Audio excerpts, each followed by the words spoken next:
And we're back. I have no idea what I'm doing once again, as per usual. And it's another Friday night. The link is pinned. So hop the fuck up, because I don't know what I'm doing once again. What's new?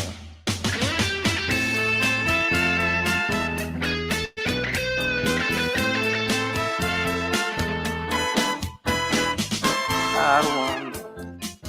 Like 7 inches from the midday sun. I hear you whispering words, melts everyone. Choose a so cool. I'm NiGHT, my Spanish on the Mona Lisa. You're my reason for reason. Step in my groove. And if this life ain't good enough, I can change. To lift you up, I can change my life to better soothe your mood. 'Cause you're so, and it's just like the ocean under the moon. It's the emotion that I get from you. Got that kind of love that can be so sweet. Give me your heart, make it real. Let's forget about it.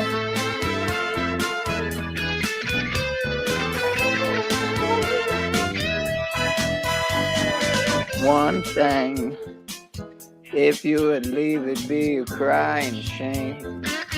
In every breath and every word, I hear your name calling me out from the barrio. You hear my rhythm on the radio.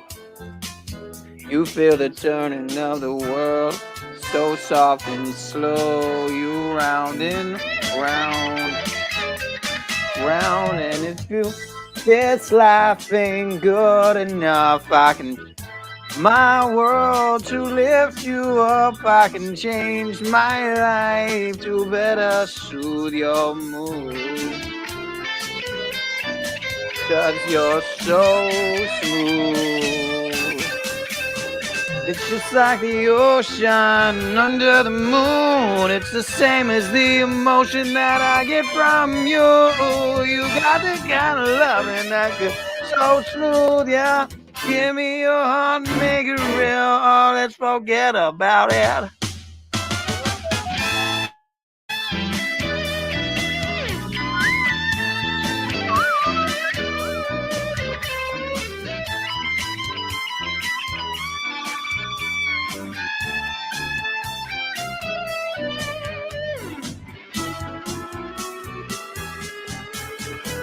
And it's just like the ocean under the moon. It's the same as the emotion that I get from you. You got the kind of loving that could be so smooth, yeah. Give me your heart and make it real. Let's forget about it. Oh, let's forget about it. Oh, let's forget about it.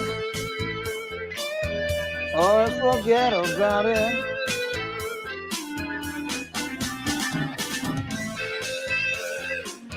Let's forget about it. Let's not forget about it.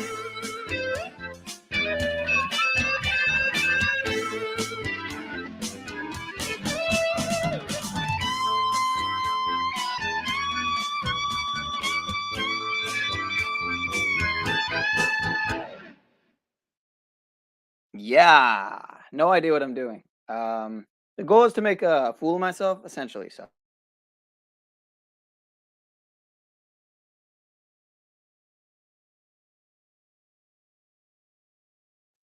it's cool. It's cool to see Scott, Mr. Scott Severini over here. Got Stank in the building. Yeah. I don't. Sometimes I wonder how people found my channel, but then I think, okay, well, Scott's probably been in OTW's chat or something, so that makes sense. But I haven't seen you in quite a while, sir. So I hope all is well. It's always cool to see who found their way over to the backup channel. I guess I shouldn't say backup. I should say the alt channel, because this has no affiliation with any other channel. This is in a league of its own. You know, so I guess I'll hit another one. Is rated R. I'm starving, we're completely lost, and my little puppy paw I can't even skip this, but I actually want to watch this ad, so it's okay. Are really hurting right now. So how could this get worse? Oh God! Hold on, buddy! Holy Strays, only in theaters, rated R. All right, interesting.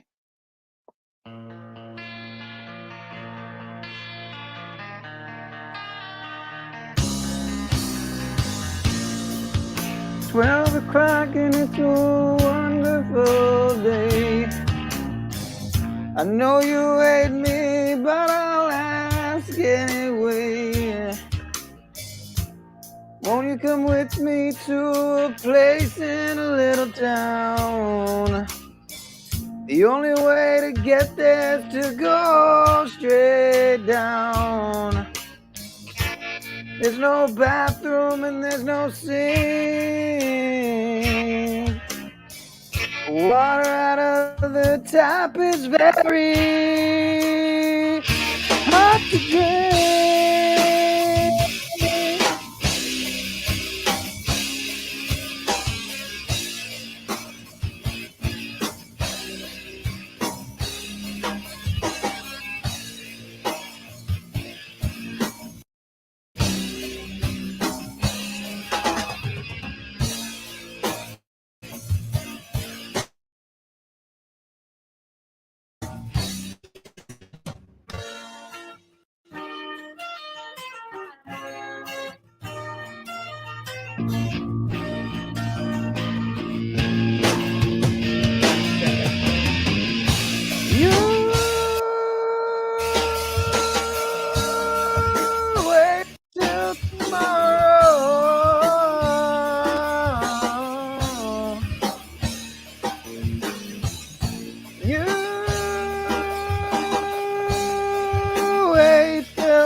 Money is in everything, but I'd like to see you live without it. Live without fear, Jack Talcott, please. You think you can keep on going, living like a king? Ooh, babe, but I strongly doubt it. Very hard to drink. Very hard to drink. You're gonna wait till fat boy, wait till tomorrow. You're gonna wait till fat boy, wait till tomorrow.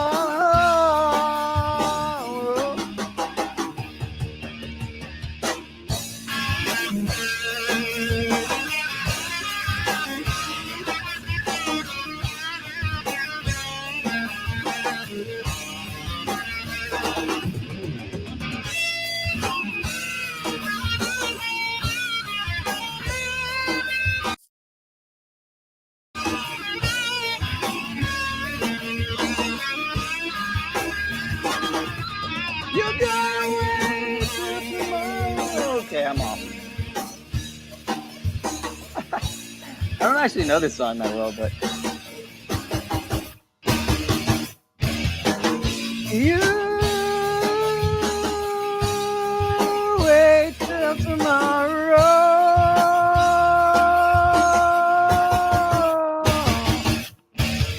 You're gonna wait till fat boy, wait till tomorrow.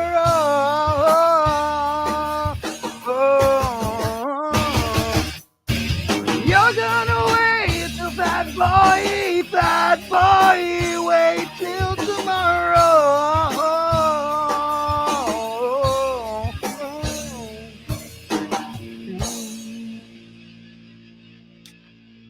Yeah, I don't even know that song that well, actually. There's some songs that that just kind of stick with you though, even if you've only heard them maybe 10 times. I don't know. I've probably heard it 100 times actually. Because when you grow up on that type of music, I guess it's subconscious at that point. You don't even realize how many times you fucking heard it on the radio. Shit, maybe I've heard it hundreds of times. Who knows? Whoa. The fuck? Why did it get faster all of a sudden? That was weird as shit. Do I just keep going? I usually don't just go straight into karaoke without any breaks. But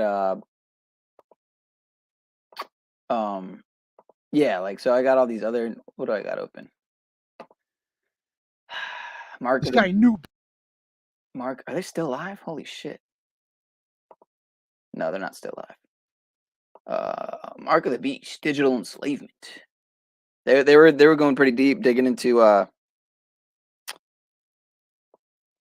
plays these arches supposed digging into the new world coin and a bunch of other stuff. ID 2020 and CBDC, and I haven't heard anything about any of that stuff for quite a while. Like ID 2020 was all that stuff I haven't heard much of in the last couple years. But do they not even have music to start their show? That's crazy. This is quality. I want to see their intro because I've never. This is not some Souls factory. I'm subbed to hundreds and hundreds of channels, but yeah, I never get the chance to watch more than maybe a dozen to two at the most on average. On the regular. Really, mostly a few channels that I frequent, like OTW, Paul Enslaved. I mean, a couple others. But yeah. Quiet days with Father. This is obedience.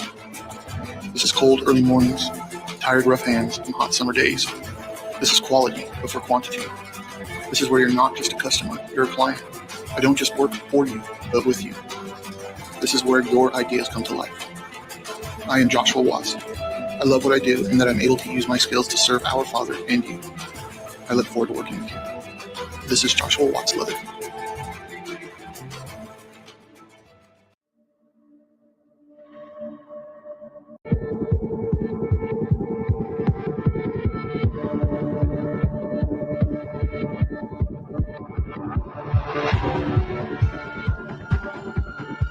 I dig this intro. It's pretty hard, actually. I'm not gonna lie.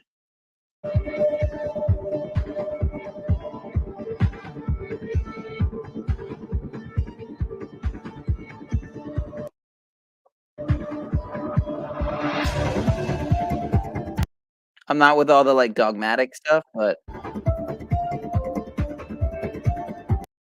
any of that dogmatic stuff.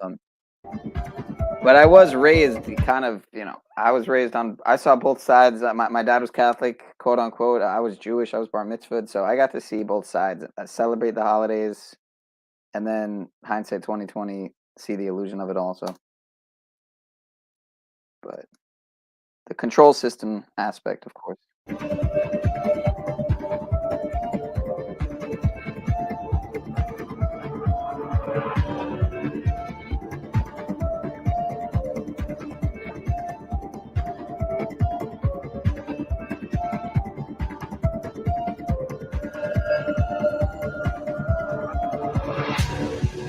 Dude, a lot went into this intro, man.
And welcome everybody to Spiritual Warfare Friday. We are live. So I'm your host, Dan Madandi, and the other host here, Brian Reese of Visual Disturbance. So what's going on, everybody? How you doing, Brian? I'm doing good, Dan. Glad to be here on Spiritual Warfare Friday for this Mark of the Beast. That's referring to Antichrist.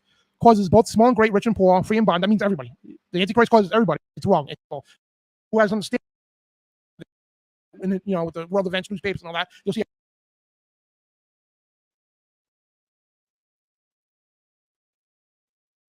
Revolves around the phone. It's crazy. So this is the stuff we're going to be talking about today, guys, and all this, all of this to do with each other. We're going to get to stuff later, but so Brian, if you want to open up, I know you got 2 articles here you want to discuss. Yeah, real quick too. If they had nanobots, I think it was patented. It was a patent on it in 2001, if I'm not mistaken, that talks about nanobots and all these different things. So these applications have always been around for long periods of time, probably way longer than what we can even, for any kind of explanation, we probably can't even explain how long. They're probably 100 years. I mean, who knows? So more slavery, as we all know, nothing. As long new. as this nothing new. It shouldn't beat anyone here, I would imagine. Alien narratives been coming out and stuff. They're saying they have data from the 1930s. So that being said, who knows? They probably have it the exact same time with this whole nanotechnology. So this article says, just kind of gives you an overview. So we got to think, and for perspective here, this is December 2019, right? Before the whole plan, it's kind of interesting how this was all being. You hand palm, which we got an article showing how Whole Foods markets, they're moving to be, if you to Amazon Whole Foods markets, you could pay for the stuff using your palm. So basically, they scan your palm, right, and it goes into your account. So basically, if you have money in your Amazon account, you go into a store, right, and you don't even have to bring your wallet. They scan your palm, and it pays for everything. And it comes off your account, and it's all biometrics, right? And some places with the iris scan, and some places with a fingerprint, things like that. Those are called biometrics. Anything to do with your physical self is a biometric. Fingerprints, a hand scan, iris scan, and they have even facial scan. So, like if you see on Facebook, right, they have the facial recognition technology. Some people are using that as a system of payment as well. So these are the precepts of what's going to build eventually to a microchip implant, right? So I mean, like, does anyone here not know this stuff? That's what I'm. We're going to get to that, but these are components, like I said, and let's discuss the digital currency and ID. So the digital ID, we're going to show you the articles now that the digital ID and currency, basically, it's they want remember the Real ID Act. A lot of states in the United States submitted to it. Rhode Island still hasn't yet. So basically, that's a one-step system to the digital ID. So as the Fed coin, right? That's what they're calling there. Is the CBDC digital currency, right? They're calling it the Fed coin. How the United States is making strides towards its own central bank digital currency variant, and here's the thing too, not to confuse you all. Every country has their own. Right? That's how it starts. So let me try to get this simplified to you guys. So basically, how does this implement worldwide? Well, easily. Here's the thing, right? Right now, right, all these countries out there, right, we got our own paper dollars, our own coins, right? So right now, if they were to say we're going to move to a one world currency, right, you know what a disaster that would be? They would have to take the physical cash, the coins and all that, transfer it to the banks, make new cash and new coins and all that. It would be a nightmare, right? Even for a country to transfer, right? But the whole world, it'd be a banking nightmare to do that. They know that. All right, so drop a 1 in chat if you ready for me to go back to karaoke? Because I'm just chilling. I got a little thing here. I'm gonna get into it. No. All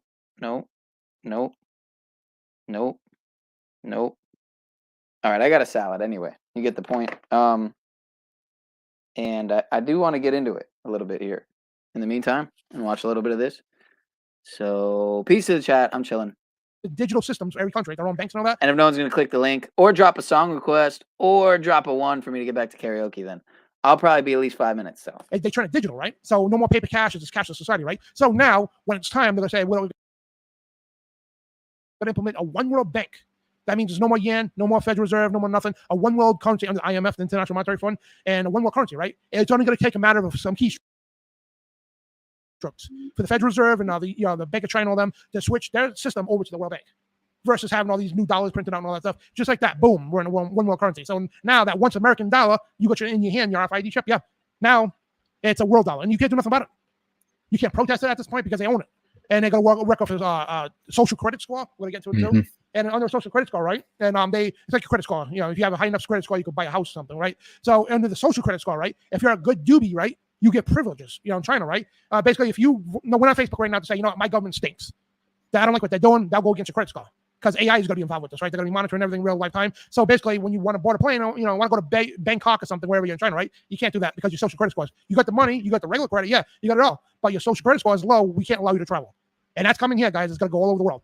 And the thing is, if you don't obey in the system, you'll be disciplined for it. They'll even shut your chip off that you can't go to the store and get your gas or food for your house. This is where it's going. Micromanaging to the T. You could have $1 million in your bank account, right? And you won't be able to even touch it. And it's not a dumb thing you could do about it. You know what I mean? And so that's where they're going with this. And this is micromanaged to the T. In other words, like when the system is inactive, right? Activated, I'm sorry, you can't pay your brother or something to do a side job for you. Say, yeah, you know, I need my house painted, and your brother's a painter, right? I'll do it for you for cheap, right? So he paints the house, or even if he's not a painter, you know, whatever the case.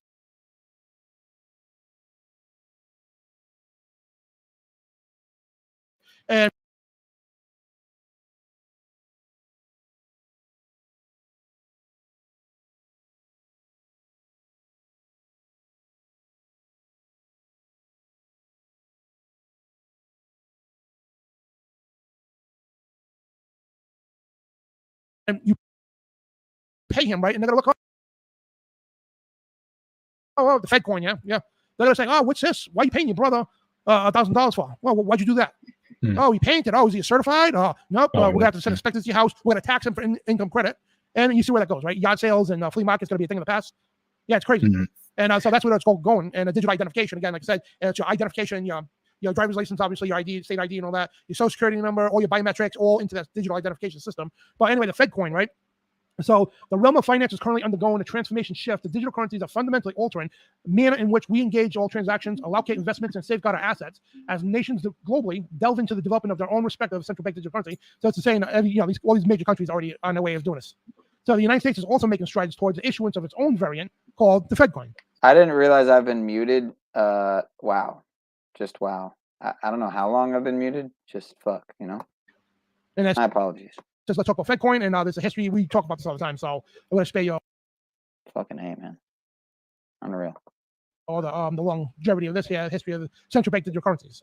Dan, I hate to interrupt, but just interject. If I'm not mistaken, I think if we were smart enough and we had the money to invest, you can create your own Bitcoin as long as it goes on the Bitcoin chain, so to speak, and you can trade it and everything, as long as it picks up traction. I know it sounds a little crazy.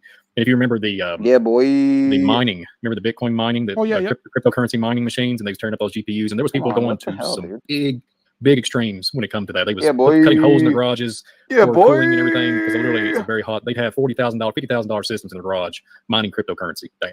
I mean, and people was making. There was some back, several years ago. They was making tens of thousands of dollars a month. My cousin made $1 million. Wow. My cousin Ron, he made $1 million. He bought a house for $300,000 cash out and off the Bitcoin. You know, and wow. And he was mining and all that. And when he bought it, when it first came out, I think he paid like 16 cents or something like that for each one. And they end up cashing out about $1 million. So, wow. Yeah. Wow. Very smart guy. He knew how to mine it and everything else. And but yeah, it's crazy, man. And so if you want to know what FedCoin is, basically, it says, understanding that FedCoin is a revolutionary digital currency that is set up to be issued by the esteemed, my butt. Jimbo, click the link, man. What song you doing? Let's go. But the esteemed Federal Reserve. Yeah, there's nothing esteemed about the Federal Reserve, which is an Central European offshore bank. That's what it is. Nothing to do with the United States. It's not even federal. But anyway, the esteemed Federal Reserve issued by them, backed by the unwavering support from the U.S. government. Oh, but not the people, right? I should have figured Tommy would click the link because, we're getting into the CBDC here and stuff. No, I never know what you're watching. Maybe God sent me since you're watching CBDC stuff. You should never figure I'll click the link. Penny, I don't even click Paul's link anymore except for very rare and temporary reasons. How long you been here, man? Did you just get here? Just got here because I'm actually getting ready to head out the door, but that ska meme, it just got in my head and I needed to respectfully oppose it. I get the meme because of all the muty, hokey, cartoony ska that existed, but I believe that's a picture of RBF in the meme. It was pretty fuzzy whenever I saw it. But if that's RBF, they're the few that took it past the hokey, muty, skank and pickle style, that dude studied 80s metal and incorporated double guitar fucking melody that fucking rocked, and the horns kept it out of the hokey range and more of the fanfare shit. And there's RBF songs that, because of the time of my life that they existed, they could probably bring a fucking tear to my eye, in that real fucking music way. Huh? Did you ever see them? I didn't know what you were talking about at first, but then I figured it out. But did you ever see them or no? I'm not big on live shit. I mean, I know people like to go to concerts, and I've been to concerts. I don't fault it, but just me personally, I'm not I gotta go see them live, because I've always thought studio shit is the best like version of the song. Except, I mean, there are live performances where I'm like, oh, if you got the CD of the live, that's such a good blah blah blah or whatever. You know, I can appreciate it, but I'm not one of these. I gotta see all my bands live every time. Yeah, it's just not me. Yeah, I've seen them at, I think, Warped Tour and maybe at this venue also by not too far in Fort Lauderdale. One time, I think I went. I literally think it was probably a decade ago. I think I went with my mom, and her ear, one of her ears, like got blown out. Or no, maybe I didn't go. Maybe wait, it was either I went or my older sister went, and yeah, my mom got her ear blown out, something like that. But yeah, I didn't even do a Less Than Jake song yet. I don't really. Dude, I wouldn't LTJ, really. like I was constantly. I think I always put RBF first because they were my intro to ska whenever I Oh, what was am I young. doing? I'm retarded. But LTJ, Oh, man, LTJ is just as strong in I meant, my that's what I meant to opinion look and up. past because they took it like the punk side, whereas like RBF took it like the production 80s influence shit, like big fucking studio performance shit. Less Than Jake kept it that like small venue punk street skater. Yeah, man, I got love for both of them. I don't know why how I just got them totally mixed up for a second there. My mind like mixed them up. But yeah, I think I've seen. Wait, I've seen. Okay, I've seen Real Big Fish at Warped Tour. I've seen. I think Less Than Jake at the venue is what I. Yeah, I got it mixed up. I'm pretty sure I've only seen them each. Oh no, I probably saw Real Big Fish twice because I went to so many Warped Tours back in the day. Um. Oh, and that's funny, man. Yeti Life told me to do Take On Me, and they did Take On Me. That's funny. So I could do Take On Me. Yeah, they did it for a basketball soundtrack. Oh wow, that was produced I think by Matt Stone and Trey Parker. Yeah. That's how it all like when I was a kid. Well, I guess I was like 8th grade, freshman, maybe sophomore. It was like there was that matchup that like South Park was new, and then basketball tied fucking Real Big Fish in, and we were already in the ska, and it just like brought a lot of my teenage lore full circle.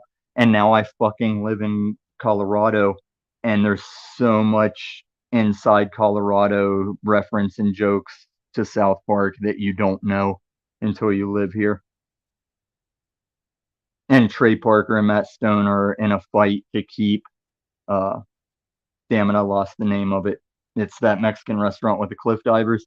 They're battling and paying to keep it open as a historic place. Like they Where own it now. in Colo? It's the only place it's at. I don't know why I can't remember the fucking name. But yeah, that's the restaurant. Like it sits there in Colorado, the one that's referenced in the cartoon with cliff divers and shit. It's not a chain. It's like a historic. They're trying to make it like a historic property, but I'm pretty sure they bought it. Yeah, so what do you think of this new fucking I'm sure you've heard of this new world coin that just came out? Oh, what do you mean? Oh, and Mr. Jimmy, yeah, that's a great idea. I should sell some jam, some marmalade or some preserves or something. I've that's a you're like one of the you're not the first person by any means to say that. I've made chutney. I've made this season. I made chutney. I made salsa. I made a lot of stuff, but I haven't actually made jam. Not this year. I have made it before, but yeah, it's a good idea, man. Yeah. What was I saying? So yeah, Yes, WorldCoin. God, You don't know I've that? been here. I want to say 15 years, maybe it's 17 because I quit counting around lockdowns. But I was in Colorado Springs for like the first 6 years. I moved there in 2008, and I've been in Colorado ever since. So probably easy math if I thought about it for a second. Yeah, but what do you think of it? Like, what do you think of all this WorldCoin bullshit? Well, I've been preaching it ever since season 2, and everybody said I was just trying to push for CBDCs. Whenever I showed back up in Unslavia after leaving what I thought would be forever, I came back to tell my enemy, hey, I think this CBDC going cashless thing will be the foundation of Mark of the Beast, all that shit. And all he's done is call me a cat coin, blah blah blah, whatever. Yeah, I was watching what was it on London show maybe when he played the first time you called in the Z and shit. And No, I played that. but I it was on London's though, right? Right, yeah. You just, I thought you said like he said or he played. Like no, London didn't even know about that, and Z forgot about it. And like my whole intro to Z was like, dude, he's fucking leaning on you like the punk fake mobster he wants to be. Don't let him lean on you. And he didn't listen to me. He went with the fucking X Factor bullshit. Same with Jack Talcott. Jack Talcott yesterday, or maybe 2 days ago, his revelation about Paul, like he's always used me, just uses me for content, he makes me a meme. That was my first private Snapchat with Jack, like months ago, saying that's what's happening. And it's like, not and I told you so. It's like, at least you acknowledged that I was correct and validated to me I was correct. But same with Z. It's like, look at it now. Now he's after you the same as anybody. I never bought into all that empath bullshit. I thought it was some kind of pagan Wiccan shit. And whenever I've looked into like how empaths react to narcissists, I'm like, shit, that's just as much me and Paul as the Sigma meets Alpha situation that we are. And he doesn't even like admit or look into it. And when you do, it's like so obvious. Like when I started looking into narcissism, is like all my brain does is cycle with all the footage I could drudge up and be like, there it is. There he is doing that. There's this. And it's all shit that he does all the time on the daily. And he'll even watch a clip of Wes Watson saying, oh, I people call everybody narcissist or fucking narcissist. And then he just goes on to be a narcissist watching a guy describe narcissist. I don't give a fuck anymore, Peniel. It's me against this fake ass trutherverse. And the weakness is I just showed him for 2 weeks. I can drop him like a fucking whore and it won't bother me after months. He's gotta be here. He's gotta come to panels day after day. And Jimmy Shively's faggot fucking bullshit that he doesn't know what he's talking about while he regurgitates his fiat to these fucking grifters. I'm gonna destroy all of it. And none of you have to go anywhere. Like, you're free to stay and know that you are what I will show and display on videos that sit and don't go anywhere. But it is what it is, you know. Come to Jesus, all that stuff. Yeah, get out of here, Peniel. You know I own your fucking show. Did you ever see that time I was talking to Jack on his panel and he froze up? And I knew he froze up, but I fucking ad-lib. I was like, oh shit. Oh, do I own Jack's channel? Oh my god, I think I own Jack's channel. that was a good one. And before that stream was over, he would rage kick me like an asshole. After I like entertained on his stream the whole time he was frozen back out. How many people were here? Wow. My bad. Sorry about that. Oh, and when you and me in the chat, we were kind of, how much do you own, Jimmy Shively? I've never said how much I own. I only said I'm in approximately the top 7%. But also, whether I believe you or not, which I don't give a fuck because, like I tell your daddy, I was rich before I ever cryptoed. And he's a fucking lying, not truther faggot for all the times he says all I got is cat coin. And you're a faggot, nobody, nothing for supporting him and only supporting him because Ian's gone and you were a fucking retard for backing Ian up. I like Ian. Ian hates me and I like Ian. But Ian hates me because I've never bullshitted him about how full of shit he is. Damn. Who are you talking to right now? Jimmy shitbag Shively. Oh, Jimmy. Fucking reject. He's like a Bonnaroo reject. He'd like show up at the fucking what's the insane clown, the gathering, the Juggalo guy. He'd show up and they'd be like, maybe we're not as accepting. Gathering of the Juggalos. Yeah. Something like that. I'd navigate Juggalos, and I like some of the songs. I would never. I had a friend that like does hospital networking who always thought he was a Juggalo. Got Damn, tattoos now you got me of wanting to do Juggalo shit. Dysfunctional. Huh? Now you got me wanting to do this fucking song now. The only way, like, for a long time I opposed ICP, and the only way I could kind of get a foot in the door with them is I had to start with the collabs with, like, Cottonmouth King collabs, the Old Dirty Bastard collab with ICP, and then I knew of a couple of their songs I liked just because of friends, but I've never been, like, I've never sported it, you know? What, you were never a whoop whooper? I mean, like I said, I allied with them, especially in my substance salesman days. Did business with them, but it's like Juggalos that I knew before they were older and became Juggalos. I'd trust them, but people I met only as Juggalos are like people on certain drugs. I would never turn my back to them. You know, I'd always have an eye on them. This chick, Christina the Astonishing, she dropped into I think it was OTW's, unless it was mine. I'm pretty sure it was OTW's chat, but I checked her channel out. She has some interesting videos. This one's called PSYOP. It's a Beastie Boys Sabotage parody.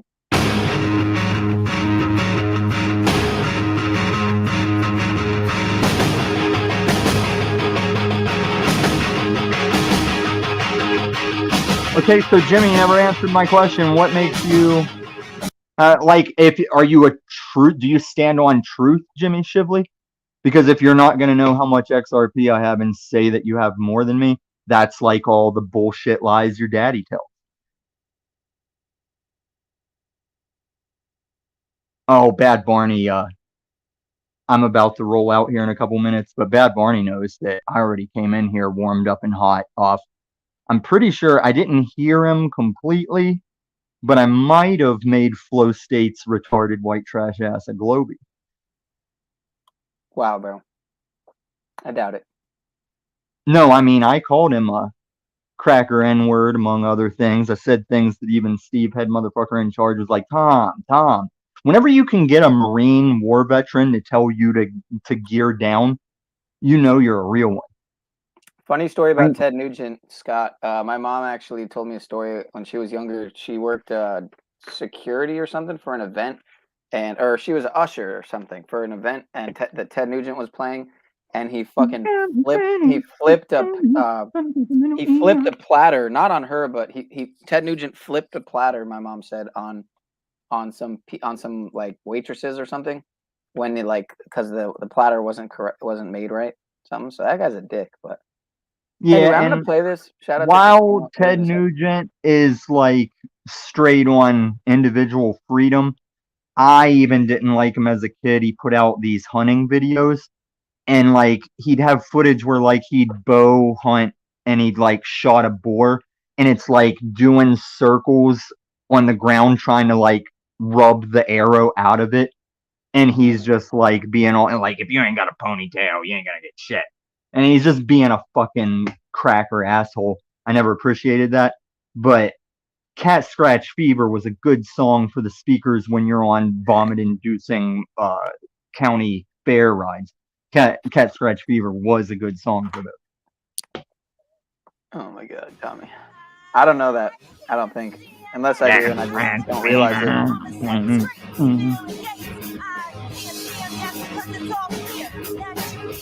I don't like her voice per se, but I was just gonna say Estrogen sucks for trying to parody the Beastie Boys, but Estrogen sucks for a lot of stuff dudes like. Yeah, Beastie Boys are one of those groups too that gets like the Nickelback treatment by some groups. But... Whoa! What the fuck did you just say? I'm not saying that. I like Beastie Boys. And Nickelback's not that terrible either, but Oh man, well, you're like why?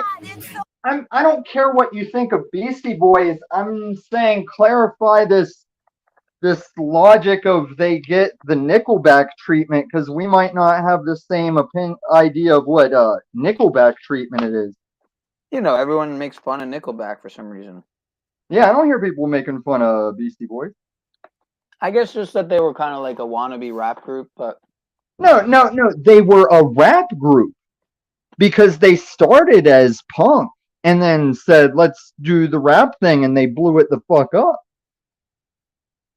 I'm trying to think of what 10, 13, you're 30, right? yeah, 30. See, I'm trying to think of how being 13 years behind might affect that. Like, your generation might have just missed Beastie Boys, but, dude, they fucking rocked and whatever the rock word is for rap. Rolled? No, because rock had rolled. Rap, I guess they were lit. They were Right. bet. They were fired. Apparently lit was a term back then. I wasn't aware of that, but Yeah, lit back then used to mean you were drunk. And now I feel like it means like it's hype or it's kicking, you know? But even Jimmy the says he owns band. more XRP than you, by the way. How do you feel about Yeah, that? I already fucking verbally Oh, berated okay. him. That's how out of touch you are. I just did that in front of you. I called his ass out. Yeah. Like, that's how you know he's just a faggot troll like his daddy. Like, I don't care how much XRP you have. I'm fine. I'm You don't- so rich, I don't hand it out on these fucking grifter panels. And I don't love you, Jimmy Shively. That's like that flat earther fucking what's his dick? Tony Taylor.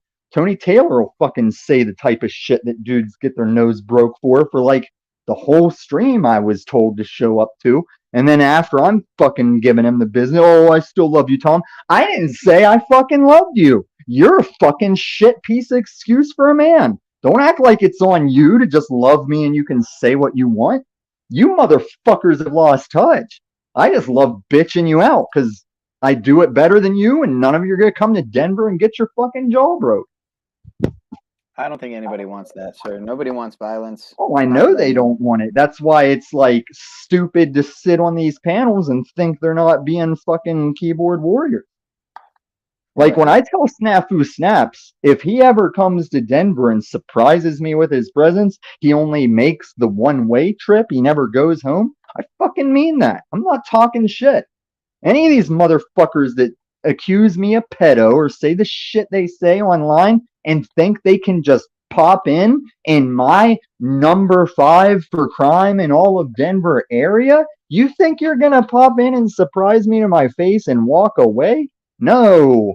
You are showing all kinds of fucking, I don't want to say premonition. What is it? What's the court term? Not motive. You know, it's just the thing that it's like, oh, you very much were doing what you're doing and knowing where you're going and what you're doing. It's not motive. God damn it. What's my word?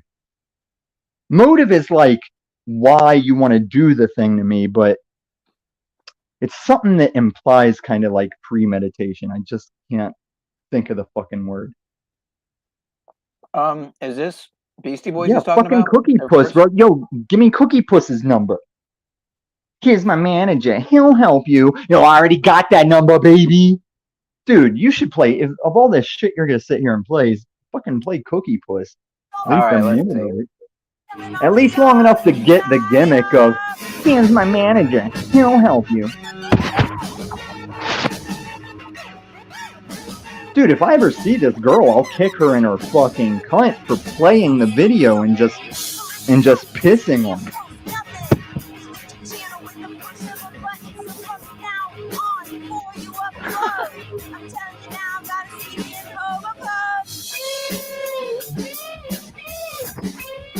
Honey, did you think you were doing a good thing? Because you done hit the wall. She hit the wall and she's still trying to fucking... She thinks she's still a little cute Avril Lavigne bitch. I don't know if she ever was.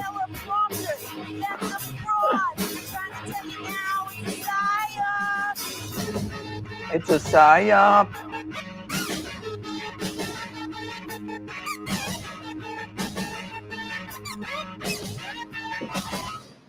Yeah, see, that's what I've been exposing on the panels. Whose cognitive dissonance can let me sit there and talk. I've been exposing that you people don't deny globe and believe flat as much as this is just a community of people with the same inability to trust or find the facts for themselves. Like, it's not that you guys are stupid. It's just you have reasons individually that you all have the same opinion of, like, facts or lack of. I don't even myself pay too much attention to the realm debate, but well, people ask me, they say, Tom, what's the big deal? Why does it matter? Globe, I think flat, why does it matter? The truth is usually in the middle, so I think the reality is it's No, probably no, round and no. flat. If I had See, to guess. that's everybody gets a trophy bullshit, and I'm not saying it's a competition, because the simple truth is globe. But when people want to meet in the middle, they're saying, just let me have my disc, even though I realize you're debunking everything that I bring about it. They just want to not be wrong, when I'm sorry, you could just know that it's globe. And I've told everyone the ways How you does can anybody? know it. How would anybody know? Period. Though, how would anyone know? How would Because anyone know either way? okay, you saw Captain's Like America go to London and do globe, right? What? Man, you watch as much London Man as Paul does. I can tell. Where's my No, I don't fucking watch. I 380 don't watch that fucking? much of his stuff. I mean, I'm not like all. Well, that was just a joke, because Paul showed up 2 times on London Man because he knew I was there trying to fucking, well, I guess successfully throwing a wrench in a good time. But he tries to kiss London Man's ass, and you know how he does black people, trying to, oh no, we're the same, I get you. But London Man is not an American black man. He has not had the N-word culture instilled in him the way Americans have. And Provo's so actually doing a 24-hour lo-fi music video. I bet there's Provo? Yep, one person. Yep. I had a Yeah, feeling he's one just person. letting the shit play. He probably ripped that off of you. What? I mean, he's 24-hour not idea? gonna sit. Yeah, he's not gonna sit there and actively do a live thing to nobody for 24 hours. Although I might believe he's autistic if he would, but he's not autistic. The same way you're not on a fucking plate planet. Oh, Brielle said, hi there, Provo. When are you going to come to the light side, bro? I don't know what that means. And Provo is part of the, well, he hasn't been anywhere much, but he's more cockbody crew than anybody. I don't know what Brielle means by light side either. I think you're all fucking a bunch of non-truther community for the most part. Alright, I want to see what the fuck this is. I don't know if I even know this or not. Hey, yo, let me get Cookie Puss's number.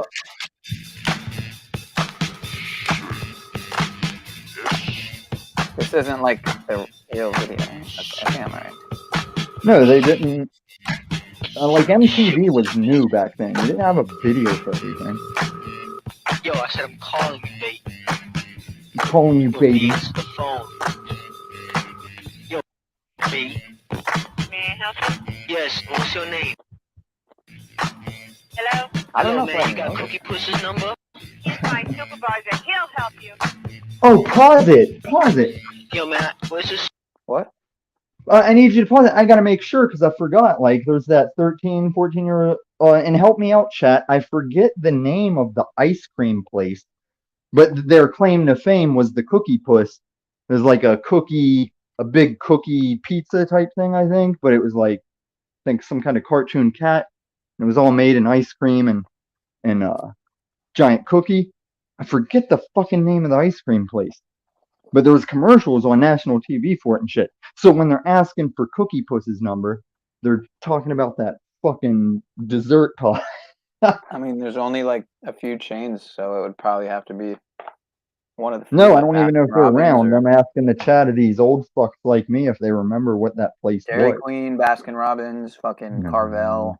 No, this was national. Like, I think you could order them, maybe, but they did have local. Whoever Life Googled like the music info, he can probably find it. But yeah, let me get Cookie Puss's number. He's my manager. He'll help I me. got the number anyway, baby. Bitch, hang up on me. What the fuck, man? These pussy crumbs are making me itch. Cookie butt. Hey! Cookie butt. Maybe I should scratch. If you just look up In a Cult Experiment, I'm probably gonna just shorten it to In a Cult Experiment, just so you know. That is a good point. If she's here, why? What? I mean, she doesn't have to look it up now. I'm feeling the vibe. I'm feeling the early or late, what would be late 90s? No, that's like early 80s. I mean, I meant to say late. I meant to say late 80s. No, it's more like early 80s. Really? Damn.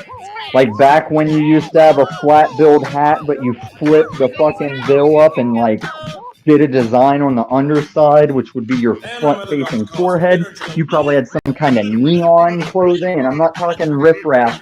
I'm talking what riffraff is bringing back. That was when it was like first.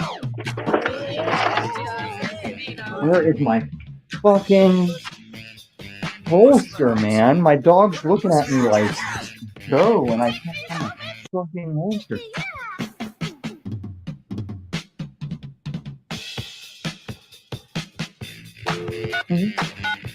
And this is more like a jam song. They had some like heavy fucking fast punk. Like Heart Attack Man? No. Cookie Puss. And then they had like cool fucking jazzy shit like Sabrosa sounding shit, but before they'd make Sabrosa. I said, yo, I don't see where's Cookie Puss at? Yo, I'm serious. I want to talk to man. Cookie Puss. That's a good point. You need the 23 thoughts, otherwise it's not the same. Let me get one. When you want it? Anytime, man. Just like now and shit, you know? And dude, from what I've seen, all that shit Paul was talking about benefiting Yurt, I think on the contrary, I think despite Yurt's mistakes he's made, I think Paul only made it worse. What are you talking I think Yurt fucked up going to the Paul side, and even after he was shown that it was not the best direction to take, he stood firm. And I now think the trick is to not see sides anywhere. Oh, then, well, that's because you're oblivious because you suck your daddy off, Peniel. Peniel, the difference between me and Paul is like, it's different reasons. You only see what you see. You probably didn't No, that's see me the you, other day. faggot. That's you, faggot. Like, you've been here too long, Peniel. You've watched me go around and fuck everyone in their mental asshole, and I'm not wrong. That's why I'm not phased. Do I sound like I've skipped a beat at any point in a year, dude? I stand on truth, me against the whole fucking community, and I'm successful at it because I'm not the one lying and bullshitting. So you think you stand on truth? And look, I'm not even like a guy just said, I'm not an earth-shaped person. But you think you stand on truth when you listen to the word of NASA for no, see, you're doing that bullshit where you say, I believe, well, I'm not going to say believe. You say believe, I say no. But you're doing that bullshit where you either say NASA or an institution told me, and that's why I say it. You're as bad as a fucking Discworlder. Dude, I know we are on a globe, and the only reason I'm not going to show you the video is because I want to get head motherfucker in charge some views. Go watch the stream he did tonight. Watch me fuck Flow State and his stupid eye socket, not only just on Globe, but on why he's a white trash Missouri fucking retarded piece of shit. Watch me and Bad Barney No Bullet get along and confirm Globe. You know what's funny? I I actually have his stream open in a tab, and that's kind of funny because I only have about 10 YouTube tabs open, 3, 6, all right, 12, whatever. I got a dozen YouTube tabs open, and his is one of them. Because he mirrored my panel from like, I don't even know what was it, 6 months, 4 or 6 months ago. Yeah, something when like he put that stream up that said he's watching old panels. old panels. I haven't watched. Yeah, I it yet, appreciate that. I've been watching old panels as I go back and get all the footage that I'm gonna use in my funny videos that burn you people. No, there is no bit non-bit barely. That's the type of logic of a shyster grifter fucking liar. Like bit non-bit. I've already explained it to his face. Oh, is it something that's like lucrative that we know is true? Then it's like the non-bit. Oh, did I lead a miner on for months and send him to other people's panels to say things a miner shouldn't say? Oh, it's just a bit. No, we're just acting, right? I'm not a man, baby. I'm a man, baby. Fucking Big Stank is right. You fucking stink. Right. No, I just want to destroy liars and grifters. So that's all we can do here.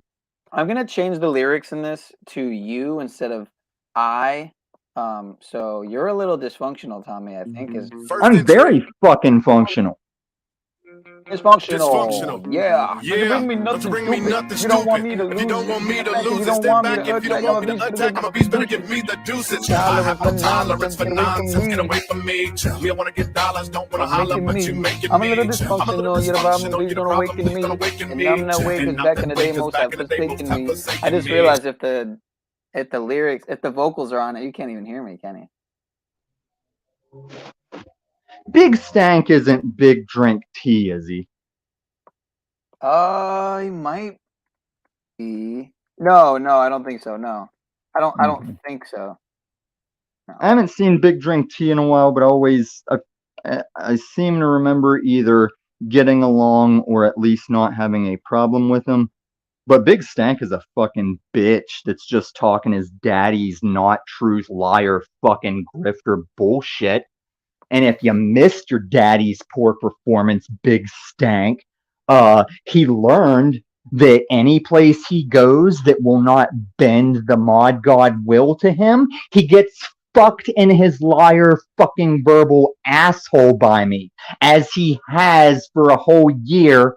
Anytime he can't mod god, I can fucking own him on truth.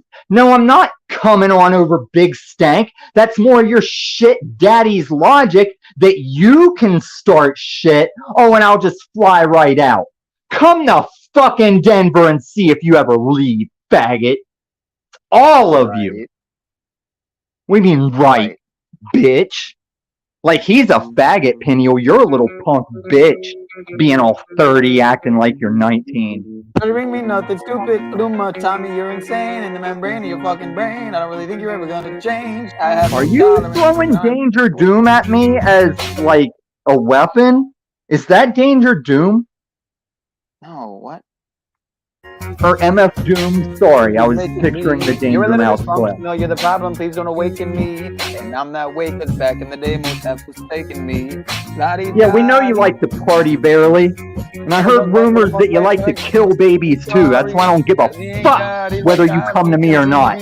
You're a fucking baby killer. Never fucking strip around Denver. It'll be the last place you strip. Fucking whore. You're my favorite trans stripper. We don't shoot you, but butts better be mutual. Don't get loose because it's cuckoo. Genius, I run the show. Women, they be up on my penis. It's wonderful. Demons think that they're the meanest. I'm going to go on the Oh, Big Stank, if you're in Denver, let me tell you something, partner. The only reason I ain't gonna tell you where I'm about to go is because I don't want the body, because I do worship the J-Man. No, I won't eat your butt. You'll eat a bullet if you're stupid enough to hunt me down. You'll eat a fucking bullet. Around and make me mad, don't make me mad. Won't do the hustle, I'm a product of environment. game done changed me, so I've been retirement. But I make moves and I pay dues and I got common sense. I can't lose and I can't lose and I'll be back to fit. I got hit songs, but I've been told on that I don't fit. Yo, that's the song, but can't sit on me. I write this song with belonging. Yeah, I'm console told him the last fucking thing you fuck with. Big shit. I'd wrap my brain and find a lane. You think I'm playing? You want to say I'm working with the fucking pigs when you're goddamn right I support the pigs when they're on my neighbors, so I don't have to be anymore. That dude knew not to fuck with my shit, and if I caught him raging on his lady in front of those little girls again, I would have saved the cops the whole standoff night. Y'all got the spirit of your bitch faggot daddy in you is your problem.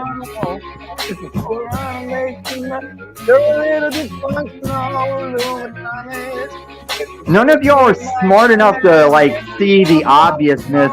Like, you'll watch your daddy bitch at Jack Talcott for doing everything to him that he does to everyone that dares show him that he's wrong, that he's a grifter, liar, piece of shit. Up under my hoodie.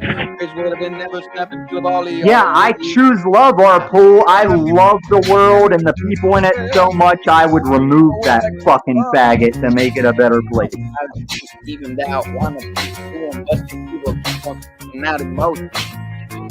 Michelle, I just did my first Photoshop with a with software I just downloaded today to try for the first time. In like 10 minutes, I made a Photoshop. Last time I ever did was the MySpace days. I just blew a year of your stuff away that you didn't progress on in like 10 minutes. Just made a badass fucking... If I sent it to you right now, which I won't, you would send it to Paul to use, and he would. Because... You're a little dysfunctional.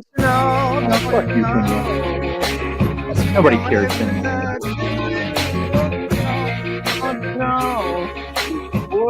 It's that free one, what's it called? Oh, yeah, Mitchell. I had to remember Mitchell. It's called Gimp. Don't make me mad. Don't make me mad. Don't do it. Arpool, I'd really like to go into that for you, man, but you are one of the many that intentionally takes every chance you can to make me not care if your lungs draw breath or your heart beats. Like, you guys keep passing this logic around that, oh, this isn't real, man. This isn't real life. No, we're just on public Zoom calls. Like, you're still pieces of shit for telling me I was fucked in the ass by a tranny and all the stupid shit you say. No, I don't hate everyone. Don't judge me. I love people. I love community. This truther community are shitbags. And I hope you, I know you live in Florida, so you're climatized to shitbags, but you're in a fucking community of shitbags. And the ones that aren't, I see and they know I see. And if you don't think you're one of them, you're probably not. Right, from the tranny daddy myth. Like, who would have thought that a no daddy stripper trans girl whore, who would have thought she would have fucking daughtered up to that grifter fucking daddy? Oh, it's like coming out of left field. It's like the 6th twist ending to the fucking DiCaprio fucking Shutter Island movie. You stupid cunt. Nice. It's good stuff, Tommy. It's really good stuff, man. That's why they bring me on. It's like, yeah, I see all of this going to the same end. Same with all the alien. Right, but it's because you and other folks keep talking and not doing anything different. Oh, I do my life the way I do it. You let the policy enforcement Always in your home set for the rates. standard for what everybody should be doing. Because that's and freedom. Freedom and rights is doing it the way Paulie thinks we should do it. Fuck that fat fucking albino piece of shit. I'm still working on watching this. I think I already watched this part. I think I got about an hour left, so I'm about 20 minutes past this part. Always for the women and children. I know. Why not? And this is significant. And I want to know, This is significant. Is this the guy right here? Is that the Taylor Toronto guy right there? Are you talking about the dude doing the show about it? No. Oh, my thing was lagged. I Is think this- that's him, yeah. But listen, I don't know much about until the story, Truther Cop told me about it, I didn't know who the fuck that motherfucker was. Cause that ain't my thing, being all up in the truckers and the DC bullshit. Like, I'm past all this political shit. I'm watching the spiritual transgression into end days, bro. And I don't care how many of you motherfuckers don't have a religion or a belief or anything to stand on as you all act out in your shitbagness.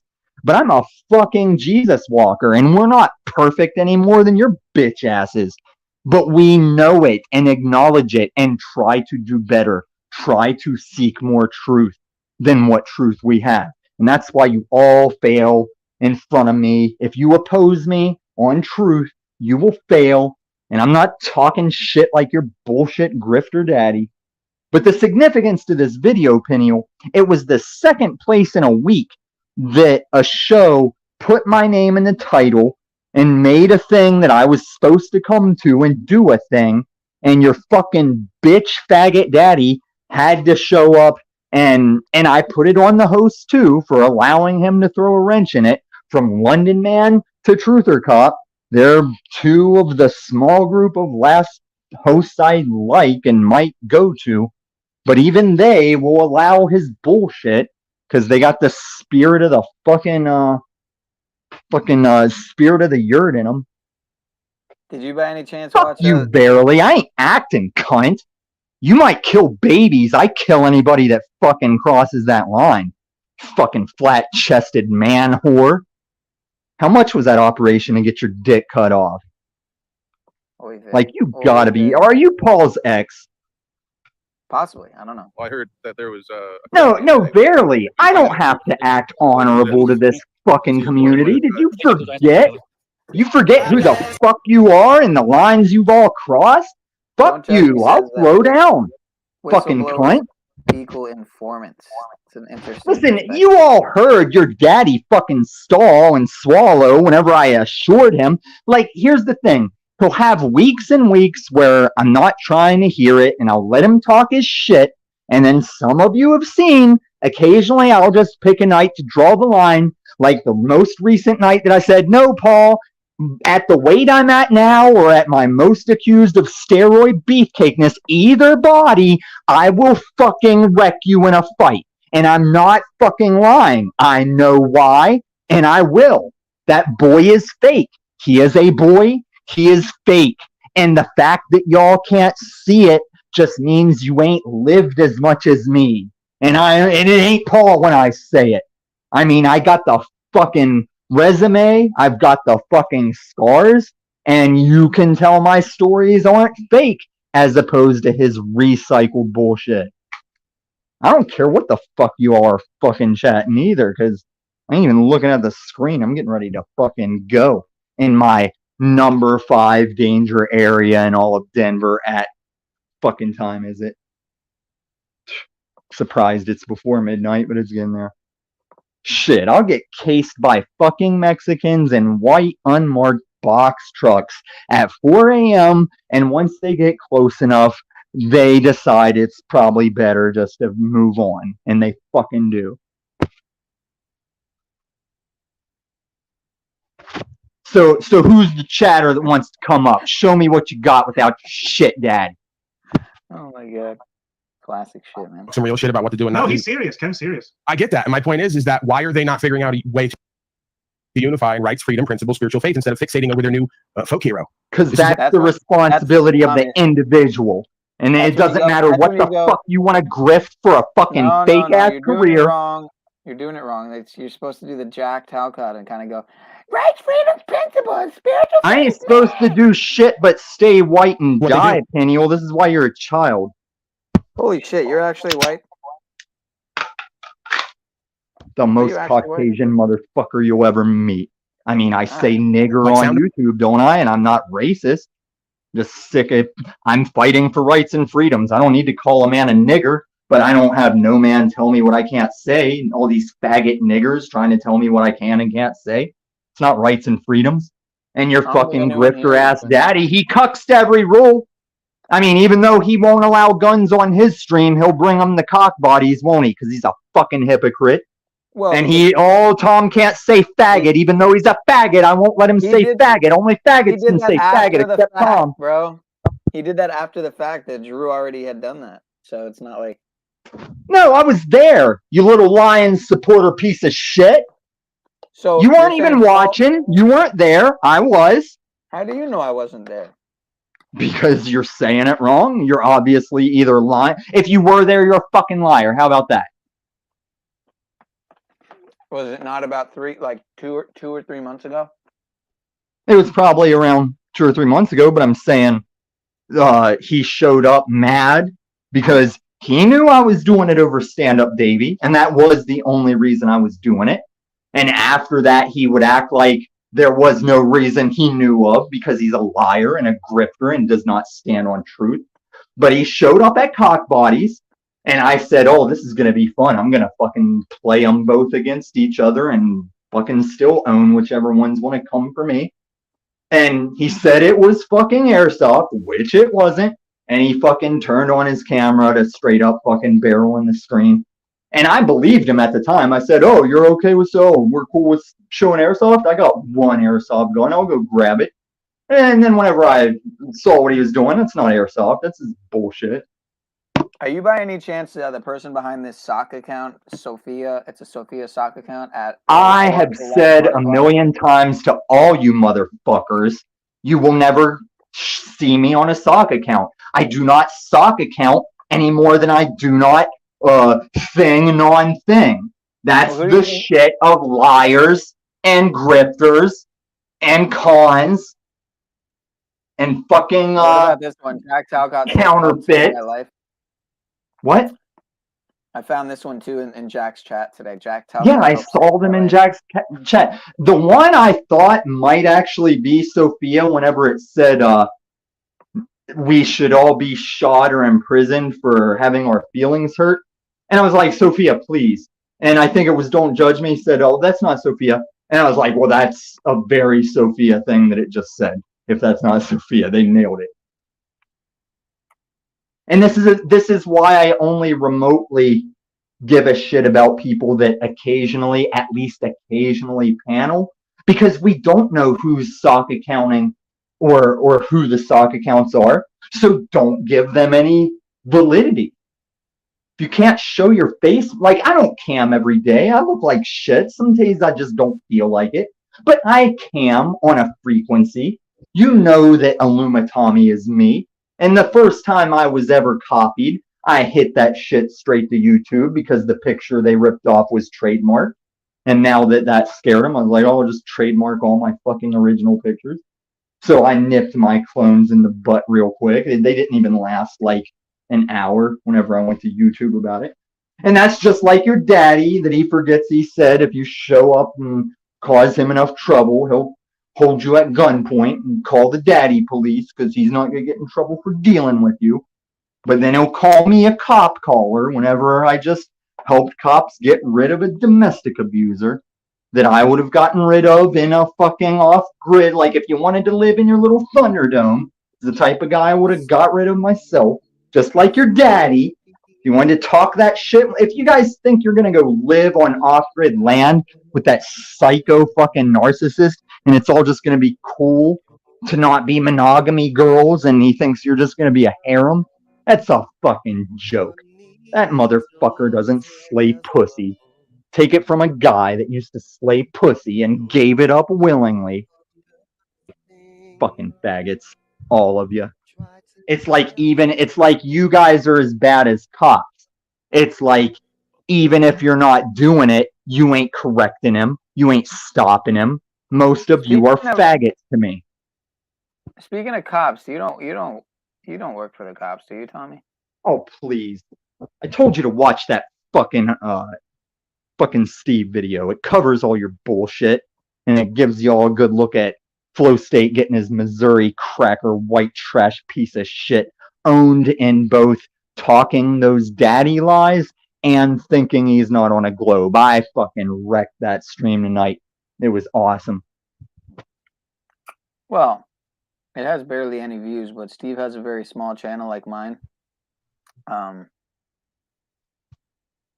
I can't, I wouldn't expect him to have many views, but yeah. Yeah, he's been at it a shorter time than you, so I'd expect him to eventually like pass yours, because rather than think about what you could do to just be a guy with a channel and improve that, you've cucked to your daddy that has the nerve to tell you, the That's thing how he you see said. it, man. You're free to see it that way. I mean, even if it's not No, true. you are not free to not see it that way, because the thing I'll say F word, N word, and I won't repeat the thing that he said to your face that was bad enough I would have broke his nose for it. And you remember what it is.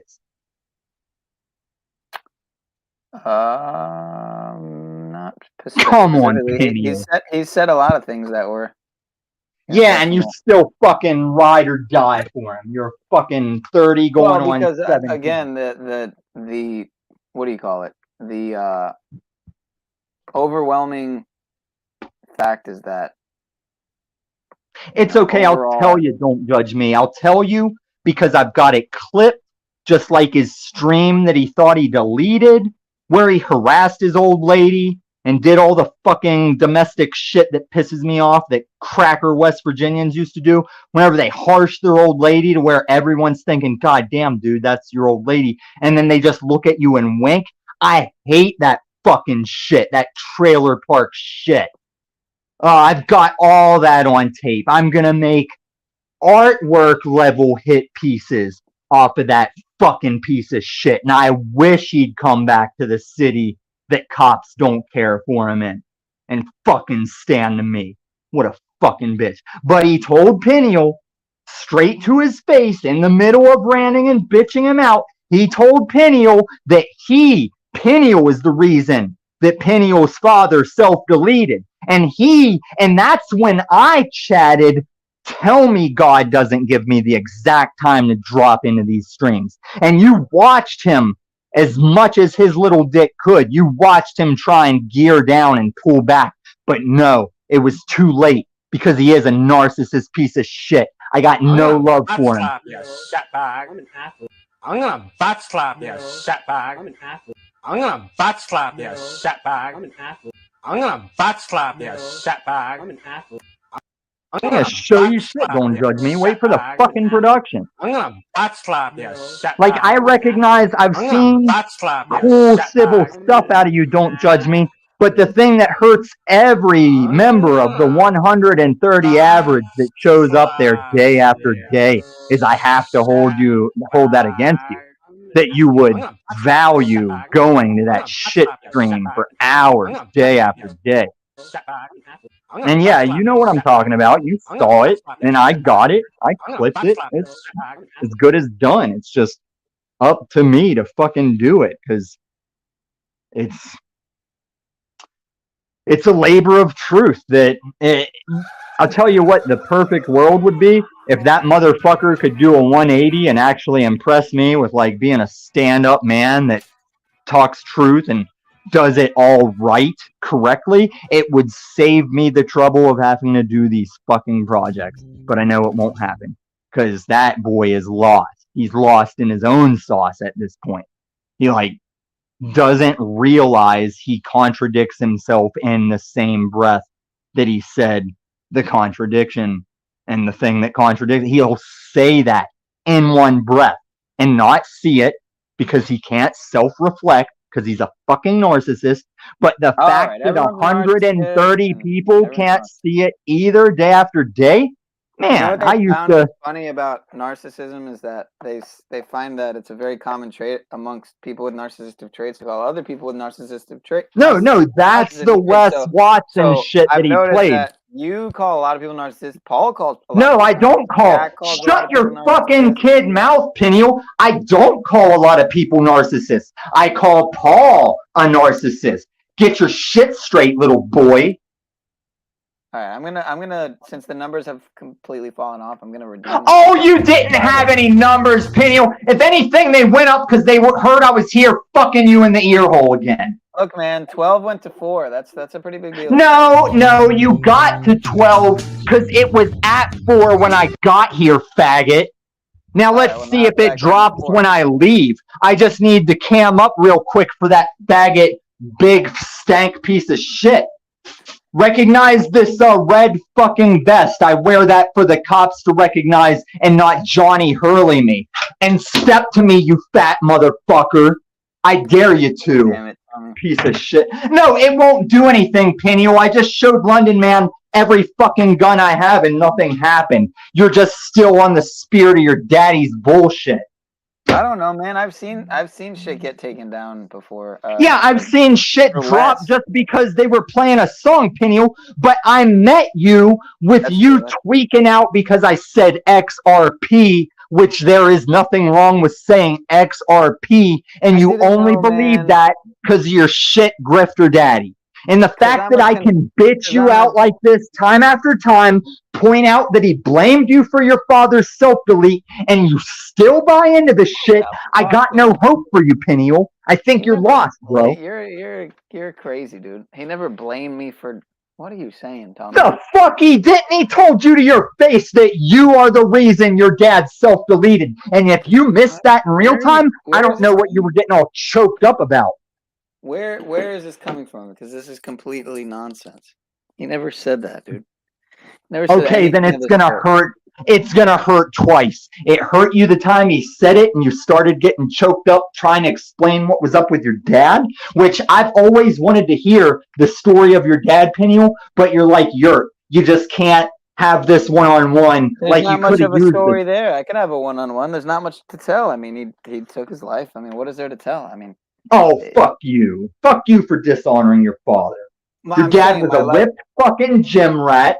I wanted to hear about that shit. And whenever Paul told you to your face that you're the reason he self-deleted, you had more to say about your dad then than you're telling me you got to say now, because he's got anti-Tom so ingrained in you all. It's kind of like when a guy wanted to save the whole world and they just fucking crucified him. But I ain't Christed. I've got my fucking flaws and fuck-ups, but I'm still fucking successful. I'm still fucking happy.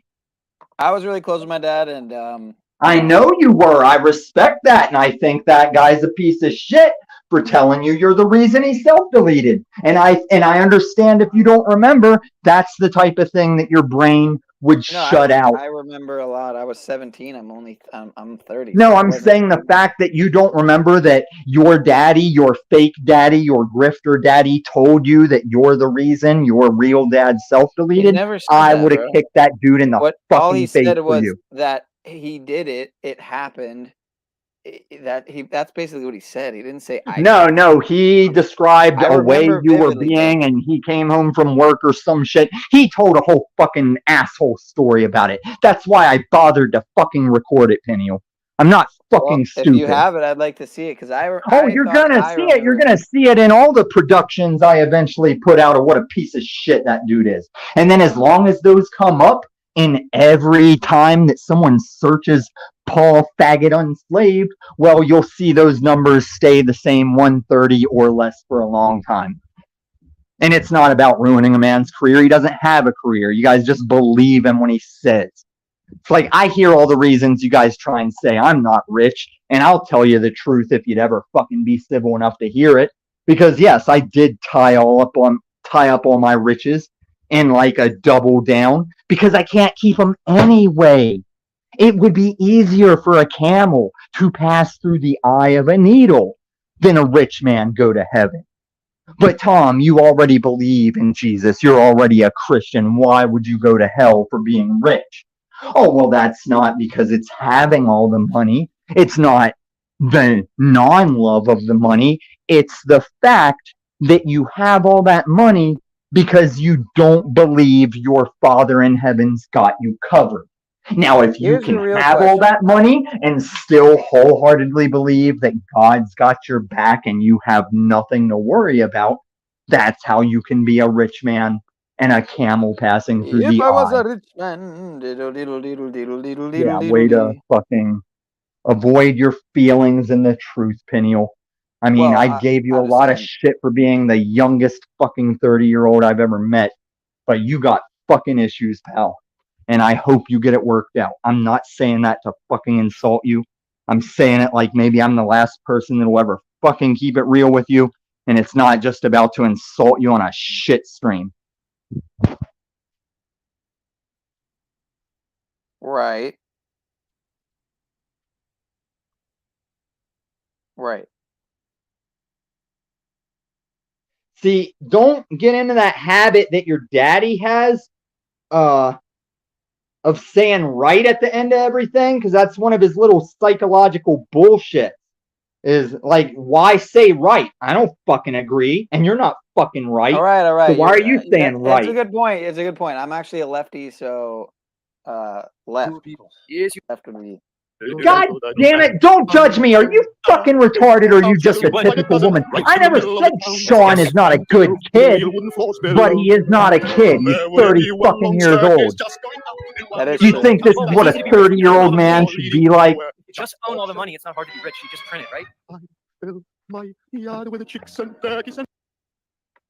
No, you're easy to hate, Michelle. You just gotta see your fucking bullshit for what it is. Like, I don't hate you. I don't wish ill will on you. But it's easy to see how you're not a stand-up bitch.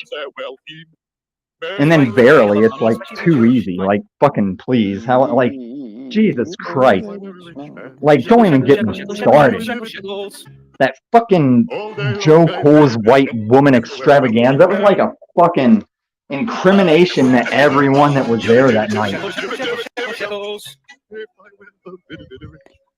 You know, it's funny. I'm definitely gonna be involved in this bit because, for one, I was actually on the cover. I made cover of a. It was called Bar Mitzvah and Wedding. Are you a small hat? Is the name? I was bar mitzvah, yeah. Yes, sir. That's cool. I was interested in talking to fucking Rick and any current small hats about some small hat stuff. I'm not anti-Jew. My dad was Catholic. I grew up on both sides, so I got to celebrate Christmas, Hanukkah. I got to, Easter. Did you ever interact with the Thorpes?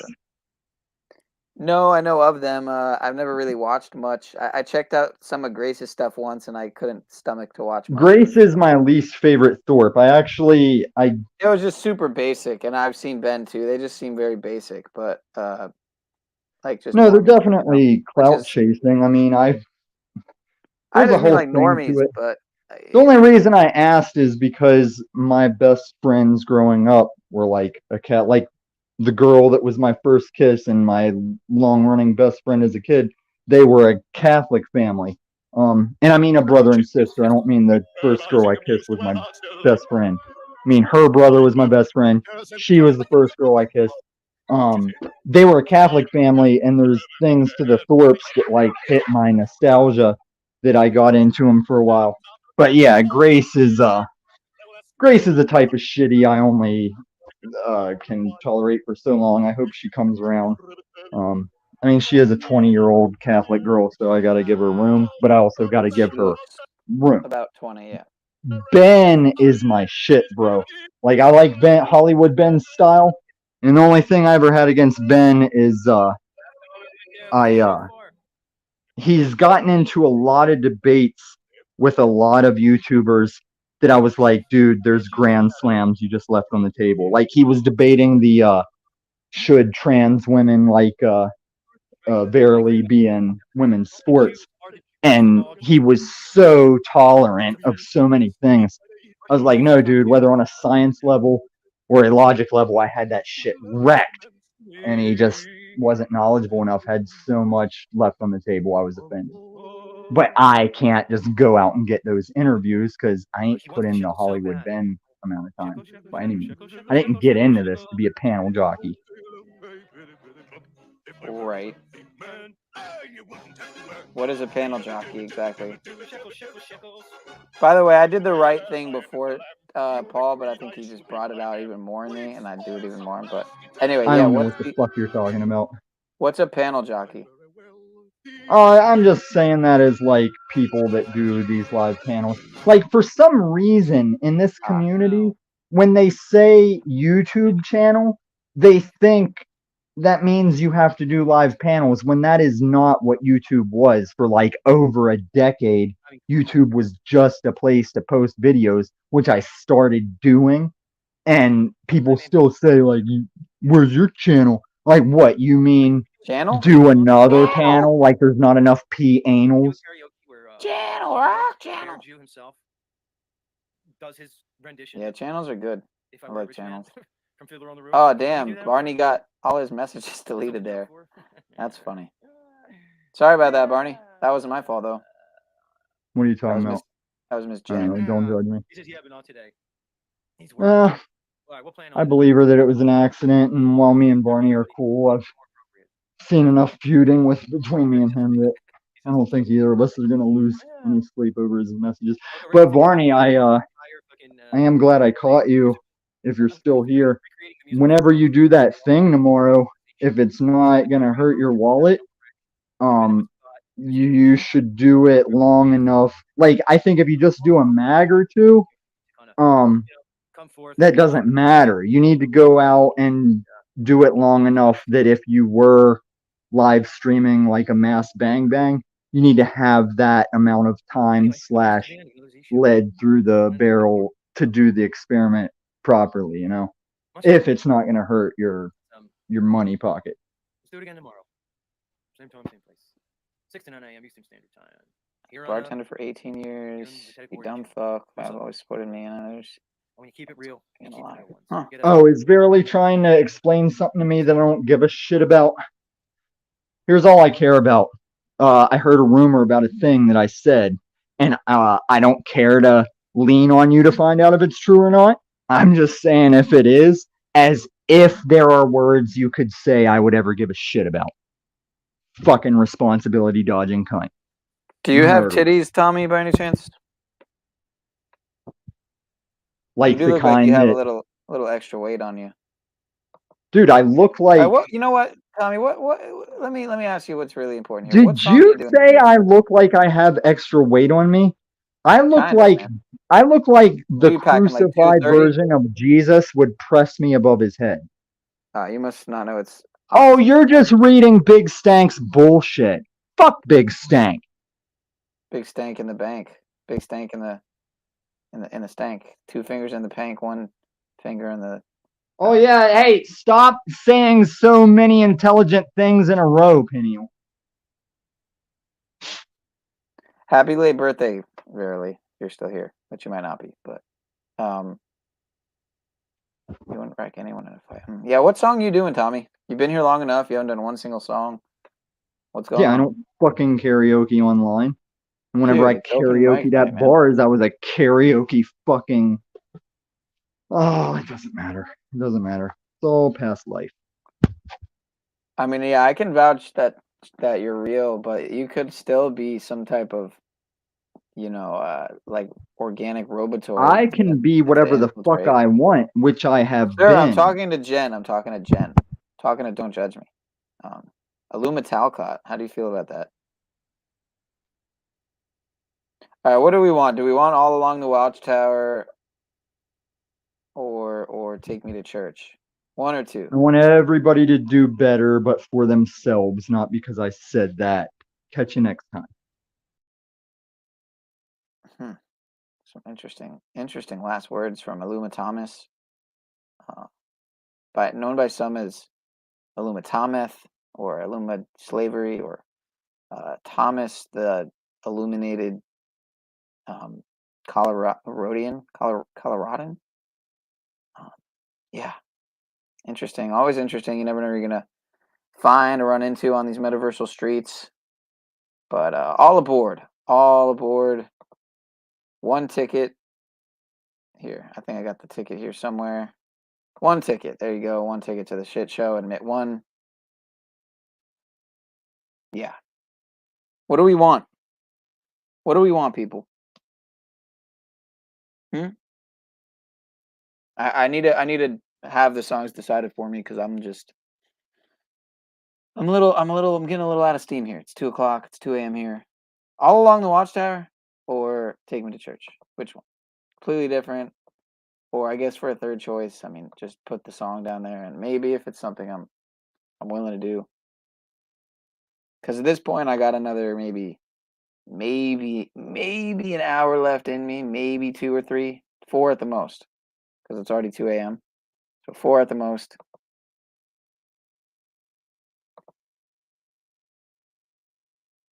They have the heart to stand out. Yeah, I don't think he had, wrong intentions.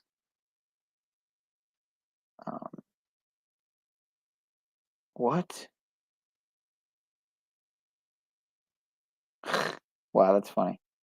Yeah, with the water drops, that's what actually fucks up screens. I've noticed the most is when a screen gets wet. That's the ultimate. It's the ultimate worst thing for, especially obviously touch screens.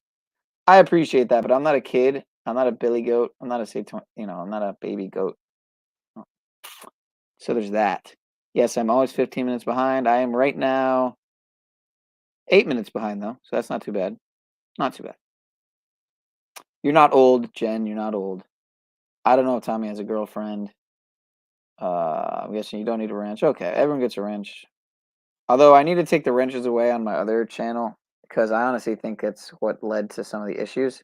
Somebody getting in their feelers. Not to name any names, but I have a couple ideas. I brought one up actually on Paul's because someone had tipped me off that it might be him. But anyway, hopefully Tommy can see that I gave him free reign here. I didn't even really stop him, and he called me all kinds of things, including the F word, all kinds of stuff. So that's okay. That's totally fine because I'm up here, I'm chilling, I'm a little dysfunctional, but so is he. Clearly, Tommy, you actually make me feel normal, sir. That's saying a lot. That's saying a lot. Not normal, but Barely is cool as fuck. I agree. All right, she wants church, so whatever. Whatever. This is Will Ferrell. I have an owner. Doug and Didn't they? I are just playing a game. Sayonara. This is Jamie Foxx. Jamie Foxx got cloned, right? Isn't that what like everyone's talking about lately? And Tyrone was cloned or something like that. Straight. You can do anything you want. See this couch. Best sex of my life. Wow, really? I'll see you later, baby. It was nice to meet you. I'm starving. What the fuck is the How should we eat? All of them? Yeah. You look different. Is it my human hands? Hold up. Strays. Only in theaters. Rated R. If he sinks this for birdie, he takes the lead. Yes. Helping her see the world in a new light.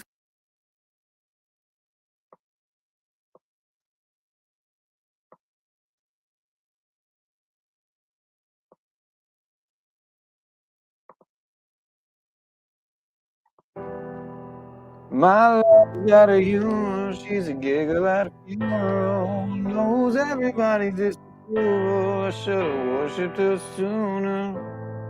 If the heavens ever did speak, she's the last true mouthpiece.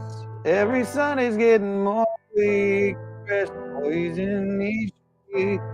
We were born sick, you heard them say it. I think I was no absolute. She tells me worship in the bedroom. The only heaven I'll be sent to is when I'm alone with you. I was born sick, but I love it. Let me to be well. Amen. Amen. Amen.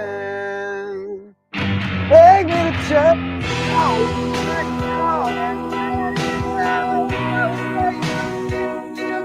Dropping your knife, find me that is death to God. Let me give my life. Take me to church. I want you back in the heart.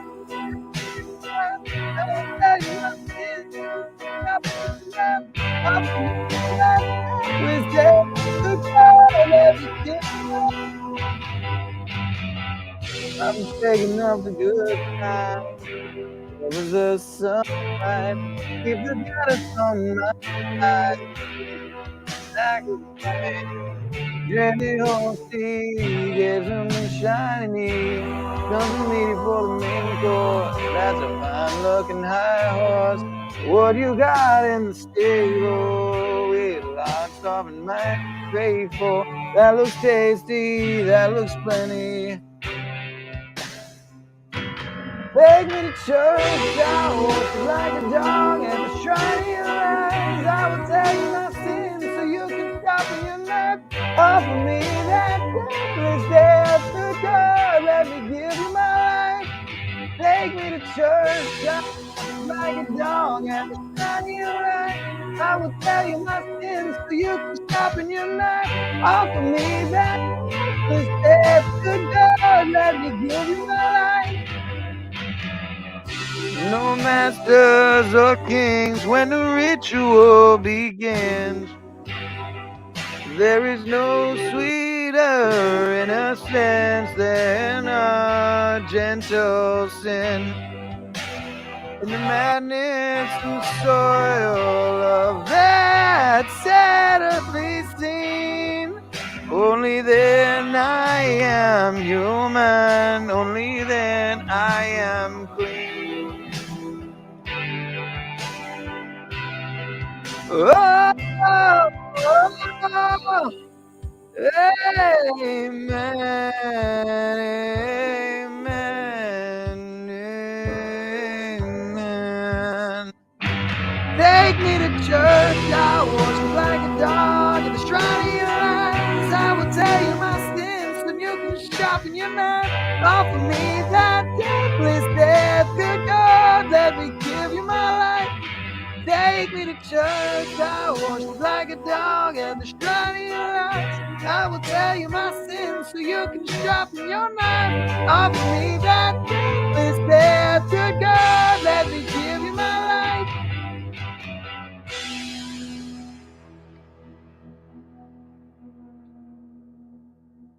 That part. That part. Only then I am human, only then I am clean.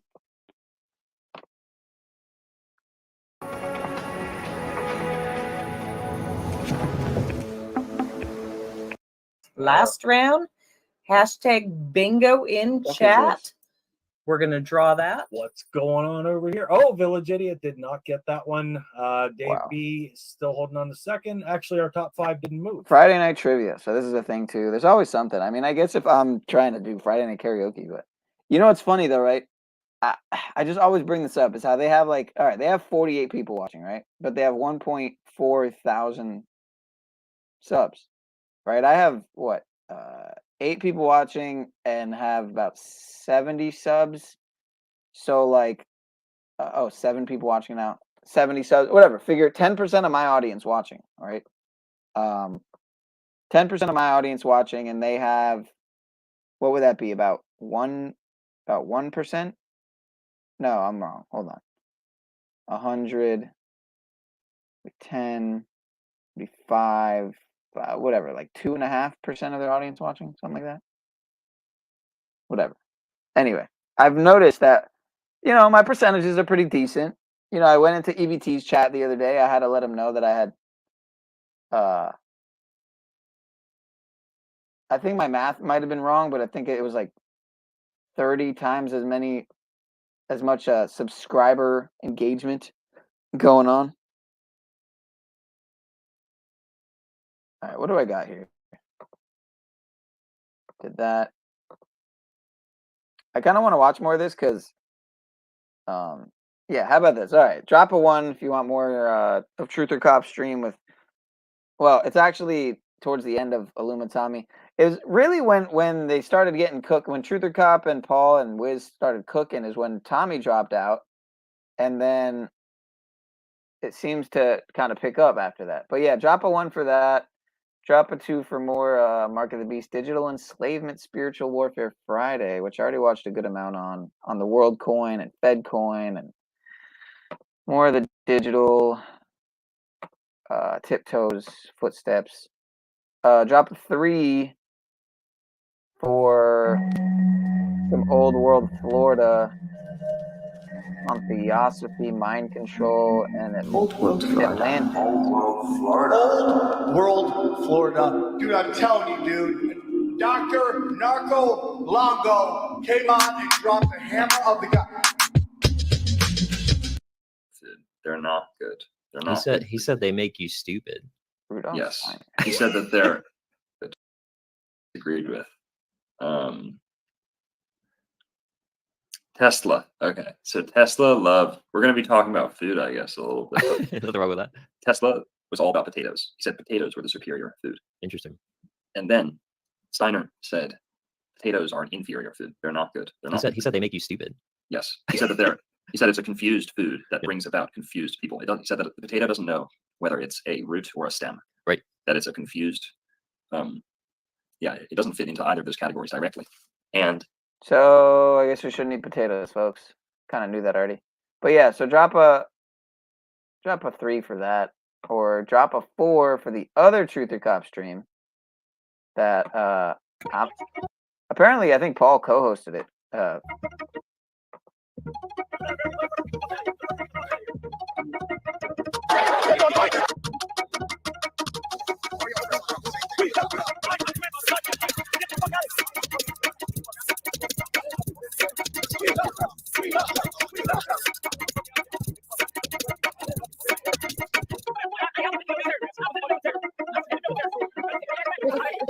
He's about to pull out a piece in front of all these people with cameras on them and everything. I mean, how stupid can you be?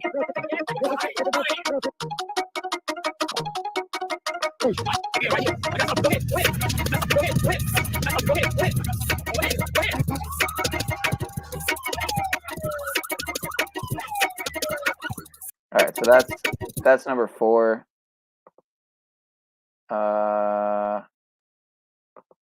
Or number 5, I was gonna skim through this a little bit. Bro Sanchez on realism, clonade, and human trafficking exposed. And this guy Peter Nygaard behind, pretty sure the guy behind realism.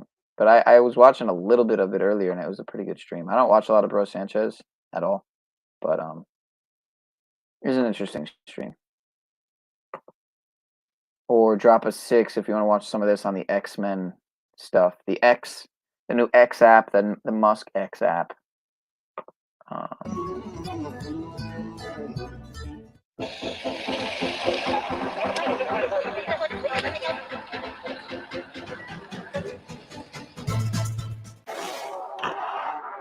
Well, it's not just on X app, it's on a lot of stuff. But as you can see, yeah, that's interesting. The X games were at the same time that the X app just rolled out. Huh. X marks the spot. That would be number 6. Or yeah, that's it. That would be it. So pick a number 1 to 6. One would be hold up. God damn it. 1 would be the first Illumitami stream. I mean, Truth or Cop stream that Illumitami jumped on, and Wiz and Paul were on it. On Taylor Toronto. 2 would be the digital enslavement shit. Or fear porn, maybe. Partially. A lot of truth. 3 would be the Old World Florida stream.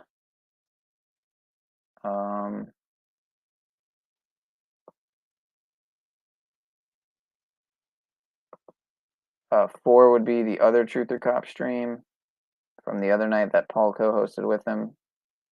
Came on again. Or 5 would be the Bro Sanchez stream on the cloning stuff. Or 6 would be this on the X optics. I gotta get the optics out of my vocab. It's pretty cool. In the meantime, while you guys pick, I'm gonna 1 to 6. I'm gonna play this little video from Mr. Austin.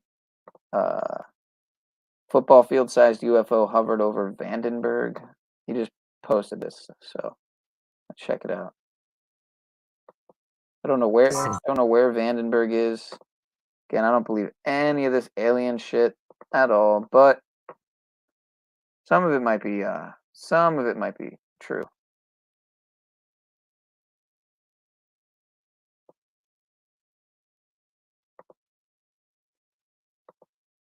for revealing classified information. Yeah, we don't want you to go to jail.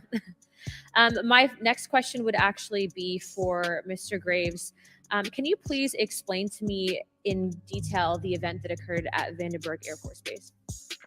Why do they need Kim Kardashian's fucking sister to you know what I mean, to do disclosure? What like, do you see what I see? Do you see what I see? Do you get what I'm? Why do you need? It's a rhetorical question, obviously. Obviously, a rhetorical question. At Vandenberg Air Force Base. Certainly. In the 2003 timeframe, a large group of Boeing contractors were operating near one of the launch facilities at Vandenberg Air Force Base when they observed a very large 100-yard sided red square approach the base from the ocean and hover at low altitude over one of the launch facilities. This object remained for about 45 seconds or so before darting off over the mountains.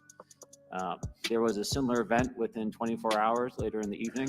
This was a morning event, I believe 8:45 in the morning. Later in the evening, post-sunset, there were reports of other sightings on base, including some aggressive behaviors.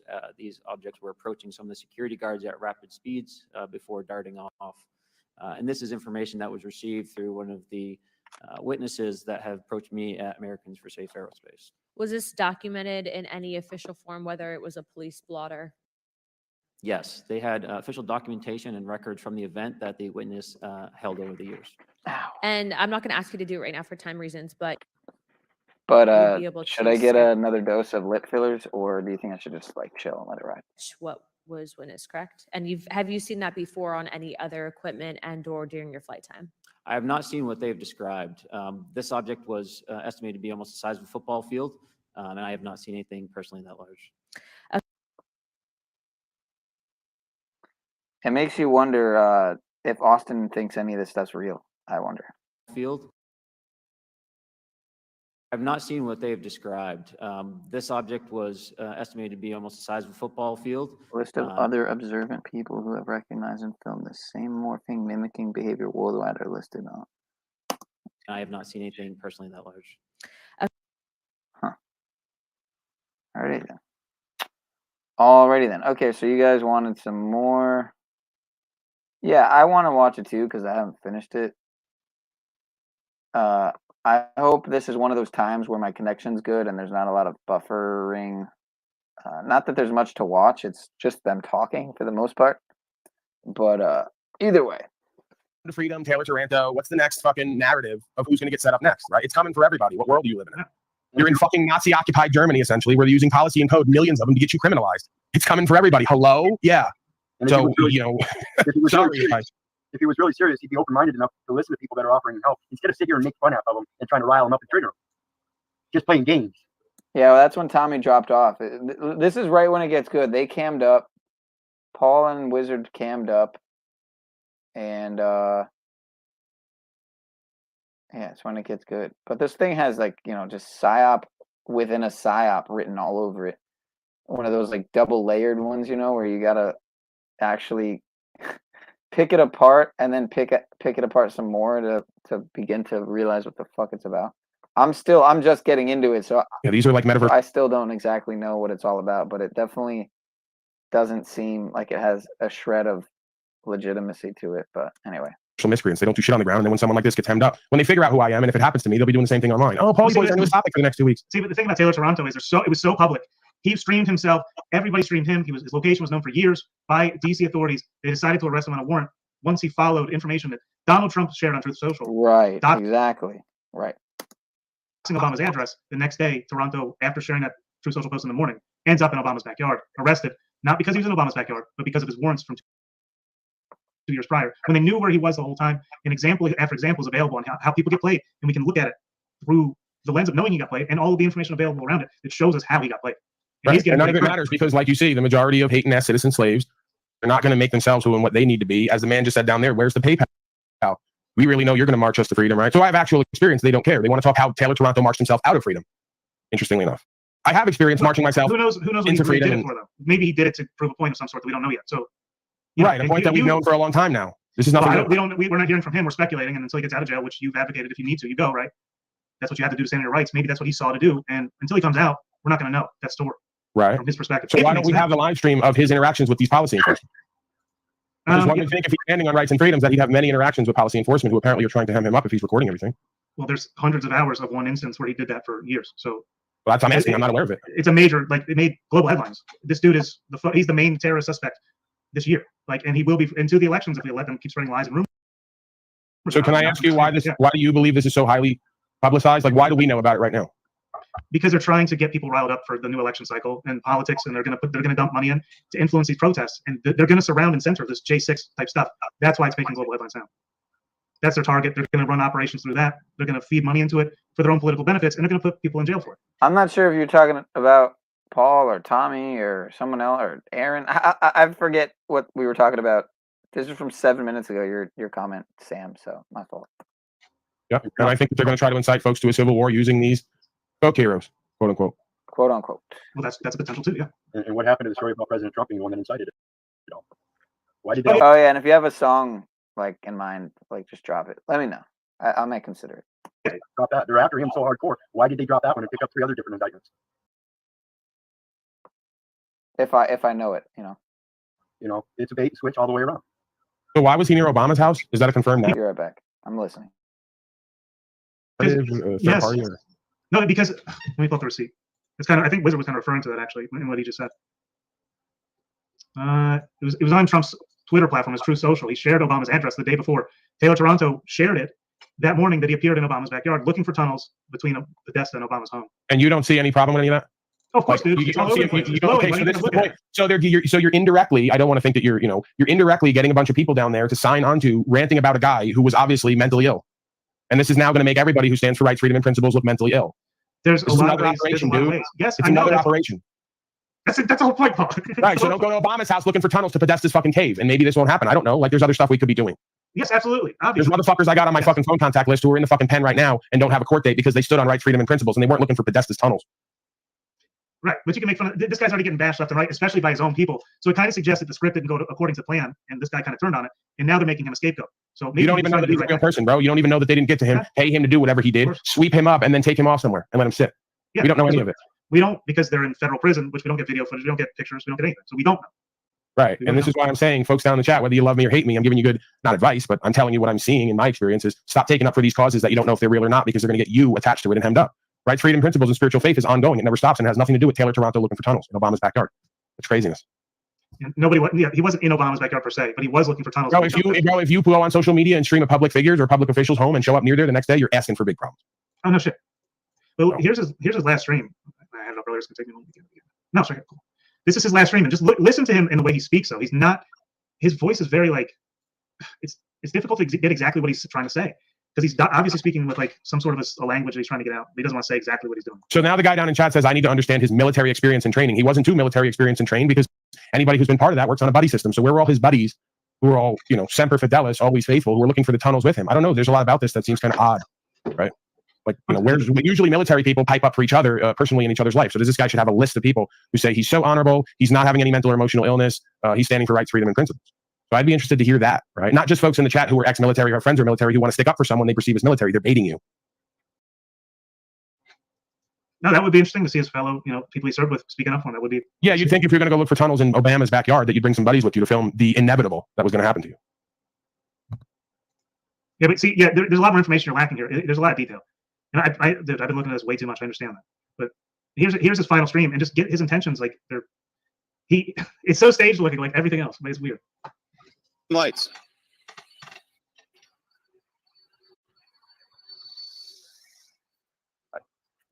Hello. Just trying to get an angle for First Amendment free speech. Thanks. That's Secret Service. She's all right. So somewhere down this road, so there's a few entrances that we can reach them. And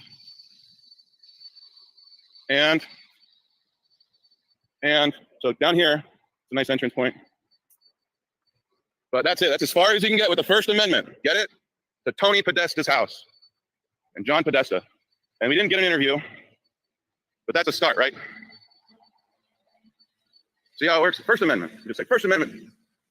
I control the block. We got them surrounded. That's what you say. You can say it too. That's not what you say. Oh, is it intimidating? I don't think so. Was she intimidated? She didn't look intimidated. Okay, so here's where you go. You can always take that, but you can always take this straight down too, if you want. So we're going to that. We're going straight down. We're going down rabbit holes, guys. I know ways and routes they don't even know. I'm surrounded. No in or out. No pedestrians. Okay, if I fall and I drop my phone, don't worry. Start like, just pinging my phone or calling my number so I can find it. Thanks. All right, we're almost there to the spot. We're gonna find a way to the tunnels underneath their houses. See all this dirt? All this dirt came from it when they dredged it out. Oh, okay, so there's the water. We're looking for tunnel access so we can get the interview. In case they try to weasel their way out. This is pure insanity. No in or out now. No, for sure, but this is moments before his arrest. First Amendment. Just First Amendment, free speech. Because they're watching him on live, apparently behind Obama's house, trudging through the forest, claiming to look for tunnels. And they don't know what he's liable to do, and they're waiting for you guys to throw rocks to get into the prison. So that's what the folks are doing now, because they've been made aware of all the things they weren't aware of for the longest time. Now they're woke, and they're gonna go around looking for tunnels and throw rocks at the prison, begging to get in. And folks down there are supporting it now in chat. It's bizarre. But at no as if Obama couldn't be doing something with tunnels and trafficking without the military and the policy enforcement involved. How retarded are you people? If he's doing that with tunnels, the military and policy enforcement are involved. All your heroes. So Toronto wasn't committing any crimes when he was doing this, but he was arrested on warrants from 2 years prior. I understand that. Right. I understand that. That's the reason they came up with to arrest him at this moment. He knew that too.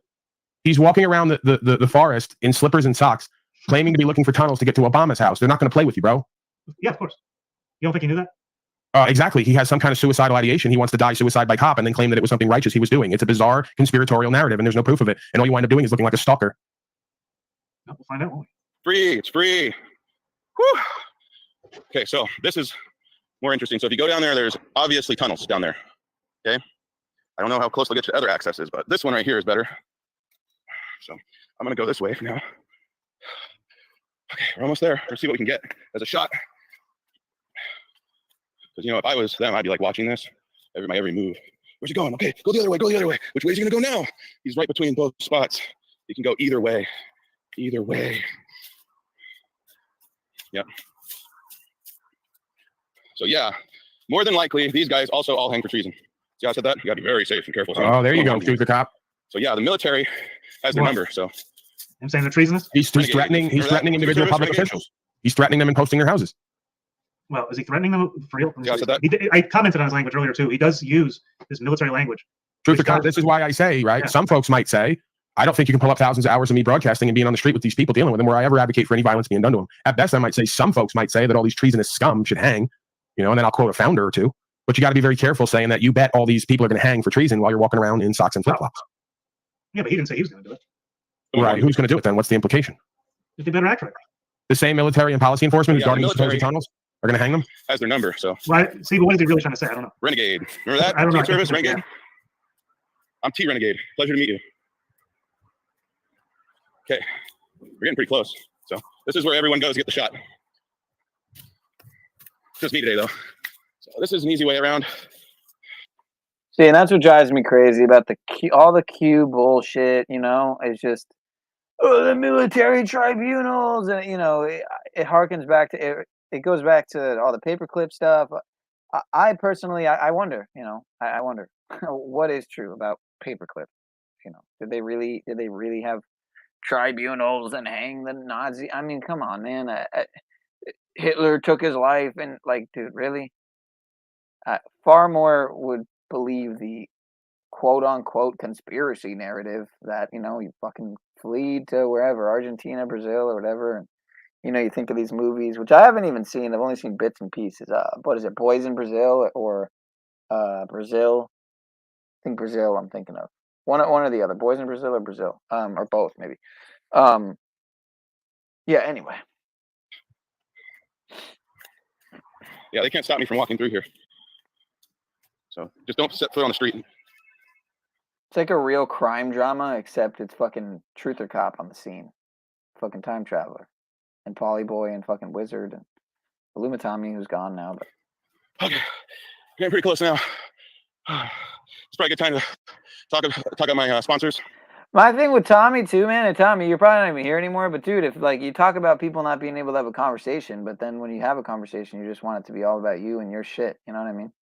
And just go off and on and on and on and on and on and on and on, like a tape that never ends, and it's, you know, it's not fun for most people. So when you have Patriot in your name, I know you're usually a retard. My agent, my job agent, career agent. She's the one working behind the scenes.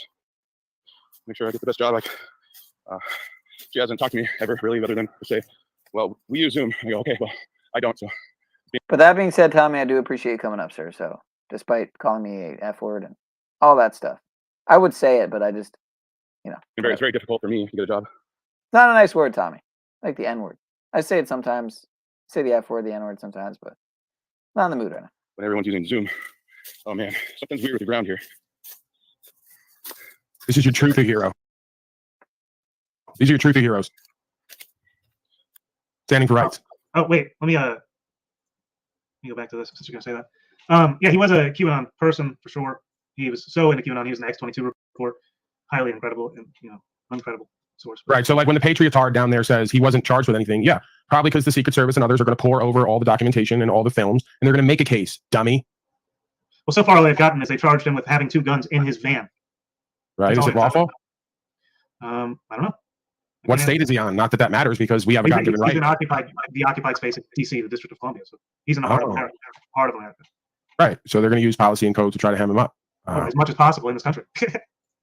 The TFTX22, because X22 is a fan. This is his Truth Social account where he, the day before Trump posted this, the real Donald Trump on Truth Social, Trump's battle for the Trump battles the shadow government. And the morning of his arrest, he said, "Got them surrounded."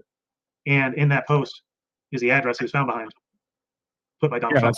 That's going to be an issue, right? They're going to have issue with that, and they're going to remix it and say that you're, again, if you think that guy's in his right mind and you want to hit your wagon to him, I'd have to. We sound like how much is Trump paying you to avoid him in this whole conversation? Oh no, listen, I don't make any bones about it. It's a policy statute code system. The United States of America is a corporate entity. We're all opting into it, and then complaining about the results. So I say opt out, stand on God-given rights and the law of the land, and get out of the dual jurisdiction game, right? It's not about hunting them down and stopping them from their nonsense. It's about stop feeding into it and being part of it, right? You don't want to make an enemy out of these people. They're going to make an enemy out of you just walking away from it. They did it with me. So, you know, if you want problems, there's enough awful man under God's law and standing for rights and freedom. You don't have to go searching for tunnels up under Obama's house. No, absolutely not. But the point still stands. Was this man wrong for doing what he did, or was he doing lawful activities? That's yet to be determined. Right, but this is part of what they constantly do, which is a propaganda campaign to blur the lines between what's legal and what's lawful. Am I saying anything he did was unlawful? I didn't necessarily see anything. Are we blurring the lines there with a breach of a peace or direct threat or intent to harm with the veiled statements online? It could be argued from a legal process point of view. But ultimately, you know where I stand. Did I cause any loss, injury, and harm? Do you have reason to believe that I was about to? Do you have any evidence, better yet, proof of that? If not, then he's got to walk. You know. Well, even crazier still, there's a lot of footage of him at January 6th defending Capitol Police, but he's simultaneously charged in a wrongful death suit because of. You have to understand, Truth. They're trying to discredit the military and police anyway. They've been on a campaign. The ubiquitous the systemic controllers, so to speak, have been running the police department and military into the ground over the decades. So it's just another campaign to throw out bait to get policy enforcement and/or military folks to sign on to this, who are right wingers and Trumpers and all the rest of it, because they want to discredit everybody. You know. And years ago, a lot of people don't consider this, but during George Floyd, the aftermath, Trump passed some legislation that would even be seen as leftist because he required police stations to get federal oversight if they wanted funding. So now all the police departments that get federal funding, which is probably all of them, I would assume, have to adhere to government federal oversight. And I think that's why we saw a decrease in a lot of activity on a lot of levels with the police over the last couple of years. And there's a lot more federal oversight where they're observing things like YouTube and the internet, collecting information on people and really trying to address what they do. What their intentions are, there could be a lot of different intentions there. Why is this patriotard not understanding that I'm trying to provide clarity down the middle? I'm not reading into anything. I'm telling you what the courts will do with United States corporate citizen slaves under legal code. Like, why are you saying that I'm explaining that these are all operations within operations? Yeah, it's all mind and heart control within mind and heart control. That's all I'm saying. And again, it's common sense on some level as well. I'm reading into what he may or may not be doing. Yeah, we do that all day, every day. You know. Yeah. So that's what's going to happen in life. If you walk around with sandals and socks and you're huffing and puffing, finding the tunnels behind Obama's house, putting up cryptic links on your social media, they're going to have a conversation with you at the least, and they might charge you if they find something on you. Yeah. But it's almost like, but it creates such a beautiful lens to look at it and talk about all this through. There's so many ways to take the conversation within the scope of what's happening here. And that, you know, so that's why I'm kind of so fixated on, because I was following this dude. I probably met him in person. And I've been following him for the last couple weeks before he even got arrested. So I knew something was happening then. Because you can begin to see through these things and follow them once you find the heart of them, which this is.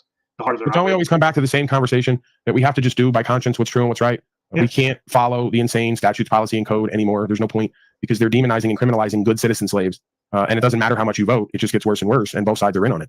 Yeah. So I only really see one way out, which is civil disobedience, but not going and looking for trouble and problems. When they bring them, you stand on the truth and you deal with it with proper process and procedure as much as possible to avoid the labels of being characterized as a belligerent combatant. Oh, and that's what I want to talk to Ken about, because that's what happened to Ken. They went behind the scenes to slander his name as a sovereign citizen, and he got put on a very specific list because they labeled him that for no reason.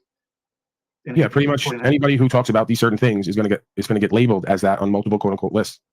You know, white nationalists, terrorist, extremist, possible threat, sovereign citizen.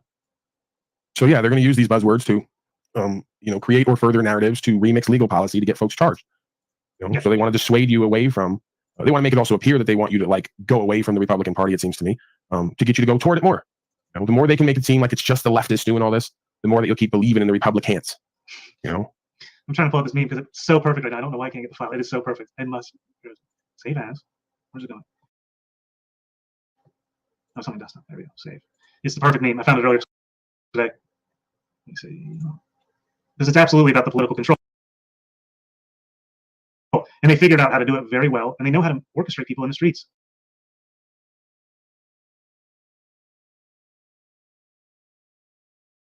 They want people in the streets. It's like their powerhouse. Yeah, I mean, the longer that they can keep people tied into a political system that they should already know is corrupt and defunct at its core, the more that they win, so to speak. It's order out of chaos. The more people just unplug from all of it, stop buying into the left and right paradigm, and just live as free men and women unapologetically and be presentable and honorable at court if they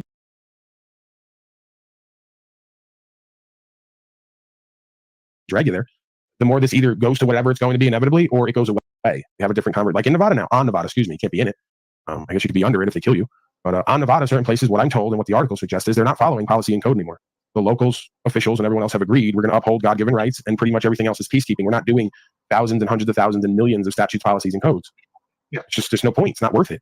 That was ridiculous. But here's that meme. You got Russian roulette versus American roulette. Right. It's perfect. I like that one. Yeah, I mean, Trump was the perfect operative to get everybody invested back into a system that they were disenchanted in. Right, the Bush years, the Obama years. Every so often, everybody kind of realizes we're all disenchanted with the system and the way it doesn't work. And then they put forth the puppets and the scenarios and the propaganda to get everybody tied back in, get everybody aligned again, invested. They're pimping on everyone. But they want you to pick a political side and not think for yourself. They want you to adopt the abortion or the pro-abortion, the anti-abortion. They want you to adopt the pro-gun, anti-gun. It's not so much that you can't talk about it, but they want you to pick a side politically in their spectrum. I think that we can look at it and observe it and talk about it without taking part in it. Jeremiah 1:5, before I formed thee in the belly, I knew thee. Before thou was cast from the womb, I sanctified thee and I ordained thee a prophet unto the nations. So I don't care what political party you're in. I'm not of a political body. I'm not even of a nation. Prior to the nation came the living soul, the spirit. Yeah, it's like the most triggering thing. This says it's amazing how it can be for some when you claim no side. Like I've gotten attacked so much in my life for not claiming sides. I've been attacked at BLM protests for being a pro-Trump racist. I've been attacked at a conservative protest for not identifying with their side. I just sit and I observe. I don't really take part. So it's fun. I've been called Antifa. I've been called a racist. I've been called everything. Yeah, Tomas is down there calling me a demon right now. I don't give a fuck. Yeah, I mean, the greatest thing I guess about being somebody who lives this on some level is watching the other folks, like in chat and in life, just be completely confused, lost, and broken. And instead of unifying in something that I would want to be a part of or that I am a part of, they would rather unify in hate because they already know what they've already decided. Hey, we're not going to do it. We're out. So we got to hate on you, right? We got to do the games. So hey, it's great because you guys get to go back to your life and live the rest of your life a coward. And I get to say I've at least at some point in my life started to do something different and be part of the solution rather than the problem. So when you get to that space in life, you'll know when you're there because you won't give a fuck about what anyone else thinks. They haven't got there yet, truth or cop. Right? I'm trying to be. Somebody's trying to recruit me into an Antifa branch over here. It's a rather interesting proposal. I have to, Yeah, we got. I'm gonna bounce out soon. So if we can get some of the miscreants in chat to finally come on up and be men once in their life and speak instead of typing like little girls, that'd be great. No, I can drop a link. Yeah, go ahead. We got Honey Bun Enjoyer. We got Chem the Storm Slave. We got a few others down there who just can't stop typing in their feelers. A lot of the usuals too, who every time I show up never have anything positive to say. It must suck to really live in hate constantly. To just be that much of a loser failure. You just live all your life in hate for a man and what he does and says and how he presents. That broken host syndrome, truth or cop, we got to get the spirit of their mama up out of them. We need to do an exorcism tonight before bed, I think. It's probably a good idea to do that every night. Oh, man. Listen, anybody come up here? If you want to talk about Antifa recruitment or whatever, we can talk about that. I don't want to get into details otherwise without the other parties involved. Could you imagine a grown man that never shows himself but uses the face of another man because he's so desperate to live vicariously through him? He was upset earlier that you haven't mentioned him in a while. Yeah, I know. That's the thing. When you're a hating slave with no other purpose, you just sit around with other people's face and wait for them to mention you. That's the highlight of your life. All right. So again, better to be the one who's getting hated on than the one doing the hating. It means I'm doing something right. If anybody else wants to jump up on stream, I'll drop one more time. Oh, I do kind of have. Shoot, I want to wrap. I thought I was going to do 30 minutes an hour before get chalked up, went live. CBO. I know you're a fan of over there, but they never went live. So the punk ass cowards are now typing quickly saying that I'm baiting for folks to dox themselves. That's internet loser failure nerd speak for show your face on camera. You know. Have a good night, Star Fox. Good to see you. Ken, you want to come up and share your stories? Because Ken has an interesting story there about that, and I'd like to get into detail. We could do it right now, or at least That's tease always the a story. Well, you get the documentation wizard. Well, What is anything? What is anything? Yeah, documentation ain't gonna do him a damn bit of good if he doesn't understand it. He's a fucking idiot. Bring him up. You have a challenger now, Ken. I don't know if you can turn this one down. You might have to really grab your balls and learn how to come on camera, all you little boys down there. Then you'll learn how to actually stand for something in life after that. We'll work on that after. Lesson 1, grab your balls, get past your fear and hate in the chat, and come on up and show yourself. Step 1 of how to be a man and get respect the right way, not attention from your daddy the wrong way. Negative attention. See? No one ever taught them how to get positive attention. Yeah, so when you talk about demon, the etymological origins of demon, D-E-D, as in showing your face makes you accountable. And then mon, as in Monday, as in man, as in minute, as in moon. All of it. It's all man. D-man. So you take away the man. What do you have left? The living soul, the spirit. So keep calling me a demon. Demon was created by who? Tell me demon was created by Satan. Who created Satan? You fucking dumbasses. All right, I'm gonna start closing it down. It's early. Wizard, you're a little bit in the middle, aren't you? It's a little earlier where you're at. It's already 1 where I'm at. I sleep when I'm needed. When I need it. Hey, he doesn't take a break, right? I do my best to take a break. That's my companion. I'm about to jump off of here. Y'all got any closing remarks? Wizard, you got closing remarks? Y'all know my famous one now. At least you should. I love you, but I don't give a fuck whether you love me back. Have a good night, man. It's been a while since I've heard it, man. It's been like 3 or 4 months since I've heard you say it. Have a good night, man. All right, PT Bruno. Closing remarks. Well, Mr. Truther Cop, as much as I try to rile you up, usually you're a good sport one way or the other. So I will show respect this time. A limited. Get carried away here. A limited amount. Respect for you. Stream. We had a good conversation. I did a lot of monologuing. You allowed me to do that. It makes me feel good because one thing I like is talking about me. I can't get enough of it. And if it can trigger some more bitch ass house slaves down there who need to get their life together, well, then all the better. So with that said, I will depart from you. I bid you blessings, peace in this life, blessings of understanding. Those are the best blessings that eat all the other ones, it would seem to me. And peace and love, brother, in your life, as the Talcadian one would say. All right, we'll see you later. Take care now. Good to see you. Thanks for coming up. Been a while since I've seen you as well. Or at least here. Yeah. Basically covered everything. I want to say if you're fair. Anybody got any questions? Do I need to do anything? I need to do anything else here? Ideally, I'll come stream more, and I don't think I can do this long. I did not intend to go this long, but things happened and continue to happen. Never forget the tunnels. Thank you. Dang. Okay, so I can't get the shot of the lifetime. Sometimes you gotta do this. Get your shot. Get the shot. You gotta stop at nothing to get the shot. Okay, so I'm gonna get in position, and then one of you will say the magic word, and we'll get started. Okay, we're almost there. That's where other people come get the shot. As you can see, it's pretty roughed up. Okay, got the shot. Not allowed on the street though. And I know their Secret Service. Yeah, they have the right to watch me. And I have the right to get the shot. So I get another shot from a different angle. Whew, all that for that. I feel like practically dying. Whew. Okay, so I can't see any of the addresses. You guys have to put me in the right position. Oh man, this tree's going to burn anything. Yeah, just don't go on the street. That's the professional saying that. Yo, is the chat dead or like is that just on my end? Can somebody drop a comment, like please, just so I know that it's not dead on my end on Streamyard? Because I don't see a comment in like 20 minutes.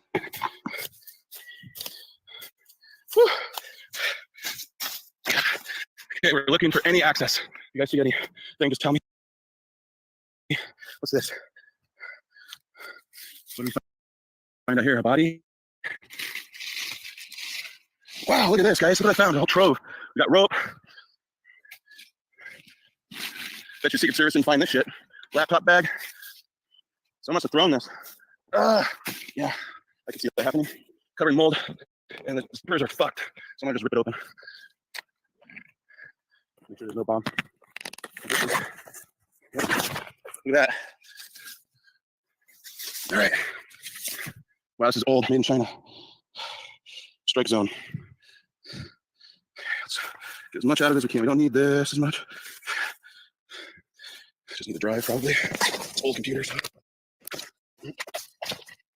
Okay, well, look what we found. It looked like a gun for a second, but it's not. Just a battery. Battery and a cell phone. Okay, got the cell phone. What's going on? I'm outside Barack Obama's house, and there was this bag here with all this stuff in it. So I'm recovering what I can off of it. I'm establishing a report with that lady over there at Secret Service. She can hear everything I'm saying. It's totally fine. I know what I'm up to. I'm a professional. So I'm taking this because this is definitely moldy and old. So it doesn't belong to anybody. So take that. That's my coffee though. I brought that. So yeah, we got all sorts of cool stuff. I can use this for something, I'm sure. It's rope. Take that.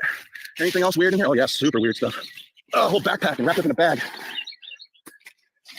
Yeah, let's see what else I can find. A lot of bags in here. Super, a lot of bags. Holy crap. This one's gunked. This one's probably good. Or find something in that one. Okay. Wow. 2 bags. Holy shit. Man, so I wasn't burying shit here all day. Not day, but like a while ago. Oh, fuck. Oh, my God. Okay. Sorry, it's hot now. I'm sweating. I'm going to set this down so you guys can see what I'm doing. I don't get the phone.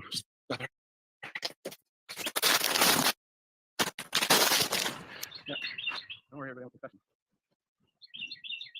More bags. This one's double bag. It was underneath the other bag, so it must be important. All right. What else we got? Oh wow.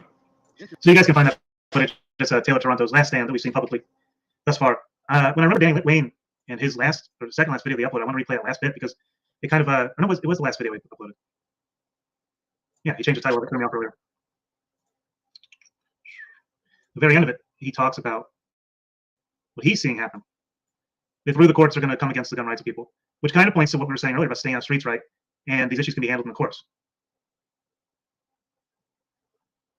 And he did lay out a good point here. I want to get back out.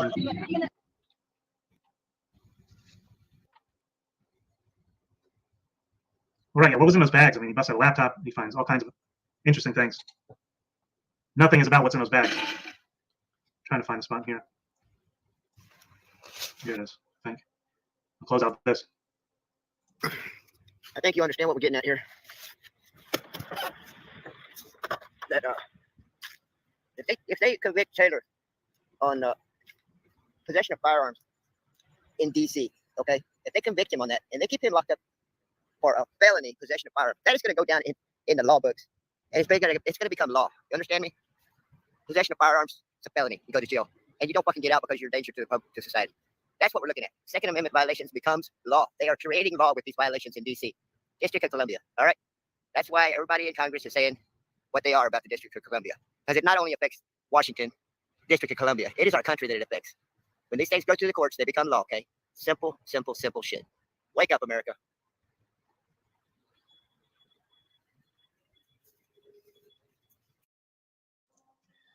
No, that was not Moose. I believe that's Synthetic Warrior in there. That was Danny Wade. Taylor Toronto's like, I don't want to associate them too closely because they definitely have their falling outs here and there. But, you know, they know each other well. They're trying to get Danny tonight. I would like to ask him about the motorcycle. But I think I want to ask him about that. Oh, wait. They were talking about this. So, yeah, Cricket Day mentioned this. I thought I pulled it up. Mm-hmm.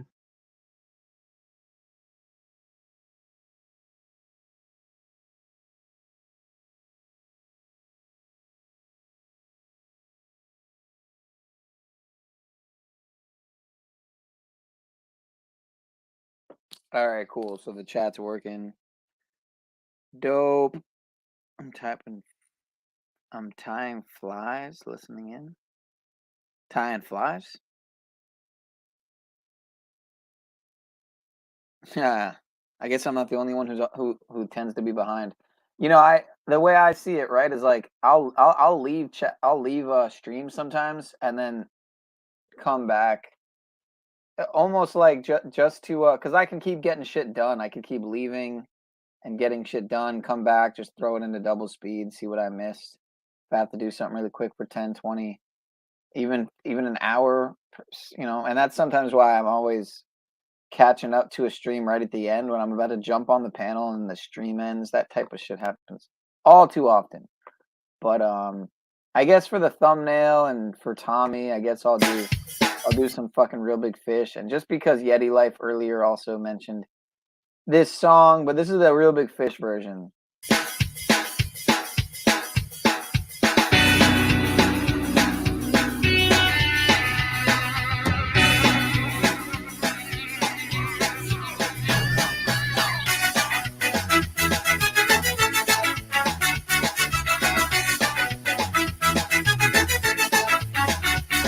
Taking away, I don't know what's left to say, I'm staying anyway.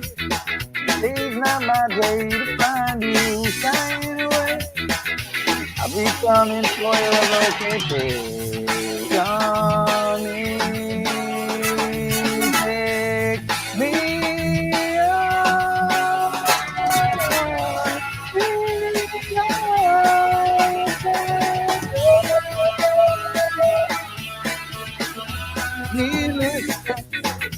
Bars and names again, but I'm doing that like you feel. Don't gotta do these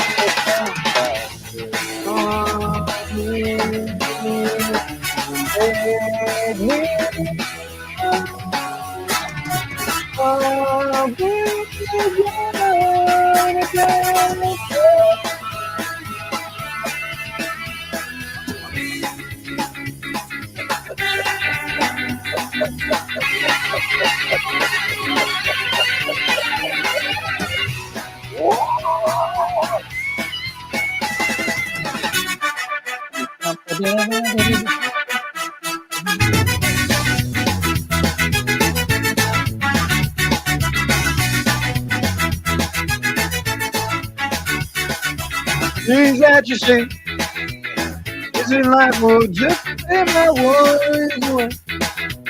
All the things that I've got to remember shining away. Be coming from anywhere, honey. Take me on. I need to get me cyberspace off the screen.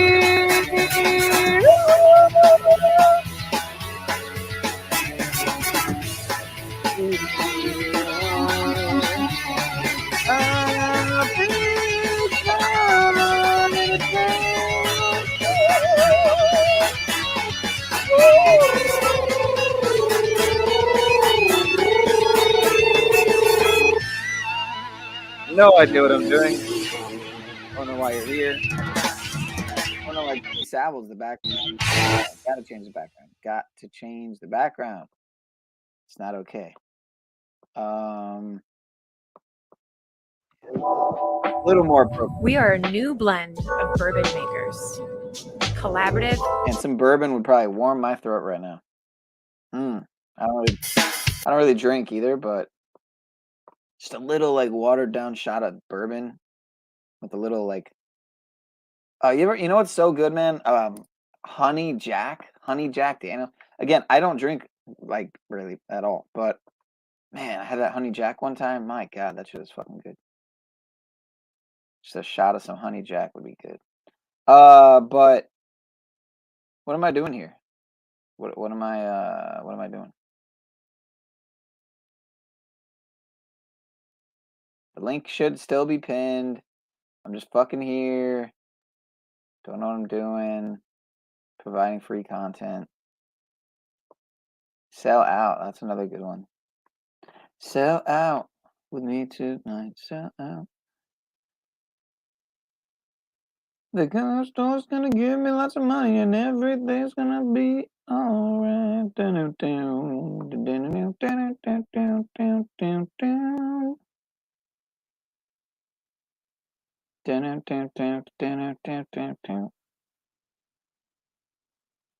How does this go again? How does this go?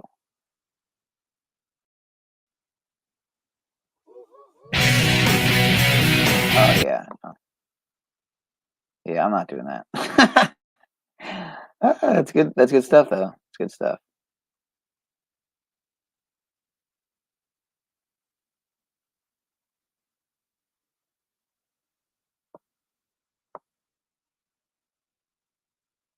Anybody got anything? I'm at a loss here. I'm at a loss. Going through my brain.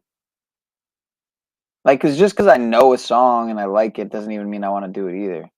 Like, I gotta be like feeling it, you know. And even then, I might regret it afterwards. But what is this? Climate. Oh yeah, I already played that. That's right. That's right. Yup. Damn, I haven't heard this song in fucking forever, man.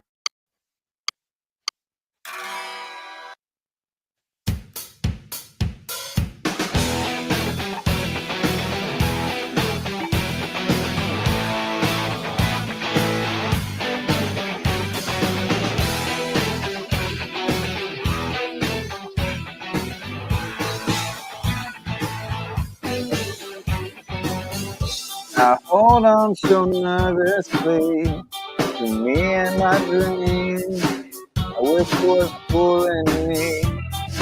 So far has not been good. It's been shitty, and I feel like what as I should. This love has got to be the most expensive thing. I thought you and me. Well, I am imagining a darker thing for your face, for my face, but I'm not paralyzed. I think to be struck by you, because you're standing still. It's your body, that is what your eyes can do. You probably move right through me on my way to you. I hold out for one more drink before I think I'm looking too desperately. So far has not been fun. I could just stay home if something really means one. This club will hopefully be closing 2 weeks. It would be cool with me.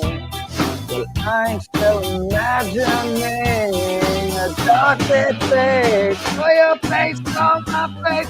Well, I'm not paralyzed, but I seem to be struck by you. I wanna make you move because you're standing still. It's your body, that is what your eyes can do. You'll probably move right through me on my way to you.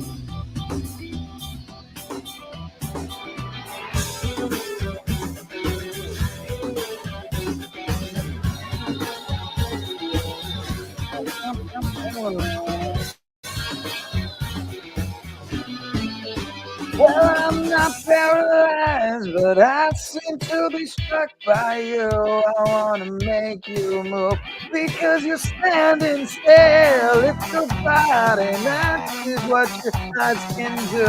You'll probably move right through me on my way to you. I'm not paralyzed, but I seem to be struck by you. I wanna make you move because you're standing still. It's your body, that is what your eyes can do. Move right through me on my way to you. You'll probably move right through me on my way to you. You'll probably move right through me on my way to you. I don't know if I know that song, man. With Got to Be Metallics, I don't just stand out, I shine. Pastel or bold, I decide. I'm kidding. I definitely do know that Hey, song. this week only. All right, yeah. And now it's gonna show that on the thumbnail. The 1 second I fucking showed a Walgreens. That's what it does. When you show ads, it makes sure to throw it up as the thumbnail. So when people go to like click on the video, they're like, "Oh, cool, this guy." Like a couple of my one of my thumbnails says Burger King on it. When you scroll over the fucking, it's so annoying, man. It's so obviously the algorithm. That's how that shit works. Well, I just typed in thumbnail. What is Runaway? What is that? Soul Asylum. Yep. Yeah, I knew. I don't know if I really know that song that well though.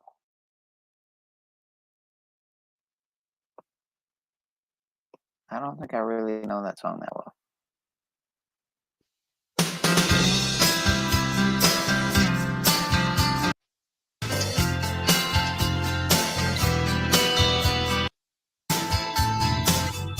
Yeah, I don't really know that song that well. I mean, I know it, you know, but I would not know it well enough to cover it.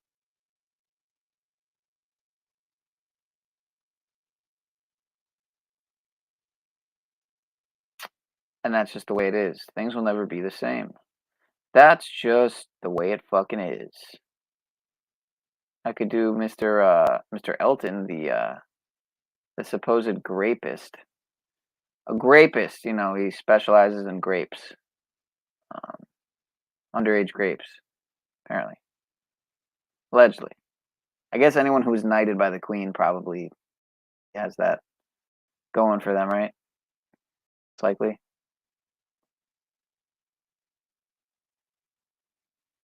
Oh, I'm thinking that was Roxanne, like the police. How about Eye in the Sky? I actually had that queued up on the last.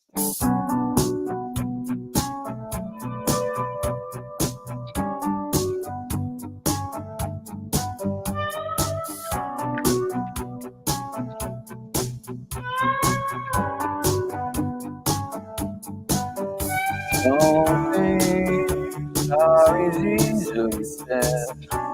The optics are high. Literally. Don't try to turn and tables. You've taken lots of chances before, but I'm not gonna do anymore. Don't ask me, that's how it goes. I don't know what you say. Don't say what you're gonna do. Don't let fire rush to your head. I've heard the accusation before, and I don't wanna give it more. Believe me, the sun in your eyes, it's not a lies worth believing. I am the eye in the sky, looking at you. I can read your mind. I am the maker of rules, these limit rules. I can keep you blind, and I don't need to see anymore to know that I can read your mind. I can read your mind. I can read. I need your power, baby. All solutions ahead. All right, in the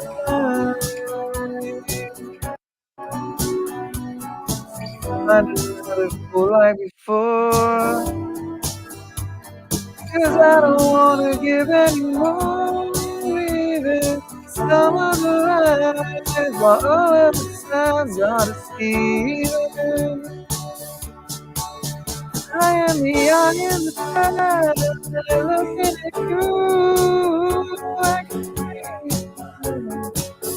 I am the maker of rules, dealing fools like Jesus. And I don't want to be anymore. Know that I can read your mind. I can read your mind. I can read your mind. I am the eye in the sky, looking at you. I can read your mind. I am taking feeling cool. I don't need to see anymore to know that I can read your mind.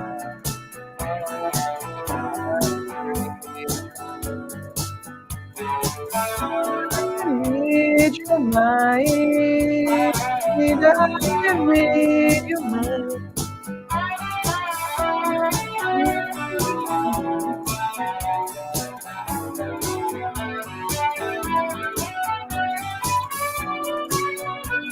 Oh, man.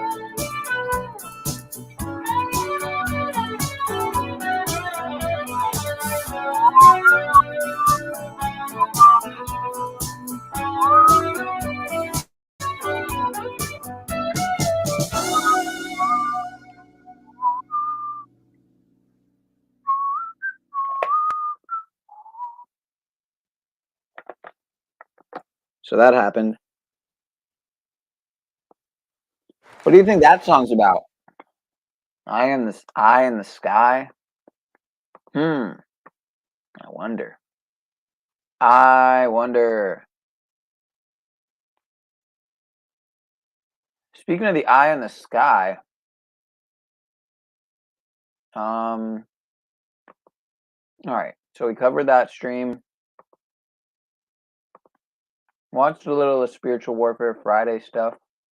But the proposed system would function on a blockchain-based platform, akin to the renowned cryptocurrencies like Bitcoin and Ethereum. However, it boasts of unique differentiations. I think he means Ethereum. Definitions, I'm sorry, that distinguish it from its non-governmental counterparts. And they say the benefit is the benefit of the Fed coin presents a plethora and potential benefits, extending a diversity array of advantages of individuals, enterprises, and broader economy. So basically, this is like a little, this is a benefit of having this Fed coin. Yeah, it's crazy, man. And if you guys can see that on the screen, this is like, the enactment of Fed coin is a potential to greatly diminish the transaction costs, especially the realm of cross-border payments, enabling smoother global trade and commerce. Then that's what it's all about. That's exactly what it's all about. And that they're always saying, it's about smoother global trade and commerce could potentially pave the way for heightened economic growth and development. So, again, when you pay something, right? Sometimes you pay your credit card with another card. It takes a while for it to post on your bank. And sometimes you forget about it and use the money and you go into the hole, right? So what this does is it goes through right away. It pushes it through right away. There's no processing involved. It's boom, which sounds good, right? But again, it's micromanaging every aspect of everything you spend. And then people will say, well, I got nothing to hide, so what? So what? And it's going to come a time they're going to sit there question you, tax you for dumb things, and even shut your currency off because they don't like you're buying guns. Oh, we can't have that, even though it's legal to buy guns. Oh, we can't have that. So we're not going to allow your money to work at gun stores. That's just a small taste of it. And then and this is NBC saying long-awaited Fed digital payment system will launch in July. That's the Fed coin, right? And it says the Federal Reserve's digital payment system. I used to like James Freeman and some other auditors, but then I came to the realization, how many of these auditors are really actually like legitimate and aren't just feeding into a distraction op just to keep people looking at the next audit and the next audit and the next audit. That being said, obviously there's a lot of legitimate, there's a lot of legitimate auditing going on, worthwhile, valuable, getting stuff done, reaping some positive results from their endeavors, but a lot of it's ops, in my opinion, pretty obvious to see. Yeah. I was actually going to read off the WorldCoin site, but it looks like he does it, so I might as well. Could this be what it's? I had the tab open here.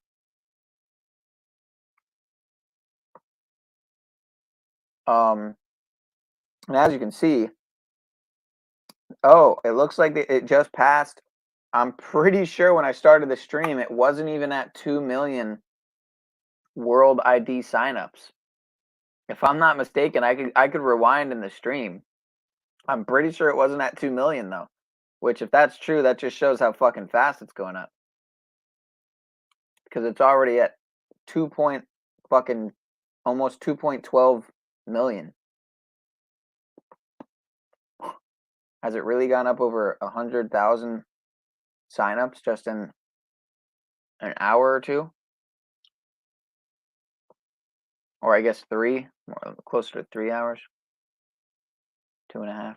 That's crazy, man, if that's true.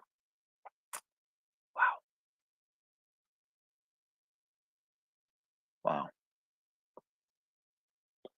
Unreal.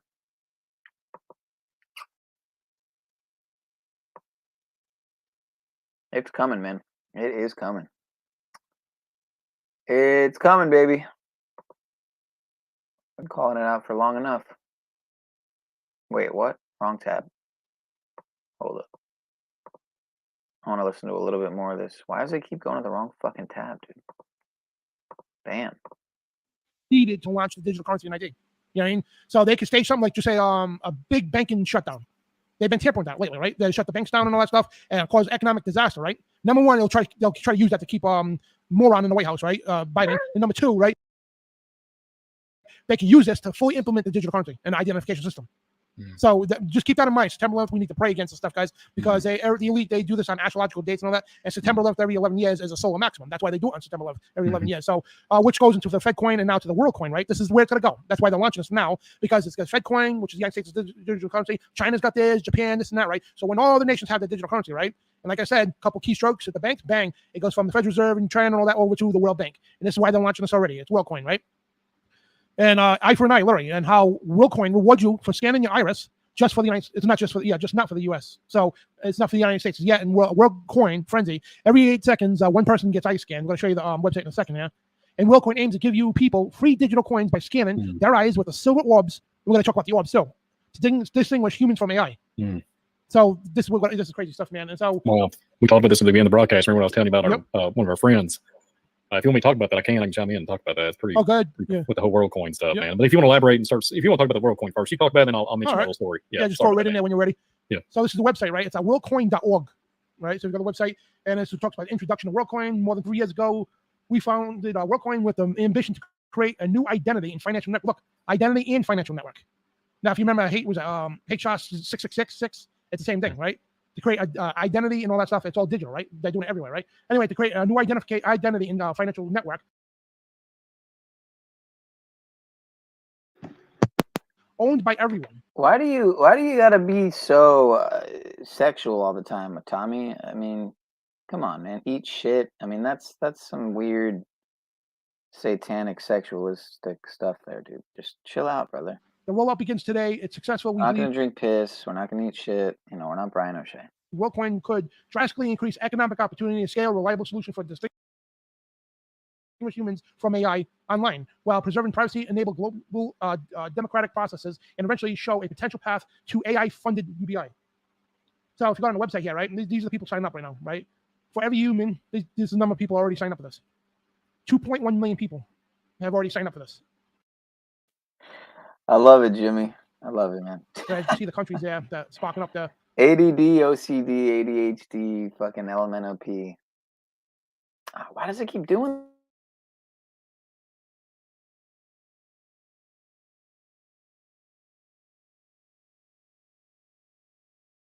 Doing up the biometrics data to get some digital currency. Every human, this is the number of people already signed up for this. 2.1 million people have already signed up for this. But as you can see, the countries there that sparking up the, it's crazy, man. 34 countries, I believe, that people you download the app and they want you to scan your iris at the time. Yeah, it requires I thought it was a retinal scan. But anyway, so I was wrong. Apparently, I was wrong a minute ago when I said that it was under 2 million. Because that's not right. Because it's already over 2 million on this stream, and this was from hours ago. So I was mistaken there. But give you digital currency. So those are the locations, and this is live time right now. So you can see the numbers jump up 794, 95, 96. Those are the numbers right now. Every second here we're talking, right? Somebody around the world is joining us and scanning irises. Giving up that biometrics data to get some digital currency. Well, it is in the United States now, so there it is right there. Right there in New England. That's where I am. Right there in New England, California. Looks like Texas over there. In Florida. That's crazy. So, yeah, it's crazy. 34 countries where orb verifications happen, and 120 countries with verified World ID users. So as you can see, the common theme, right? Identification and digital currency. You're going to see that everywhere. And that's all part of the market of the beast system. And that's the transactions being made already. And and for more human internet. Yeah. And they take all your biometrics, guys. There's a world app they want you to download, and WorldCoin blog. Yeah, this is crazy stuff, man. And over here it talks about WorldCoin, people line up to scan eyeballs for crypto ID. So people line up to scan eyeballs for crypto identification, and they're rewarding people for doing that. me see if we play this video here. These are the people lined up to do this. Wow, looks like they were lined for a concert or something. Wow, it's like hundreds of people. Those are people lined up right there, and to have the eyeball scan for OpenAI's tonight. Yeah, people lined up for the eyeball scan for OpenAI CEO's WorldCoin crypto digital ID. And, you know, talk about the chat GDP, the artificial intelligence and all that we've been talking about the last several weeks. And all that's all to do with this stuff. You know, it's all connected. The digital AI, the digital currency, the ID, all the market beasts. It's a giant system with many components involved to set up the common market beast. And go ahead, Brian. I know you want to jump in on that. I'm sorry, I can't deal with how this guy looks with the 3D glasses and the Under Armour hat and again the dogmatic kind of, you know, sort of like Christian leaning. Although I am still programmed by a lot of that. I was brought up in that Judeo-Christian kind of viewpoint, especially just being brought up in Western civilization, America, you know. And again, I was bar mitzvahed, Jewish on my mom's side, Catholic on my whatever, quote unquote Christian Catholic, whatever the fuck. I still don't totally know the fucking difference, to be honest. At the end of the day, I mean, the way I see the Society of Jesus, the Jesuits run the whole thing anyway, on both sides, on all sides, I should say. And seems like Chrislam is going to be the one world religion. Now that we're speaking on the one world currency here, might as well speak on all the other one world agendas. But yeah, the Chrislam seems to be what they're want to usher in for allegedly for a sort of all-encompassing, all-inclusive one world religion. So in this theoretical, you know, dystopia or utopia, as they would claim it to be, it would be world united in Chrislam using the world coin, right? For the one world currency and one world religion, and then I guess for the one world, what would it be? One world government would be, you know, some would say the WEF or the UN or the combination of the two. Some would say probably, you know, you could name any of these fucking whatever, the CFR, the Royal Institute of International Affairs. I mean, whatever it might be. There's so many, and the way I see it, it's like they're all somewhat related at some level, and it seems that really, like the 13 families that many people know aren't the real 13 families. For one, like DuPont, Kennedy, you know, Rockefeller, Rothschild, et cetera, et cetera. Those are the puppets of the puppet masters, which would really be the, you know, the papal Jesuit black nobility bloodline families. You know, the Aldobrandinis, the Shigis, the Orsinis, et cetera, all Italian, you know, papal Jesuit bloodlines. So tied to nobility and et cetera, et cetera. But I'm gonna keep listening. I like this guy's. This is Dan Bidondi. I don't really watch that much of his stuff at all. But I know Truth Radio. Seen some other channels that I think are linked to this Truth Radio show. Not to be confused with Truth Frequency Radio, which Beyond the Veil is on. I think it's Beyond the Veil. That's Beyond the Veil stuff. And Zachary Hubbard's on there. Gematria Effect's on there. Some interesting stuff with Truth Frequency. I mean, especially like, you know, Zach Hubbard. He's all about the gematria, and sure enough, he's always talking about 201, and you know, sure enough, I mean, fucking Truth Frequency is 201. So, yeah, very weird optics. Truth Frequency equals 201, like, you know, fucking the sweet 201 the Pope lives at. Called the Domus, what is it? Domus Sancte Marte. Yeah, Domus Sancte Marte, which equals 201. The Pope's name equals Jorge Mario Bergoglio equals 201. You know, on blind 11, 2 towers became 0 and then became 1.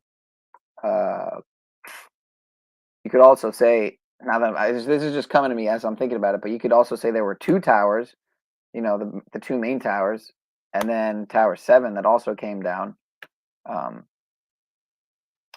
2 towers in one. Anyway, there's so much more with the 201. I mean, yeah, the Jesuit order. The Jesuit order 201. So the inner sanctum of the Vatican, the Jesuit order, the Society of Jesus, as they're also referred to.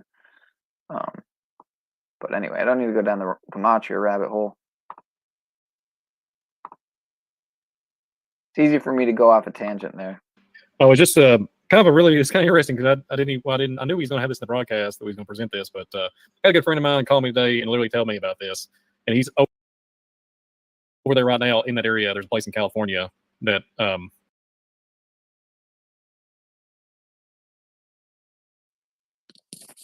yeah, is doing the same thing. That would be interesting to see, Jimmy. I'll admit that. That would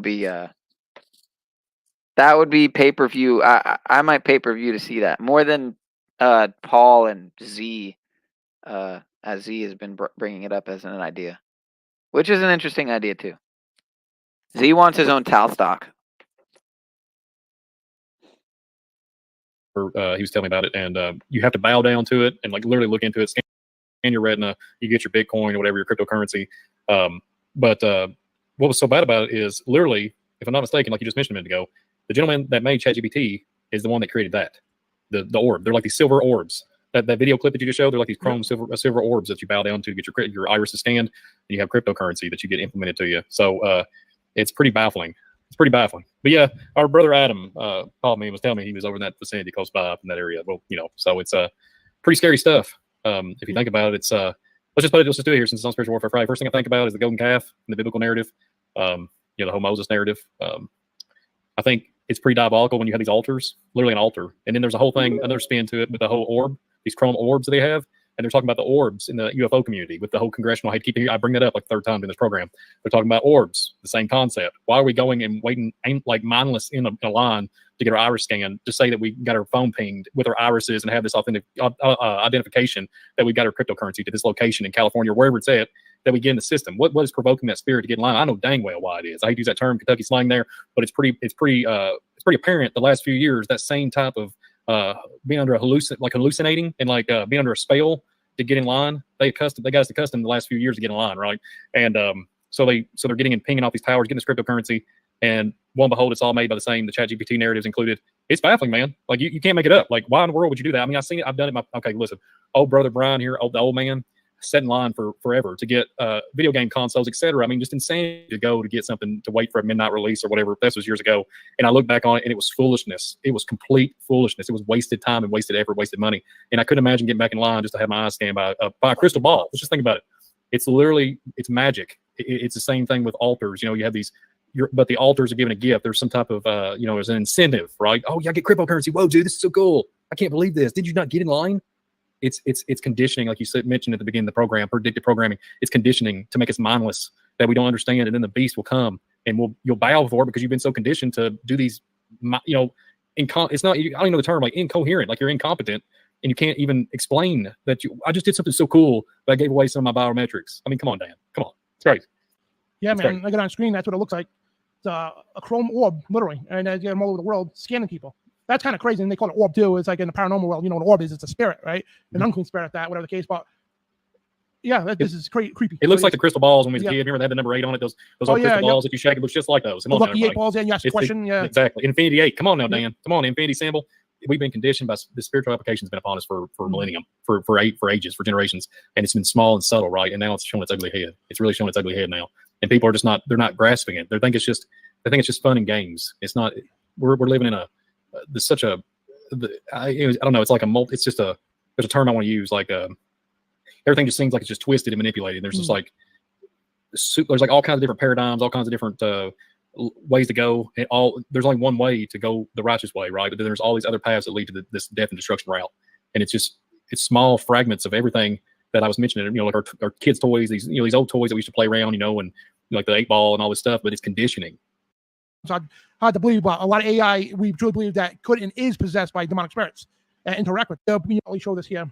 This is what they're Orb doing. will perform an iris scan, and a machine learning algorithm within the orb will ensure that the eyeballs scanned are indeed real human irises and not something else like colored contact lenses or a dog. Then the iris scans will be converted to a hash code, or as WorldCoin calls it, iris hash. As soon as the code is generated, the orb supposedly deletes any images from the scan. Yeah, right. Within the orb, the iris Check the hash is TSA encrypted with a private key before being uploaded on-chain and cross-checked with the existing catalog of iris hashes. If the iris hash does not match any records, it will be added to the catalog. When WorldCoin launches, each verified World ID owner will then be eligible to claim their one-time airdrop of WLD tokens. Many have asked why World ID needs iris scans for proof of personhood. Supposedly, it's because the human iris has a very high degree of randomness, making it a much more effective biometric than faces or fingerprints to differentiate between billions of individuals and establish proof of personhood. Unsurprisingly, WorldCoin's decision to create a global digital identity network using iris scans has raised a lot of eyebrows, understandably so, due to its uncanny similarity to what you'd see in a Black Mirror episode. Just as WorldCoin was introduced back in October 2021, NSA whistleblower Edward Snowden slammed the use of iris scans. Although WorldCoin has promised that the iris scans will not be saved, Snowden pointed out that the hash codes produced by these scans are still saved and would match future scans. If you think about it, right, we're not going to save it. So if you don't save it, how are you going to know it's you? It makes no sense at all. It really doesn't. How could the system verify it for you if they don't save the information? You know, that's so contradicting. And the point is with this, they're getting your biometrics and they're paying people to do it. And people like, you've seen that line, right? It looked like a concert. Like some famous singers coming to town. They got people wrapped all around the corner just to get in there to get that digital money and just to get their eyes scanned. And they get told you're taking part of the wave of the future. They make it sound so cool and everything. And if you're a technology buff that don't know any better, yeah, you're gonna think this is the next best thing since sliced bread. You know what I mean? And I don't know where that saying came from, but yeah, you get the point. You know, and this is what they're doing, guys. And it's crazy, it really is. They tag cattle for a reason. Yep. Okay. I mean, anybody that's a cattle farmer. Not to be a dick, but he definitely looks like he had a good fair share of bread, if I may say so myself. He looks like the rounder version of Dr. Evil. Now that I got Dr. Evil there in the corner there, like the much pudgier version. People tag cattle for a reason. Let's just think about it. And these people that are higher up the elitists, they believe that we are that. They want to tag us. So that's why they think of us. Yeah. So they want us to be entangled in this matrix of lies, of bondage, to a pharaoh system, an ancient system to put us in bondage in this market of beast technology. And it's around the corner. It's unbelievable, Dan. It's unbelievable. It is. And next here is the e-passports, right? And if you look at the traditional passport, right, inside the cover there's embedded, it's a flat RFID chip. That's why they tell you get protective wallets for, right? And so learn about digital ID cards. So that's what they're pushing now. The digital identification cards, again, associated with your biometrics, fingerprint, iris scan, whatever the case be in. And we'll get to that one in here in a second. Yeah, so let me show you Homeland Security, right? This is homelandsecurity.gov, DHS.gov. That's saying e-passports, right? Let me zoom this up here so you can see it. An e-passport contains an electronic chip. The chip holds the same information that is printed on a passport data page. The holder's name, birth, date of birth, biographic, information, which is, biometrics, whatever. An e-passport also contains biometric identifier. So the United States requires that the chip contain a digital photograph of the holder. All e-passports issued by Visa Waiver Program. Countries in the United States have security features to prevent unauthorized reading or skimming of data stored on the e-passport chip. Happy 333 East Coaster, motherfucker. Which is a lie. That's why you're told you got protective sleeves, whatever the case. But look how they paint it. Oh, it's some no big steal information, right? And that's what they're pushing here, guys. They're pushing for everybody to get these passports and everything else. And it could be the YouTube. Yep, but they should be back now. All right. Guys, we're back. So, OBS program froze up, so I apologize about that. Just give me 1 second. Yeah, if you want to elaborate on that real quick, brother, what we were just talking about. So let me get everything back on screen here. The digital healthcare passport, well, not the healthcare, the passports from e-passports from Homeland Security. Oh yeah, so this right here, even the symbolism on the passports, if you can pull that slide back up, that alone is like alarming to me. I look at a lot of symbols and stuff, and there's all kinds of things I could chat about and go down a big rabbit hole about it, but the symbol is what drives me insane with it, Dan. I think of all kinds of different things, CERN, all kinds of different. I know it sounds kind of out there, but there's all kinds of things we could just theorize on and go down a conspiracy pathway. But this stuff right here, if you think about this, Dan, I will chime in here and talk about it. If you think about the fingerprint narrative with the Social Security number, everything has been building up to the biometric identifier, this passport, this e-passport. So it would probably be easier to authenticate and do that with the QR code system and however they've implemented everything. So I could see this being something they could just boom, boom, boom, so to speak. There used to be a friend of mine used to say it all the time, but you have, it would just be so simplified, right? But it looks easy, it looks enticing, it looks convenience, but it's a trap. It's to me it's very scary. It would come down the pike. It's we were supposed to come out of Egypt, not go back. You know what I mean? Yeah. And I think these are, all these years that we've lived, even my, my ancestors and I got to go to my great grandfather. He would not go for this at all. Like he lived a decent life, even for what little he had. And I don't understand. It's a system. There's gonna be people. So if you think about it, Dan, there's these tribes in Amazon jungle, et cetera, all these different places that have not been touched, that you can't. There's so infantry, there's so many of these tribes that have so many of there's so many of the tribes. So it's kind of hard to get in there. Well, frankly, they're scared to go down there. But they don't know of any of this stuff that we're talking about tonight. Heck, they probably know what the US dollar is, but they don't know of anything they probably don't have no clue about this stuff. And they'll continuate on unless the drones or whatever goes out there, they'll continuate on in their society, their civilization that they, wherever they're at, in the jungles, wherever. And that just cracks me up. That makes me think about things. But then if you think about what we're talking about today, I could see it really going, the whole Starlink thing to the drone system, I can see it literally affecting every single individual on the face of the earth, regardless of what background you come from. But I think it will be harder to implement this type of technology in those small villages that's been living, basically in poverty level for, thousands of years, generations. I don't see them. President Obama pushed the universal health care, right? A lot of people forget about this, right? So thank God God threw the monkey wrench in the works for this, because pages 1001 and 1008 in this gigantic healthcare bill, right? At the time, the Republicans actually struck it down because the Republicans had the House, I believe. And regardless, whatever, they struck down that portion, or they should have struck the whole thing down. But the universal healthcare, they struck this out. But at the time, right, when this bill was being presented, and it was like said it's going to pass, and this is April 2009, whatever, I think it was 2014. But all Americans will receive a microchip implant in 2017 per Obamacare. Now, I'm going to play you a video in regards to this, right? But anyway, NBC has recently predicted that in 2017, all Americans will be tagging microchips. Now, I'm going to play this video, right? And this here, okay, was supposed to be like this in 2017. And I'm going to tell you what happened after the video. The wrong one. There we go. More now of our special coverage here tonight, life in the U.S. in 10 years' time. By that time, there may be all kinds of new ways to safeguard and identify all those things that make each of us unique, our faces, even our fingerprints, even our eyes. Here now with more on the future of technology, NBC's Tom Costello. The year is 2017. You're rushed to a hospital unconscious with no ID or medical history, but thanks to a microchip under your skin, it's all there. Science fiction 20 years ago, but a biometric reality today. The technology is based on answering one simple question. Am I who I say I am? Already, fingerprints and iris scans verify passenger identities at airports. Within 10 years, that technology may be even more widespread. And look for more complex facial recognition programs that scan a crowd of thousands looking for a single terrorist. Today's facial recognition software starts with the eyes. Then it maps out the contours of the face and compares that against a database of millions, a database that's growing by the day. What's next? At the University of Bath in England, researchers predict big changes for consumers. I think it is possible to free us completely of our wallets and keys using biometric technology, if that's what people want in 10 years' time. In fact, it's already here. The latest home security locks use fingerprints to control deadbolts. And at the Jewel Osco grocery store in Chicago, some customers pay using their fingerprints. No paper or plastic. You don't really need anything other than your hand, and you already got that with you. So will future department stores scan our irises, like in the movie Minority Report, then offer products catered to who we are? Hello, Mr. Yakamoto. Welcome back to the Gap. Experts say that technology is here now. The challenge is to safeguard our privacy in a brave new world. Tom Costello, NBC News, Alexandria, Virginia. All right, so that was actually an NBC video that they showed, because this was projected to pass. Now, this portion of the bill actually got struck out, but in Obamacare, right? And again, pages 1001 and 1011, I believe at the time, it required a medical device implant, literally, right? And remember, I showed you the graph of the components for the mark of the beast, right? Mm-hmm. So basically, they want to get everything digital onto one single chip eventually, you know what I mean? So basically, all your medical information would have been stored on there, your whole entire history, everything about you, your allergies, your healthcare information, like your insurance company, everything about you, right? And as you've seen in the commercial promoting it, right? And then MSNBC, they were actually promoting it. They say, well, we're just showing you, but they actually promote the idea is to make you look good. You know, and you drop, on the floor, passed out, they can scan you to know what's going on. You know what I mean? And it sounds so good and everything else, but it's diabolical. You know what I mean? And so that's, thank God this got shut down, because remember I told you, right? It's the Antichrist who pushes this.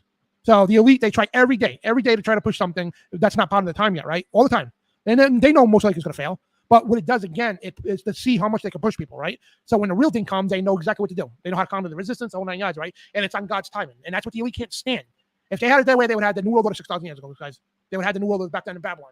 But they can't stand the fact, okay, that the God factor is involved, right? Because people, even Christians, forget the God factor. Everything that goes on, right? People say, well, we're going to destroy the global warming fraud, right? And climate change fraud. The world's going to destroy itself. And I want to smack a Christian when I hear them say that.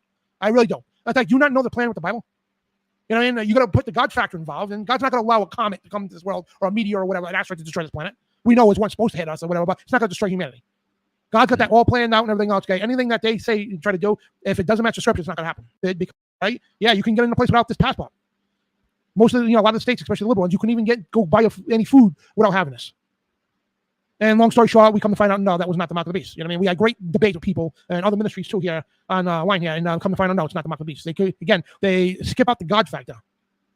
God has to be involved with this. He's got to give Satan the authority to do this. He doesn't have that yet. And when he gets authority, he's going to push his Antichrist here, and that's when he has full authority to do these things. But they're pushing it now. They're trying to, and they know they're going to fail most of the time. Okay, and so we'll get to the diagrams of that in a minute here. So back to this here, digital healthcare is one of the big components for the mark of the beast, right? A digital healthcare technology pre and post pandemic. I didn't want to give them trigger words, but yeah, the P word. So accelerating the transformation to predictive care for most patients, the process of reaching a diagnosis and the familiar and predictable. You meet with the doctor's office, work toward an interpretation of your symptoms and plan for care, right? So basically this promotes that, yeah, it's going to massively speed up. And basically this is doctors had a, but what if you did AOPs, Jimmy. Yeah, I'm gonna turn it down too. I'm gonna head out in a little bit. Not gonna be on much longer, y'all. What if it didn't work that way? What if instead of following a reactive approach to the treatment, doctors, the access to digital healthcare technology that could help identify early warnings of signs and all that. And so basically what this is saying here, so this could speed up your system.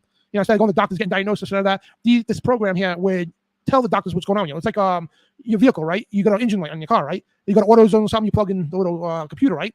It tells you what the code is, right? You look the code up and it tells you what's wrong with your car, right? The same thing right this. So as you can see, and I'm not going to spend too much time on this here, but a digital health pass. And a lot of people have already got it. Now at the time, okay, now for people who try to say that jab was a mark of the beast, it's part of it, all right? Because at the time, okay, when you have this microchip implant, right? You have your central bank digital currency, your digital ID, your healthcare passport, and all the other stuff, right? And now, just say they roll out with a new jab, right? And if you don't get it, it's not going to show up. It's going to show up that you didn't get it. And guess what? You're going to be restricted to your own money. You're going to be restricted to your privileges unless you get it. And if you don't get it, they're going to shut you off. And you can't buy, sell, or anything, right? Just one of the components. That's it. And then moving on here. What's going on here? So we're going to move down to WorldCoin, right? We just talked about this, actually. I'm sorry, I had this article here that was skipped ahead. No, we talked about FedCoin, right? The WorldCoin we're talking about, right? And everything you need to know about it. And supporting WorldCoin are developing tools that work together to achieve the mission, right? And these include world identification, a world token, coin token, that's digital currency, right? And a world app. So again, we just talked about the healthcare, right? The passports, healthcare, it's all connected. That's a giant system, all right, these major components to implement the stuff. So I got this little, hang on a second. That's what the chip looks like up close. Now, here's the thing, right? When the actual mark of the beast comes, this could be a different thing. They could have newer technology to make this smaller. Yeah, it could not necessarily be this, but right now it's this. And they could use nano chips that could be 10 times smaller that's got insert into your hand. Who knows? You know what I mean? But right now, this is what it is. And right there, you know what I mean? Remember ID 2020? The Big Pharma and Microsoft are teaming up in something called the ID 2020 Alliance that will combine your jabs with the implantable microchips to create your digital ID. So again, associating, let me actually go to the website, yeah. ID 2020, it's ID2020.org. And we need to get it right, your digital ID, right? Your health passport, right? Again, associating with digital currency as well, digital ID and digital healthcare. It's crazy, and I'm not, I don't want to say it this way because I'm not a person that like pats myself on the back or blows my own horn, whatever. But I remember back in started radio like 2009. But even before that, I was onto the stuff. And when I got on radio, I told everybody all this was going to happen. Long before even somebody heard of a Bitcoin or digital currency. Nobody even knew what that stuff is. We were talking about that. We're exposing it, right? And I got this book here. It's about 20 years old. This little binder. And I've been studying up on the technology of the stuff for 20, like at least 20 years. But I made this, I think, in early 2000. And just all the information and articles and all that stuff, the technology developing and evolving into what we have today. So back then we were telling people, yeah, they're going to push this stuff. And here we are, the system. And that's why I know it so well, because I've been studying for years, for decades. You know what I mean? I'm 49 years old. And since I was a teenager, I've been studying this stuff, you know what I mean? Especially the mark of the beast. That's why I'm well familiar with it. And I don't mean to argue with people, but sometimes they get wrapped in emotions. Oh, this is the mark of the beast. And then you leave out the God factor. It's like, no, it's not. What does the Bible say about that? The Bible matches all this. Everything we're talking about today is exactly matching Revelation 13 to the T. And we're not even done yet. Wait till you see. We got the icing on the cake coming up. But yeah, this is ID 2020 where they want to develop, right? And which they did. A digital identification and healthcare to make sure you caught up all your jabs and your medical and all that stuff, right? Yeah. Yeah. And now we talked about that. They want to scan your eyes for Globe ID. We just talked about that. I had the articles a little mixed up here. So now moving on. Okay. This is recent news. This is what sparked me to do the show. When we come up across this information over a week ago, this is at last Friday. We're like, oh, Brian, we got to do a show on this. You know what I mean? Yeah. We even had no clue we were going to do tonight, and because I don't even know what's going to go on next week. You know what I mean? That's we just let the Holy Spirit lead. But I think it was that show I come across information, or one of us did, and I'm like, right away, boom, we got to do a show on this, and this is what it's all based off of. Because a lot of stuff we talked about today was based off information we've been gathering over the years. And thank you guys for the donations that are popping up. I appreciate it. Yeah, bless you. Yeah, thank you. Yeah, God bless you guys. And you guys keep this operation going. And again, without you guys, this would not exist. And especially God, without this, you guys and God, this show would not exist like this. So God bless you. And so here we are, right? The World Economic Forum says that the WF, World Economic Forum, it says that the central bank digital currencies must be implanted on your skin if you want to participate in society. So how many times, you guys watch my shows for at least a year or so, right? How many times did I tell you? Because not from me, from with the Bible and all that, right? How many times did I explain that in order to participate in their society, you need to take a mark? That's going to function off a digital currency, digital ID, and digital healthcare and passport and all that, right? How many times did I say that, right? And to function in the anti-crisis society, you need to take this mark. It's a digital system. That's how they know who's marked by God and who's not. Because people marked by God are not going to have this. You know what I mean? That's how they know physically. Now, the spiritual aspect, yes, we understand the spiritual aspect. You literally got to take allegiance to the beast, worship the beast, the image and the number, right? That which is AI and all that, right? So you to be part of the system. Then you're privileged, quote unquote, to get one of the chips so you could plug into society. Now, without the chip, you can't go anywhere and buy anything. Anywhere, right? Let me show you a quick video too. This is a society, right? Yeah, in the future.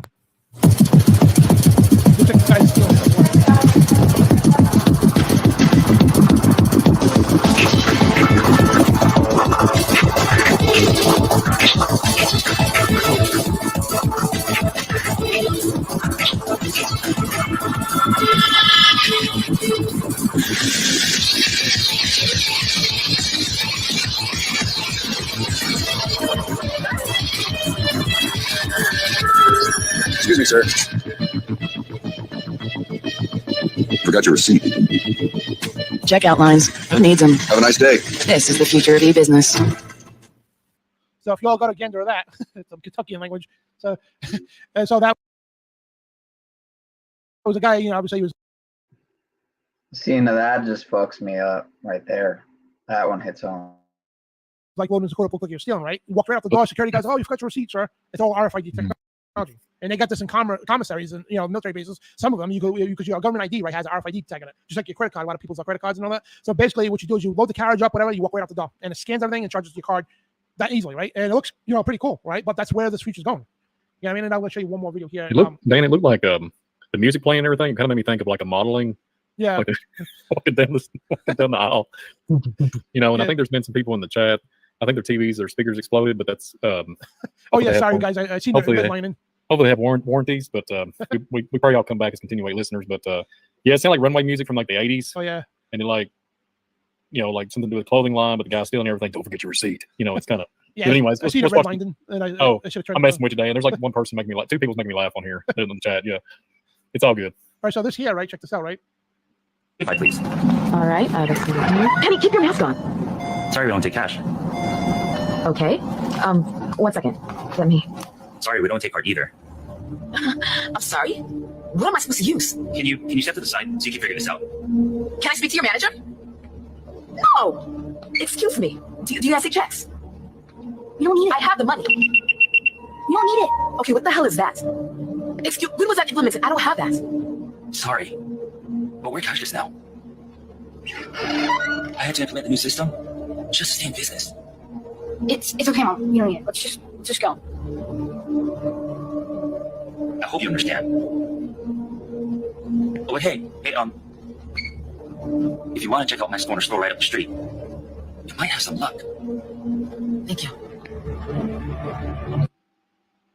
So that's where they're going with it, guys. And so this is what I'm trying to tell you guys, okay? And I know people disputed, like, oh, you know, that's not the mark of the beast. I'm not going to argue with you guys, but this is where we're going, right? Plain and simple. And again, the guy said I had to implement the system to stay in business because that's what they got to do. Guess what? If you own a store, you private business, right? That bank's going to tell you, listen, it's like, hey, it doesn't matter. Somebody can walk with $10,000 of cash. It's not going to be worth a darn thing. They can walk in a bar of gold. You can't buy nothing, right? If you don't cooperate, right, and go with the program, we're shutting you down.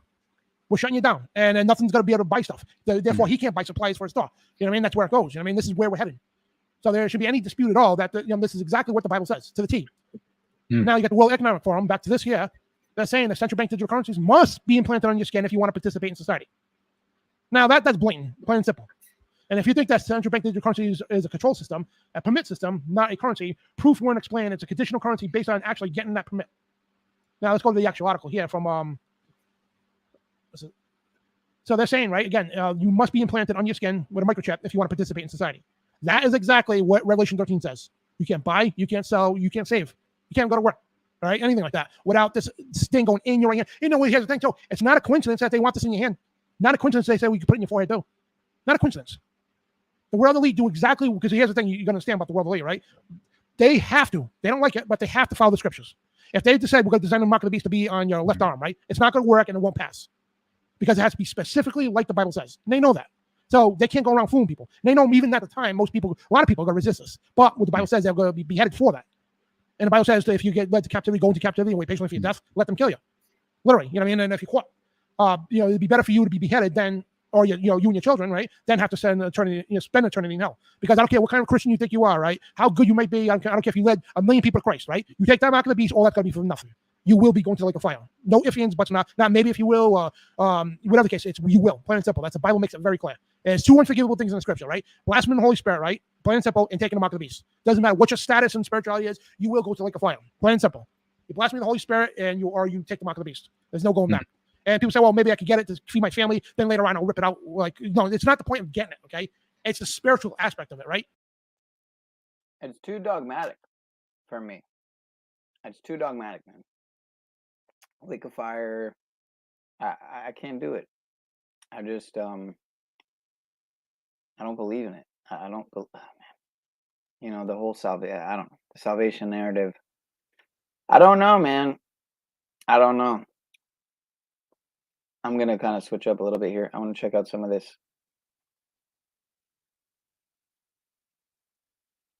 Or actually, there was some part at the end I actually thought I might as well before I end it completely.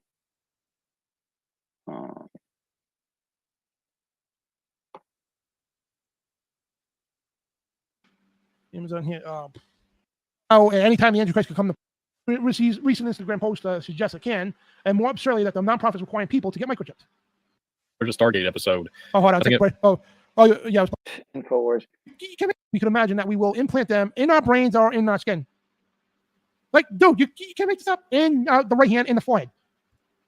This is one of the globalists, guys. This is InfoWars. So he's reading off of InfoWars right now. Now I'm thinking differently about this guy. On top of the dogmatic stuff. I mean, this is just reciting. He's just saying we're going to do what Revelation 13 said. We're going to do it. This is exactly what he's saying. You can't make this stuff up, man. Après, on pourrait s'imaginer qu'on les a... See, that's the thing. You actually can, though. You actually can make this stuff up. That's the ironic part. You can make anything up. Really. Anyone can kind of say anything without proving it and get people to believe it if that's what their lack of discernment leads them to do. It reminds me, no joke, I mentioned this all along here on Spiritual Warfare Friday, but there's a Stargate episode. Oh, hold on. I was playing a video. Oh. I'm sorry, what was it? No, I didn't. Oh. Because I know there's a delay. I'm sorry, bro. Right. The video was playing. Go ahead. Continue on. Sorry, bro. Yeah, I told you don't for a second. And sorry about it. That's all right, no problem. There's like a 40-second delay sometimes, so forgive me, Dan. So he goes on, that's all right. And he goes on to say, in the end, right, maybe there will be a direct communication between our brain and the digital world. Yeah, when we talked about, we had the AI Mark of the Beast show about 3 weeks ago, we said this. You know what I mean? And that's exactly what they're doing. They want to connect to computers, transhumanism. And then we see this kind of fusion of the physical, digital, and biological world. Yeah, they want to merge you with computers. The biometrics, the digital stuff, and everything else to fuse you with this world. This is Klaus Schwab saying this, guys. C'est une sorte de fusion du monde physique, digital et biologique. You eat the bugs, see? Yes. We call someone, we don't even have the reflex to take the device. It's done naturally, and the techniques continue. Le réflexe doit prendre l'appareil, ça se fait naturellement. La technique continue le corps. Oui, vous dites, je veux maintenant... So anyway, long story short, guys, you get the point. He's saying, yeah, there's going to be a chip, and he just said this again recently. You know what I mean? So the fact checkers really need to get the facts right. You know, and that's what they're saying. We want, and it's not just him. David Rockefeller came out when he was alive. He said that many times decades ago. We want everybody implanted with a chip. Back in the 80s, right? We want everybody implanted with a chip, right? All the top globals come out to say we want everybody microchipped. It's easy to control people. The Rockefellers have said this. With interview with Aaron Russo, the guy who used to run with the Rockefellers, he was a big Hollywood guy and all that, and he ended up blowing a whistle. Alex Jones interviewed him before he died, and he talked about that. And this was back in early, I think it was about the mid '90s. And they were saying that the globalists want everybody microchipped. The Rockefellers and all that because it's easy to control people and track them down. You know, and so this is not a joke, guys. You need to understand this. This is what the market beast is, the physical one. And check this out, right? This just highlights it all. And the use of RFID technology, right, radio frequency identification device, and the global healthcare market is expected to reach an estimated check this out, $12.1 billion by 2028. So this is Yahoo Finance, right? Remember before the jabs came out, Forbes magazine was saying all the financial parts. Oh, a jab, right, is going to be a multi-trillion-dollar operation, right? Yeah, and people made trillions of dollars, right? We can't discuss too much because of YouTube and all that. So they're saying, yeah, they got the global in this RFID technology right now. We explained it, right? So look. Trends and opportunities and forecasts, right? So all the top financial reports, not conspiracy sites or anything, top financial publications are saying, right? They're forecasting, they're predicting the RFID technology, right? And the global healthcare market from 2017 to 2028, right? Remember Klaus Schwab said 10 years? Boom, there you go, within a 10-year time, right? By product, system, and software and tags, applications, asset tracking, right? Patient tracking, tracking people, pharmaceutical tracking, blood tracking, and others in the region of North America and all over the world, saying. So they're predicting an explosion of RFID technology for health. And that's not even counting the digital currency or anything like that. So you got all the top financial people predicting the explosion because they know what's coming. They know exactly what's coming, and they're saying within a 10-year span, just like Klaus Schwab said. Yeah, and I don't know what this is about. I'm trying to get one more article here. I don't know what's going on here. I'm not a robot. Okay, well, whatever. Let's go. All right, this article ain't working, but whatever. You get the point, guys. So. Man, that's what I do. I am not a robot. Just do that. Yeah, just in my work. So there you go, guys. I mean, like that's that the writings are on the wall, if you want to put it that way. And speaking of writings on the wall, right? And it's where the slides and get Brian's take on this stuff. So yeah, and there you go. And we're gonna talk about this real quick. I know Brian had to say something, but we'll talk about that in a minute. Yeah, but yeah, this is USA Today. I forgot what year, a long time ago. They're saying this is how the microchips work when they were presenting that digital healthcare thing for the Obamacare. Everybody thought they were going to be implanted with a chip, right? This is USA Today saying this is how it's going to work, right?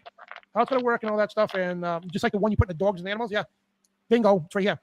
And you see all over the, we go to stores, right? You see this little thing that looks like a mouse, and it's got a red light on it, and when it scans, it turns green. It's an RFID scanner. They do it cards or chips or anything like that, anything with RFID technology. They scan it and it goes into the register or in the computer, whatever the case. So that they got the whole system set up, guys. This is all been in the ratings on the wall, and it's been set up. Yeah, no, the company that came out years ago. I mean, now it's called VeriChip Corporation. They're the ones who are leading the charge here, and I want to get to the slide in a second. Yeah. And notice how he hasn't brought up one time the Sound of PSYOP Freedom fucking movie. And how the maker, the creator, the supposed guy behind the movie, producer, whatever his name is, behind Operation Railroad, Ballard, wants to microchip everyone. Supposedly linked to giant microchip company. So there's that, which is interesting, at least. VeriChip Corporation, and it was 1 year ago called Halo, right? Infant Protection Systems. Now they were saying at the time, see the little bands on the child's the ankles. Picture? That was the first generation, and they were talking about we want to possibly put a chip in your kid's head to track them, right? To track the. So I want to go over here real quick. Yeah, speaking of that stuff, since we're on children. So, go ahead, Brian. I know you want to say something before I move to the last subject. Yeah. Well, it's just the most diabolical thing. Mm-hmm. When you really think about it, and you know a lot about old ways. I was raised to know a lot of old-fashioned ways. I guess you call it the term old-fashioned, or living off the land, etc. Different ancient things that a lot of people don't know about. And then when you hear about this stuff and the stuff they're presenting, it's just like, what is going on? How did we get here? Like, we made this many thousands and thousands and thousands and thousands of years with any of this out of this world technology that they're supposedly portraying, bringing to light here. We made it this far. God's gave us got us this far, and now the adversary, the devil, and his minions are promoting this stuff for us to take it, or whatever, or trying to make it convincing that it's going to be a lot of pros to it. This is going to be an incentive, like I was mentioning earlier, there'll be peace and security. And it's all these years have passed by, all these generations of civilizations and everything, and here we are. We got this type of technology that's going to completely put us in servitude and slavery to a system. It's just, what can you say, Dan? It's just we better be prayed up. Prayed up on these insanity, these times that are coming down the pike. It's kind of insane. Yeah. Oh, it is. It's totally insane. So I couldn't find a picture because they shut the website down. Hang on a second. But there's the Halo protection system. So I'm going to show you this. Yeah. So basically, he's got a scanner, right? He's scanning the tag inside of his head. That's from the Halo Infant Protection Systems, right? Now check this out, right? There was a website. Where is it here? Digital Angel. Did I pass that? I think it did.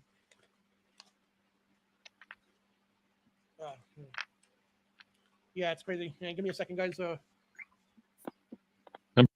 sit there and highlight their Bibles, and they'll take notes. And 9 they're in these systematics of churches, they're like fire, right?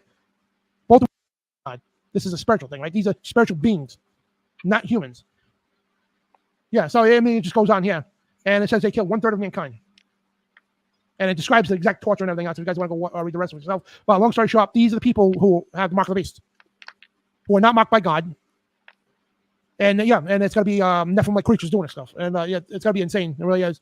And as we could pull up the news right now if you wanted to show you that the Great Euphrates is drying up. They're finding underground like these underground caverns under the Euphrates. And there was a video out there too. The guy was taking audio in one of these caverns, right? And they heard these loud voices. Remember that, Brian? I think I sure do. Wonder if I could pull that up. Yeah, they was trying to discredit it. There was a lot of people scoffing at it and saying that it was not legit, and then there was a ton of people saying it was legit, and there's some people saying how could you even replicate that or make that, and then a lot of people saying it was authentic, and there was no nefarious ways of anything that come to the conclusion that it was fabricated or doctored up, so to speak, or anything like that. I think it looked legit to me, and it sounded kind of eerie. It's very eerie. Video right here if you want. Yeah, go ahead. Yeah, you guys be the judges like that when they dig the hole thousands of feet down, the Russians did, and they put the microphone down there, and they heard, you could literally hear distinctively women's voices and men's voices screaming. And yeah, so hang on, here's a.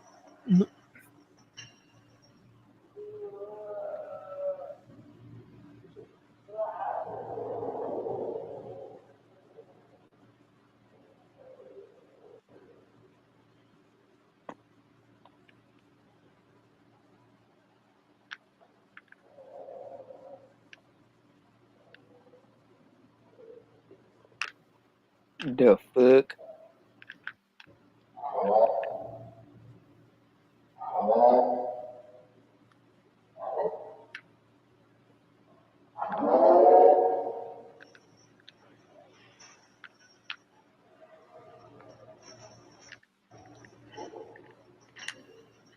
So you can hear the chains too.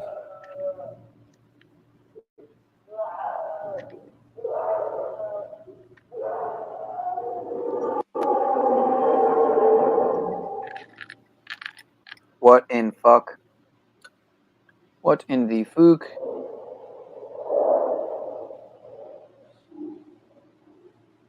It's either some really scary, fucking insane shit or some total nonsense. I wonder which one. Not sure.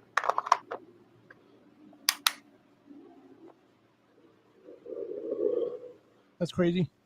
Yeah, it's like 10 seconds left, but yeah, it's that's nuts, man. And yeah, there was a scientist that was trying to discredit it. I can't remember the name of the individual for saying that it was the rotation of the Earth and the wind was there were certain air pockets in the tunnel systems that was blowing on the rocks and making that sound of a whistling noise.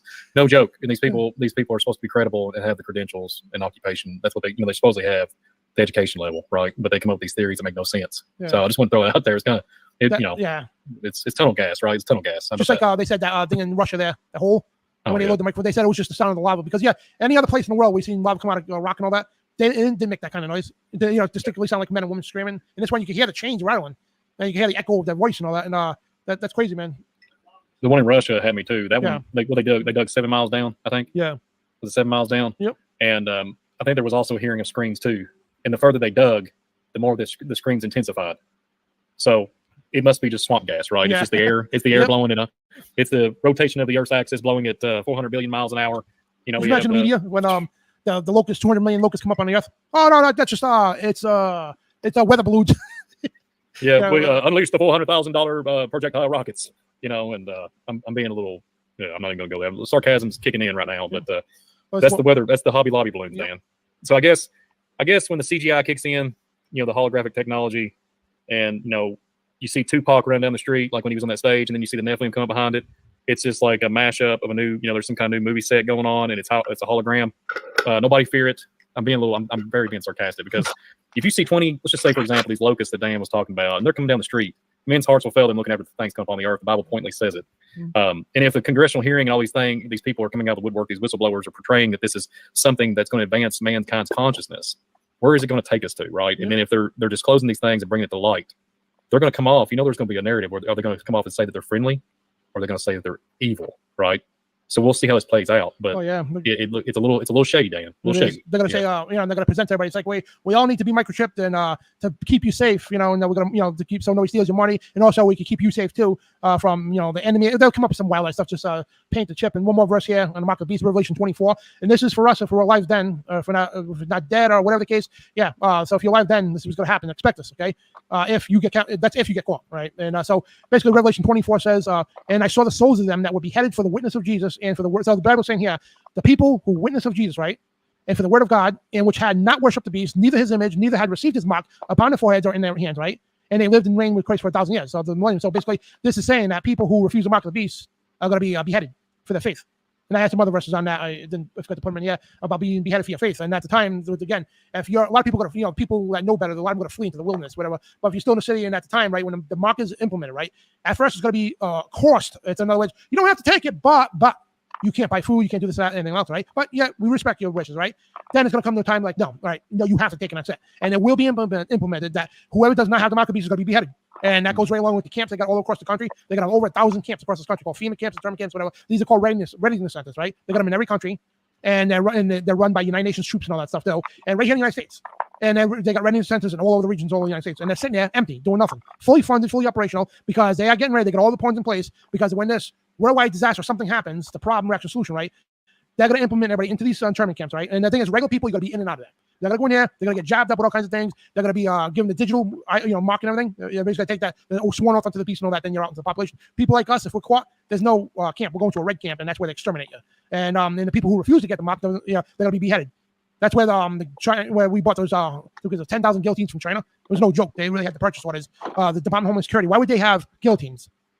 You know what I mean? Because they're getting ready for this mass execution. The people who refuse the mark, the Bible says it's going to happen. It's not figuratively either. This is literally going to happen. They're going to behead many people, and God bless every one of them. And if I get caught, I'm going to be one of those people too. People say, well, what if they put your child there? Say, we're going to kill your child if you don't take them. Go ahead, because I'd rather have him beheaded than suffer eternity in hell. You know what I mean? Plain and simple. I'm not going to take it. So, whatever, the Bible says to wait patiently for your death. I keep forgetting to get that verse in there because it talks about if you go into captivity, you'll be, be let into captivity, go, right? And wait patiently for your death.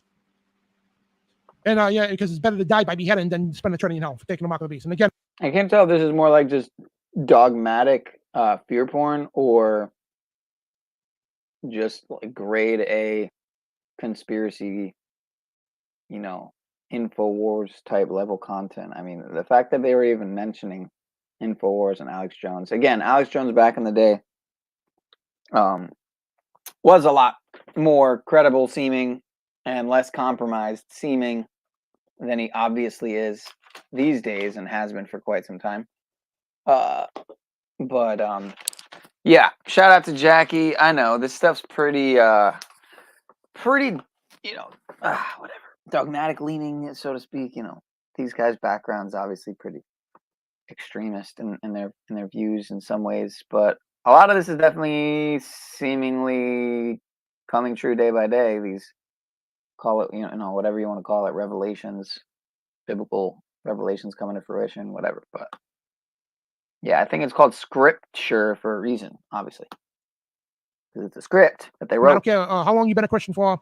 So no duh, it's going to come, to play out before us. What you've done and everything else, how many souls you've won. You take the mark of the beast, you're dead spiritually, plain and simple. Yeah, you might live for a few more years and be able to buy food and live in apartments and all that stuff. Yeah, and keep your house and all that. But when Jesus returns, that's going to put an end to that real quick. And you're going to be one of those people that are going to be slayed by the sword. So again, I don't care who you are. You take the mark of the beast. It doesn't matter what your reason is. Don't care if, God knows my heart. That's what these dispensationals say. God knows my heart. So if I take it and feed my family, he's going to forgive me. No, he's not. 2 unforgivable sins, you blaspheme the Holy Spirit, or you take the mark of the beast, you're dead. Done. Mm-hmm. See you later. So I'm done with my presentation. And if you want to add something else, or you want to take some phone calls, take a few. Yeah, take some phone calls. All right. I'm always looking forward to the phone call narrative. Yeah. I love people that call in. We've had some really good callers here lately. Yeah. I always enjoy this part of the broadcast. If you haven't hit the like button or hit the subscribe button for the Dan Bedoni Show, please do at this time. And then we would really appreciate if y'all hit the like button, subscribe button, and if y'all don't care to mosey on over to Visual Disturbance, that's my channel. At the same time, like, what is, if there is an agenda behind it, what is it? Is it the chipping of the children? Hello. Shalom, what's up, sister? What's up? What's up? Whoa. What's up, Brian? What's up, Dan? How y'all doing? Hang in there. Hanging in there, pretty good. Right, right. That's good. That's good. So, how'd you like the show? Yeah. It was very hefty, very, especially when I'm glad y'all discussed this on the Freedom, because one, yeah, it is one thing to be good and aware of, but at the second, on another note, it's like, why now? Or I mean, why not now? But at the same time, like, what is, if there is an agenda behind it, what is it? Is it the chipping of the children, or what? Because I haven't watched it, but from what I've heard from other people, it gives people, like the actual pedophiles, perpetrators, or whatever, more of an idea of what they can be doing and this and that. But what information does it really give to the viewers? Like, who are they revealing? Where can they go? What information does it give them to actually participate and stop what's going on, other than be aware of something that's already pretty much known, or protect the children already, like you should already be doing? But they didn't like say names, reveal anyone in government or anything like that to where you could directly attack the problem. Like you said, they wouldn't put it in theaters if they were really trying to do something big for humanity or some shit. Excuse me. Yeah. Yeah, you're right. And I don't think they would put it in movie theaters either if they didn't want it. Yeah, that's the thing. They control the Hollywood industry. So if they don't want a song on the radio, if they don't want a movie in the movie theaters, especially in the movie theaters, it's not going to show. I do believe also, and I agree what you said with it backfiring. It can backfire.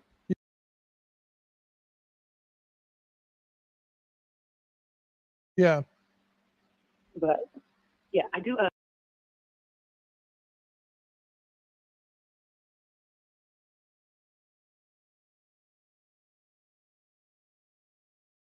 I have a testimony. I do have a testimony to share with y'all. Sure. I was sharing it with a random chick at Sonic. I was sharing it with the lady at the grocery store. I could not contain it to myself. Well, share it here, sister. Okay, so back in January when I had that surgery, before I even had the surgery, they told me, they're like, well, hold up, something don't look right. You got like some activity going on in here that ain't right. So come back and like, take a long time to get another doctor appointment. So from the time they first tested me, and then it was like 2 months later, I went back. They said it had rapidly progressed already within 2 months that they wanted to do surgery on me. I'm like, okay, well, I was, being, as a human, never heard of the cancer word or anything like that before. I was kind of like freaking out and still prayed, still went through the surgery and whatnot. And then after I had the surgery, about a month or two after that, they told me that my surgeon said that there were still trace amounts of the cancer-looking stuff, but to sit, watch, and observe. And that kind of got me worried because I'm like, I've been healed in, other more simpler ways and stuff, but this is like, honestly, it was one of those things where I was like, I know God can heal. I don't know if he'd do it for me though, because it's like once you hear the C word, it's like it almost sounds freaking terminal after that. Yeah. They're like, nothing. There's nothing. I'm like, oh. But yeah. Praise Jesus. That's awesome. And I remember when your daughter, well, about over a year ago, when you called about the asthma and everything, and we all prayed for her together. And then, that we've seen that because we've seen how he healed her from that. And, God's doing wonderful things in your life. That's awesome. She is like, okay, so October of last year, she's going up to a year. Get back here. As you're told or whatever. So whoever's doing that, yeah, don't do that. I have names and I can send you the video. Yeah, definitely. Email, okay. Well, he ended up dating a girl online, then he moved to Israel with her, and to do that, he had to denounce Jesus Christ. Wow. And those people are delusional, man. Especially when they see the.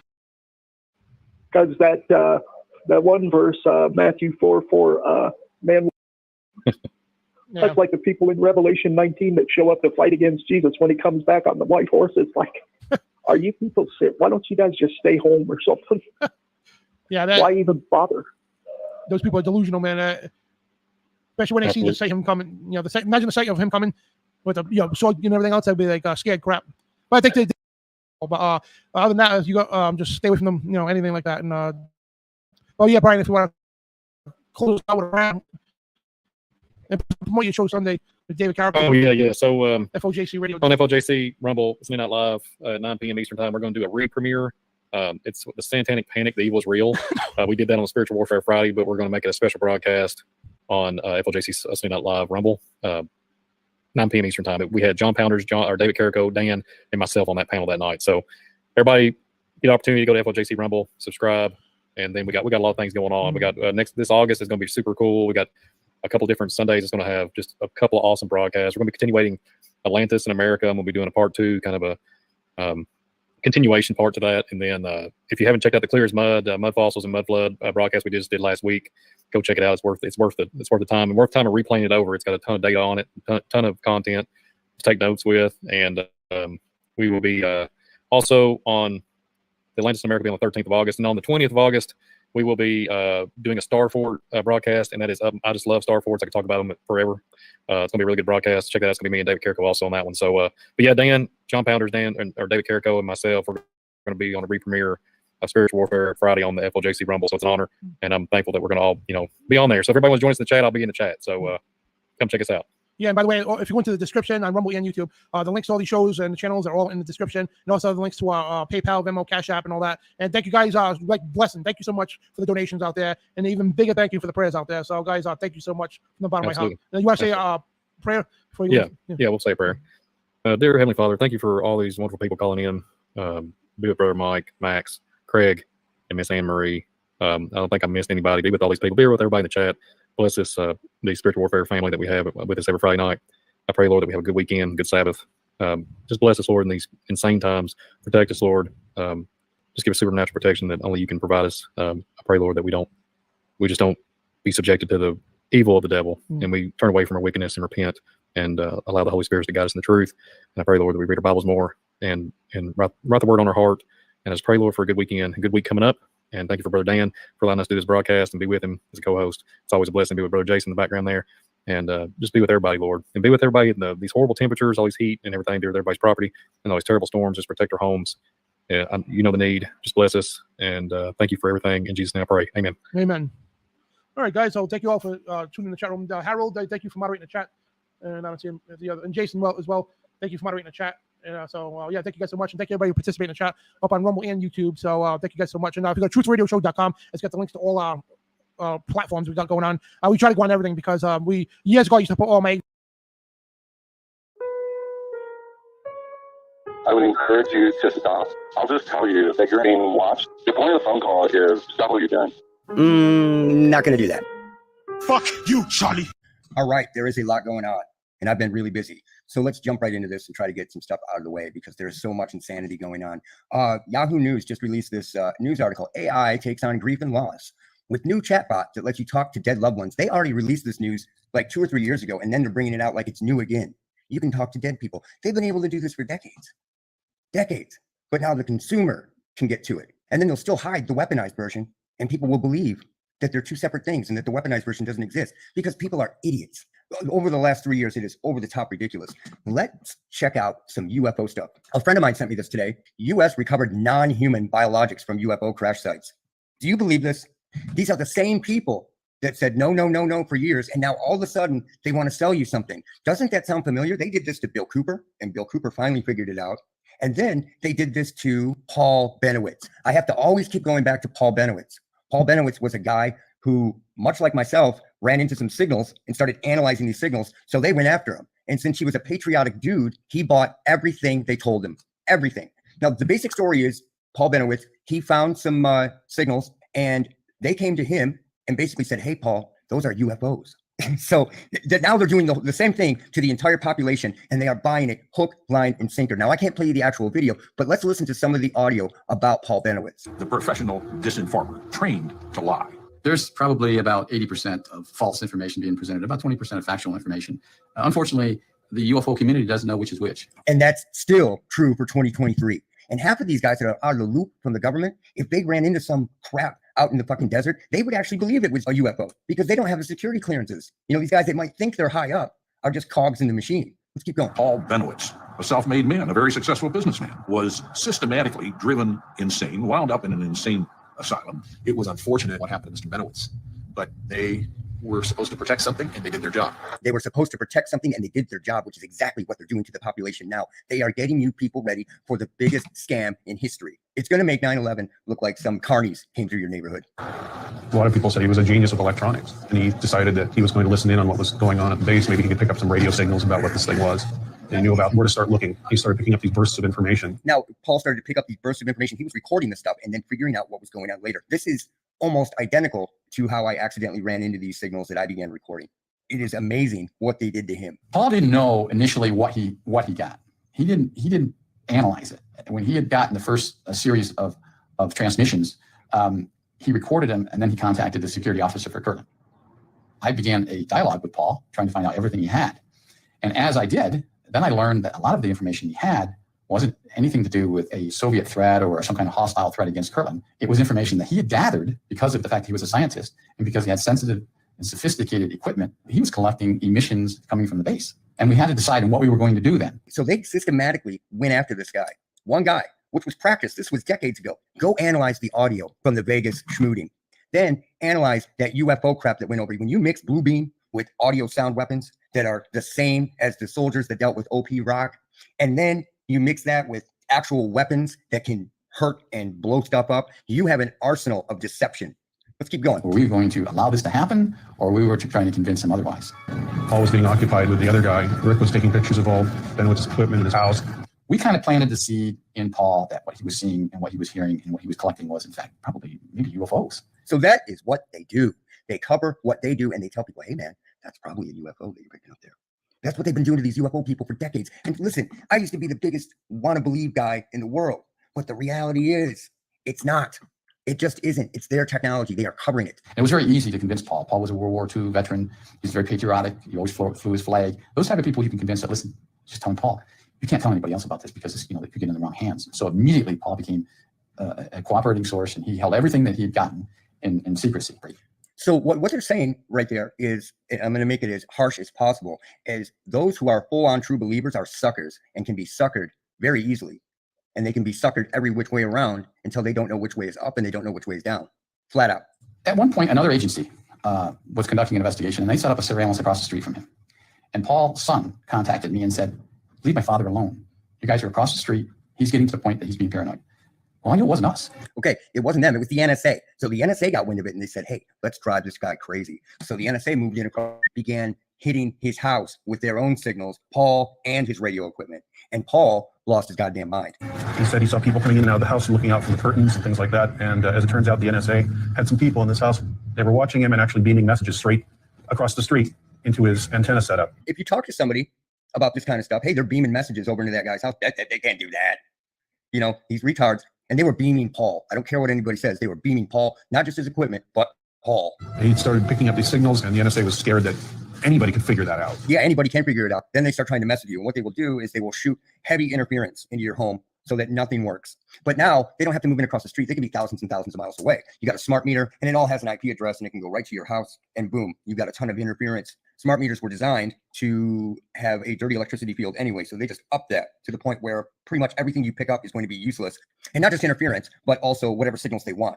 It could be a myriad of mindfuckery, right? So this is what they do. This is what they do. This is what they've been doing for years. And these suckers just keep buying it over and over and over. Oh man, it's disclosure. There's no disclosure, dude. They're hiding shit that they don't want you to know about that has been available to them for decades. It's just getting to the point now where they're ready to use it, man. And then there's going to be UFO attacks next. They're going to blame all these, these mystery fires at all these food places, food processing plants, all these nutty ass fires and bullshit, and what they are is they're SCADA attacks. They're doing SCADA attacks on the power lines with frequencies and overdriving these machines, just like a refrigerator motor, to the point where it catches on fire. Boom, taken out. One by one, this is how they do it. And then pretty soon it's going to be aliens doing it. And these people are going to believe it. Hook, line, and sinker. They decided to just take complete control of what he was seeing and give him exactly what he thought he should be getting. So that is what happened to Paul Benowitz. And I keep having to go back to the story and back to the story to try to remind people that this happens over and over. They did the same thing to Bill Cooper, William Cooper, Bill Cooper, whatever you want to call him. They did the same thing to him. And he eventually figured it out and said, wait a minute, these aren't UFOs. This is the scam. They have been pulling the scam over and over, and generations fall for it until they hit 35 to 45, and then they wake up. Some people never wake up. It's amazing. This is what's going on. You people out there are pygmies, man. Pygmies in front of a hut, and some dude shows up with a big lighter, and you think it's witchcraft. They're doing the same thing. You haven't kept up with what is real because you believed it was conspiracy theory, and this technology all exists, and you are getting fooled. You think it's so out there and basically witchcrafty that it couldn't possibly be human, when we've been working on this stuff for 80 years. They have been able to project sound since the late 60s, man. Most of these weapons were in operation by the late 80s. And the ELF took over the globe by 91 to 93 is when it really kicked in. So, you get these people that are just high off their asses, man. Pygmies getting, tricked into believing that a cell phone is witchcraft or a big lighter is witchcraft. It's amazing. Fuck you guys. Wake the fuck up, man. Amazing, dude. Just amazing. For everyone that's been around forever watching my videos, I get it. You've had to watch Paul Benowitz 2 or 3 times now, but I keep having to go back to that to try to wake people up, because it's the epitome of what these people do to people all the time. You know, there was a period here, flat out, where I couldn't even record audio. I couldn't talk into a mic on a computer, on a recorder, on anything electronic that plugged into the wall because it was so full of interference. The interference was actually louder than my voice. I have videos on that from the past. It was amazing. I had to filter everything just to make an audio recording, talk into a microphone so that people could hear it. This is what they do to people, man. And I'm not saying that there were people out in the bushes, you know, pointing shit at my house. They don't have to do that. It's a fucking smart meter. And even if it doesn't have an antenna in it, even if the antenna is turned off, they can still use it because you still have an IP address at that meter now. That's the difference. It doesn't have to originate from the grid. It just gets on the grid. Okay, now there's this video, like a dozen people sent me links to this video, and it's a guy doing an interview on YouTube, going into different things about intrusive thought devices and basically voice of God weapons. And someone said that this is validation. And as I watched it, I sent it to a few people, and it's weird because a little over a month ago, I joked around in the video called A Crash Course in Psychic Driving. And I talked about the possibilities of this thing being used to advertise McDonald's into people's heads, right? All of a sudden, these people online on other websites are talking about McDonald's being able to send this to you as a fact, when I was joking around about it and said it was a hypothetical thing. This guy, I don't know what his intention is yet. I would like to talk to him, is saying that that McDonald's is doing that a little over a month after I said that. And that was the first time anybody's really talked about that online. I found that really strange. He also talks about quote unquote skin issues, which is exactly what I have called these things over the years to simplify everything that happens with the skin. But somebody was saying that this validates what I've been talking about. The proof that I have on my channel would validate what he's talking about. But I would like to know where he got his information from, because it's very interesting. It's very interesting because it's so parallel with the stuff that I've talked about on my channel. I'm very curious as to what this guy is all about. So if you're out there, hit me up. I know that none of these people will, but you know, I'm really surprised that the SWAT rat has been kept as quiet as it has since its unveiling. But there you go. I kind of expected it, but I'm surprised at how well it's being held back. I'm going to be doing a lot of experiments soon. I am crazy busy, and this is the first time I've ever done a video hooked up to generator power, because guess what? My power's been out for like 2 days. This whole area is conked out. I got the generator running, decided to make a video. I've got a lot more to talk about, but I can't cram it into this video. That's it for now. Look out for Charlie. You seem to have given this a fair bit of thought. It's my job to think as dark wizards do, perhaps you remember. I believe in a practical approach. You need to know what they're up against. You need to be prepared.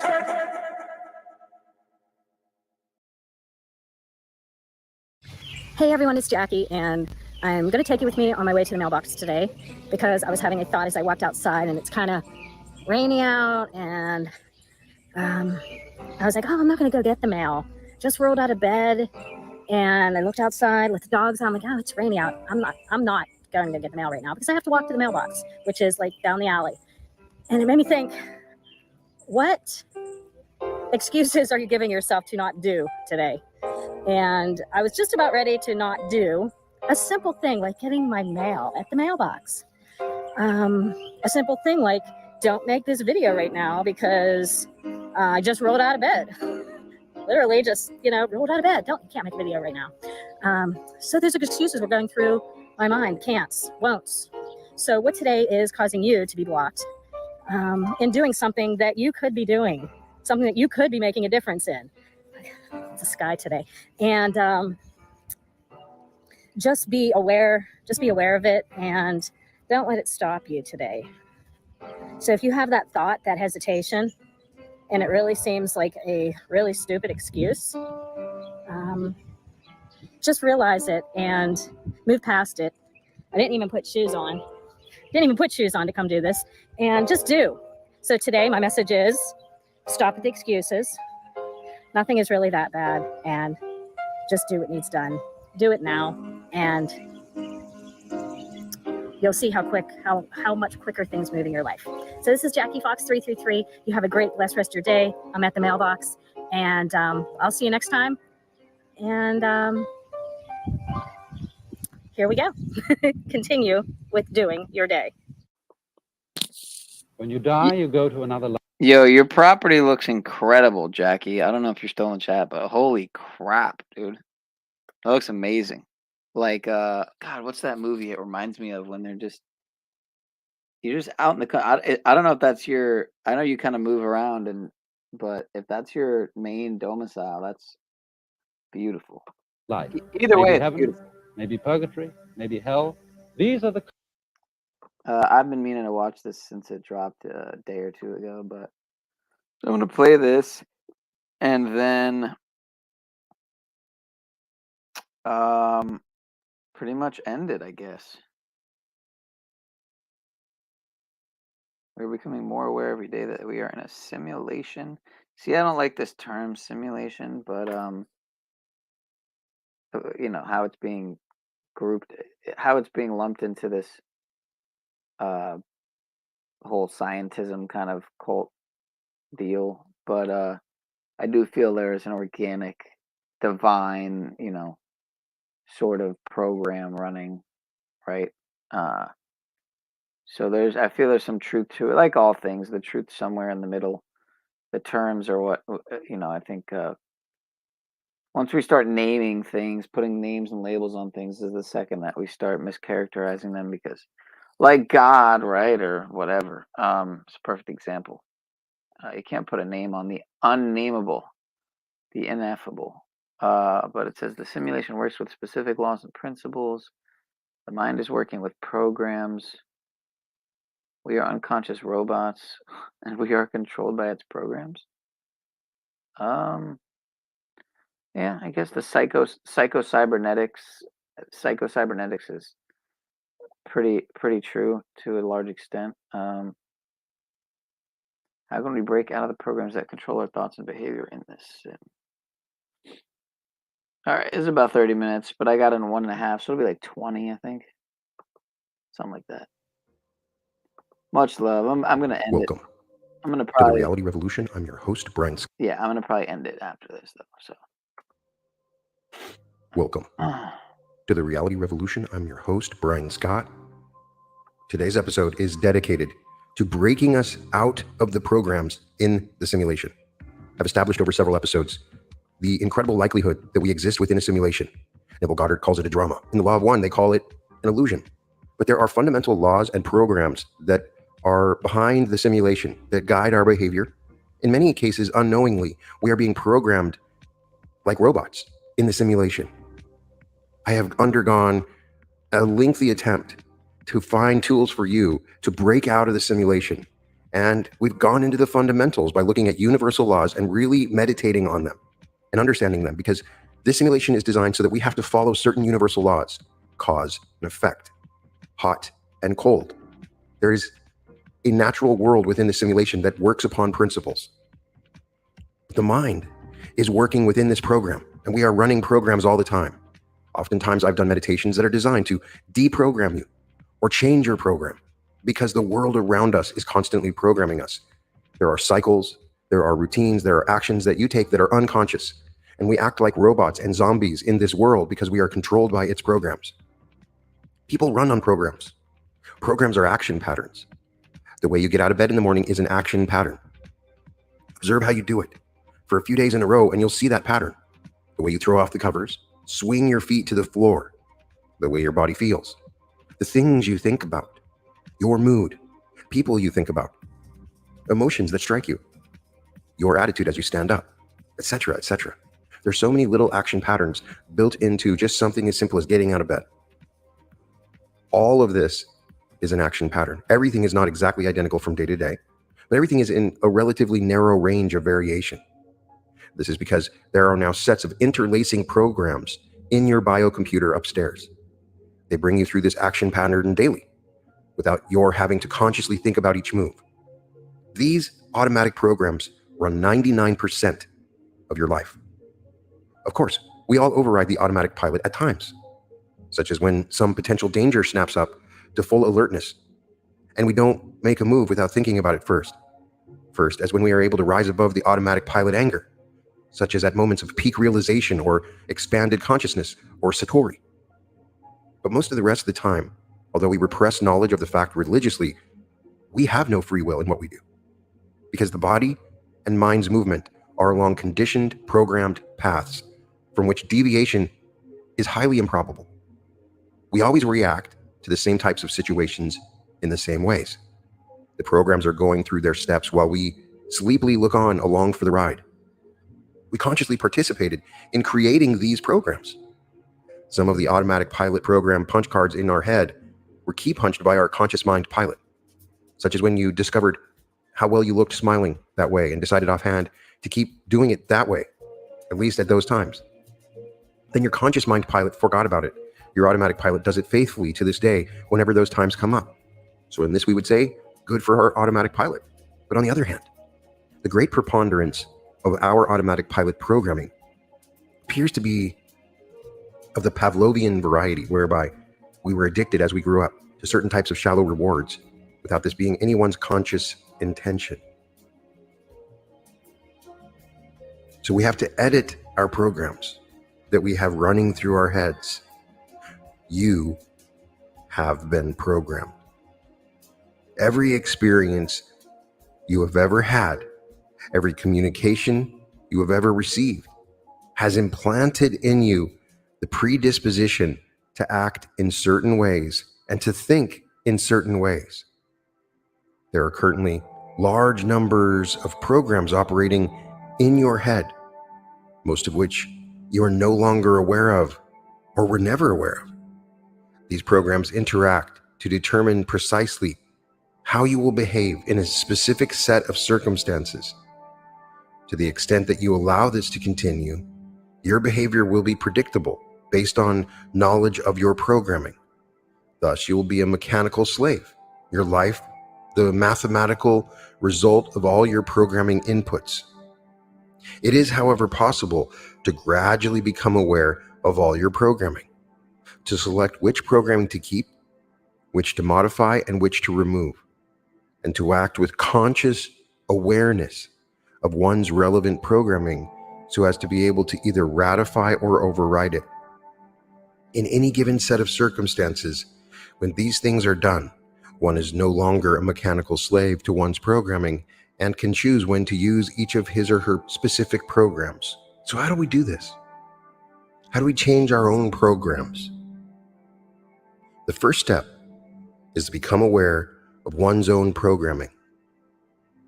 This requires close observation. You must observe yourself as if you are observing another entity you have never known before.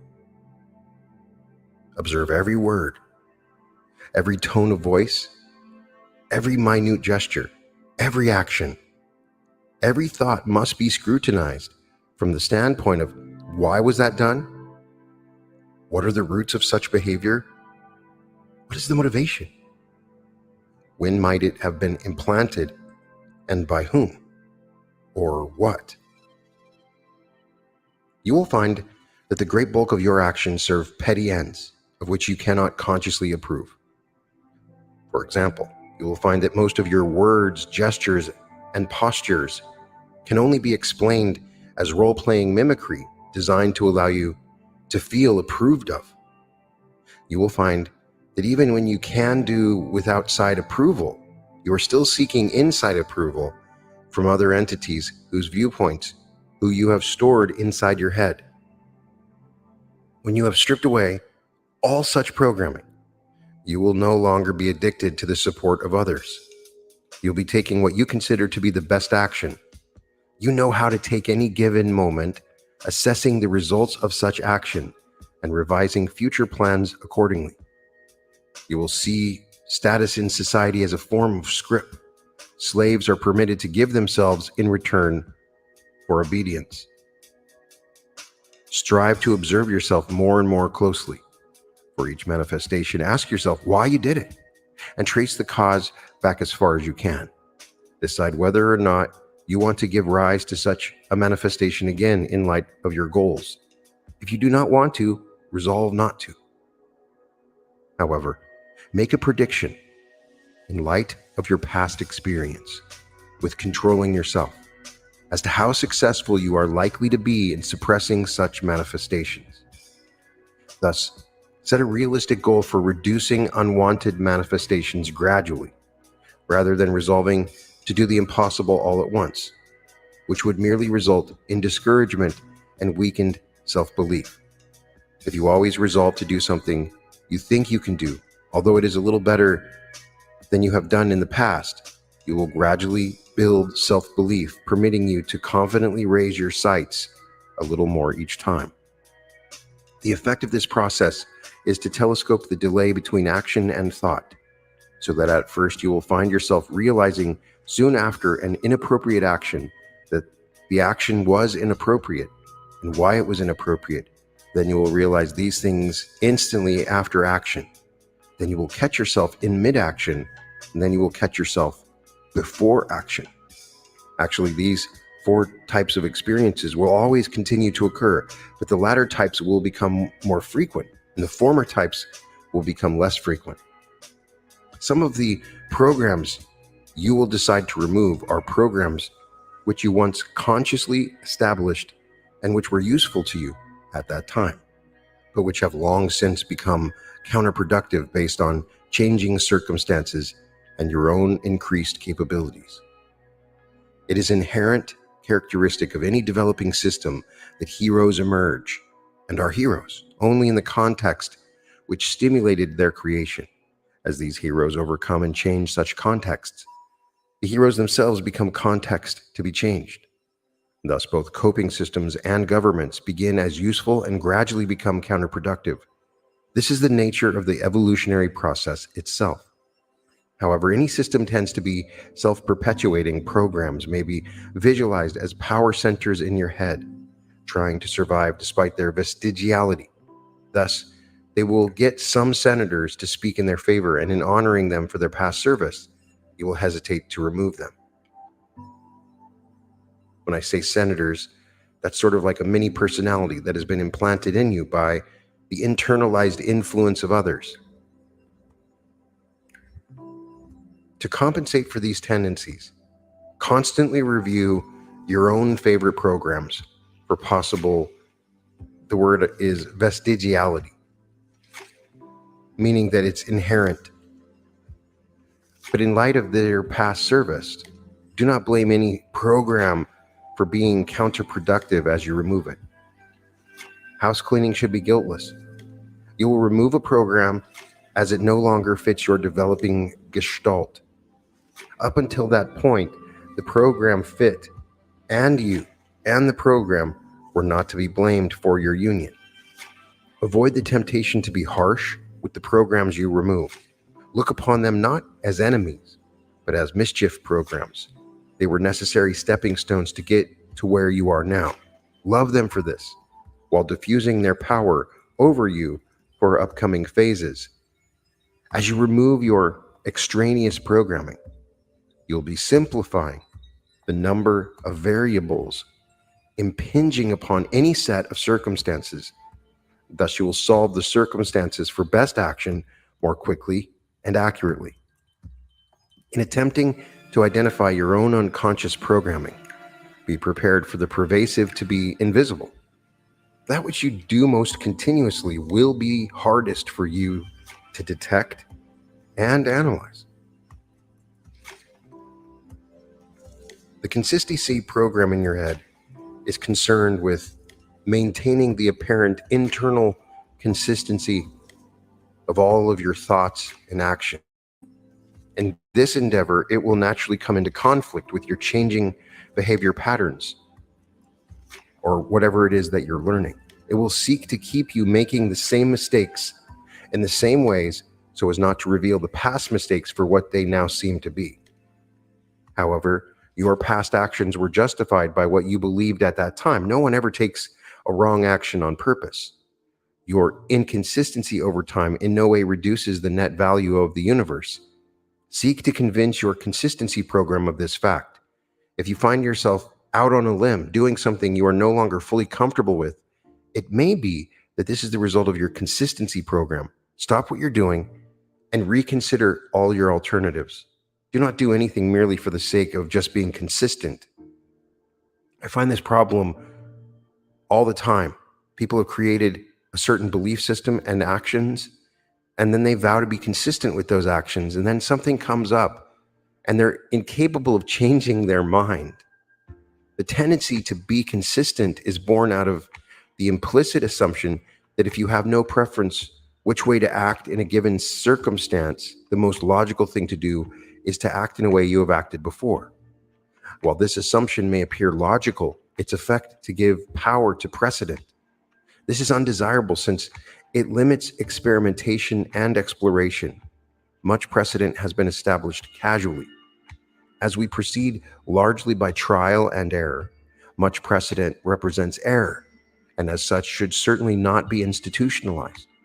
Action, so as to be consistent with precedent, reinforces the precedent, developing it into a habit or programmed addiction. Programmed addiction freezes the entity into a stasis, halting the evolutionary march of becoming who you really are. The entity should ideally retain all power over our current behavior. None should be yielded to the past or to others. Acting consistent with precedent is a form of hasty closure, and as such minimizes fresh thought, reducing the potential for understanding. So therefore, learn to identify which of your thoughts and actions are inspired by your consistency program, and subject these thoughts and actions to objective, critical review, as if the past did not exist, as if you woke up today and this is the first day of your life, and all the past doesn't matter, and therefore there's no precedent. So then you can start your life anew with a clear slate each moment, because the past is the greatest programmer. And you may be inside of a program that literally started today, right now at this moment. Those memories are built into the program to make you think that you've been living all the way up to this point. So spontaneously think and act so as to break established patterns and programs of thought and behavior, unless in a given instance there are valid reasons for not doing so. Be aware of your power to change yourself. It is common for individuals to focus on their past and their past performance as being predictive of how they will act in the future, regardless of their contrary resolutions. This is because there is no feeling of change inside when a resolution is made. Thus, one feels instinctively that the resolution has not changed anything and thus will not change anything. Since one has no confidence in one's resolutions, they then have no effect. Then one says to oneself, "I told you so," and continues to behave as in the past with less hope than ever of willing and effecting change. Resolutions, therefore, must not be made lightly, for their non-effect will weaken the effectiveness of future resolutions. Only resolve to do that which you are determined to do after considering all aspects of an issue. Then let nothing stop you unless and until your mind is changed by new inputs and resolutions. Be aware that you will not feel anything inside when you make a resolution to change. Therefore, do not expect to feel anything inside, and do not take the absence of such a feeling to be evident that you are not any different. You are different. You have the invisible determination to act differently, and you have total invisible power to carry out this determination. Be aware that the determination and the power may be invisible, but it is real. You can help prove this to yourself by acting immediately on your resolutions, even if the resolution only allows this to be done in small ways. Now different, and will make your invisible will visible.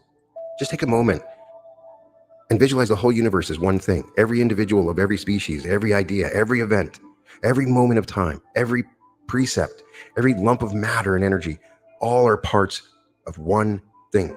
One of the key things that programs the simulation is words. Where do words come from? From the depths of our soul. They were discovered inside of us, not invented. The evidence of similar root noises for similar concepts across separated peoples attests to this.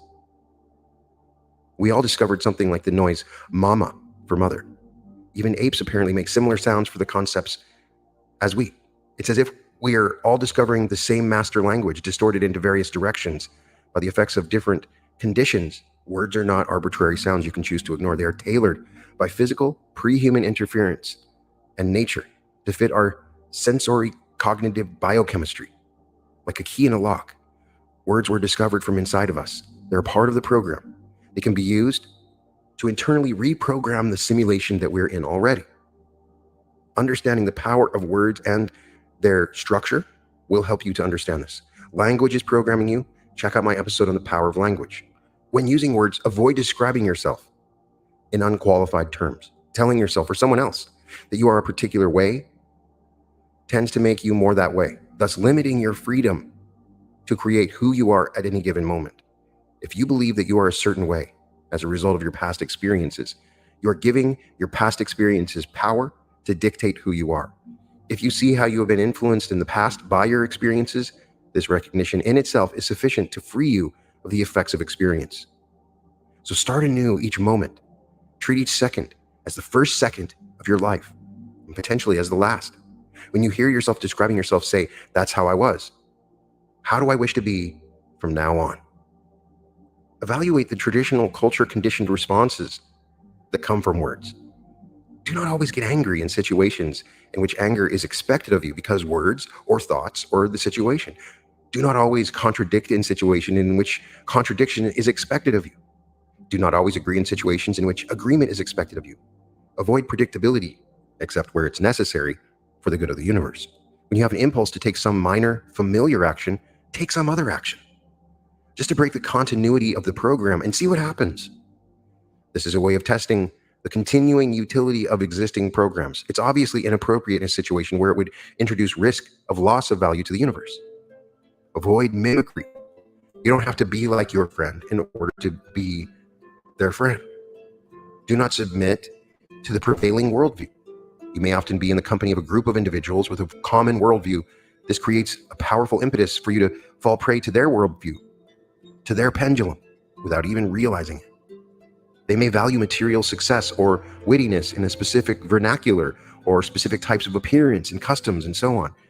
And you may find yourself accepting their negative judgment of you against their standards. This will be first manifested to you in a tightening up of free self-expression, formless negative emotion, and perhaps even mild forms of mimicry on your part. Remind yourself that your worldview differs from theirs and that yours is the only one in which you submit to. Prepare and accept rejection from them with equanimity. Let it go. Be honest with them, for they have no power over you. No one has any power over you because you are independent of what is done to your body. It is not you. You are inaccessible to any but yourself. See if you and they can derive anything useful from this confrontation between worldviews, but do not seek to establish yours as superior. Gently ask relevant questions and answer theirs. Otherwise, do not expostulate. Too much cannot be communicated in a single meeting. Accept the contact assignment which the universe has given you as having good potential purpose. See what happens. Do not internalize their statements. Do not identify with their worldview. Do not accept judgment or care about irrelevancies. Consider no viewpoint sacred, not even ours, not even your own. Objectively seek the truth and value. Do not let yourself be carried off by the momentum of others. Others anxious to have something be a certain way carry psychic momentum, which can be imparted to you without your even realizing it. Do not stampede in your predisposition to service. Give yourself a chance to think better of it. What others think they want from you may not get them what they really want.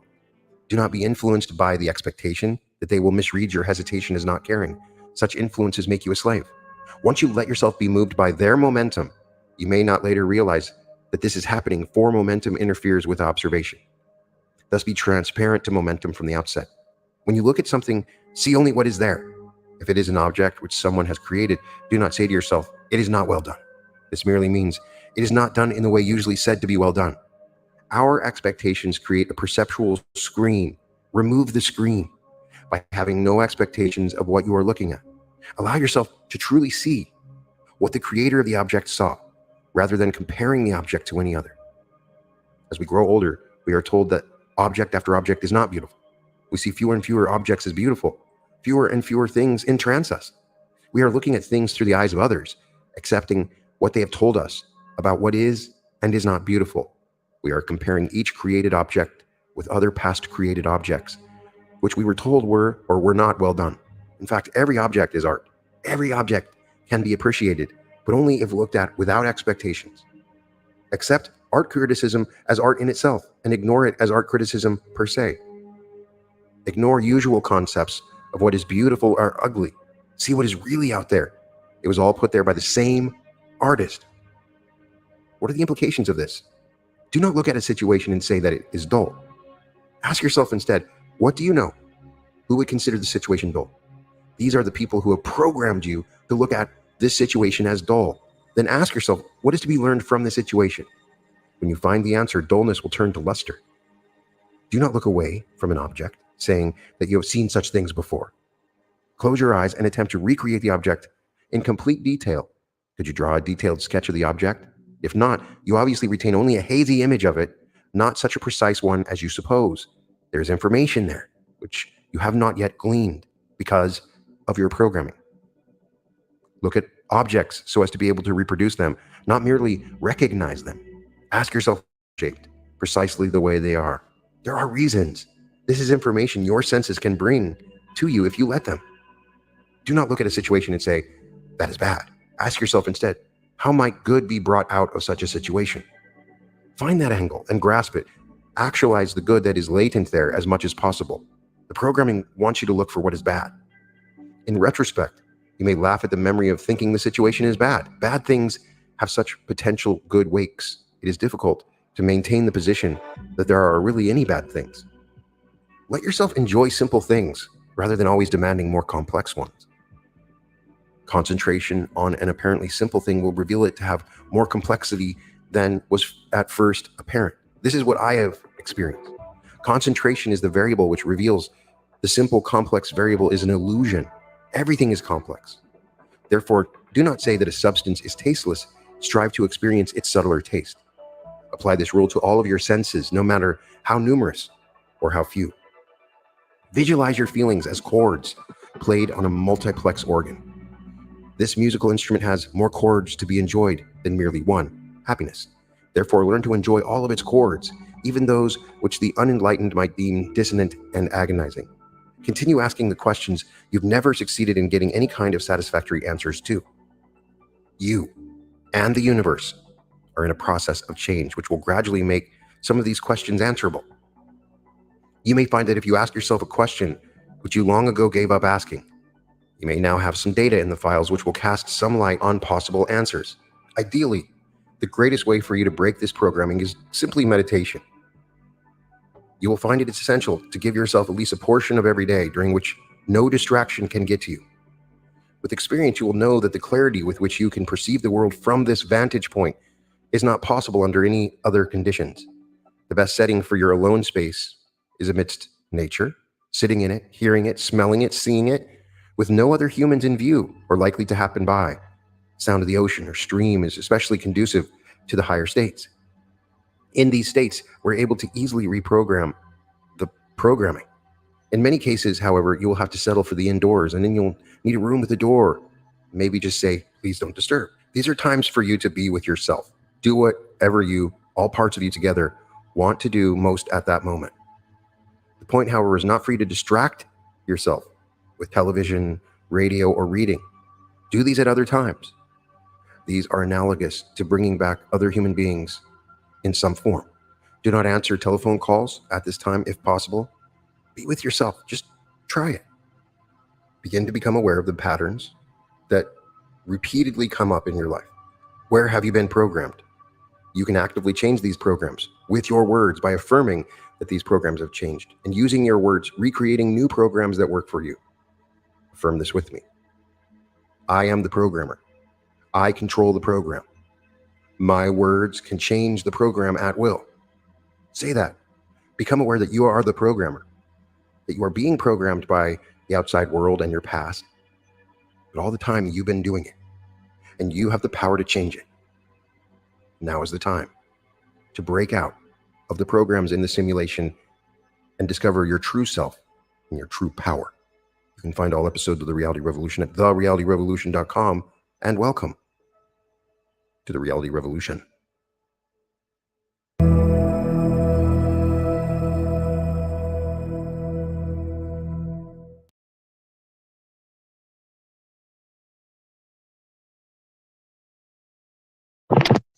So I don't know if you can read that there, but I said that I'm shutting down, and I asked if anybody has any thoughts on that video. You know, I like his stuff often. I used to listen a lot more than I do now, but yeah. And I was just saying, now that I'm hearing it, fuck oh dear, it sounds pretty Talcottian, because some of the stuff, like if I just rewind it a little bit, oh man, I can't help but hear the guru. Not such a precise one as you suppose. There's information there, which you have not yet gleaned because of your programming. Except that you have not gleaned, man. Look at objects so as to be in after like every other sentence, I guess. able to reproduce them, not merely recognize them. And throw in a fucko dear and a golly gee, and Ask yourself why they are shaped precisely the way they are. There are reasons. This is information your senses can bring to you if you let them. If you let them, man. Jeez, brothers. Do not look at a You situation. get my point anyway. It just sounds for Mr. Jack. Together want to do most at that moment. At some points.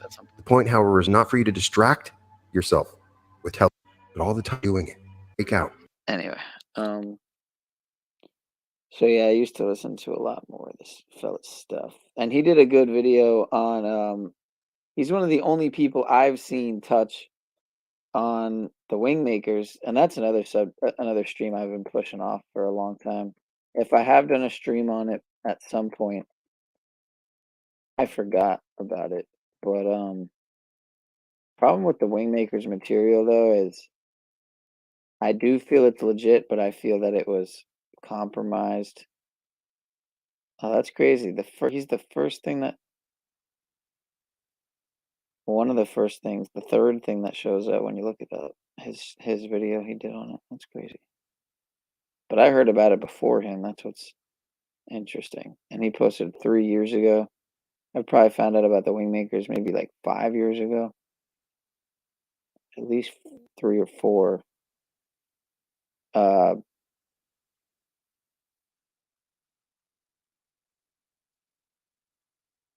I guess I'll play one more for a peek into what Wingmakers is. If this is a legit song from Wingmakers, I'm not sure, but find out in a second. And then I'll shut down. Wow, you see how these ads are custom tailored? Plant medicine doing? Now, I can tell you this. I've been on ayahuasca journeys. I've tried mushrooms, psilocybin, and I've experienced transformative results. I get what people are talking about, but these substances are illegal in many parts of the world, and there are some risk associated with them. As I went deeper into this exploration, interviewing many leading experts in the field, one of the things that became very apparent is that it's not the plant itself. It is how your brain is reacting to the chemistry of that plant. But what if you can take away the plant and just train your brain to directly produce the chemicals and the brain frequencies that are necessary for you to experience these altered states? Many people have trained themselves to do this. Wim Hof, when I interviewed him, claimed that he could generate any type of biochemistry in his body at will. He didn't need any plant medicine. Is it okay to just like play ads? I mean, technically, I'm fucking. If anything, should be happy I'm playing this ad right now. I never really watch ads, but if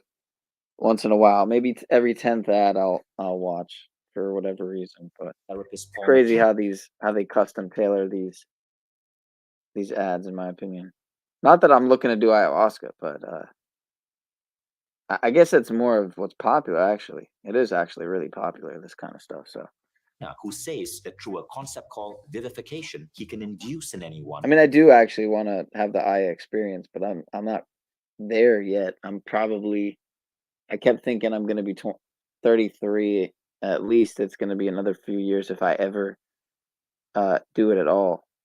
But for some reason, I keep thinking that is going to be the case for whatever reason. The feelings that they have in plant medicine without the actual substance. You see, it's not the plant, it's your brain's response. Dabbling with plant medicine, people and habits, dangerous habits like smoking or vaping. I've seen people have incredible healings. I've seen people have incredible epiphanies, inspiration, and ideas. But I've also seen people do all three, ending bad habits, incredible healings, incredible epiphanies and ideas, even incredible manifestations without plants by them learning how to tap into altered states through a specific protocol invented by the late Jose Silva. Oh, more Silva. The Silva method is absolutely mind-blowing. I know because I've been doing it since I was 14. As an entrepreneur, it helped me build a business with over $100 million in revenue. And it wasn't just me. People I had should have used figured it was Silva method. I've done Silva method quite a few times.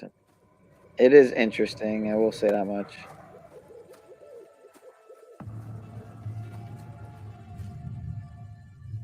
Why do we have to live in fear of the unknown? Oh, what the fuck? See, this is not Wingmakers, man. Wingmakers doesn't have fucking vocals. But yeah, I can't really sum up what the Wingmakers material is in a short minute, but I guess you could say, long story short, there's supposedly 23 caves. I mean, not even supposedly, there's pictures, and I mean, it pretty much was what it looks like. 23 caves, little caves carved out of a larger cave, little chambers, 23 chambers. That's in New Mexico. It's called Ancient Arrow site.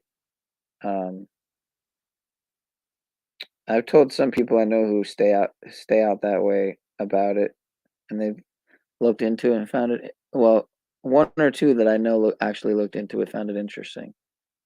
But yeah, maybe I'll play this.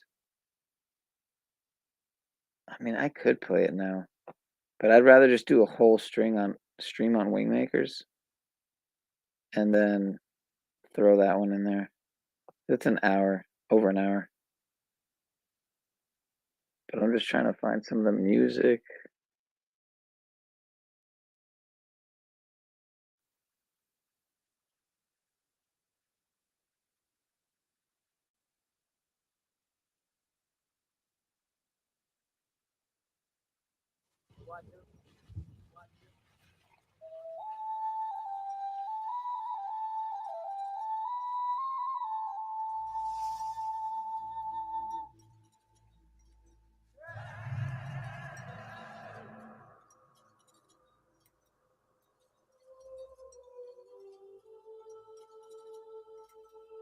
Yeah, this isn't it either because it has vocals, man.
Opportunity is all around us.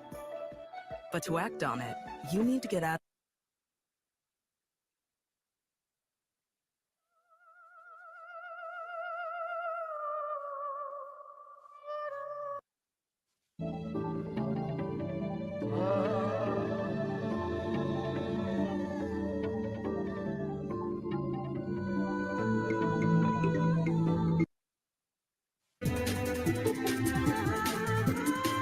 I'm so confused right now. Dude, this is not.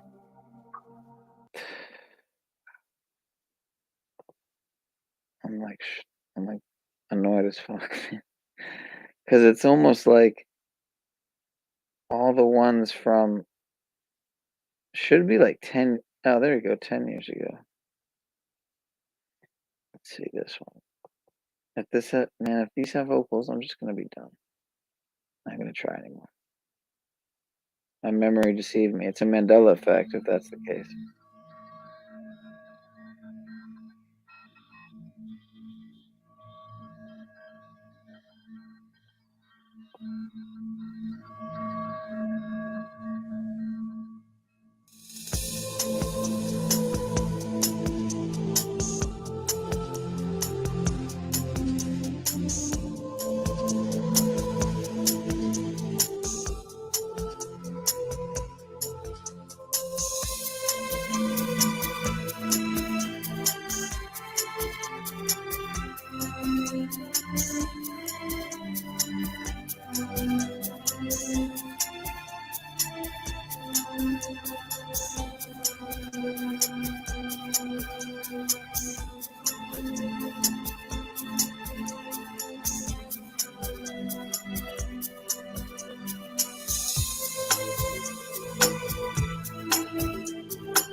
Time has come to lift your gaze from the fire's brightness and catch shadows of your own. You catch shadows of your own. You catch shadows of your own.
Definitely not what I.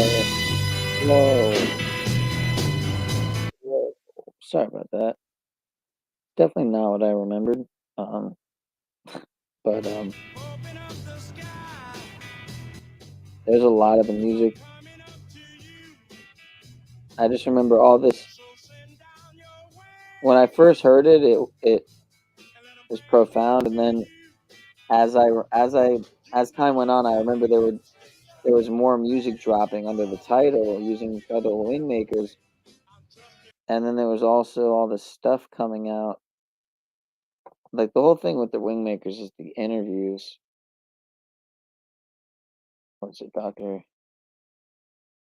Neruda, Dr. James something.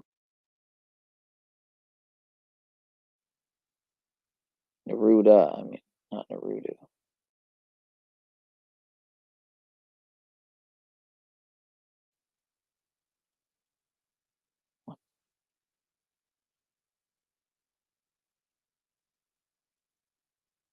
Is it scrubbed now?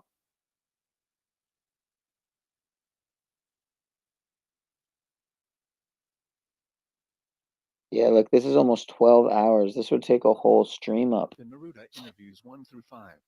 It's this Sarah's voice notes too. on Dr. Neruda, written May 27, 1998. What follows are some of my notes taken while in earnest discussions with Drive. Neruda from the ACIO, Yeah, man, Advanced this shit's Contact just Intelligence unlistenable. Organization, during the last 2 weeks of December 1997, before he disappeared at least off my radar screen. Dr. Neruda is about 6 feet tall, perhaps 170. The Neruda interviews 1 through 5. Sarah's notes on Dr. Neruda, written May 27, 1998. What follows are some of my notes taken while in earnest discussions with Drive. Neruda from the ACIO, Advanced Contact Intelligence Organization, during the last 2 weeks of December 1997, before he disappeared at least off my radar screen. Dr. Neruda is about 6 feet tall, perhaps 170 pounds, has relatively long. We are such stuff as dreams are made on, and our little life is rounded with a sleep. William Shakespeare, The Tempest. This interview that I, Dr. Jamison Neruda,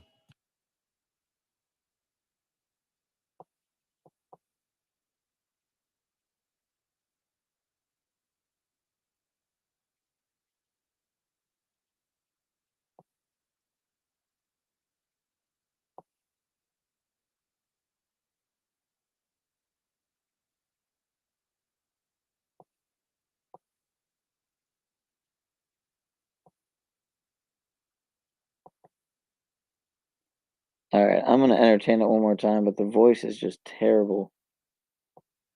It's been a long time since I watched it, so yeah, that's another reason I want to do a dive on it. See if anybody feels there's any legitimacy to it. If it resonates with anybody.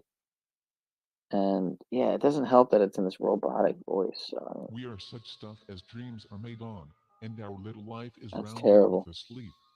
William Shakespeare, The Tempest. This interview that I, Dr. Jamison Neruda, conducted with Sarah exposes a fundamental deception that affects humanity across every dimension of life. This deception is that our three-dimensional reality and human consciousness have been programmed to be perceived as real, when they are not. This is clearly a very bold assertion, and is not made lightly. In this interview, I explain the forces behind this deception, what their agenda is, how humanity has been enslaved from its inception to today, and what we can do about it. It is, understandably, an unsettling narrative. After all, it exposes a reality where humans are biological hosts of infinite beings, suppressed by deceptive programs designed by entities from a different dimension. Humanity is unaware that we live in a designed reality, and that designed reality includes everything. Over the past 15 years, there have been individuals who have written and spoken about certain aspects of this deception. From the scientific community, individuals like Herman Verlin, Dr. Robert Lanza, Leonard Susskind, Gerard 't Hooft, and James Gates. From the technical field, NASA engineer Thomas Campbell. From a more philosophical perspective, authors like Nick Bostrom and Anthony Peake. Scientific papers, too, have been released in this emerging field of reality definition like Constraints on the Universe is a Numerical Simulation by Bean, Devuti, and Savage. These individuals, and others like them, are hypothesizing that our universe was designed through mathematics or computer code. This topic is relatively off-limits, reserved for theoretical and heretical thinkers. It shocked people significantly more than the discussions of UFOs or government conspiracies because it is so fundamental. It is our reality, and the only logical conclusion we can draw is that we are prisoners in a deceptive reality. It makes reality feel like a lab, and we are the unsuspecting lab rats. From the spiritual side, many of our mystics and religious founders have reported that both our perception of the universe and the universe itself is an illusion. This theme is consistent in religious and spiritual writings throughout the ages. And while the mystics lack the scientific vocabulary to define the scope of this illusion, they nevertheless understood that we, as individuals, walk our lives through an illusory world that scientists are increasingly describing as a programmed reality. The question that rises to the top is, who or what is programming our reality and why? It is to this question that this interview seeks to answer and explain in layperson terms. It is understandable that those with a scientific or religious training will find this disclosure difficult, if not impossible, to believe. I am not trying to convince anyone. I merely present a narrative for how this happened, why it happened, where it is trying to lead humanity, and most importantly, how we can break out of the programming, all of us. This interview is not concentrated on the scientific realm. The science behind the hologram of deception is not based on the mathematics or physics of our spacetime. Its complexity and sophistication is well beyond our current understanding, so the attempt to scientific terms would be an impossible undertaking. Even if it were possible, it would only muddle the real import of this information in arcane vocabulary and mathematics. The true focus of this interview isn't the scientific definition of the hologram of deception, but rather how we can free ourselves from its pervasive and illusory presence. The sovereign integral process is defined in this interview in detail, but you may have to listen carefully to it and understand it. This process is truly the centerpiece of this interview. Whatever philosophical perspective you wish to attach to this information, bear in mind that it is shared in the spirit of oneness and equality, and that the sovereign integral process is a decidedly experiential practice. As thought-provoking as the backstory and the chessboard of reality, as depicted herein, may appear, it is the behavioral adjustments that are the real purpose of this disclosure.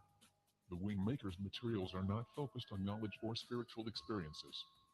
They are dedicated to the new behaviors that support the ongoing unfoldment of the sovereign intelligence on Earth within the human species. It is this process that you are really experiencing in this interview. Whether you believe in the existence of the hologram of deception or not, the sovereign integral process remains available as a tool to use in your daily life.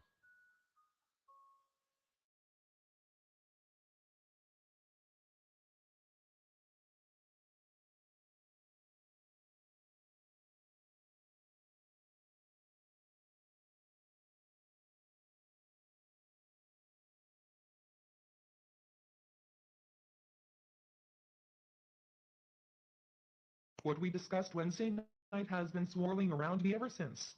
I think I've become a bit obsessed with all of this. What for me, anyway, is new information. I'm trying my best to process it into my mental framework, and I have to admit, I'm not sure it's working. I understand. I've held back some information for this very reason, not only for you, but also for those who will ultimately hear this. When we ended the last session, we agreed to spend more time on the Grand Portal. Is that what you're referring to, or is it something else? It's all related. It's a very, very big picture and broad timeline. Can you share it now? Let's take it one part at a time. With your questions, I hope it will all come clear, but I have to warn you that it will seem a little unwieldy or odd until the whole of it is out. Okay. Where do you want to start? I think we need to go back to the beginning to understand the true context of the Grand Portal. The Grand Portal is defined in the Wingmaker's materials as the irrefutable, scientific discovery of the human soul. Okay. Earth was, and is, a very unique planet. It was entirely of water, originally. But what made it interesting to beings was the fact that its core enabled it to have a gravitational force that supported manifestation. What do you mean by manifestation? That it began to traverse from an interdimensional planet of sound frequencies to a planet of matter, a physical matter. Its gravity-producing core, or nucleus, was able to literally create the conditions that allowed it to materialize itself over eons of time. How do you know this history? There are records of this on the disk that was taken from the 23rd chamber at the ancient era. But some of this we knew from other documents we've retrieved from the Sumerian record that have not been widely distributed. We've also had discussions with the Cordium that bear this out. So Earth started out as a water planet and it wasn't physical? Correct. This was when the Atlanteans lived within the planet. They were the race of beings that inhabited Earth at the time of its formation. The Anunnaki came to them and negotiated an agreement to allow the Anunnaki to mine a substance near the core of the planet. That would be, in its essence, what today we would call gold. These races of beings known as the Atlanteans and Anunnaki were not three-dimensional. They didn't possess bodies as we think of them today. Their existence was contained in a different range of frequencies, what we would call higher dimensional frequencies. Why did they want gold? The Anunnaki required it. The exact reason is unknown, but it had something to do with the way that gold modulated the frequency of their body. Gold was an essence to their race. It held a property that was vital to their survival. The record is a little vague as to exactly why it was so important. But these records mention that their entire planet had 12 major cities, and all of them were made of a semi-transparent gold. Even the Book of Revelations refers to this. Who are these beings? I mean, I've heard of the Atlanteans, but never the Anunnaki. They're a race of transdimensional beings. The Atlanteans were the only race of beings on Earth at that time, and they, the Anunnaki, sought permission to set up mining on Earth, which the Atlanteans agreed to. The ancient arrow site is known within the Wingmaker's materials as the extraterrestrial time capsule that was discovered in Chaco Canyon, New Mexico. Why? They didn't see any harm in helping the Anunnaki. They weren't a competitor, because the Atlanteans were more numerous. The Atlanteans wanted to have an agreement with the Anunnaki, if only to befriend them for their technology. Also, the gold mining was in an area of Earth that was of little consequence to them. I don't see how this relates to the Grand Portal. It's a long story, and we just started, but I promise I'll come to that in a bit. Okay, that's fine. I'll be patient. The Earth began to materialize more and more. It began to harden in a sense. The gold with it. The Earth, and everything on it, was solidifying. The mining of the gold would soon become impossible for the Anunnaki, because they'd be unable to mine the gold if it were in a dense, physical state. Why not? Their bodies were etheric. They could not mine the gold if it was physical. They needed to have bodies that would be able to operate on Earth and mine the gold. How quickly did this happen? I don't know. Our records don't stipulate the time scale, but I assume it was over tens of thousands of years. The point is that they needed to create a physical vessel like an astronaut would require a spacesuit to inhabit space. They tried hundreds of experiments and had the help of both the Atlanteans and Syrians. I assume this vessel is a human body? Yes, we call them physical uniforms sometimes. The Wingmakers refer to them as human instruments. So the Anunnaki created a physical body to mine gold. You mean like a robot, or are you saying these were humans? No. These were the equivalent of ape men. They were pre-human by a long shot. But they were our predecessors. We sometimes refer to them as Human 1.0. But were they robots or biological? They were completely biological, but Human 1.0s were not fully physical. They were partly etheric. You see, the Anunnaki and Syrians designed them to synchronize with the evolving densification of the Earth. So as the Earth solidified, so did the human instruments. If they were biological, did they have a soul? We wouldn't call them human if they did that. Remember I mentioned the Atlanteans? Yes. The Anunnaki and Syrians placed them, the Atlanteans, inside these human uniforms. These were very advanced beings, but apparently naive. They wanted to be in these ape men bodies and mine gold? No, that was not their interest at all. In fact, they allowed the Anunnaki to mine their gold, but as the Earth began to solidify, they told them that if they could engineer a vessel to enable them to continue to mine their gold, that would be acceptable, but on a small scale. The Anunnaki had some kind of a falling out with the Atlanteans, and began to conspire with the Syrians and another race referred to as the Serpents. Each of these three races was interested in figuring out how to embody physical planets. They saw Earth as a laboratory of sorts to figure it out. The Anunnaki already had a human uniform. They simply needed to power it with a life source or soul. The bigger issue was how to get the Atlanteans into these embodiments, and keep them there. In effect, these three races conspired to enslave the Atlanteans within these pre-human vessels. The Atlanteans were the power generators that made these biological entities operate. Are you saying these primitive ape men had powerful souls inside them? I don't understand how that would be possible. It's a very complicated subject. The Wingmakers wrote about the implantation of programs inside the human uniform, even version 1.0. The Syrians were mostly credited with this invention, but it was the offspring of Anu that really perfected these implants by programming them. The human uniform, version 1.0, was designed by the Anunnaki. The implants were designed by the Syrians, and the programming of the implants was designed and evolved by a being known as Marduk. Anu was the leader of the Anunnaki. He was known as the sky god in Mesopotamian times. The Anunnaki were the deities, written about in the Sumerian text, known as the royal blood. That doesn't answer my question, as to how a powerful soul would suddenly be plugged into an ape-man vessel and behave like a Neanderthal. Well, first, these were much more primitive than Neanderthals. But the answer is in the implants. You see, the biological entity or ape-man, as we're referring to it, was not able to operate in the physical world. They needed survival skills, how to eat, how to hunt, how to clean themselves, how to even move their bodies. All of these very fundamental functions were necessary to actually include or program into the vessel, which was the purpose of the functional implants. The implants were akin to the brain of the human 1.0, but it wasn't just in the brain. These implants were placed inside the body within various parts, like the chest area, middle back, wrists, ankles, and so forth. The primary ones were contained in the skull. But generally these implants were networked to operate from the head or brain area. Why do you say the head or brain area and not simply the brain? Because it wasn't in the brain. Remember that human 1.0 was still part etheric and part physical. The implants also needed a similar consistency or sound vibration. They were placed into the bone or skeletal structure mostly, and some in the muscle tissue. These functional implants fused into the muscles and bone, including the DNA. The wing makers put it this way. The DNA integration was for the intelligence of the plan. The muscle tissue allowed the life essence to power the functional implant. There was a central coordination point, and that was in the brain, but the implants were located throughout the body. This was an integrated system that was installed in the human uniform to allow it to be controlled, monitored, and programmed over time. It was the evolutionary stick and carrot. Doing it this way allowed the early humans to dig out gold, which, as I said, was their primary purpose, initially. I'm sorry to sound like a broken record, but I still don't get how such an advanced race as the Atlanteans could power these ape men and become slaves. It doesn't make sense to me. You have to understand that the implanted functionality was partly to make the human 1.0 and its power source, the life essence of an Atlantean, to function efficiently and effectively as miners. That was the prime goal. The second, however, was to suppress the power source, or in this case, the Atlantean beings inside the human vessels. They did this by making the power source ignorant of its origin and the reality of its true expression as an infinite being. When the Atlantean beings were placed inside the human uniform, they were essentially 100% focused on physical survival and functional performance.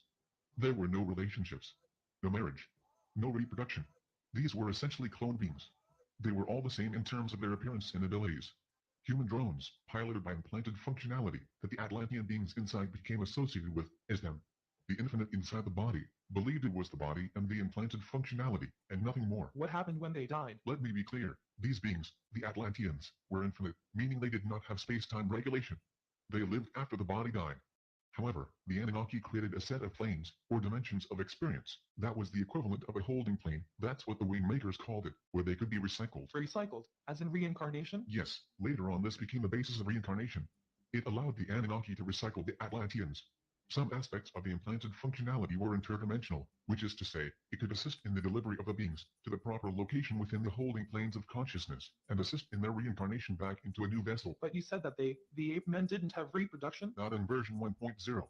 These were very basic, but the Anunnaki could create them in large scale. So when one human uniform expired, let's say they had a mining accident, another would be made. These were clones. The ability to self-reproduce came in version 2.0. That was mostly because the amount of effort required to manage this process was enormous on the part of the Anunnaki. They wanted to create an automated system, something that wouldn't require them to orchestrate all of the variables. So the Syrians helped them to create the implants that could propagate through reproduction. This enabled automation of the recycling of the beings from the holding planes to be born into the physical dimension through a baby. So this was all automated by programming technology? I don't know. This is too weird. The universe is made up of dimensions that are a result of mathematical equations. It is constructed from mathematics. Some beings understand how to apply mathematical equations to organize and plan space-time. It's all created. This world is created. It's not real. It's a programmed reality. When I say plan, it can also be construed as control of space-time. That is to say, this is a programmed space-time reality. Once you can program space-time reality within a species like humanity, you can program at the individual level of a person right down to when they itch their nose, if you want to. It's all mathematical equations. I don't know what to say. For now, I'll go along with you, but it really sounds like fiction to me. So, what happened to the ape men? I mentioned Marduk. He was intimately involved in the evolution of the species. That was his role. Of all the Anunnaki, he was the closest to the human 1.0s. He understood them and even admired certain aspects of them. Unconsciously, perhaps, he began to alter their programs so the human 1.0s behaved more like the Anunnaki. As they began to take on the characteristics of the Anunnaki, Anu and his sons, Enki and Enlil, were concerned by this. Marduk was programming emotions and feelings. He was evolving humans too quickly, but remember, this was the evolution of the functional implants, the interface between the power source, Atlanteans, and the human physical body. So it was the interface that was being evolved, which enabled the human body to show emotion, to communicate, to sense more of the three-dimensional world called Earth, etc. The other thing that was happening was that as the Earth continued to become more of a three-dimensional solid, so did the human 1.0s and their functionality implants.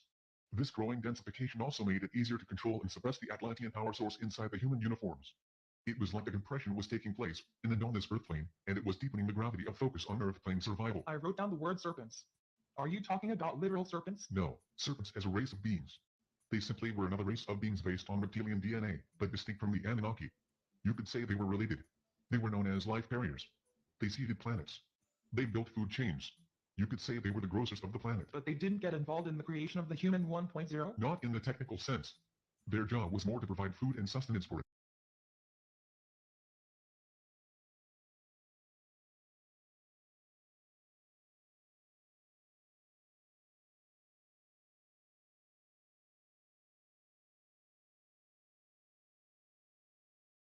I understand how the Atlanteans were suppressed in the human 1.0 because of the implants, but why did they go there?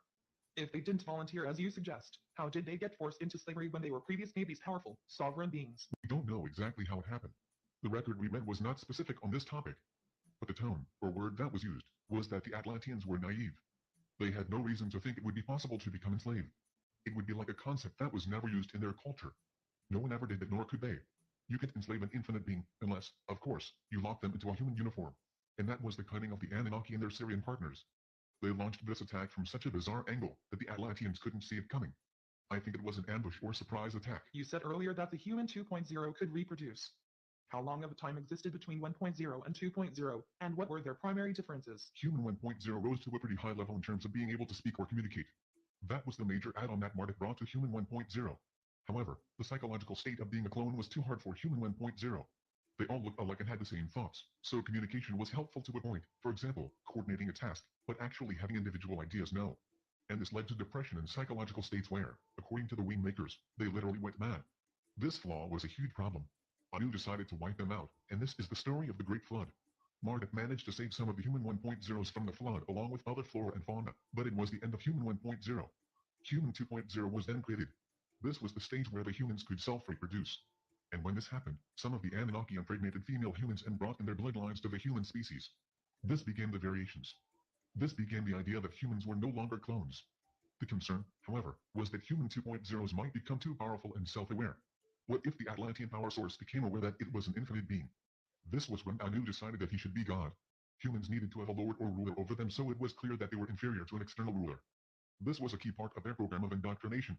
Working with Marduk and the Syrians, they created the environment of Eden and created the paradigm of Eve as the instigator of the fall of humanity. This was, you might say, Act 1 of Anu as God. It was staged to provide the Human 2.0s with a clear sense of an external authority, and that they were expelled from paradise because they tried to be self-realized. It was like rebuking humanity with the fist of an angry creator who wanted this creation to remain identified with their human uniform. Kind of like saying, do not think for a moment that you can be like me. And the wingmakers wrote that this actually happened kind of like the Bible said? Yes. So the God of the Bible is this Anunnaki Lord, called Anu? Yes. Why are you telling me this all now? It seems like this information changes some of the previous information you've shared. To really understand the Grand Portal, you have to understand this evolutionary process, and the only way you can understand it is to go back to the beginning of the human race. So why did Anu want to be God? Remember that the original goal was the acquisition of gold. But when the Atlanteans rejected Anu, he began to conspire with the Syrians. It was just before the flood that Anu discovered that the gold he mined was sufficient. He didn't require more. However, the notion of being a god over the Atlanteans was seductive. The Syrians and serpents felt that the idea of enslaving infinite beings and planet ecosystems was their invention. They had something that was totally unique. They were creator gods, and every other race could be ensnared in a similar type of vessel. They began to do just that. You mean enslave other races? Yes. You see, the Earth had a unique quality to its core. This core was of extreme interest to the Anunnaki when they first visited Earth. It was this core that created the gravitational field that enabled the planet to become fully physical in such a way that it could support physical life. Of course, other conditions needed to be present, too, but it was this core that was the real key. Working with the Syrians and serpents, they began to do the same enslavement on other planets. They replicated the core of Earth and engineered a method for implanting this core on other planets. They were essentially terraforming a planet by cloning and installing Earth's core. So I guess the real question is, if you believe this, what are humans today? Are we simply more of the same?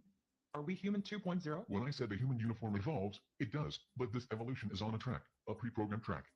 The intent was to have Anu return on a cloud. The whole second coming was going to be the stage entrance for Anu. Humanity would evolve in such a way that his re-entry into our consciousness would be understood to be a good thing. Humanity's salvation. We would all be his children, and the glory of God would be upon the earth. That was the plan. From before the time of Jesus, that was the plan. Marduk programmed the entire. How long can these beings live? Again, the beings like Marduk or Enki or Anu are not based in space-time. They are infinite beings, meaning they have no end. They don't have an age. Neither do we. I'm trying to wrap my mind around all of this, but I'm finding it very hard to believe that human beings are simply uniforms for a programmed existence. Let me go back to your previous question about what humanity is now. The functional implants of the human interface are perfectly integrated within the human vessel. They operate seamlessly. So seamlessly, we do not know that they are not us. We have no choice in the way. We think our thoughts and emotions are us, that this space-time is what our thoughts and emotions exist in. Even the thought of the God, heaven, hell, soul, masters, all of these things, they're part of the program. It is integrated in both the dimension of the earth plane and the afterlife. The afterlife is part of the deception. Tell me more about this interface and its functional implants. The iron brain was the key element that the Anunnaki needed to design to make the functional implants operate. This is in Human 1.0. In Human 2.0 it was the DNA. Once this was achieved, the Syrians could design the consciousness framework, the human consciousness. Human consciousness is the key to suppressing an infinite being. Human consciousness, or the triad of consciousness, is composed of 3 interactive layers. The first layer is universal mind or unconscious, and this forms the link between the individual human and the entire species. This layer is what enables all of us to see what everyone sees, feel what everyone else feels, know what everyone else knows. It is the perfect way to unify a species in separation. In fact, that is the way we feel unification, through the unconscious mind. The next layer of consciousness is the genetic mind, as the wing makers refer to it, or subconscious, in the case of Sigmund Freud. This forms the link between the individual and their family tree or genetics. This is where bloodlines are expressed. And then there is the conscious mind. This is the unique individual perception and expression, what most of us call our personality and character, which is built on this layer. The conscious mind of the individual is heavily influenced by the genetic mind, especially between birth and the age of 7 or 8. By that time the influence is all-encompassing. Remember that the Anunnaki created the biological form, the body, the Syrians created the functional implants, and Marduk executed the programming of these functional implants so they would evolve along a program path, leading to the return of Anu. This was expressed in the hierarchical structure of humanity that speaks of God and masters in religious and esoteric texts. This was all part of the design, to create various religions and esoteric cults that would support a vast hierarchy and order the human species into master-student relationships, and then create a multi-leveled afterlife that would reward those who believed and were obedient to their god or masters. You see, the whole principle that was behind this entire endeavor could be summed up in one word: separation. Everything exists in separation, within the earth plane and its afterlife planes as well. But, according to the wing makers, what is real is that we are all imbued with equality and oneness, not through the unconscious mind, which only links us in separation, but rather through the life essence that is us. And this life essence is sovereign and integral. It is I and we are. No one is above, no one is below. No one is better, no one is lesser. But you're saying everything is a lie? Everything we've been taught to believe in is a deception. How is that possible, or even believable? It's possible because the beings that have enslaved humanity designed a world, to which we adjusted over eons of time. We evolved into it in such a manner that we became lost in our world. The veils that have been placed over us are opaque. So much so that people operate as human uniforms unaware that everything around them is illusory. It is a programmed reality that is not real. The wing makers say everything is simply sound, holographically organized to look real. It's depressing. Only when you consider the scope of the deception and the way in which humanity has allowed it to rule their behaviors. The good news is that you're hearing about this now. It doesn't feel like good news. Each person can step out of the illusion. There is no master here. No God is going to come down and make it happen for us. No ETs. No one. It is each of us. This is what is meant by I am. I, it's like one. One, me, and one, all of us unified. M, meaning exists now. In this moment. Not in history or memory. Not in some future time or goal. Now. It doesn't feel real to me. I was raised a Christian. I have no reason to believe that Jesus was an inside agent for this. I'm not saying he was. Many of those who have come to Earth as human teachers have tried to reveal how deep and broad and high this illusion has been made. It is as far as the edge of the universe and as close as your DNA. Everywhere in between is illusion. Jesus came to reveal much of this, but the writers of the Bible decided what would be acceptable within the paradigm of life as we humanly know it. They elected to make Jesus a part of a deception. They saw it was time for a redefinition of God to accommodate an evolving human 2.0. God was suddenly a loving father, and all of humanity was brother and sister. So you're saying Jesus was aware of this deception, but his words weren't included in the Bible? Our opinion was that his words were so against the conditioned beliefs that people could not understand them as he said them. And so, over time, they were translated into the form you know them today. The biblical translation simply lacked the original potency with which he said them. Besides, there are 2 methods that can make exposing this illusion a very difficult proposition. What do you mean? The first is that the unconscious mind system is inside everyone. It's like a field of information that everyone can access. It can affect or infect everyone. A revelatory idea can be passed to a small number of people, but it lacks sufficient influence to generate mass awakening. So there's unconscious mind inertia. The other, and this is more pernicious, is that the functional implants are programmed, and like any program, they can be upgraded or even turned off. As I listen to this story, I feel a little overwhelmed at how to proceed with the interview. I'm not sure what to ask or what direction to take things. If I look at my notes, I see my handwritten note. There is no God. Is this really what you're saying? The wing makers refer to the triad of consciousness as having the God consciousness installed within it, in the unconscious mind layer. But they also report that as the individual develops from about the age of 6 or 7, they begin to assemble their individual personality from the elements of the subconscious layer. By the time they're 12 to 14 years old, they have their unique personality well in place. For some, this uniqueness is shutting out the existence of a God. From Anu's perspective, this is fine. He probably likes having atheists and agnostics. It's more separation, more diversity. In fact, the greater the diversity in the human family, the greater the separation. The greater the separation, the easier it is to keep the program of enslavement intact. Choose sides and disagree with your opponents. Compete. It fuels wars and social unrest. As for the existence of God, we, collectively, are the closest thing to God. We are. That's the clear message of the wing makers. There is a first source, the creator of the life essence, a center point in existence that created a framework of existence through sound. But what about the ones who are enlightened or spiritual masters? They're all made up. No, it's not that they're made up. They exist. It's just that their existence is within a human interface or functional implants. They exist there. We, us, the being that is I am, that being is not of that reality.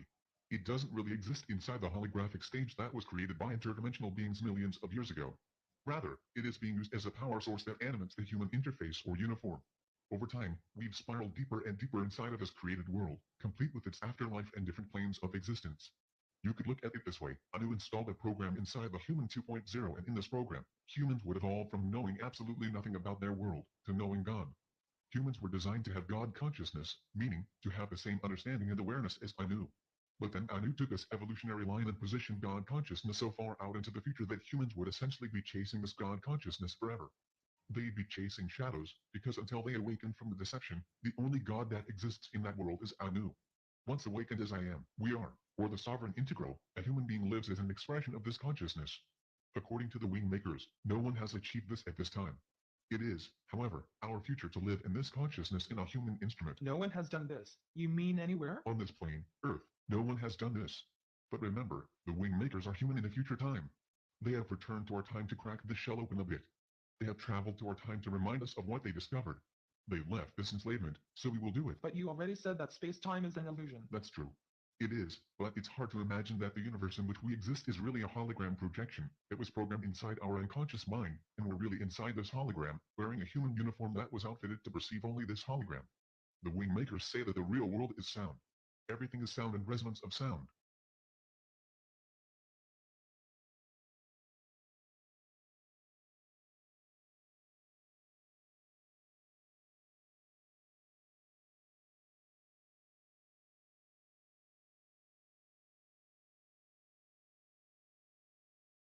Everything we have in our human uniform for sensing our universe is millions of years of evolutionary design to tune into that hologram and only that hologram. How does that hologram extend beyond this physical world then?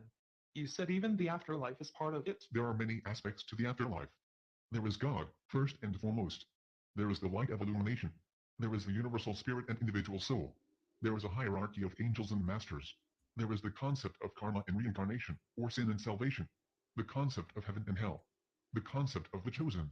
The concept of an ascension path. The concept of the Book of Records or Akashic Records. All of these concepts were designed into an upgrade of the human 2.0 interface. Certain human beings are programmed to find these concepts in their unconscious mind layer and share them. As a result, religions sprout. Philosophies rise, sometimes in support of the religions, sometimes in contradiction. Esoteric cults rise. All the while the human being remains lost. It remains muddled in its illusion. Everything tied to an empty promise and a belief, and in all those beliefs, one thing remains constant: separation. The program is vast in its reach, and the Anunnaki, once they had mined sufficient gold, had an entire race of beings enslaved. Anu, along with his allies, in the Syrian and Serpent races, decided it would be best to turn the human 2.0s into a worthless creature that forever sought enlightenment through belief. And who do you suppose would provide the things to believe in? Anu and Marduk. Everything became learning lessons. The earth was a schoolhouse. If you learn your lessons, you won't have to keep incarnating. Learn, learn, learn. But what are you learning? You are learning to believe in the afterlife, as it was described and prescribed by Anu and his designers. You are learning to don your human uniform obediently. You are learning to discern how humanity is different. You are learning to link every self-image you have to the world of 3 dimensions, while hoping there is more after death. The sober reality is that after you die, the being inside you is met by a guardian who will take you to your destination, based mostly on your deeds in this life. However, most beings are taken to a life review where you face your life in every detail, and based on that experience, an authoritative figure will prescribe your next life options for reincarnation. You are essentially recycled into the same program with a new mother and family, and the programmed life path is laid out for you to follow. The afterlife program and process is all part of the master program to retain the enslavement of the beings.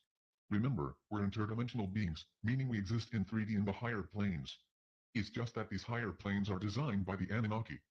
They are not of the real dimensional planes. Otherwise, we would die, discover who we really are, and we would never reincarnate, or if we did, we would tell everyone on Earth that this is all an illusion. Why? Why do it this way? It doesn't make sense. What began as an experiment in 3-dimensional exploration from a higher dimensional reality became what is here. Every human being will confront this reality eventually. It cannot be avoided. We can agonize about the lack of fairness or ask why, but whether it makes sense to you doesn't change the fact that we live in a world of design separation. Divide and conquer. The Wingmaker's right of the tone vibration of equality. 1 second, I have the papers. Here's the exact choice of words by the Wingmakers. When all manifestations of life are genuinely perceived as fragmentary expressions of first source, the vibration of equality that underlies all life forms becomes perceptible to the human instrument. Life initially emerges as an extension of source reality, and then, as an individuated energy frequency, invested within a form. It vibrates, in its pure, timeless state, precisely the same for all manifestations of life. This is the common ground that all life shares. This is the tone vibration of equality that can be observed within all life forms, that unifies all expressions of diversity to the foundation of existence known as first source. It's so abstract. How does it help? Maybe it doesn't. I don't know. But the thing is, to change, to step out of this illusion, it requires each of us to wake up and stay awake. It's not reading words that will change this. It's the profound nature of new behaviors, because these behaviors signal that our consciousness layers are understood as separate from who we really are.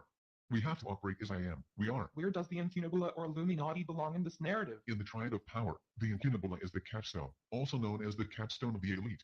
I'll answer that later. I want to continue the story a little further. Okay. Human 2.0s and Earth continue to densify. We become increasingly 3-dimensional.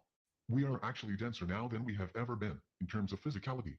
There was a time, about 4 years ago, when we thought alien races were actually leaving spaceships behind on purpose, but what we discovered, more recently, is that most of the aliens were not physical beings. They were observing Earth, and their spaceships actually became entrained by the gravitational circuits of the Earth's core, which caused their spaceships to materialize in 3-dimensional space. Because many of the materials used in the ship's construction had chemical properties, they were prone to densification when exposed to Earth's atmosphere. You mentioned the Earth's core as being the cause of all of this. What's so special about it? The magnetic fields associated with Earth's core are unique. They are, in the words of the Wingmakers, alive. We can only assume that alive is an aspect of intelligence. The point in this, however, is that everything's densifying. It is compressing. It is compressing for a reason. The old systems can fall in unison when density reaches a certain critical mass. And that is what will happen. When? All I can say is that it is soon. I don't want dates and times associated with it. But do you know? We know a range. More than 10 years? Yes. More than 20 years? All I will say is that the Wingmakers' term for this is sin, or the sovereign integral network. Sin is the definition of a new system. They said it can come in an instant once the right conditions are in place. What is unclear is how sin develops after the grand portal of Human 3.0. That's the first time you've mentioned Human 3.0.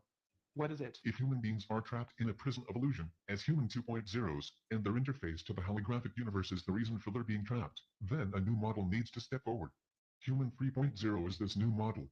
It is the formula of self-realization. It is stepping out of the constructed universe or reality and living as a self-expression of I am, we are. Human 3.0 is the sovereign integral. I call it Human 3.0 SI. You see, the Grand Portal is a way to synchronize humanity to a new inception point where it is living in the expression of oneness and equality, sovereign and integral, I am and we are. It is a way for humanity to move from separation, which was its previous inception point, the one that generated Human 1.0 and 2.0. Human 3.0 SI will have a new inception point, and the reason for the Grand Portal was to enable synchronization, because how can you have a network of equality and oneness if the beings were not synchronized? What is soul, then? Soul is an idea or paradigm that has become part of the human reality program. Soul is the part of you that contains all memory of your existence as a human 1.0 and 2.0. For most of us, this is a vast repository, far too large for the consciousness framework to deal with. So the soul holds this information for each individual being. Soul is a paradigm of infinite expression within a finite reality. But you can't be infinite in a finite reality if that reality is a programmed reality. So soul is not the life force that powers the human consciousness. That is the sovereign integral. That is what each of us is when we are stripped naked of all illusion, of all deceptions, of all limitations, of all veils, of all functional implants, including the soul. It is the redefinition of human identity and expression as I am, we are. From a human perspective, the wing makers do not see humans as lesser entities, but simply beings with inception points that enslave them. It is not a judgment that humans are worthless or bad or sinful or weak or needy. None of those things. Humanity needs a new start. A point in which they can synchronize in one realization, and that is the expression of I am, we are. Living those words as behavior. Where's the creator of Anu, the real God? How can we be allowed to live and operate in this kind of deception? The wing makers talk about the transformation mastership model. Hold on. I have the page here.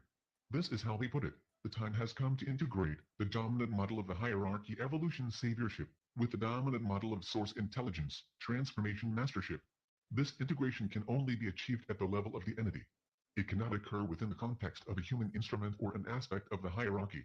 Only the entity, the wholeness of interdimensional sovereignty imbued with source intelligence, can facilitate and fully experience the integration of these two models of existence. So what does that have to do with my question? Each individual being is responsible for this.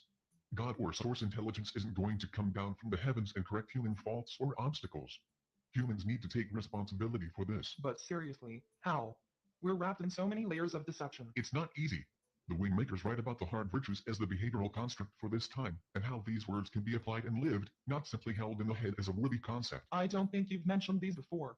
What are they? Appreciation or gratitude, compassion, humility, forgiveness, understanding and valor or courage.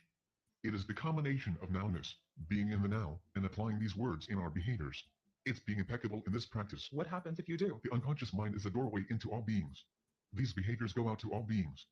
They support the building of the sovereign integral network, Human 3.0, which is the replacement of separation consciousness of Human 2.0. So this is the application of insertive behavior, which is to say, I will insert these behaviors in my nowness. They will become the palette of my behavioral choice. The other half of this equation is the resistive behaviors, and these are withdrawing and stopping behaviors that support separation and deception. These are active resistances. Saying no to behaviors of your own and others, without judgment. Again, whether you operate in the insertive or resistive behavioral mode, you are affecting the whole. You either support oneness and equality, the I am, we are, or you support separation and deception, also known in our reality as the status quo. The starting point of behavior or expression is in the now. This is the creative nerve center. Every single now is a potential to support oneness and equality in this world, and help birth the Human 3.0 and the sovereign integral network. How long? I mean, how long will this take? The grand portal enables the sovereign integral network. The wing makers suggest that around 2080, conditions should be ideal for this Human 3.0 to reveal itself. But they also stipulate that it could happen sooner or later. Why wouldn't Anu, since he's God, simply stop it? Or, if Marduk could program with such amazing accuracy, how could zero even come about? Unless he wanted it. There have been several interventions. While Anu and his Syrian cohorts were focused on the Human 1.0 and 2.0 uniforms, they didn't pay as much attention to the interaction of Earth and the human vessel.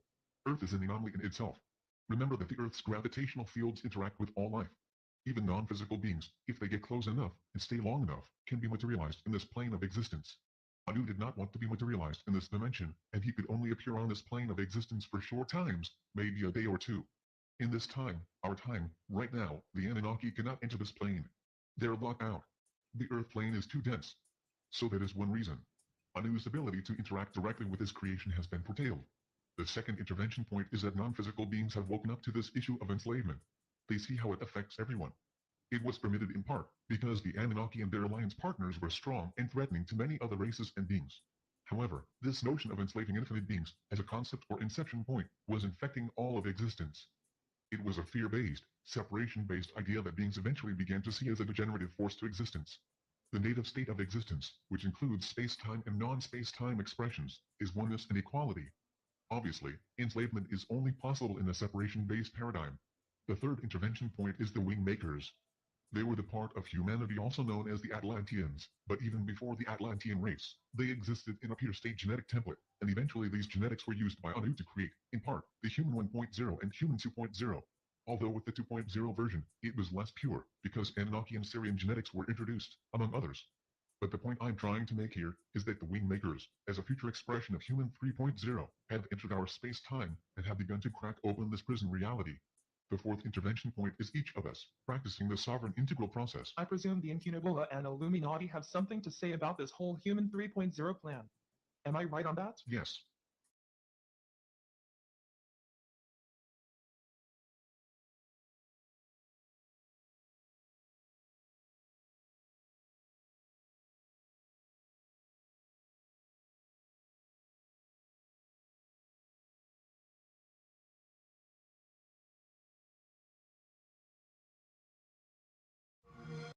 Anything you can do, I can do better. No. I can do anything better than you. That's what I thought. No, you can't. Yes, I can. No, you can't. Yes, I can. I can do anything. But can you make a pie?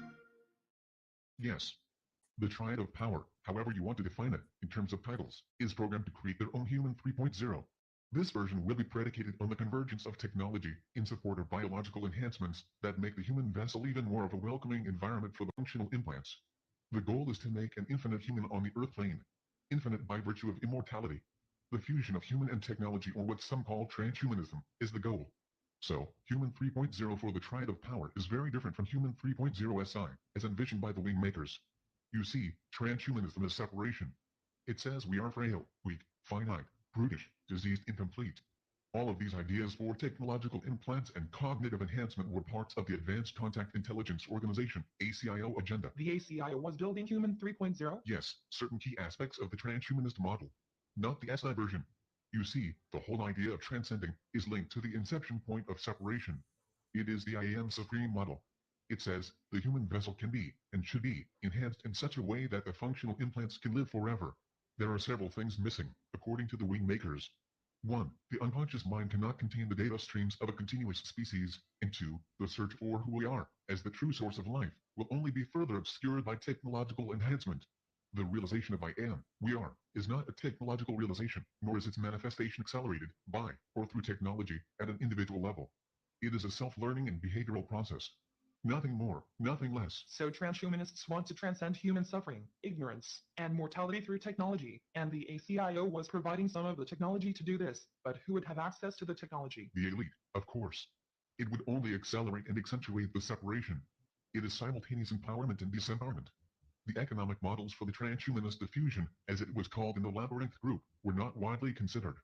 The Incunabula being the only exception. You mean they actually wanted to build a plan that made the transcending technologies available to everyone? They looked at it from two angles. 1. If the technology could be introduced at birth, it would mitigate the cost issues of healthcare and education, offsetting diffusion costs. But it would have to be a government-implemented service. No private company could secure sufficient trust. So a critical component was to make the United Nations the credible world organization that could introduce transhumanism to the global stage. The second angle was to allow class distinctions and free markets to eventually make the technology irresistible to everyone, and then allow government subsidies to bring down the cost sufficiently to enable its dispersion. All of this sounds very altruistic, but the quality of the technologies would be variant. Elite classes would be able to secure higher quality implantations coupled to more responsive genetics. This would simply be a human civilization that would be attempting to purge discontent and disobedience in favor of participation in a ruled system of government by elite transhumans. Technology will evolve from external impersonal to external personal to integrated personal to internal personal. Transhumanism is the last phase, and it is the phase that the elite are moving to. The internal personal is based on exactly the same paradigm of what is now the human condition, namely, humans have a programmed interface that's integral to their human body and is powered by the infinite source of which they truly are. Humans are unwittingly trying to be unto themselves. It's part of the program, according to the wing makers. Humanity will play God to itself. It will try to engineer a better human and a better civilization. It will do this because it can imagine how humanity can save itself through simple behaviors and the realization that these behaviors can make. They will do it because they are programmed to become integrated with technology. This is the path that the wing makers seek to avert. They write that human beings are complete if they can step out of their consciousness frameworks and realize what is actually powering their systems, their artificial realities, their programmed existence. The integration of technology internally will only make this realization more difficult. I think you said on Saturday that there were prophecies of a synthetic race overtaking humanity. This sounds like what those prophets saw. 15 felt the same way. 15 is the genius leader of the Advanced Contact Intelligence Organization ACIO in the Labyrinth group. He never assumed that they were off-planet aliens. These prophets could have seen Human 3.0 transhumanists in some distant timeline and assumed they were alien. What about the military force? As you can imagine, this is where it will be tested first. There is a whole field of psychological technology that has laid the groundwork for the real internal technologies to flow into the military. It will be released there initially, so it can be properly defended for testing purposes. Once it's proven there, it will converge with the integrated personal technologies of the corporate elite. When you say integrated personal, what do you mean exactly? Miniaturization of the technology will enable it to adorn the body. It will not be internal yet, but it is part of the human body, like clothing, glasses, watches, and jewelry. Bear with me, but let me see if I have this straight. Human 1.0 was a creation of a godlike being. No. Anu is the same as us, or the Atlanteans. He was no more intelligent or godlike. He was deceptive. That is the only distinction. Okay, but Anu created Human 1.0, and then found them to be too similar to his own capabilities, and feared they would one day figure out that they were Atlanteans, enslaved by the Anunnaki. And he was worried about the consequences of that discovery. So, he wiped them clean with a planetary flood. According to the wing makers, the flood was one part of the extinction program, but there were also nuclear weapons that were discharged on the planet, most of which have been explained away as meteorite impacts. But the wing makers write that these were advanced weapons used against human populations that had avoided a flood. Okay. In whatever way Human 1.0s were eliminated from the planet, they were replaced by Human 2.0, and these included upgrades like self-reproduction and more advanced programming. And central to this programming was the notion that Anu was God, and would return to his creation. Correct? Yes. And the next upgrade to Human 2.0 branches out like a fork in the road. One version of Human 3.0 goes down the path of technology integration, or transhumanism. The other version, 3.0 SI, is a more organic process of using behaviors to support this process of becoming a Human 3.0 or sovereign integral, and then becoming part of a network of these sovereign integrals. Is that correct? You have the general idea, yes. And the Triad of Power wants Human 3.0 to go down the path of technology integration, because that is how they are programmed, to emulate their god, Anu. Right? Yes. So it's kind of like humanity sits at a crossroads. On the one side is the Triad of Power, that is programmed to develop Human 3.0 as a cyborg, I guess, and the other side is the future existence of humanity urging us to do it internally, one person at a time, through a behavioral process. I guess the part that's missing for me is the role of the Grand Portal, which remains unclear. I thought it was a technology that proved the existence, the irrefutable scientific existence of the human soul. How does that figure into this? There are humans here who are designers of the new unconscious mind that will bridge human populations everywhere on the planet to feel and express equality and oneness. It will connect humanity and the I am, we are, consciousness, instead of a separation consciousness. It will not be based on hierarchy. The deception is coming down. One of the things that was never disclosed in the materials, including my previous 4 interviews, is that certain information was to be withheld. Some information was even veiled to not raise the ire of the Triad of Power. This information, this interview, will not be disclosed in the same timeline as the previous 4. Why? The designers of the new unconscious layer of the Human 3.0 are on the planet now. They are doing some of the preparation required to move humanity, who will be sitting at the fork in the road, in the next 40-50 years, to choose the I am, we are, path. So I can't release this interview? No. When it's time, I will contact you. You said some of the information was veiled. In what way? The wing makers will only release some of the information now, in 1998. That is the information that will not feel too revolutionary, too radical. It needed, in their own words, to cross into the human interface and activate a willingness to listen to their voice.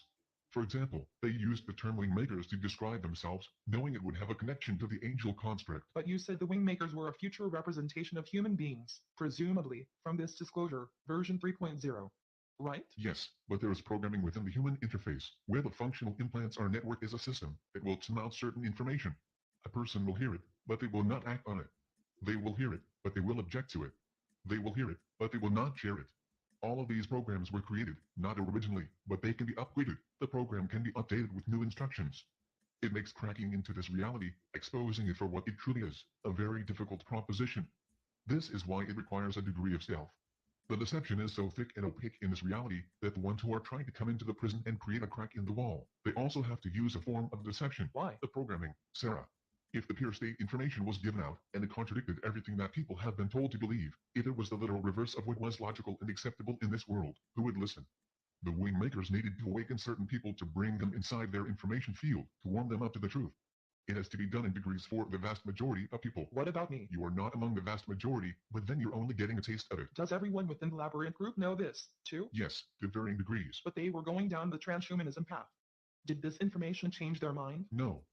That's really why I'm here. You just said I'm only getting a taste of it. So there's still more materials that will be released later? Yes. But you're not going to tell me when, right? Correct. As intelligent and aware as the Labyrinth group is, why didn't this information change their minds? I had the benefit of having direct interactions with the wing makers. None of my peers did. This was the difference in my willingness to act on the information and not simply consider it as a contradiction to my invested reality. This is fucked up, isn't it? What part? All of it. It's all fucked up and we did it. Whatever it is, it's important to know what's behind the deception, to look with sober eyes on the truth. It may not be a beautiful picture to be sure, but how else do you realize your own truth until you know the truth of the big picture?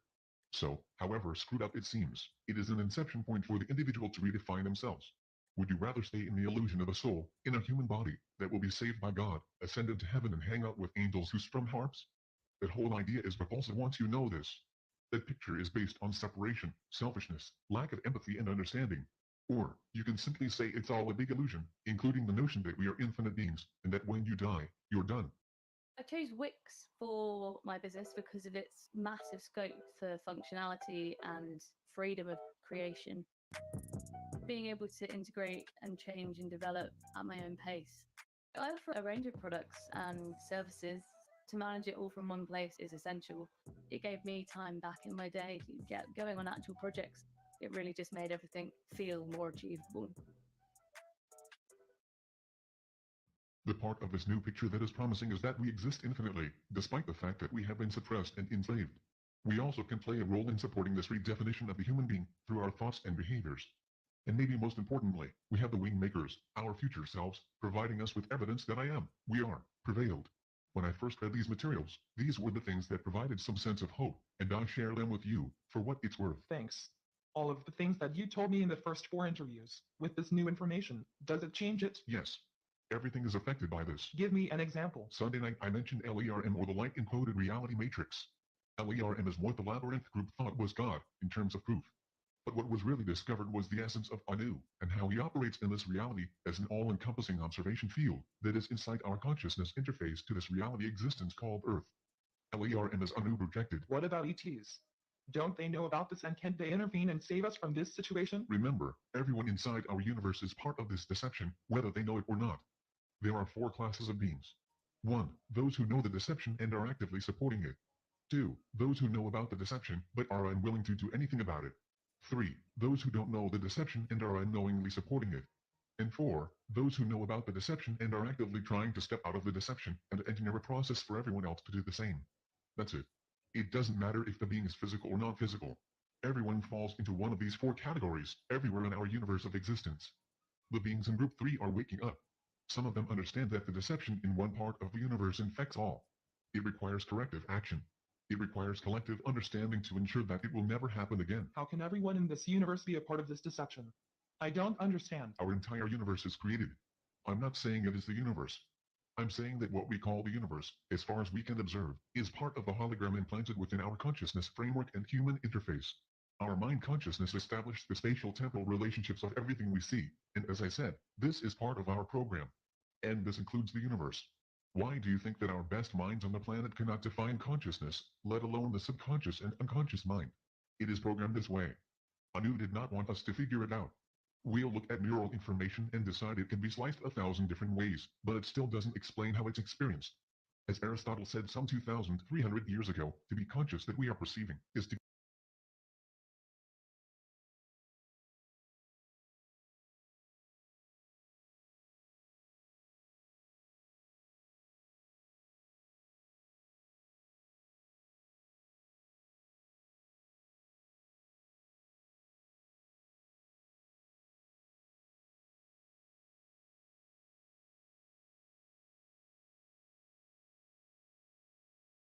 So, are we an isolated life form that confronts our external, separate reality?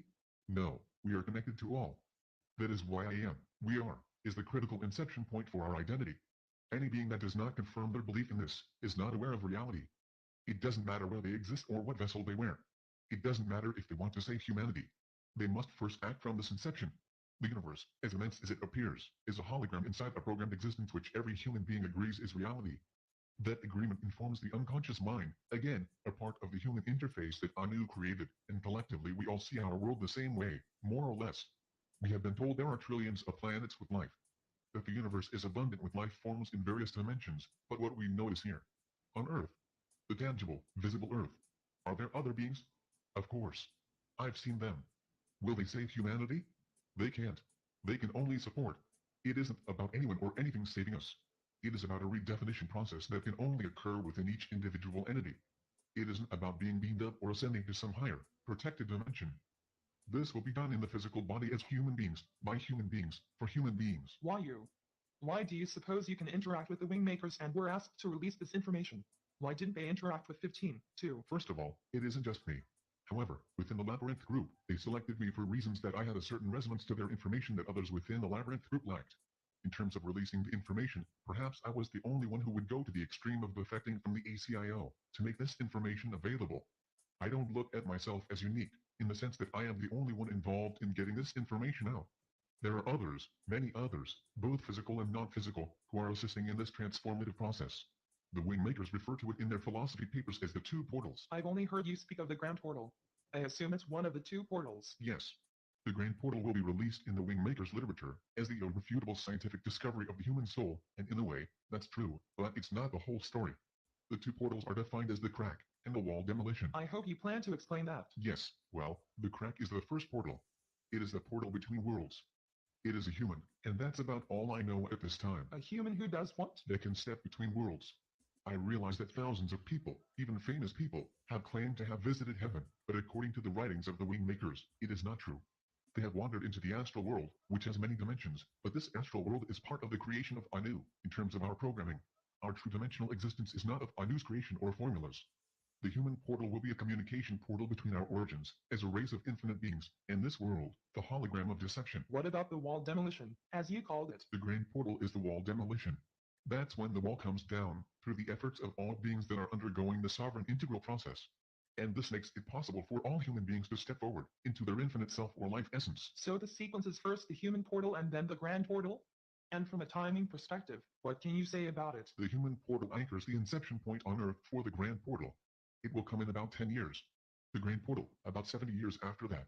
Those are the rough time frames I've been given, but always with the stipulation that these times can shift and change. What does science say about this? Science in terms of what? I mean the whole notion of the universe being a hologram or illusion created inside our head. Science is not able to explain it.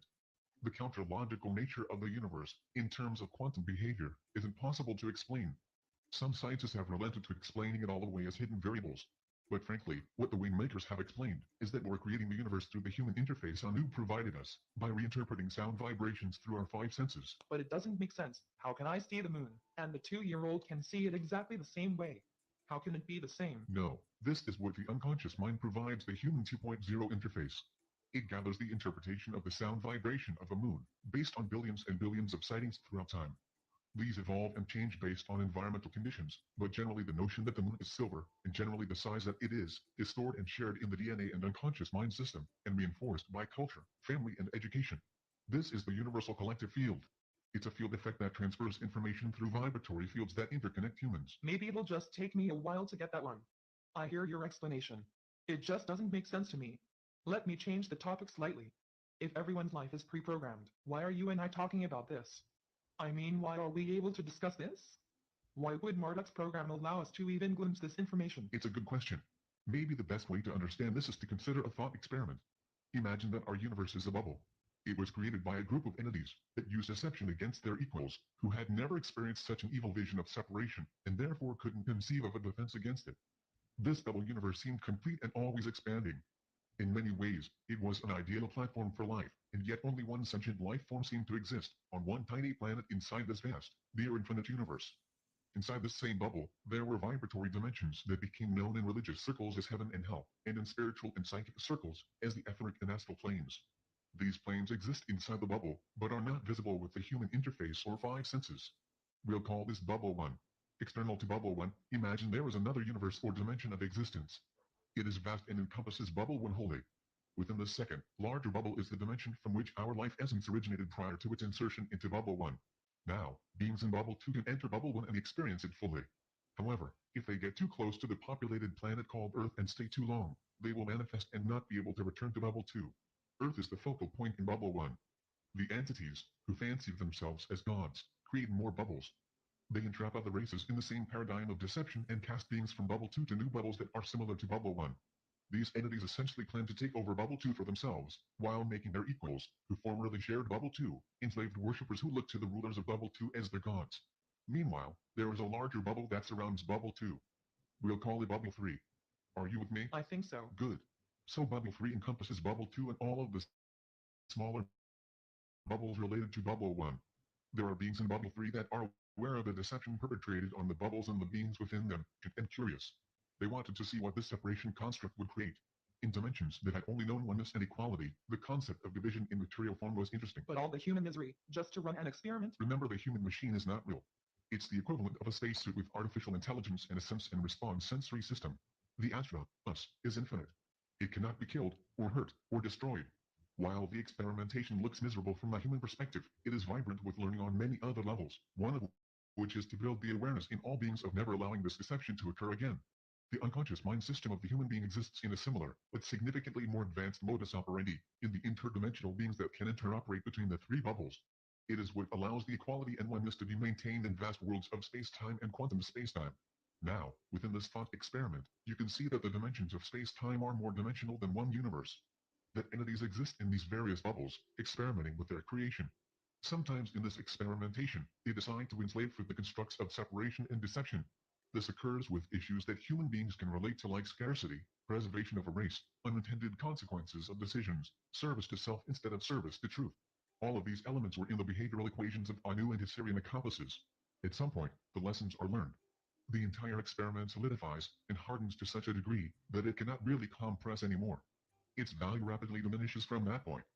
When this happens, beings will intervene. In our case, we intervened in the form of humanity returning to warn of this reality, hence the Wingmaker's intervention. As for why we are talking, it's simple. Marduk is not the only one who can program. And what does that mean? In today's world, we have programmers who can write code that take the user of that code from one experience to the next. It moves them from point A to point B. Programming is an aspect of time. It's a directional process. You're aware of hackers. They come in all sizes.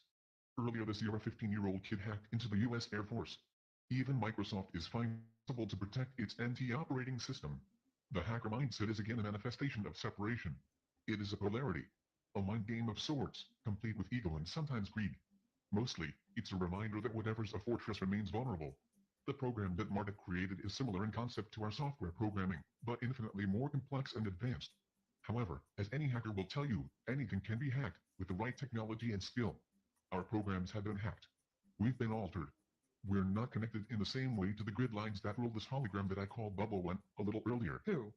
Who did the hacking? I could give you a name. I don't know.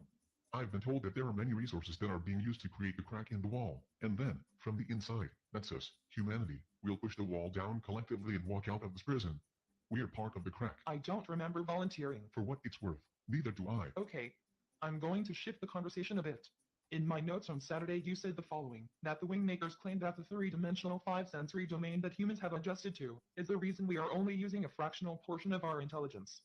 They claim that the time capsule would be the bridge from the three-dimensional five-sensory domain to the multidimensional seven-sensory domain.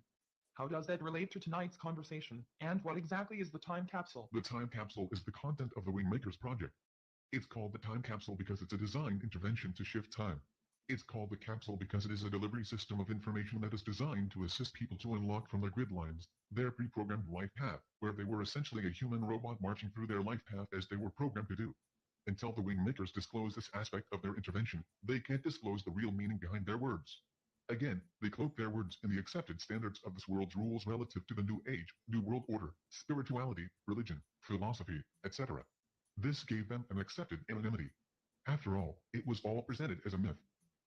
There's nothing in a myth that could cause Anu to censor or strike back. They tested the explicitness of the language and decided to place some of the activational elements in other formats like art, poetry, and music.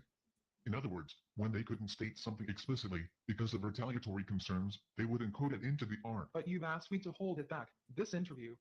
What if it never gets released? Then it wasn't necessary. But then that would make the rest of the materials less than true, wouldn't it? I would say it would make them less direct or explicit, but to your point, yes, I would agree that the truth is diminished without the framework of this disclosure. Who are these materials for? I mean, I can tell you right now that when you were describing the first 4 interviews, I could count on one hand how many people I know who would listen to this perspective with an open mind. Most of my friends and family, I wouldn't even mention it. But with this interview, I don't think anyone I know would be open to it. I can't think of one, to be honest. I understand. The number of people who show up to look through the crack in the wall will be very small. In terms of the whole population, a tiny fraction. But the real definition of the grand portal is that enough people will look through that crack and recognize there is more, much more to reality's existence, and they will work collectively to push down the wall. When the wall falls, that will be when the infinite beings inside step out and operate the human instrument, not as a separate thing, not as a vessel or something they wear as a uniform, but they will operate inside the human body, free of the interface and functional implants. You mean they won't ascend into bubble number 2 or 3? They will stay right here, Earth. But they will stay here, in the body, as infinite beings, not enslaved shells of themselves. You said there were other beings involved in this intervention. Can you disclose them? I'd prefer not to say anything other than to mention that it will be disclosed soon. This whole enslavement of humanity is like the 6 blind men touching the elephant. Many people are feeling parts of the elephant and describing the part they are touching, but with blindfolds on, it is very hard to describe the whole deception. Are these blind men humans? Yes, of course. They see parts of this enslavement and they know something is happening. Something isn't right. You can have godlike beings walking around the earth coincident with murder, rape, child abuse and war, and they don't feel the separation and deception. Something is terribly wrong. Why are we letting this happen? According to the wing makers, there are people who are incarnated now who would be the equivalent of outliers.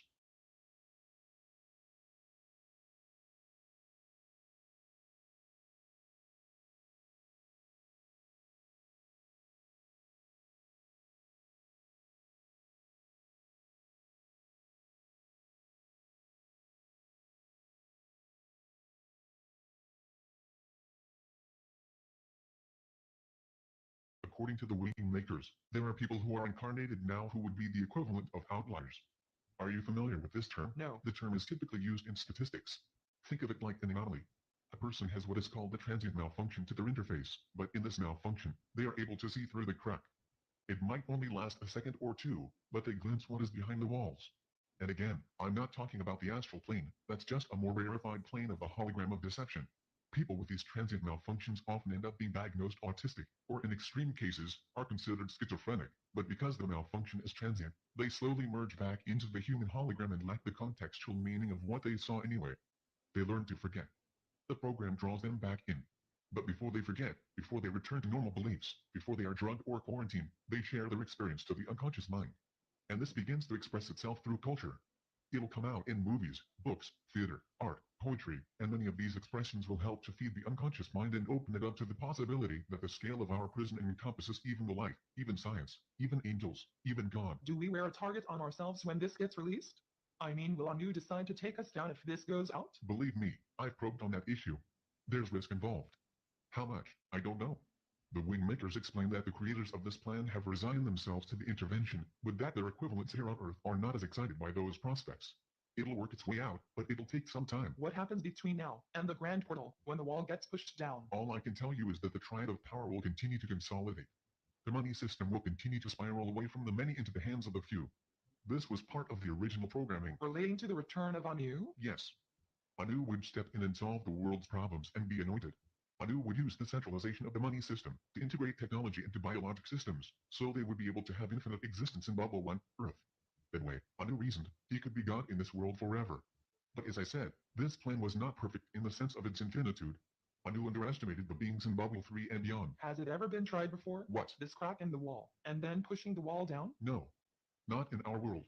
This is the first coordinated effort to liberate humanity. But what about Jesus or Buddha? According to the wing makers, each of the avatars who came to this planet did so as invited guests. An avatar is an incarnate teacher of truth. Humans were explained as lost beings. It's literally how we are defined in the planes of existence outside our planet. Remember what I had said about the higher dimensional beings that would visit Earth and become manifested? Yes. That was how many of these avatars came to Earth. They did not go through the birth process, they literally manifested in the Earth plane with their dimensional consciousness intact. They did not want to be born into this world and inhabit a human body, because they knew they would sleep and forget. Avatars had to directly manifest.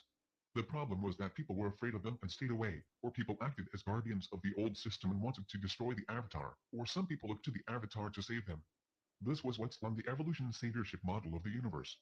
Evolution, as defined here, is the process of being saved and absolved of one's sins.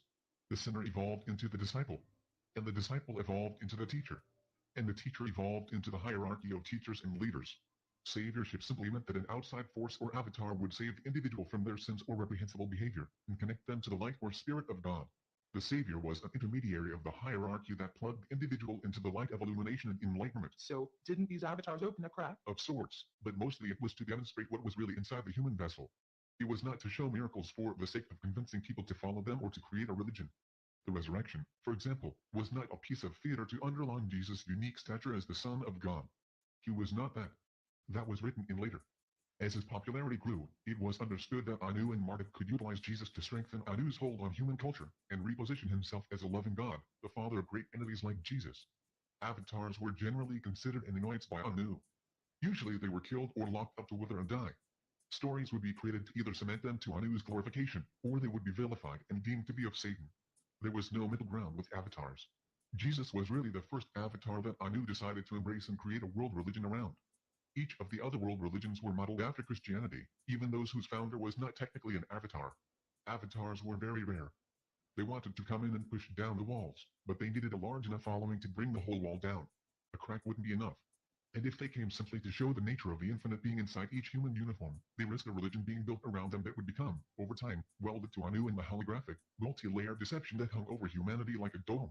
The wing makers refer to a new type of being called the sovereign entity. These are pre-sovereign integral beings, but they are seated with the capacity to step out of the hierarchy, and in doing so, they allow themselves to examine information that others would attack or ignore. Unfortunately, the information that will liberate people is the very information they are programmed to attack. When you use the term hierarchy, what are you referring to exactly? The wing makers seem to use this interchangeably with Anu at the top, his leadership within the dimensions, or bubble 2, and his leadership on Earth in the form of the triad of power. Collectively, this is the hierarchy. Can you help me understand how it is that no one knows about this? I mean, out of 6 billion people that walk the earth now, and I don't know how many over the whole history of mankind, but it must be, I don't know, about 100 billion or so. How could it be disguised? That's how many life expressions, perhaps, but not beings. Because of reincarnation, right? Yes. But to answer your question, it's done through the interface of the human vessel. The interface is what most people consider to be them. That is their consciousness. The interface fuses with the physical body and the dimensional being that powers and animates it. There's an old saying that the last thing a fish notices is water. It's an apt expression of our circumstance, too. Humans have been living in this consciousness of a human body ever since they were first created. It is all they have ever known, and because of the sophistication of the technology that underlies this entire deception, we are thrown distraction after distraction to never, ever consider the possibility that everything is a part of an illusion, everything. While it seems impossible that 100 billion lives have existed and not one has peered through the crack, it would be like going to the deep sea where the bioluminescent fish live, and explaining to them that a world exists of light and warmth. Maybe one or two would venture from the depths if they were told of this world, and they would return and report that they had experienced this strange, mysterious world. But never would they imagine that a whole world of land and air existed above that, where beings of entirely different natures walked on dry dirt and breathed air and looked at stars a billion light years away. Humans are a lot like those bioluminescent fish. Okay, I understand the analogy, but no one. Momentary glimpses through cracks, that's all. The avatars that manifested here have operated the closest to our true nature on this planet, but those who have gone through the birth process and have human DNA, they are locked into their interface or they are quickly removed. Tuesday, you talked at length about Lucifer and his creation of the Animus. Where's that factor into this story? Until last night, I didn't know if this interview would even take place. I knew you wanted to speak in depth about the Grand Portal, but I wasn't sure at what level I would be allowed to disclose it. This is very guarded information. It's both a break-in and a breakout. The break-in is difficult to engineer amid the misinformation and deception that occurs on this planet relative to humans. Lucifer and the fallen angels was a nod to the fallen humans who were booted out of Eden. It is the same story with the same purpose: place fear of rebellion in the consciousness systems of humans. Make it strong and potent in the unconscious mind, and make sure that Lucifer, Satan, and the devil mirror the Trinity of good, the Father, Son, and the Holy Ghost. Anu realized that the best way to make his human creation lean his way was to make the path to his kingdom appear virtuous and morally acceptable. And how do you do that? You have evil embodied in demons that are bent on enslaving humans and preventing them from following the virtuous path. It created the perfect polarity of human beings progressing to the kingdom of God, while demons seduced and ensnared them. Angels and ascended masters were guides to show the way to the waiting kingdom. Eastern traditions used demigods, hierarchies of masters, meditation, but it was based on the very same polarity, which at its most basic level was light is good, and darkness is evil. So with that said, let me return to your question about Lucifer and the Animus. The story of Lucifer is like a prop on a stage. With Lucifer in fight, the stage is more dangerous. You can place blame. You can deflect blame and responsibility from the morally righteous and God-fearing humans. You can infer that your enemies are enslaved by demons that do the bidding of Lucifer or Satan. This creates conflicts that lead to wars. This creates histories of conflict which sow generation after generation of people who are living their forefathers' conflict. Amid all of this, God grows in stature and importance. Everyone wants to claim that God is on their side. Lucifer was a catalyst to enlarge the importance of Anu. to make humans dependent on him even though they never saw him, heard him, tasted him, smelled him, or touched him. He was in the universal field, vis-a-vis the unconscious mind. It was programmed this way, and religious culture only made it feel more real. The animus were the human 3.0, in the trajectory envisioned by Anu, to support his infinite supremacy over humanity.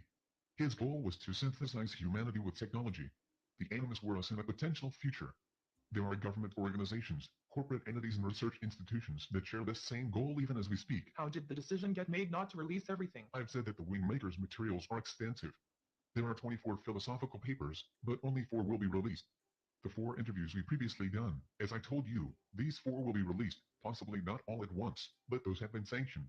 This interview and the remaining 20 philosophy papers will not be released until certain conditions are met. What those conditions are, I don't know. I assume it has to do with the discovery of the portal, the human portal I mentioned, and getting the crack in the wall established in this world. Once a foothold is made in establishing the inception point, perhaps then the other materials can be released. As for how the decision is made, let me be very clear that this is not my decision. It is determined by the wing makers. An intervention from time travelers is a very sensitive operation.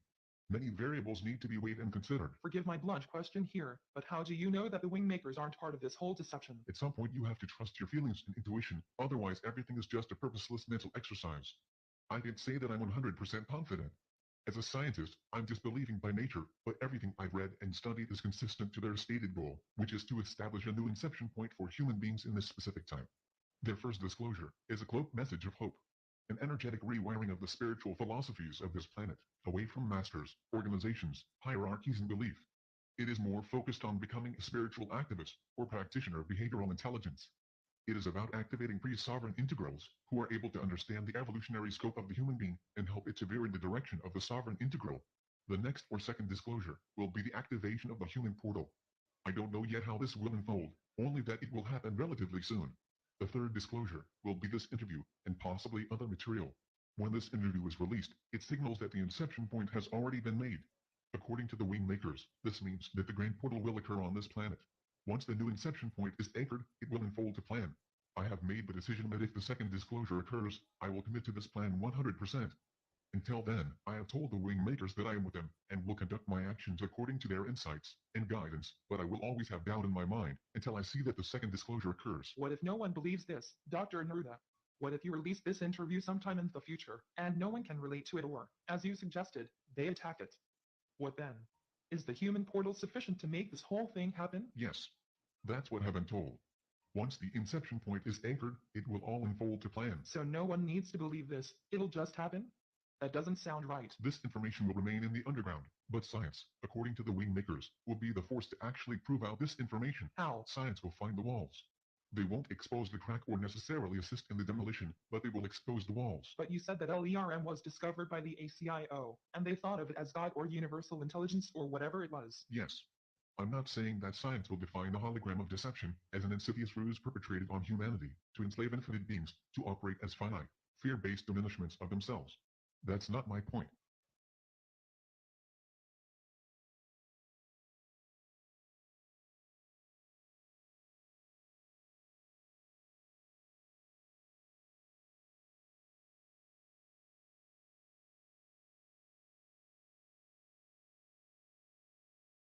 But those sovereign entities that stand around the crack in the wall will need help from legitimate sources that validate the possibility of the hologram.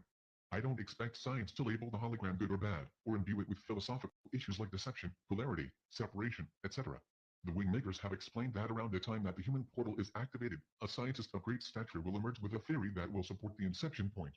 It is all being facilitated by their hacking into the program of these and other individuals. Do you know the name of this scientist? No. Do you think it's you? No. I have no stature. No one has ever heard of me. The wing makers were speaking of someone who held a high degree of credibility in the scientific community. I still don't see how it will happen. I mean the wall coming down.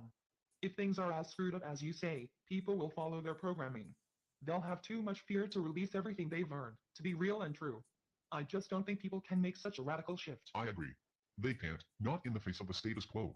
But the status quo is part of the wall that will be taken down. You can't paper over this. You can't wave a magic wand and pretend it doesn't exist. The wars between races, religions, classes, geographies, relationships of every scope, these cannot be pardoned by a savior or ET race. They have consequences, and these have to be dealt with. The status quo, the old normalcy, the comfortable distortion, will be removed, because you cannot build a heaven on earth as simply as plopping a new reality layer on top of the status quo. It would be like adding the Grand Canyon on top of a skyscraper. The skyscraper can't support it. The amount of change that's coming sounds overwhelming. If there's one thing I learned in this interaction with the wing makers, there is a programming track, and then there is a super consciousness track. The latter is involved with how quantum reality membranes intersect, and can create chain reactions that ripple across every dimension. These chain reactions are guided by event strings designed by beings from very high dimensions. As I previously said, every being has the I am, sovereignty, but they also possess the we are, integration. As the I am asserts itself through the expression of behaviors, either resistive or insertive, the I am disentangles itself from the program, the human 2.0 interface. It begins to reconnect with the we are frequency, or the tone of equality as the wing makers have referred to it.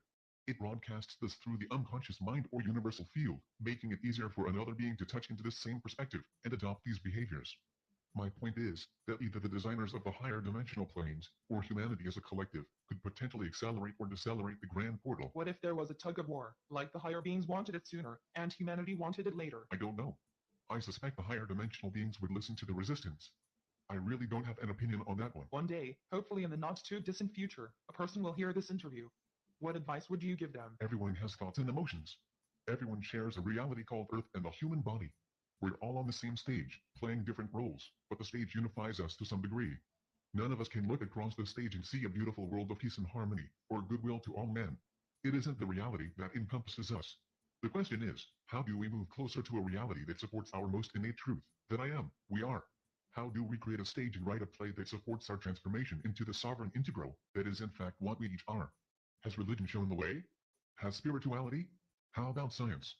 How about our education system? Government? My point is that nothing that is currently in play is uniting us in equality and oneness. If you look at everything in your world, after you hear this interview, you will see that our world is designed for a very specific function, and this function is to feel separation. It can be as obvious as the color of skin, gender, and different cultures, to the subtler distinctions between religions and spirituality, but the design is fractal, and it infuses everything in this world, in this common unity I have called separation. Ironically, our unity is separation. If you agree, if you also see or sense this separation, you might also decide that it's escalating, not moving in the direction of unity, but further towards diversification and distinction, as if the more granular humanity becomes, in its information access and expression, the more it drifts apart into clumps of similarity, that feign unity within the clump, but expresses separation to the whole. The leaders of this world, whether they come from political, economic, military, religious, or cultural perspectives, know how to speak the language of unity and oneness, but their actions are the result of programs that often act in reverse. This isn't about thoughts and language. This is about behaviors and actions. People know how to disconnect from their thoughts and say one thing, and then do another. They know how to feign care, but their actions demonstrate hollowness. This is not an indictment to every standing solution, but nothing has worked.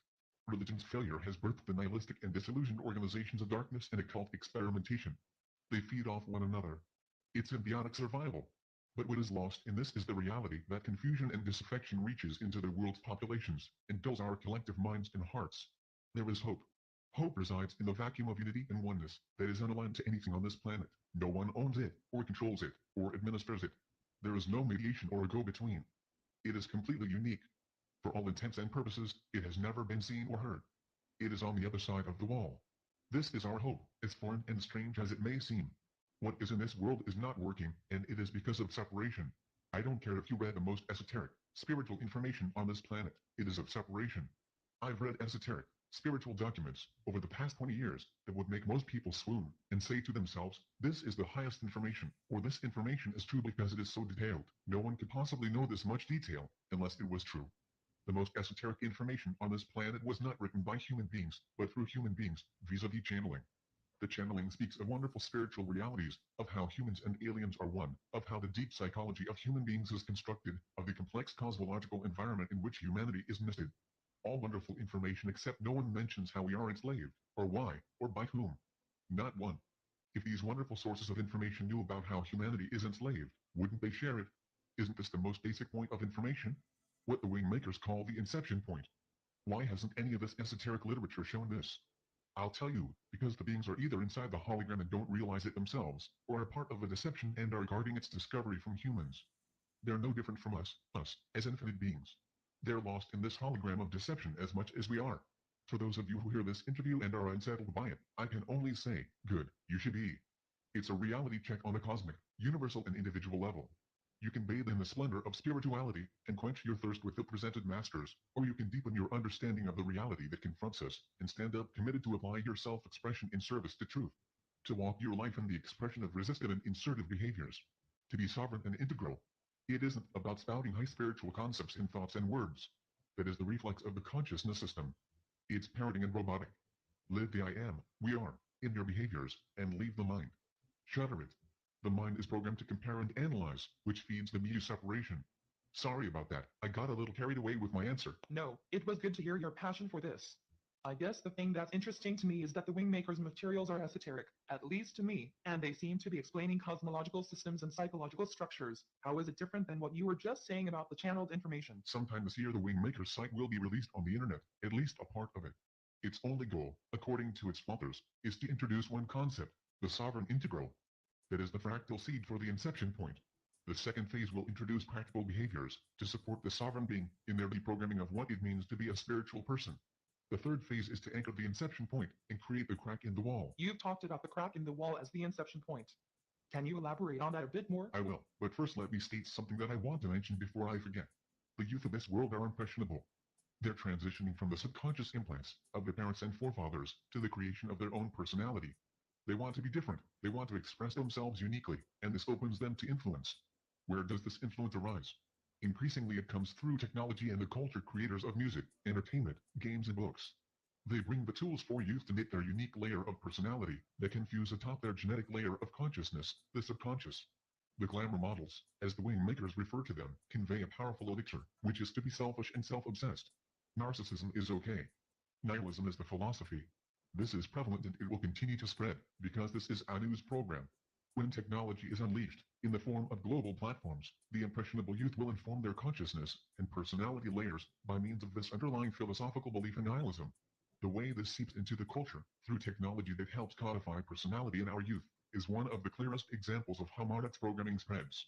However more sophisticated the technology becomes, the more integral it is to the person, the more the culture creators will exercise this philosophical system in humanity. Why? Because nihilism is the belief in nothing, and if kids build their personality and belief system from these ingredients, they will be more obedient to their internal programs. Why? If you don't really believe in the higher reality of our world, you are more inclined to relinquish your sovereignty, or the I am consciousness.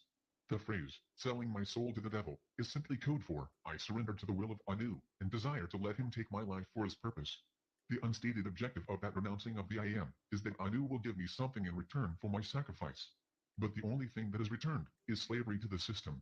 You walk your life according to your program, and the program ensures you are a puppet, whether you are rich or poor. I'm glad you mentioned children. Do you see them getting this? And if so, at what age? If you mean, will children understand the information that I've shared tonight? Yes, of course. In many ways, they'll get it better than their adult counterparts, whose human 2.0 interface is more welded or infused into the human uniform. But the Wingmakers have written the material so that they will be understood by the prepared, and age is not the key factor. It is the preparation. Like what? I mean, what constitutes preparation? Preparation is willingness to change. It is a lack of fear to embrace a completely new paradigm, and just as much, to release the old. If a person is poorly prepared for this information, they defend what this information tears down, which is nearly everything. They are not prepared to step into the vacuum of change that this information brings into their life. But why? It requires a lot of responsibility to accept this information. This information is unsettling because you are on your own. We are on our own. There is no savior, or army of angels, or ETs who are going to collect the good and bring them to their heavenly home. This also requires work. It is behavioral adjustments. It is impeccability. It is authenticity. It is attentiveness. It is caring. It is not a party. It is not surface cosmetics. This is a sober journey into self-realization, no matter how that realization appears. It is a commitment to that premise. You don't say to yourself, I'll walk that path, but only if I get to go to heaven and rest in paradise with beautiful souls all around me. That's not this path. For those who want that path, they can subscribe to their religion or cult of their choice and find those kinds of promises aplenty. This information is for those interested in breaking through to their true self, and in doing so, not to rest and relax, or party and enjoy, but to serve truth through their behaviors, until everyone crosses into that reality of oneness and equality, from which we came. You were talking about the insertive behaviors a little earlier. I wrote some of them down, but I didn't hear the word love. Did I miss it, or is it missing for a reason? Love is not used frequently in the Wingmakers materials in general. I think in part that's because the word carries so much baggage in this world. It has a kind of sentimental, codependent energy in terms of relationships, and then in culture it's used so casually, almost like a catch-all phrase that people use to greet one another like, how are you? Love is the unification force. It is only that, and yet, in many ways, that is everything. From the Wingmaker's perspective, it is a very important word concept, even though they use it sparingly. The 6 heart virtues I mentioned are considered the different ways in which love manifests in our behaviors. To this extent, love is expressed in these virtuous behaviors like gratitude, compassion, forgiveness, and humility. In that context, the 6 heart virtues, collectively, are the expression of love in the human dimension. What about joy? It also seems to be missing. I know this information seems very sobering and unsettling. Because I defected from the ACIO, I have 2 forces that would like me to fail. This pressure has weighed on me. It had activated a degree of paranoia within me that I didn't know was possible. For this reason, joy, at least as it pertains to me, has not yet been a part of my personal experience. I'm sure everyone will receive these materials differently, especially the information in this interview.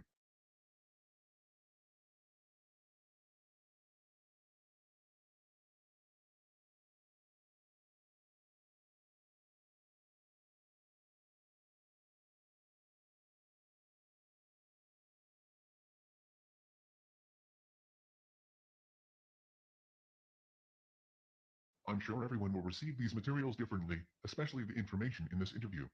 I would remind you that the emotional and feeling world is a functional implant, and the emotions we attribute to our heart or soul are not truly coming from those sources. Then, where do they come from? The layer of the mind known as the unconscious generates emotions, but they are felt throughout the human body.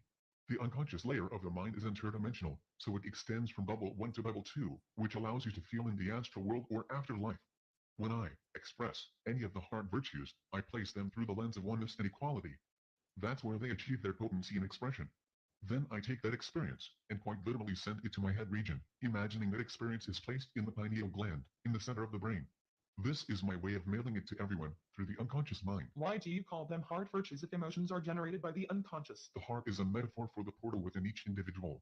It is relatively free of the human 2.0 interface and mind functional implants, partly because of the electromagnetic field it produces, and partly because of its physical dynamics.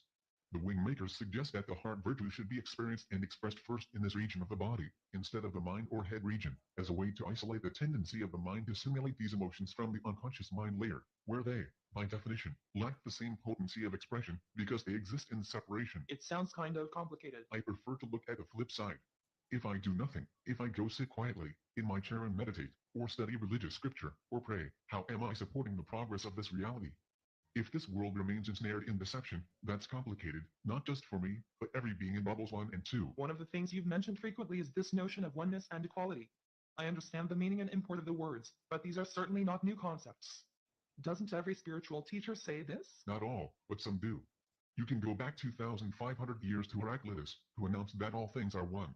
It is an important concept of human philosophy, and to some extent modern-day physics. With regard to religions, often the founder says one thing, and the followers, who organize and interpret the founder's words and teachings, alter it, but oneness and unity have not been mainstays of religion, particularly in the context of behaviors. The Wingmakers are focused on behavioral intelligence, expressed through the lens of oneness and equality. The I am, we are, is rooted in this principle.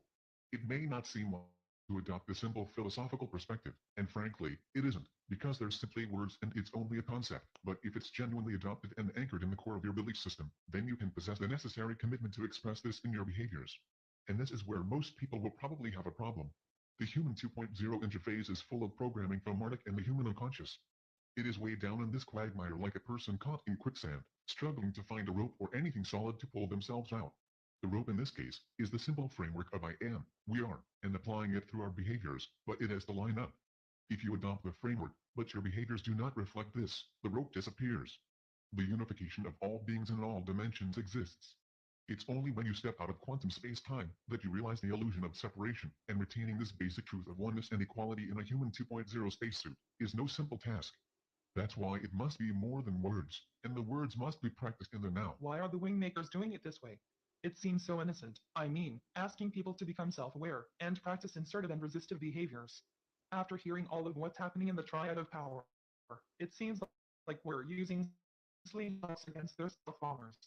They want a money system that makes us perpetually indebted, slaves to the dollar, and they want this money system to be on currency. The most powerful people on the planet with access to the best technology, the best weapons. How can we expect to prevail if they want transhumanism? To understand why the Wingmakers are focused on the sovereign integral process, you first need to understand why the Triad of Power is focused on their plan. The Triad of Power believes their one world concept is the right concept. They want to unify humanity through a money system that they control, utilizing technology as another means to unify. Unity, in their minds, is more like shepherding the human herd into easy-to-manage corrals and monitoring them for any rebellion. Their form of unity is a chimera. It is theater for display purposes, and nothing more. Their form of, we're all in this together, let us protect you, is simply more illusion and deception. Their plan for Human 3.0 remains fused to the same functional implants that constitute Human 2.0, and that is separation. As I said earlier, they are here to prepare for Anu's return, whether they are conscious or not. All aspects of the power system, including major religions, are here to prepare. That is their watchword, prepare. The Anunnaki have one dominant belief in humanity: we are weak, because we live in fear and separation. We do not stand up to the drip of indoctrination, or the slow, but persistent evaporation of our personal liberties. Now, remember that the Anunnaki and the Triad of Power are both calculating and patient. What they established in our distant past is beginning to come to fruition. The finite, 70-year life of a human being lacks patience. It is programmed to be impatient.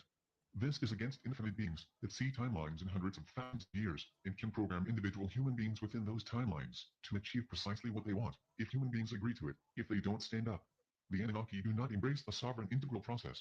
The notion of oneness and equality seems like a weakness to them. They believe they have the upper hand in this chess match. They foresee checkmate. Humans will fold. The sacrifice of Princess Diana last August was symbolic of the vibrant queen being lost on the chessboard. Those are the kind of messages they make, the kind of bold announcements. They do this out of a feeling of certainty in their programming and patience. When I say programming, I don't mean just the internal interface that Marduk has programmed, but also the programming of the unconscious mind through the media, culture, religion, politics, and economic structure. The combination of these forces is really the cause of their confidence, because they see our fall as an inevitability. Now, to answer your question, human beings, even those with Anunnaki DNA, can become self-realized of their true nature through a simple process. It doesn't require that they meditate and pray all day, or retreat to an ashram. The sovereign integral process becomes a natural part of the life expression of the individual. If enough human beings can embrace this process, or something like it, the crack in the wall will expand, the wall will become less stable, and the world of separation, in its brittleness, will begin to crumble. The life essence is what we have on our side. This is not a slingshot as you put it. It is the infinite force that powers every object in the universe. Life is inside us, and it exists in one and only one state: equality and oneness. The entire hologram of deception, as created and curated by the Anunnaki and their cohorts, that is not life, it is the exemplar of separation. Life is truthful and authentic. Separation begets deception, unworthiness, and fear. If enough human beings awaken, if we begin to realize what's afoot, what plans are being made to further enslave us, and ensure that we remain a part of the hologram of deception, life will move inside us and we can collectively stand up and stop this. But it has to be done in the right way, with honesty, forgiveness, and compassion. The alternative to separation must be expressed in our movements and practices. We have to model these behaviors as a collective entity. That is the definition of the grand portal. You've talked a lot about separation. Can you elaborate on why this concept is so prevalent? If you look at the material that comes from religion, spirituality, philosophy, psychology, even the arts, you will see that much of this material is designed to be an owner's manual for our functional implants. They support the Human 2.0 interface. They instruct us on the methods and attitudes to activate these systems inside us. I've previously mentioned the 3 layers of the consciousness interface: the conscious mind, the subconscious, and the unconscious. The unconscious is where we mostly operate in terms of our behaviors and perceptions. The unconscious mind layer is deep and penetrating, and it is universal. As I said, it's how Anu uses the oneness concept to his benefit. We are one in separation. The unconscious mind is one. Separation is a fractal energy.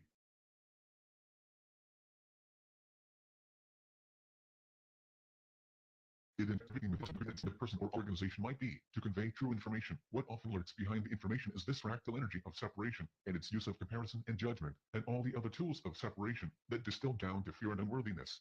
It's as if the internal programming of Marduk and the external programming of the Triad of Power echoes around in all content of all times and cultures, so common and accepted as to be unnoticeable. We have accepted separation because it seems normal.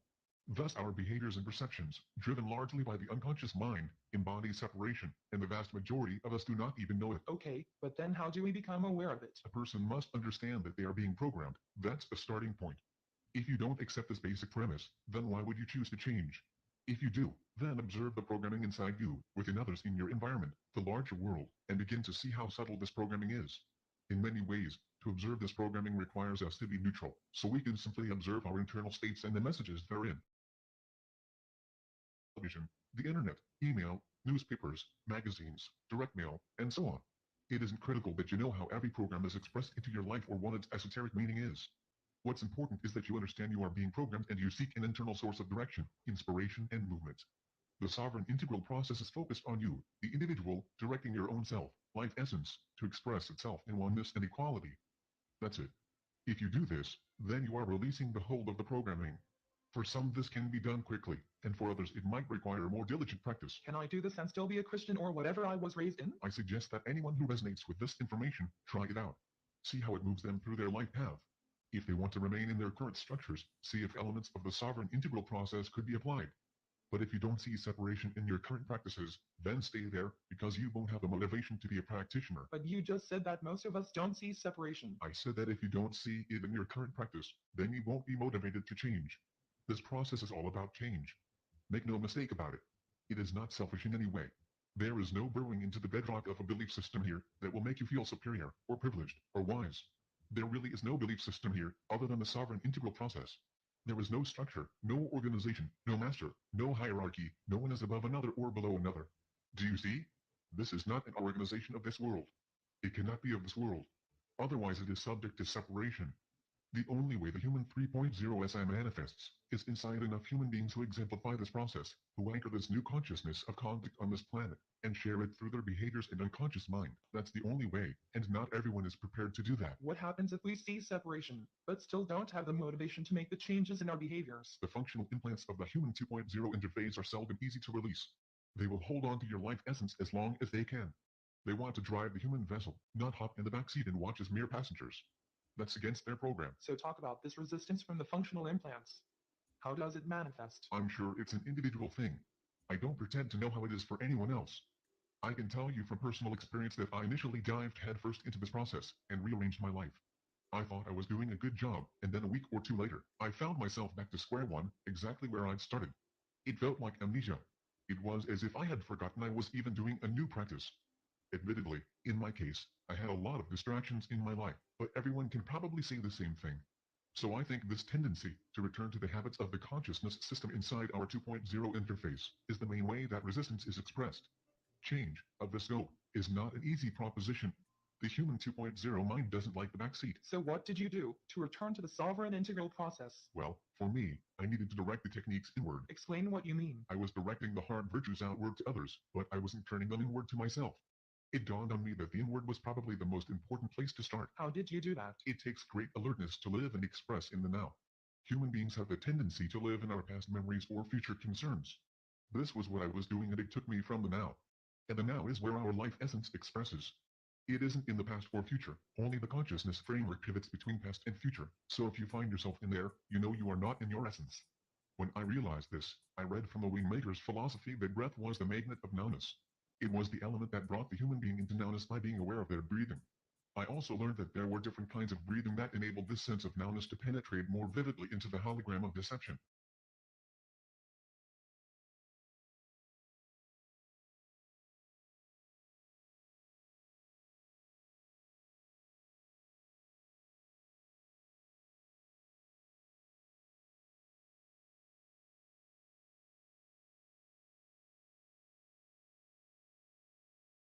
The point is that simply being aware of my breath helped, as the Wingmakers put it, to center me in stillness. This, by the way, doesn't mean that you're in a quiet room. You can be in a meeting at work and center yourself in stillness through your breath. But by being in this internal centeredness, I was in a better position to feel my own sense of expression, missing in my initial this process. I didn't have a good starting point for my practice of the hard virtues, and I was directing them outward to other people or events, and not myself first. Once I made that adjustment, it helped me to identify my essence and distinguish it from my mind system. Life essence is authentic in oneness and equality, and exclusively moves in nowness. The consciousness framework pivots between the past, present, and future and operates in separation. If you express the hard virtues from the consciousness framework, especially outwardly, they won't have the same potency or effect. You've mentioned the idea of resistive and insertive behaviors, and I think I understand the insertive behaviors in terms of expressing the hard virtues to oneself and others, but talk a little bit about the resistive behaviors. What are they, and how does that work? Again, you need to start from the point of distinguishing your life essence in the now. Center yourself in nowness through being still and breath aware. Initially, this may take some time, but it happens quicker with practice. Thought patterns that connect you to separation need to be stopped. Behaviors, too. You can simply say, I've identified a behavior that supports separation in this world. Let's say I have believed that Muslims are less moral than atheists, and therefore less likely to get into heaven than someone who doesn't even believe in God. This is a belief or thought form that relates to separation. I can say, stop that, but it's not really effective for most people. I can resist the belief every time it expresses itself in my life, but many of these beliefs are so subtle and subconscious that we don't even realize how they express themselves in our behaviors and choices.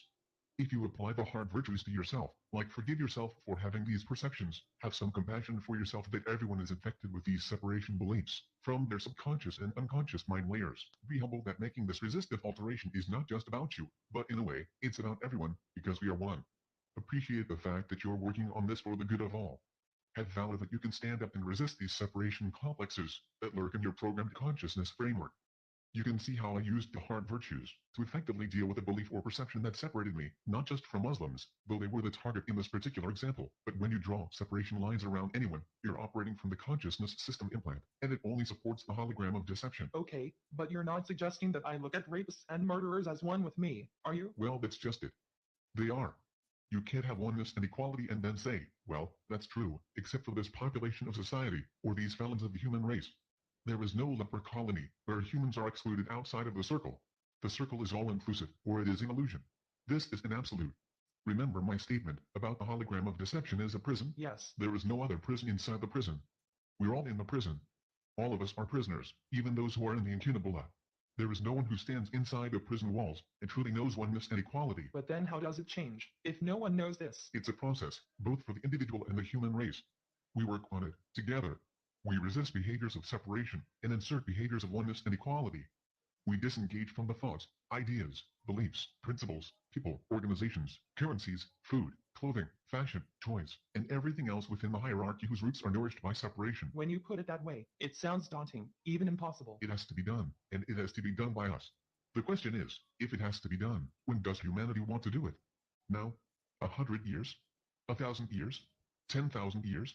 The Wingmakers are clear about this in their writings, that if we wait until after Human 3.0, when man and machine become integrated, it will only become more difficult.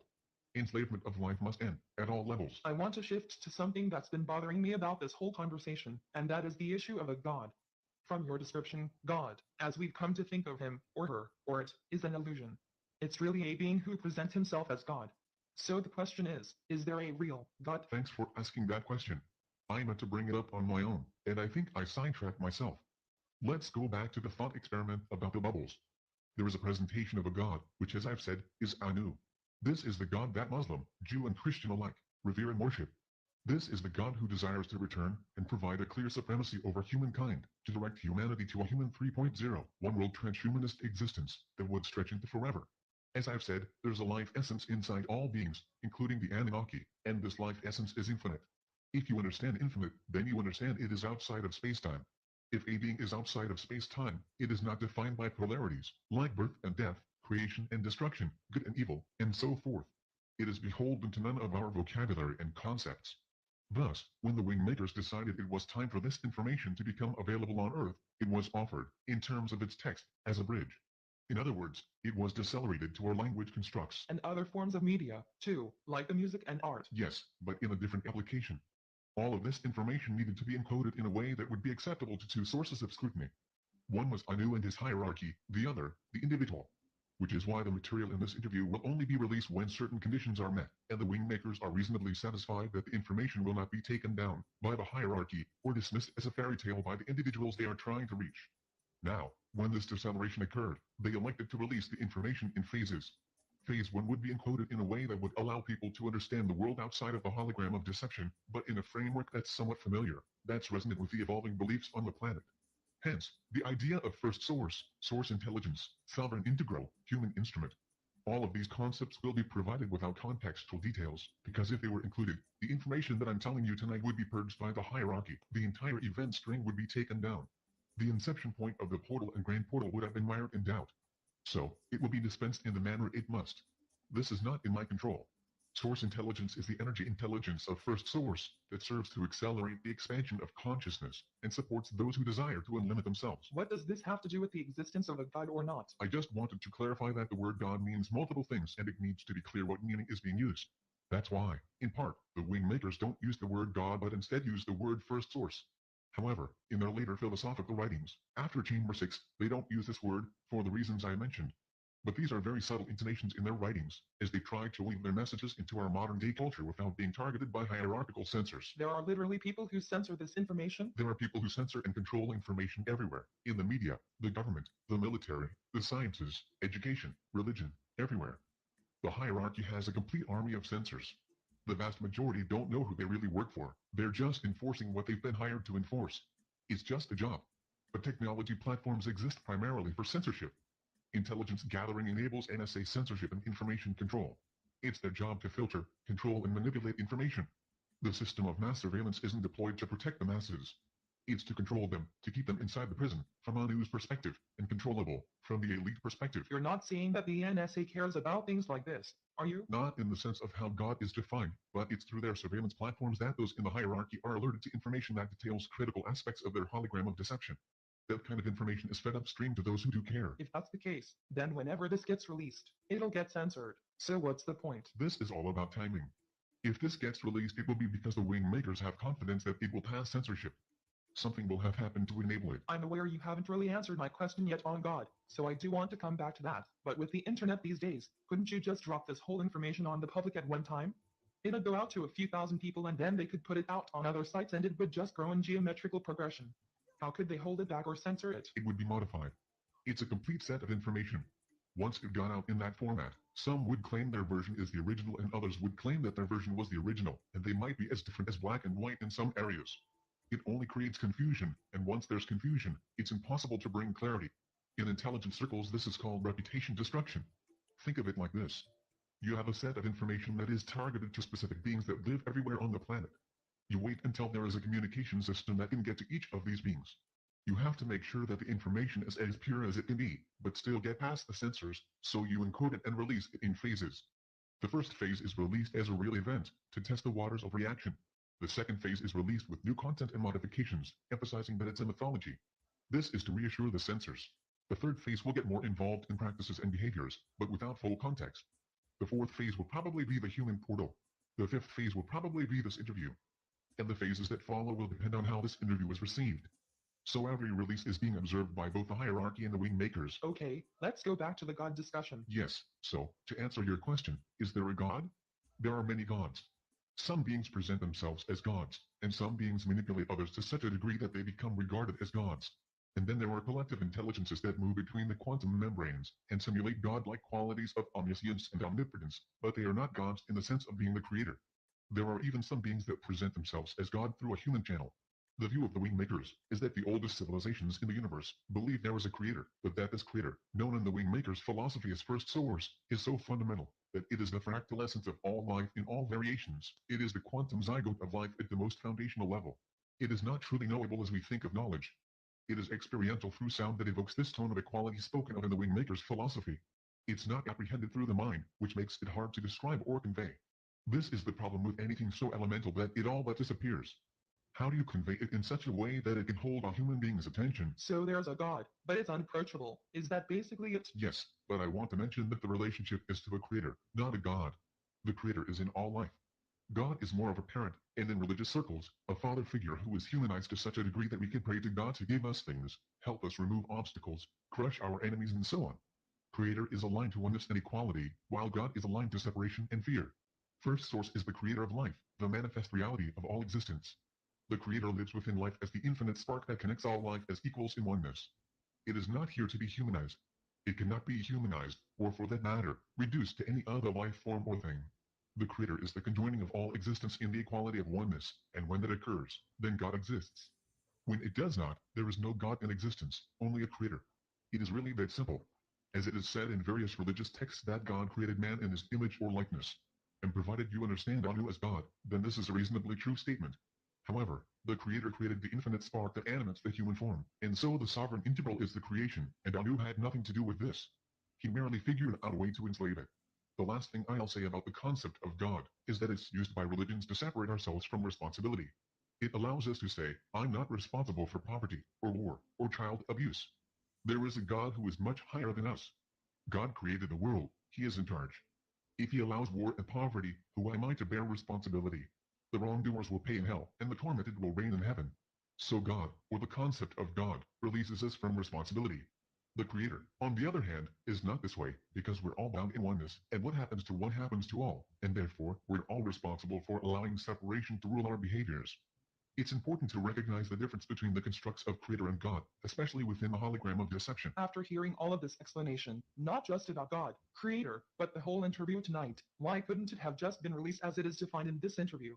Why even release the first phases if they lacked this context? I've tried to answer this already. Let me put it this way, but understand that this is speculation, so take it as such. There's no assurance that this will get released or stay released. That's one reason. There may be other individuals that need the earlier phase information because it bridges their current beliefs better than the later phase information.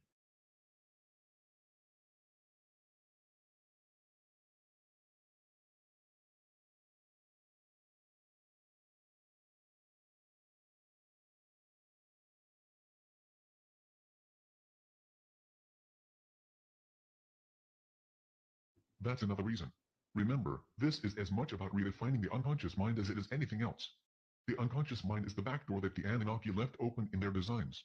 That's where the hacking vector can come in, and that's how the wing makers' information was brought in. What do you mean by hacking vector? The wing makers are hacking the program of our consciousness framework as designed by the Anunnaki, programmed internally in the DNA and functional implants by Marduk, and programmed externally by the hierarchy, also known as the Illuminati, globalists, New World Order elite, Bilderberg Group, etc. The wing makers must come into these programs from vectors that are less protected or defended by sensors and have the potential for quick spread. Bear in mind that while the functional implants of the human 2.0 interface are programmable, should they become hacked or altered, they can be upgraded or patched just like software. So the ideal method to enter the human domain is to enter through a backdoor, appear harmless, even part of the order, and then quietly see the fractal process that can spread through the unconscious mind layer. That vector is not altering the program from the hardware or software perspective. It utilizes the consciousness framework in the human 2.0 interface without changing its programming. It's like an app riding on top of the operating system. It needs to be invisible until certain conditions are met. Once those conditions are met, it can be released, and once it is spread, it cannot be stopped. I'm not familiar with the term app. What does it mean? It's a software application that's not part of the OS, but uses the OS or operating system. If it isn't changing the consciousness framework, then what's it doing? It allows individuals to initiate their own sovereign integral process, which allows them to release the hold of these systems on their life essence. It's less about modifying or changing the program than it is about releasing the hold that these programs have on the consciousness of the life essence. Okay, I think I understand. So I want to go back to this process. You said it has two main parts, insertive behaviors and resistive behaviors. You also mentioned something about breath, but I didn't hear you say anything specific about it. Yes, the breath is an important way to bring you into self-awareness. It's like a quantum light turning on that illuminates your life essence, that part of you that is not of the human 2.0 interface. You're able to sense and begin to re-experience this infinite being that is you. The breath is something that anyone can use without a lot of complication, and obviously, it's always with you. It doesn't require any technology or expertise. It's really just a way to shift attention to the core of yourself. The wing makers write about quantum breathing or quantum pause. It's a technique from Philosophy 7. Can you explain it? It's very simple. You breathe in through your nose for about 2 to 4 seconds, or whatever's comfortable for you. Once you pause, or hold your breath, for the same amount of time you breathe in. While you're in a pause, holding your breath, feel it like a suspension of time, and fill that space with the feeling of I am. Okay, sorry to interrupt, but tell me again, what is the I am feeling? How do you define it? It's the sovereign aspect of consciousness. It's not the personality that defines your human experience, or you typically associate with as yourself. It is the infinite consciousness of you. It is also one. I is one. It is one thing, infinite life. It is not the mind, nor the heart, nor the body, nor the feelings and emotions of the personality. It is singular in its depth and silence. Okay, go on. After you hold the breath in your lungs, and anchor it with the I am feeling, you exhale through your mouth, again for the same period of time, and then you pause again. Your lungs are empty, and as you pause, you hold the feeling of we are. Then you repeat this cycle until you feel you're done. Can you explain the we are feeling, too? This is a sense of connection to all. The sense that you are connected, and that the I am feeling you held a moment ago is being shared with all. I use the out-breath pause to place any of the hard virtues that I'm working on at the time. For example, I might be working on the virtue of compassion in my personal life, And I can hold that feeling in without breath pause, and imagine it as being shared with all. I think I understand what you're saying, and I don't want you to take this the wrong way, but how can this possibly compete with the globalist agenda of world takeover? It's a fair question. But look at the reality. There are many who have protested this enslavement. Throughout history, there have been people that have come to this realization through various means, and they alerted people to this deception. They may call it a conspiracy without really understanding the depth of this deception or its ultimate plan, but in whatever way they know of this, and at whatever level, they all experience fear. The fear is that we're powerless to stop them. The capstone of the elite have been planning this for more than 11,000 years. Before Human 2.0 even existed, the plot was devised. They have powerful interdimensional beings that know humanity on an intimate level because they literally created the human being, and they can program humanity with such granularity as to define our life paths down to our day-to-day choices. How can one possibly defeat such an antagonist? They have the money, they have the politicians in their pockets, they have the defense and protection, they have the powerful relationships everywhere in the world, and they have the most powerful technology in terms of surveillance and weapons. Their innermost circle is impenetrable. We can be wide awake and aware of what's happening, but awareness doesn't suddenly, in itself, change the chessboard. They taunt us to protest. Wave your signs, publish your websites, fling your fists to the sky, investigate all you want, it won't change a thing. They will tell us to our faces that their power is inexhaustible. This is how they think. They want us to feel this futility and have this overriding sense that the endgame is unavoidable. They want us to believe that we are powerless. Remember, they are securing the world and its populations for the return of Anu. That is their program, and while only the capstone of the elite understands this plan, it is enough, because the downstream operatives are loyal, programmed entities. All one needs to do is to watch Madeleine Albright in that 60 Minutes interview, and you will understand how they have been programmed to think. I don't think I saw that. What did she do? About a year and a half ago, Leslie Stahl of 60 Minutes asked the U.S. ambassador to the United Nations, Madeleine Albright, if the death of 500,000 children was worth the price to essentially punish Saddam Hussein. Albright responded that it was. You see, this is the enemy that holds power. If they can justify killing children, they can do anything. The wingmakers have written that it isn't the protests that will change this enemy. If we shout at them and practice resistance with our guns in the street, they will only squash us.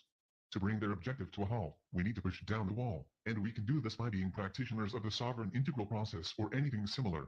If human beings become self-aware, deprogrammed entities, who understand specifically how we have been enslaved and for what reason, we can collectively push down the wall that separates us from our true selves. This creates a chain reaction that affects everyone, including the capstone of the elite. The wall falls for them, too. It's using the consciousness of the life essence to reveal the human 2.0 consciousness as an invented reality.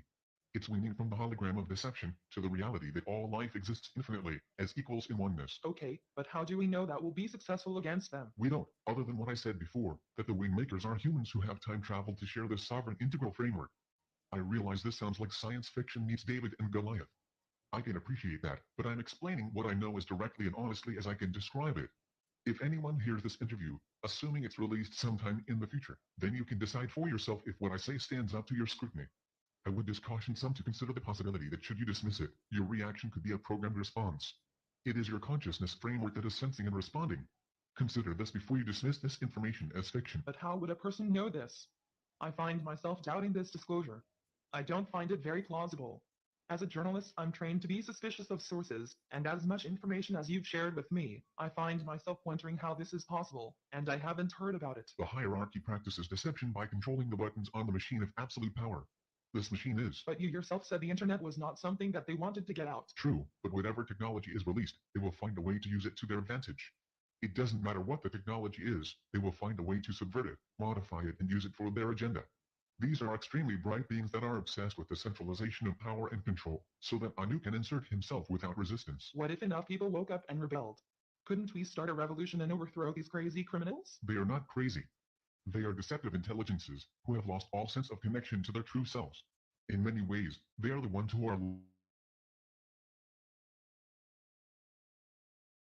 lost, and because they are them. That's our responsibility. The material is here, in this interview, to wake up. But it's one thing to wake up, and it's another thing to know what to do about it. You mentioned a revolution. According to the wingmakers, it would be a waste of life. They are not going to relinquish what they have worked so hard and long to produce. This will only change when the wall is pushed down. The wall is the human 2.0 consciousness framework that is programmed within every human being. The wall needs to be pushed down, and the way this occurs is not through protest, storming the gates, or shaking our collective fists in their face. It must be done through individual self-realization, and this, because of our programming, requires us to follow a process that enables us to become self-realized of our life essence. If we remain in separation, we can't solve the problem of separation. If we remain in deception, we can't reveal anything of our true nature. So we need to see all as one and equal in this hologram of deception, and that includes the capstone of the elite, as much as the poor and hungry. I don't see how people will be able to do that. Maybe I'm a pessimist. I don't know, but will enough people really be able to do this? At the heart of this whole situation is a single reality, and that reality, as hard as it may be to touch, is that we are infinite beings. Everything that is of space-time is within the hologram of deception. Everything. Which reality do you believe is more powerful and lasting? Whatever is infinite. Don't believe the programming that you are powerless. The sovereign integral process demonstrates that you are not merely a programmed life existence. I feel I could go on with this conversation for another couple hours, but I also sense you're trying to close it up.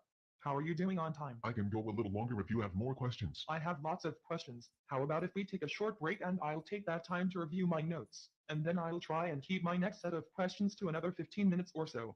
How does that sound? Sure, that's fine. Great. Then we'll begin in 10 minutes. The tape is rolling again, and I've got my questions. Are you ready? Yes. Okay, good. Does it seem like a strange coincidence that the Labyrinth group was trying to create time travel technology, and you stumbled upon the wingmakers who are time travelers? Not entirely. But how do you really know that they're not aliens or some other non-human beings? Sometimes you just have to take things at face value when there's no evidence to the contrary, and no evidence that would support any reason for them to misrepresent themselves. Through all of my discussions with you, this interview is like someone coming into my home and rearranging all the furniture. What advice do you have for anyone who reads this and gets a little paranoid or uneasy about this information, and what should they do about it? This disclosure is not meant to frighten anyone or make them paranoid. It's meant to support them in their own awakening as infinite beings. That's really it. That's the information's purpose. This includes all of the Wingmaker's information in whatever form it's in. There's a core stability inside you that's been sidelined in favor of a manufactured or programmed response to life. You are programmed to fear, because then you will abdicate your liberties to your saviors. And who do you suppose your saviors will be? Who is it that makes Saddam Hussein out to be a monster, while they kill hundreds of thousands of children to prove their power is moral? The entities behind that power are the ones who will step forward and claim to save you. How they will do this is an unknown, but I have no doubt they will do it. And every time they do it, the corrals grow in number, and the populations inside the corrals swell in size. The fences get higher. Those who remain outside the corrals will think they have insight or special information that allows them to remain independent or free, but they're still operating inside their human 2.0 interface. The only real question, as I see it, has two parts. 1. Do I serve truth or deception? And 2. How do I best serve truth? If you feel that the best way to serve truth is to protest, resist, build awareness about what is happening in the world, then do that, but I would recommend doing it from a non-polarity perspective. You can't fight separation with more separation. It will only polarize. It's important to feel that you are standing up, not in fear, or some other programmed emotion, but that you are aligned to your life essence, and an expression of that source within you, even when you protest. Others may prefer to undergo the sovereign integral process and focus on this more internal stratagem. There is no formula here, and certainly you can do both. But to know this information and then remain passive, a pure observer, is a programmed response, and that is not an answer to, how do I best serve truth? It is a denial of truth.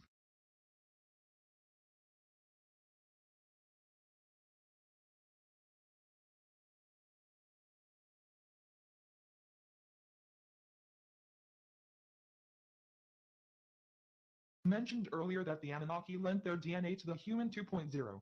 It suggests then that their DNA would be present in a lot of us. Is that the case? This is a very complicated subject. Yes, according to the Wingmakers, the Anunnaki, in an attempt to enhance human DNA, conducted what we would call today in vitro fertilization experiments with human women. They wanted their DNA to create a subspecies that could endure generationally to produce loyalists. The Syrians did the same thing. In terms of DNA tendencies, the Anunnaki were conquerors, and the Syrian progeny were colonists. That's being very general, admittedly, but in broad terms that was the nature of their bloodlines, when compared to their human counterparts. The DNA template for human 2.0 was Anunnaki, but it had been altered. This is where the subject gets complicated. The Anunnaki are not physical beings. They did not exist in three-dimensional density as we know it today. The Earth, 500,000 years ago, was a very different place in terms of its density and the gravitational fields that bathed it. The Anunnaki were interdimensional beings, meaning they are infinite just as we are, but without the physical body. However, all beings possess DNA. It's the quantum equivalent of a blueprint. So they experimented with how to use their DNA to create physical beings that could function in accordance to their agenda, which, as I said, was initially mining gold, but later turned to the enslavement of a species who would worship Anu. When the Anunnaki fertilized human women, it was with royal bloodlines, and this was not a coincidence. They wanted these royal bloodlines to sustain over thousands of generations so they could more easily facilitate their master plans on Earth. Was this a nationalistic thing? How do you mean that? Were Anunnaki bloodlines mostly Arab, Jewish, or Gentile? Were there certain characteristics that were noticeable in the physical body? The Anunnaki bloodlines were initially Babylonian and Egyptian, but they have spread into nearly all races. It probably wouldn't be an overstatement to say that nearly every person on the planet today has some fractional percentage of Anunnaki royal DNA. What were they, in terms of their look? I assume they look like us. Yes. It was Atlantean, Anunnaki and Syrian body styles that were effectively blended to create the human 1.0 prototype. All of these beings, though less dense, looked similar to a human form. Races did not intermingle, as they were very cautious not to intermix their DNA, because they were uncertain of the effect and how it might pollute or mutate through their genetics. But remember, the human physical body was an experiment, and they literally looked at it as physical protection, just like we would look at a spacesuit. None of these races lived in the density of Earth, or an Earth-like planet. They didn't realize how Earth would interact with their creation and cause it to evolve in directions that they couldn't control or predict. Earth, as I previously said, was like a random variable, imposing itself on the human body through its gravitational fields. The interbreeding between Anunnaki and human women took place around 6000 BCE, and it was a designed event, not some lustful dalliance with the daughters of men, as it is sometimes portrayed in Sumerian texts. This was part of a design to place a subspecies within the human race that would conquer and control the Earth's resources. It was to consolidate and centralize resources for Anu, and to ensure that the world's wealth could be placed into his waiting hands when he returned. The whole thing about LERM, light encoded reality matrix, and how the Labyrinth group had seen it as God. I don't understand that if 15 had read the same information as you, how he wouldn't have come to the same conclusions as you. I know you mentioned that you had additional contacts with the wing makers, and this convinced you of the authenticity of the information. But why do you think 15 clung to his perspective? You can look at LERM as the connection between the Earth plane and the non-physical planes of the hologram that Anu constructed inside our functional implants. LERM was the connective web, and it was bidirectional, meaning that Anu could be projected into any being's consciousness framework to be seen or heard, and it also meant that Anu could detect and view into the life of an individual being. LERM is known as the White Light, and the Great White Brotherhood is known as its guardians. They appropriated Jesus and Buddha as their foundational pillars, stole the concept of I am, matched these elements with the white light that had been a factor in every religious, occult, and esoteric doctrine throughout time, and announced in the 1950s that the Great White Brotherhood was a real organization. Soon after that, ascended masters began to join the swelling ranks, as human channelers began to be the spokespeople of these entities. From the Wingmaker's perspective, these entities are fixtures of the polarity plan to keep human beings firmly anchored in separation, distraction, and deception. What does this have to do with 15's decision? Sorry, I got a little sidetracked. 15 knew of the Great White Brotherhood. It's considered a very important element in the overall hierarchy, very near the capstone of the elite, or what I earlier called the Incunabula. The Great White Brotherhood was seen as a means to bring occult or secret information to the planet, and it was designed to balance the movement of secularization, which was to essentially rid the planet of religion and bring science to the stage. 15 was not sufficiently convinced to make a break from the Incunabula and the Great White Brotherhood. He preferred to view LERM as proof of God and leave his world intact. This is not, by the way, an uncommon reaction to this information. And intellects, as brilliant as 15's, will make this choice to stay in the known world instead of venture into the unknown. In 15's case, he had too much to lose. Why did the elite want to get rid of religion? First, I want to correct you on your choice of words. It isn't the elite, as most people think of them. The vast majority of the elite are corporate citizens, financial managers, government managers, political heavyweights, military commanders, and the like. They are not making these decisions. The vast majority have no idea who or what the agenda is. That's why I refer to it as the capstone of the elite. These are ones who have been preparing the world for Anu's return. Now, back to your question, religion was seen as an obstacle to the one world order. The quantum world of science was flexing its muscles, disproving key elements of religious doctrine, and it would, if left unmanaged, verify the hologram, but not the deception. The Great White Brotherhood was launched to the public in the 1950s, just as the quantum world was beginning to signal its stature, but it goes back to the 18th century when it was referred to as the Council of Light, and even before that it was a concept held in many secret societies. The idea of ascended masters, communicating with one another telepathically, and instructing and guiding the affairs of men, gained some popularity with those who were disenchanted with organized religion. To be fair, some of the channeled information did come from beings that were considerably more informed than the average man, and they could bedazzle most people with their superior knowledge of the cosmological order and the structure of things relative to God, but their description and explanation was founded in the hologram of deception, while these masters supposedly channeled the secret or hidden knowledge to their selected students, who then wrote books and created organizations. This information continued to separate the worlds of light and dark, good and evil, and those in the know from those who were not. They use words like love, ascension, truth, and God more liberally than organized religions, and God was always portrayed as a loving, congealing force. Angels and cosmic beings were also associated with these organizations. They not only appropriated symbols and constructs like the soul and eternal life, but they also created the ladder of consciousness that stretched into infinity, in which the student was forever trying to learn more to progress higher on the ladder. The elevation of one over another. This was the key concept of the separation tactic of the Great White Brotherhood, and frankly, all secret societies. Create divisions of knowledge, add a ritual or two, and promise more power and awareness as you, the student, walk the path. They don't talk about how to deprogram from separation. Instead, they reinforce it. You've shared information in previous interviews about the central race. In my notes, you even said they were responsible for our DNA. Are they the Anunnaki? No. No, you have to define DNA in two ways. One is the human instrument or body, emotions and mind system, and that stems from one system of DNA, courtesy of the Anunnaki and Syrians mostly. The second is the infinite being inside the human instrument, which is also based on DNA, which is the quantum blueprint of the sovereign integral consciousness.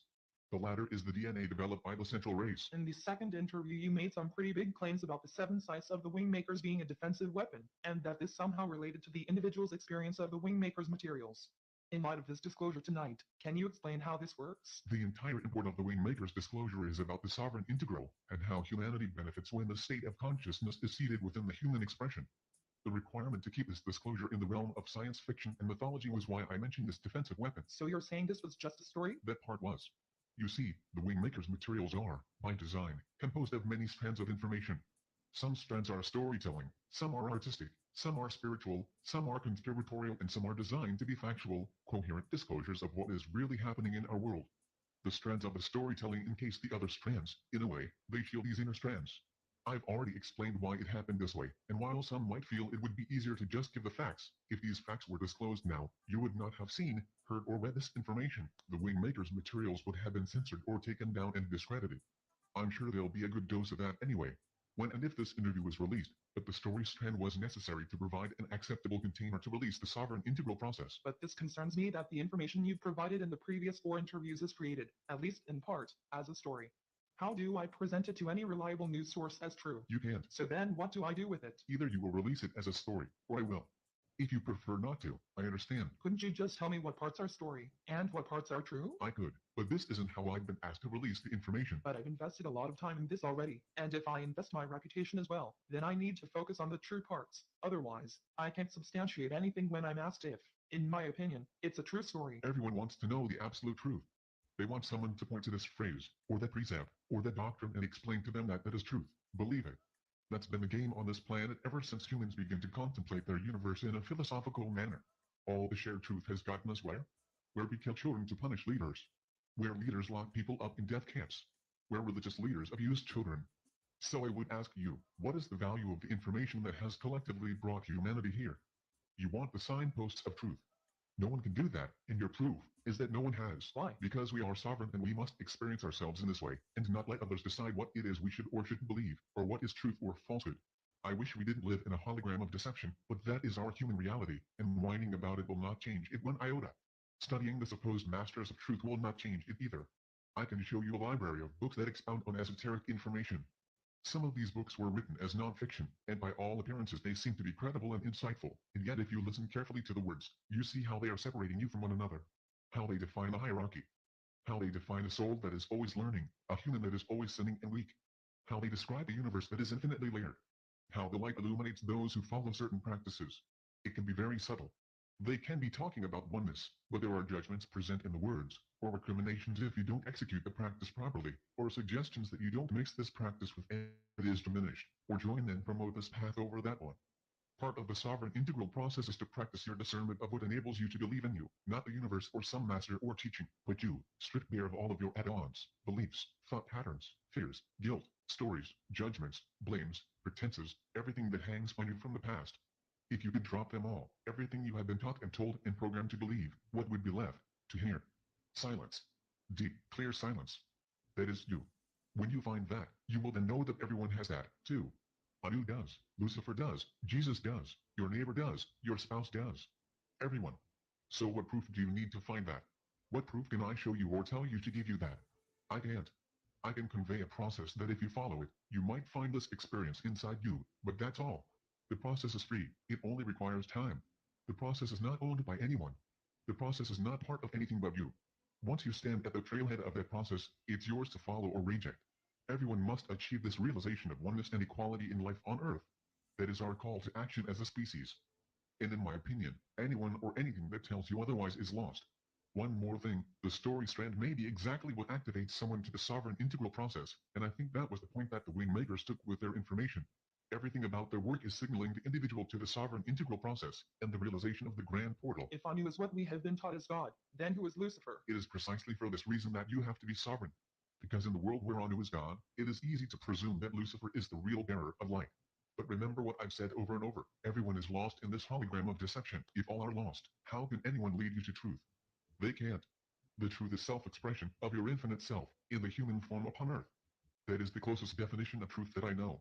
It may not be the same for you or whoever reads this in the future, but this is my definition of truth.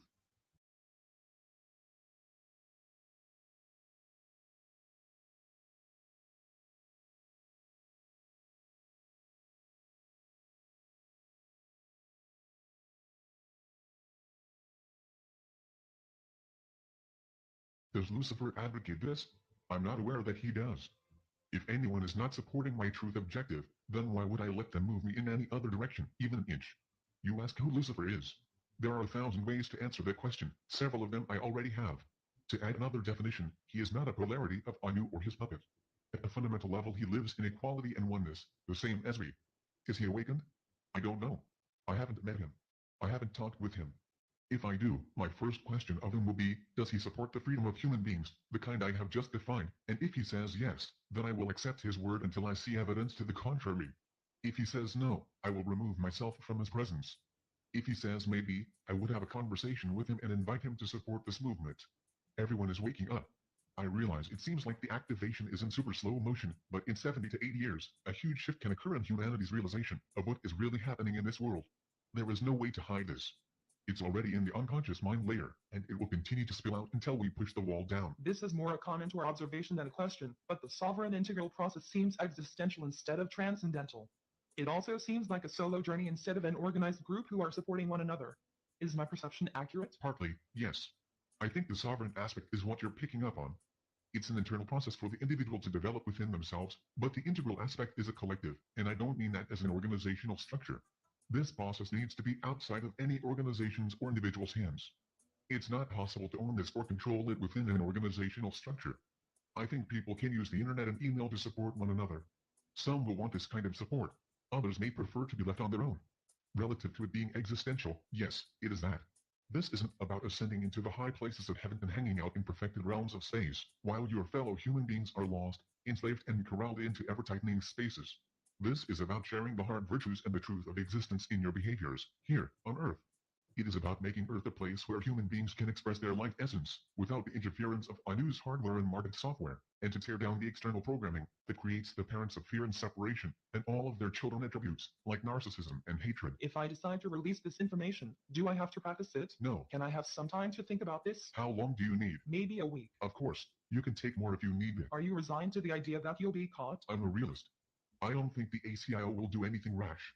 They'll simply do their best to quarantine me. What does that mean? I'll end up in a holding cell, off the grid. What about Anu? Anu is simply a name of the royal leader of the Anunnaki race. His name is symbolic of more than one being, which is the capstone of the elite. You could also look at Anu as the programmed existence of the human race. He exists in everyone to some degree. Anu's presentation of himself is that he's omniscient and omnipresent, and this is true in a certain way, so I have to deal with that reality. Everyone who wakes up and practices this process will meet this resistance in some form or other. But if people hear that they will have to deal with Anu, won't they run from this? Who's going to try and fight that machine? From the wingmaker's perspective, thousands, and then hundreds of thousands, and then millions. The wall can collapse in an instant when a critical mass is achieved. But won't this be accompanied with hysteria and panic? At one time I thought the Grand Portal was a technological discovery of the soul, and it would be on the internet for all to see and experience in the comfort of their homes. But this isn't like that, is it? No, this is more like a collapse of reality on a mass scale, where infinite beings suddenly find themselves awake inside a human uniform and wonder what just happened. What if it doesn't happen? What if they win? And transhumanism 3.0 is the new human being locked into a world of separatism. What then? I don't know how to answer that question, other than to say that the information provided by the wing makers is a new inception point, which necessarily means a new path. Maybe it will take more time, but it will happen. It has to. We're infinite beings, and this fact cannot be bottled up indefinitely. I understand, but the whole concept of infinite beings, that's been around a long time. Soul has been around a long time as a concept. How is this any different? Yes, it's been around a long time, but it's been bottled up into 3 paths. 1. Reincarnation and karma. 2. Be good and obedient and join the ranks of heaven. And 3. Ascend to a higher plane of existence and eventually become a teacher within the hierarchy. The 4th path, though not about soul, is that we are simply human flesh and blood and we have no soul. A person's soul is construed from one of these paths, assuming you believe you are a soul. Each of these paths, as I have already said, is within the hologram of deception. They do not lead outside, past the wall, and they certainly do not make the wall less stable. To be self-realized, as an infinite being within a human body on Earth, decoupled from the controlling human 2.0 interface, is the 5th way. We've been living in a game show that has 4 doors, where an announcer keeps repeating the instruction, choose one of the 4 doors, while completely ignoring that there is a 5th door. This new inception point inserts the 5th door option. That's how it's different. I wish I could go on with question after question, but I think this is probably a good place to stop. I agree, Sarah. Okay, good. Then we'll bring this to a close, but before we do, I'll give you the last word. Well, first, thanks for your open-mindedness these past 2 weeks. Your questions were good guides, and for all your modesty, you grasped this information with great naturalness, which gave me permission to open up. You've served well those who will hear this, so on their behalf, thank you. I feel that I've given everything I was asked to provide. I realize I fumbled around at the start of this interview. I wasn't sure how to bring this out. I also know that some will want more information, but the critical material is here, in this interview. I'm sure there are more details and nuances I could have provided, but then, no matter how much detail I disclose, it would never be enough for some people. This is all about action and behavior, not reading or soaking up information from another person. The glimpse I provided is a good start, and that's all that's really needed for an inception point. I realize this may seem like a fantastical journey of fictional characters and unlikely events, not to be taken too seriously, but in my view, this disclosure of the Wingmakers is their most important. Thank you, Dr. Neruda. What is within us was present before the universe was created. Our inner, pre-quantum core existed previous to space-time, before any extra-dimensional race enslaved us. We are not weak or defenseless. We are not mere human beings with 80-year lifespans. We are infinite, and we are all that is needed to transform reality so that each of us serves truth, because we see truth. Earth is not a playground or a schoolroom, any more than we are gullible children. There is no new age or end time. There is only the infinite platform upon which we all belong, where we rise up as sovereign integrals upon Earth. James Matt.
Sure enough.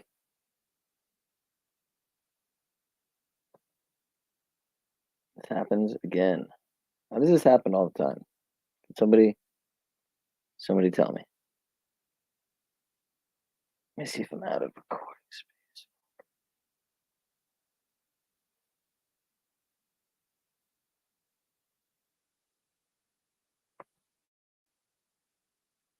Is this seriously live? Provisions in the specific red line flash message traffic with the specific codes pursuant to Article 3 and Article also Situation 2, which is in the previously classified NSA archive. What I would recommend, and I tried to get access, but I got a wall of silence at the White House, was those specific incidents when those message traffic was used. I think some scholarship on that would open the door to a further investigation using those publicly available information. Thank you. And then my last question with 51 seconds remaining. You mentioned white-collar crimes potentially being taking place in regards to a cover-up. Can you please elaborate? I have concerns based on the interviews I conducted under my official duties of potential violations of the federal acquisition regulations, the FAR. Thank you very much, Chairman. I yield the remainder of my time. Okay, we'll go to Mr. Raskin for 3 minutes. Thanks, Mr. Chair. I thank the witnesses for their endurance and service today. Mr. Fravor, you've described your episode in detail now, and you call it the most credible UFO sighting in history. But I wonder, was this the first time that you encountered a UFO or a UAP in 2004? Yes. And what was your general attitude or perspective on the UFO discussion before that happened?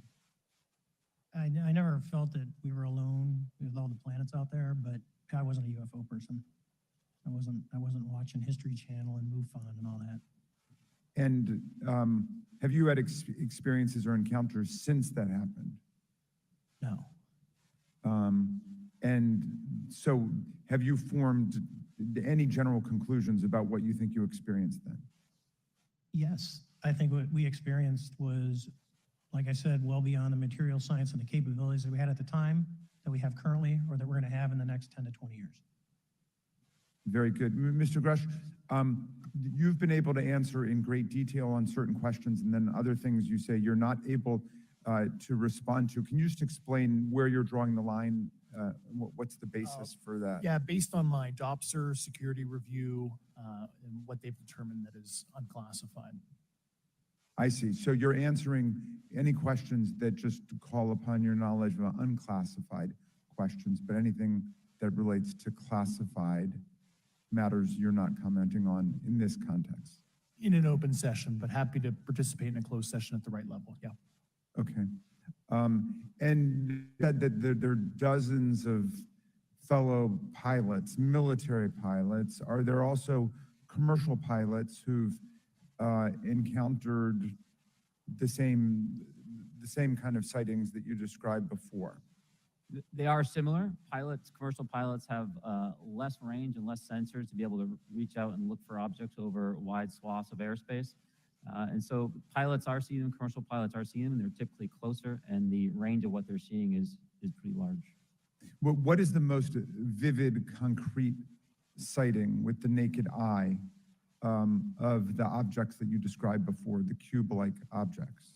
Certainly, I think the most vivid sighting of that would have been near midair that we had at the entrance to our working area. One of these objects was completely stationary at the exact entrance to our working areas, not only geographically, but also at altitude.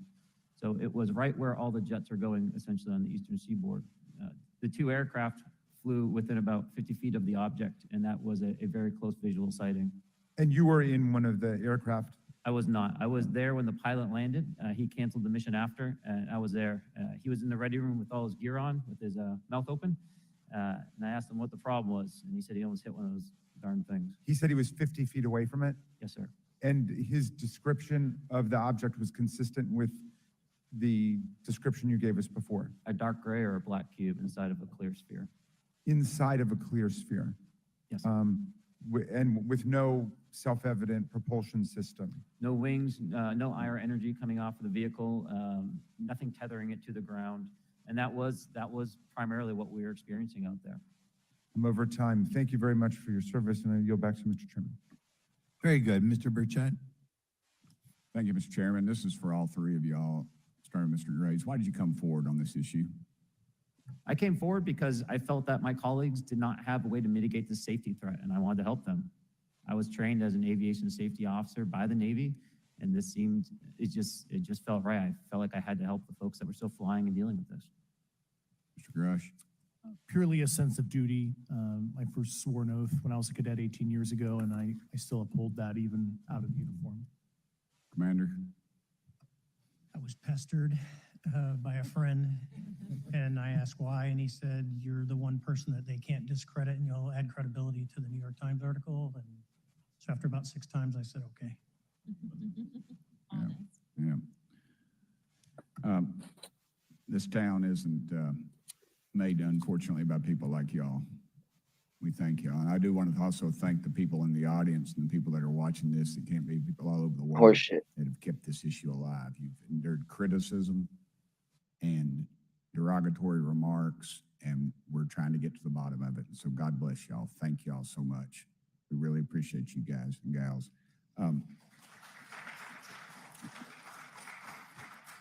That's why we need term limits. Y'all keep clapping, us politicians just keep talking. So let me ask y'all, how can the public contribute to UAP reporting? And what avenues you think are available to the public to report these sightings? Well, right now, I don't think there is a lot of public options for that able to report on this.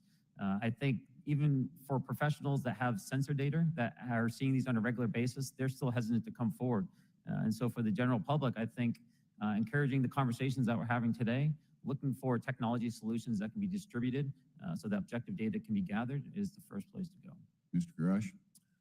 I'll just touch on the whistleblower side of it. I do encourage, current and former military, intelligence community, and industry contractors to come forward in a legal way, either through the IC or DoD or whatever the cognizant IGs are, to lead, join me in this discussion. Commander, and I guess I should say this for the record. My daddy was United States Marine Corps, 1st Marine Division. So, hoorah. Yes, sir. He was old school, him and Chesty Puller on Peleliu. So thank you, wow. brother. Wow. Yes, sir.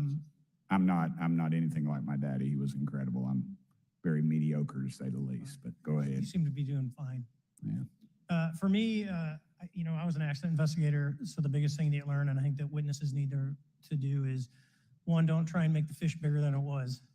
Stick to the facts, write it down, and don't speculate what you think it is because it will sway your decision. Just write the facts down. We can get all the facts together and we can start to investigate and get a real honest story instead of it was this big. Thank you all, and I want to thank everybody. We made history today. Mr. Chairman, I yield. Thank you much, Mr. Garcia. Thank you. I know now we're going to be making some closing remarks, and so I just wanted to say a few things. First, to our witnesses, I want to thank all of you for being here with us today. I know that it takes a lot of courage. You're telling really important information to this committee, and I just want to thank you also for all three of you, your service to our country. I also want to just note that today's hearing was both important but also serious, and I want to thank our subcommittee chairman, Mr. Grothman, I think for running a very fair and substantive hearing. I do want to thank the committee staff on both sides for the amount of work that it took to put this hearing in place, and certainly to all the members that have been involved in this issue prior to the hearing. I also want to note for our witnesses and for the public that I'm a freshman member of Congress and I've only been here for 7 months, but this is by far the most bipartisan conversation and discussion that I have seen happen in the Congress. And I think that a topic of this significance as it relates to our national security, as it relates to information that we're trying to gather for the American public, does bring people together, and I think that's been really great to see. I think it's also important to note for the public, today in our hearing, we had on our side also both our full ranking member, which is Mr. Raskin, and our vice ranking member, which is Ms. Ocasio-Cortez, both here at our hearing. I think it shows the importance and seriousness that our side of the aisle is taking to this important hearing, but also to the broader issue as it relates to working with our Republican counterparts on this committee. I want to additionally add that I think, and I think it's really important that we have and continue these discussions and these hearings. Clearly, there's a lot of information that we don't know, but it's also very clear that we have to continue our investigation and accountability on asking the right questions and ensuring that they're part of the public record. One thing that was important today is some folks might wonder, why are we asking questions that might already be out there or that have been asked before? It's important that they're asked and put into the public record as it relates to this committee. And so I want to thank you for answering some questions multiple times. I know not just in maybe meetings you had with some members, but also here in the public. Let me also just add an additional note that it's important also that our friends in the media and those that are not just reporting on this hearing, but that have reported on this topic and that may in the future, the media has an important role in this process. And it's very important that the media engages, does independent investigation, and reports on not just what happened today, but what they see independently as what is happening around UAPs in the broader community. That is also an important public benefit that we have in trying to get the information and the facts as it relates to this. Let me also just say finally that as a teacher and an educator and a longtime teacher and researcher, that I also really believe in following facts, in doing your homework, and making sure that you follow science as we try to get as most information as possible. And so I want to thank you all for agreeing to do that today. Transparency is a cornerstone of government. We live in a vast galaxy, a lot of unanswered questions, and thank you all for being here today. Mr. Chairman. Thank you. I'd like to one more time thank Mr. Burchin, Ms. Luna for bringing this to our attention. It's a topic that has interested me since I was in school. It was a very illuminating hearing. Obviously, I think several of us are going to look forward to getting some answers in a more confidential setting. I assume some legislation will come out of this. Sure. I apologize, Mr. Chairman. I need to compliment the folks in my office that did a lot of the work on this. Rachel and Noah sitting behind me here. They're very quiet and humble, but without them, this thing would not have come off like it did. So I apologize. Thank you. I think we're going to want to look into what we can do to make more of this information public. I think there's certainly a time period after which it should always be made public, and people have been concerned about these issues, like I said, since I was in high school. But in any event, I'd like to thank everybody who was here, sticking through the entire hearing. Without objection, the members will have 5 legislative days to submit materials and to submit additional written questions for the witnesses, which will be forwarded to the witnesses for their response. If there's no further business without objection, the subcommittee stands adjourned. I'll try to get out of here in about 4, and then we'll give it to some of my friends over here. Good morning and welcome to the most exciting subcommittee in Congress this week, the Subcommittee on National Security, the Border and Foreign Affairs, for discussion of unidentified anomalous phenomenon. I'd like to thank the brave military pilots and personnel, such as the witnesses on the panel today, for sharing their stories on how they've engaged UAPs, which has brought attention to this matter. Curiosity and speculation from all walks of life have generated interest in studying what UAPs are and what threats they may pose. I will say that when I was younger in school, I read a book, a 1966 book called Flying Saucers, Serious Business, and for a while, when I was a little bit younger, I thought it was the most important issue out there. The lack of a transparency regarding UAPs, which was one of the themes of that book,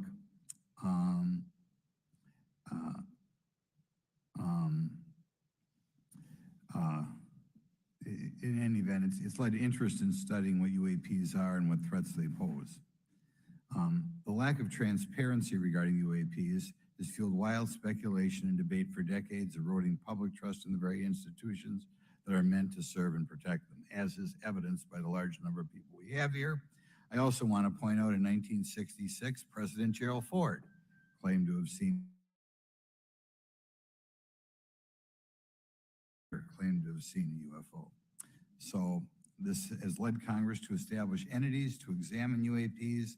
The National Defense Authorization Act of 2022 established the All-Domain Anomaly Resolution Office, or AARO, to conduct or to coordinate efforts across the Department of Defense and other federal agencies to detect, identify, and investigate UAPs. However, AARO's budget remains classified, prohibiting meaningful oversight from Congress. In addition to AARO's efforts, NASA is leading an independent study on UAPs that will identify how UAP data is gathered from both civilian and government entities that can be analyzed to shed light on the topic. However, despite these offices being established, there lies a pressing demand for government transparency and accountability that cannot be overlooked. And that's been a problem that's been around for 50 years. The Biden administration handling of the Chinese spy balloon that violated U.S. airspace is one example how the government is not prepared for these. The Biden administration's description of events has shown that the government continues not to be forthright.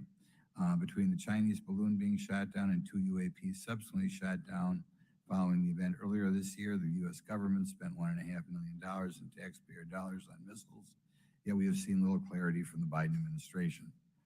We must demand transparency from the Department of Defense, our intelligence community, and our defense industry on the UAP work. We're going to ask some questions about that today. Congress recognizes the subject of UAPs is multifaceted and requires a careful, data-driven approach. Today, we'll see clarity from these witnesses' testimonies, or we'll seek clarity as to what can be done to improve reporting for military and civilians and remain committed to objective inquiry. Congress should work to ensure that knowledge is not driven by fear. Today, we are not just debating the existence of UAPs, we are deliberating on the principles that define our republic, which is a commitment to transparency and accountability. I look forward to hearing from our witnesses today about ways we can improve government efficiency and openness when it comes to UAPs. I thank each of you for your presence here today Rare or isolated, and for your dedication to safeguarding the interests of the American people. I look forward to your testimony. Now I'm going to turn it over for 2.5 or 3 minutes to Representative Burchett from Tennessee. Thank you, Mr. Chairman. Thank you all for being here. I want to thank everybody for making this happen today. And I want to remind everybody this is a nonpartisan issue. This has nothing to do with party politics. I think the cover-up goes a lot deeper than that. I also want to thank my colleagues, Representative Anna Paulina Luna, sitting beside me here, Jared Moskowitz, my friend across the aisle, who has an incredible mind, and I'm anxious to hear his questions, my buddy Eric Burleson, and it's not in my notes here, but Matt Gaetz. If it hadn't been for Matt Gaetz, myself, him, and Luna would still be down at Eglin Air Force Base trying to get some answers. He's got an incredible legal mind. Also, I know I saw it in the crowd there, George Knapp, my buddy Jeremy Corbell. They're not witnesses, but they've provided some statements on this subject, and I seek unanimous consent to enter those statements into the record, Mr. Chairman. Without objection. Also, would like to enter in, I understand now that this is unclassified, difficult for the public to get a hold of a report, Defense Intelligence reference documents, advanced space propulsion based on vacuum, space-time metric engineering, some light reading for some of our members. Without objection. Thank you. Mr. Knapp wrote, since 1969, the position of our military has been that UFOs pose no threat to national security and are not worthy of further study. I'd say that's the biggest understatement of the decade. He also goes on to talk about the dismissive attitude and said odds with what was revealed in documents, reports, and internal memos. Mr. Cabral says, as he writes these words, the UFO is emerging as a major topic of global importance. I can state that as a fact. Out there, I met a fellow who came in here all the way from Denmark to be here for this meeting. So this is huge. This is worldwide. I think we suspect what's going on, but I'd also like to thank the members of Congress who have supported our efforts to make this hearing happen. Some have even confided to me that they've had UFO sightings of their own. Those members, of course, some of them wish to remain anonymous, and I'll keep it that way. But also, finally, I'd like to thank these three brave witnesses here. They took an oath. They took an oath to uphold the Constitution of the United States, and Military dadgummit, air they're crew doing and it. commercial pilots. And we owe them a debt of gratitude.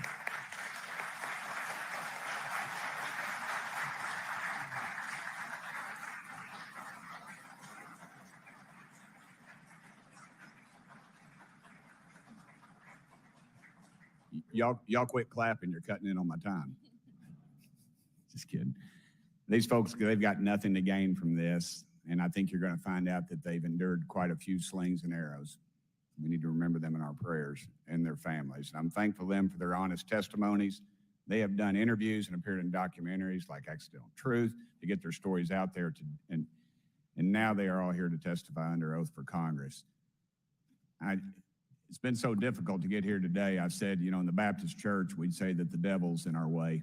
And the devil has been in our way through this thing. We've run into roadblocks from members, from the intelligence community, the Pentagon. I proposed legislation to go in the FAA reauthorization that just said if an airline pilot has a sighting, that when he makes that report to the FAA, that it would come to Congress. But I was told that the intelligence community did not like that, and the amendment was not even heard in committee. I think it's time for this country to take back our country. We need to tell the folks at the Pentagon, they work for us. Dadgummit, we don't work for them. And that's exactly the point. This is an issue of government transparency. We can't trust a government that does not trust its people. We're not bringing little green men or flying saucers into the hearing. Sorry to disappoint about half y'all. We're just going to get to the facts. We're going to uncover the cover-up, and I hope this is just the beginning of many more hearings and more people coming forward about this. And I yield back the remainder of my time. I think, is it to Representative Luna, Mr. Chairman? Or is that... Yeah, we'll call Ms. Luna for her statement. The circumstances surrounding UAPs has captivated the attention of the American people for decades, ingrained in even the minds of our nation's leaders from Jimmy Carter to Barack Obama, Hillary Clinton to Donald Trump, Marco Rubio to Chuck Schumer, John Radcliffe to National Security Council officials. Yet from Roswell, New Mexico to the coast of Jacksonville, Florida, the sightings of UAPs have rarely been explained by the people who have firsthand accounts of these situations. This is largely due to the lack of transparency by our own government and the failure of our elected leaders to make good on their promises to release explanations and footage and mountains of overclassified documents that continue to be hidden from the American people. This isn't just how I feel. In fact, the American people largely believe that the government has actively covered up the truth about UAPs. One poll in particular found that 68% of Americans believe that the government is hiding information about UAPs and not being honest about what we know about them. And from my personal experience, I believe the same thing. Another poll found that nearly half Americans believe that the federal government is doing a very bad or somewhat bad job of dealing with reports of UFO sightings. As Representative Burchett just referenced on the FAA bill that just went through, you can tell that that's exactly happening. Considering the thousands of testimonies and videos taken on people's phones and eyewitnesses' accounts made by credible witnesses such as doctors, pilots, scientists, and active duty service members, it is unacceptable to continue to gaslight Americans into thinking that this is not happening or that the potential of intelligent life forms exists other than humans. Even more alarming is the fact that these eyewitnesses are many of times service members and have no assurance that their lives will not be negatively impacted or even harmed by their experiences. In being an active duty service member working on an airfield, I've had conversations with many pilots where they were in fear of coming forward for retribution and or being taken off flight status. How do we know this? Because the government has said nothing to assure us otherwise. They have also did nothing to calm the concerns of over 20% of Americans who have reported to have seen UFOs or UAPs. We are simply told not to question the government and that the government has it under control.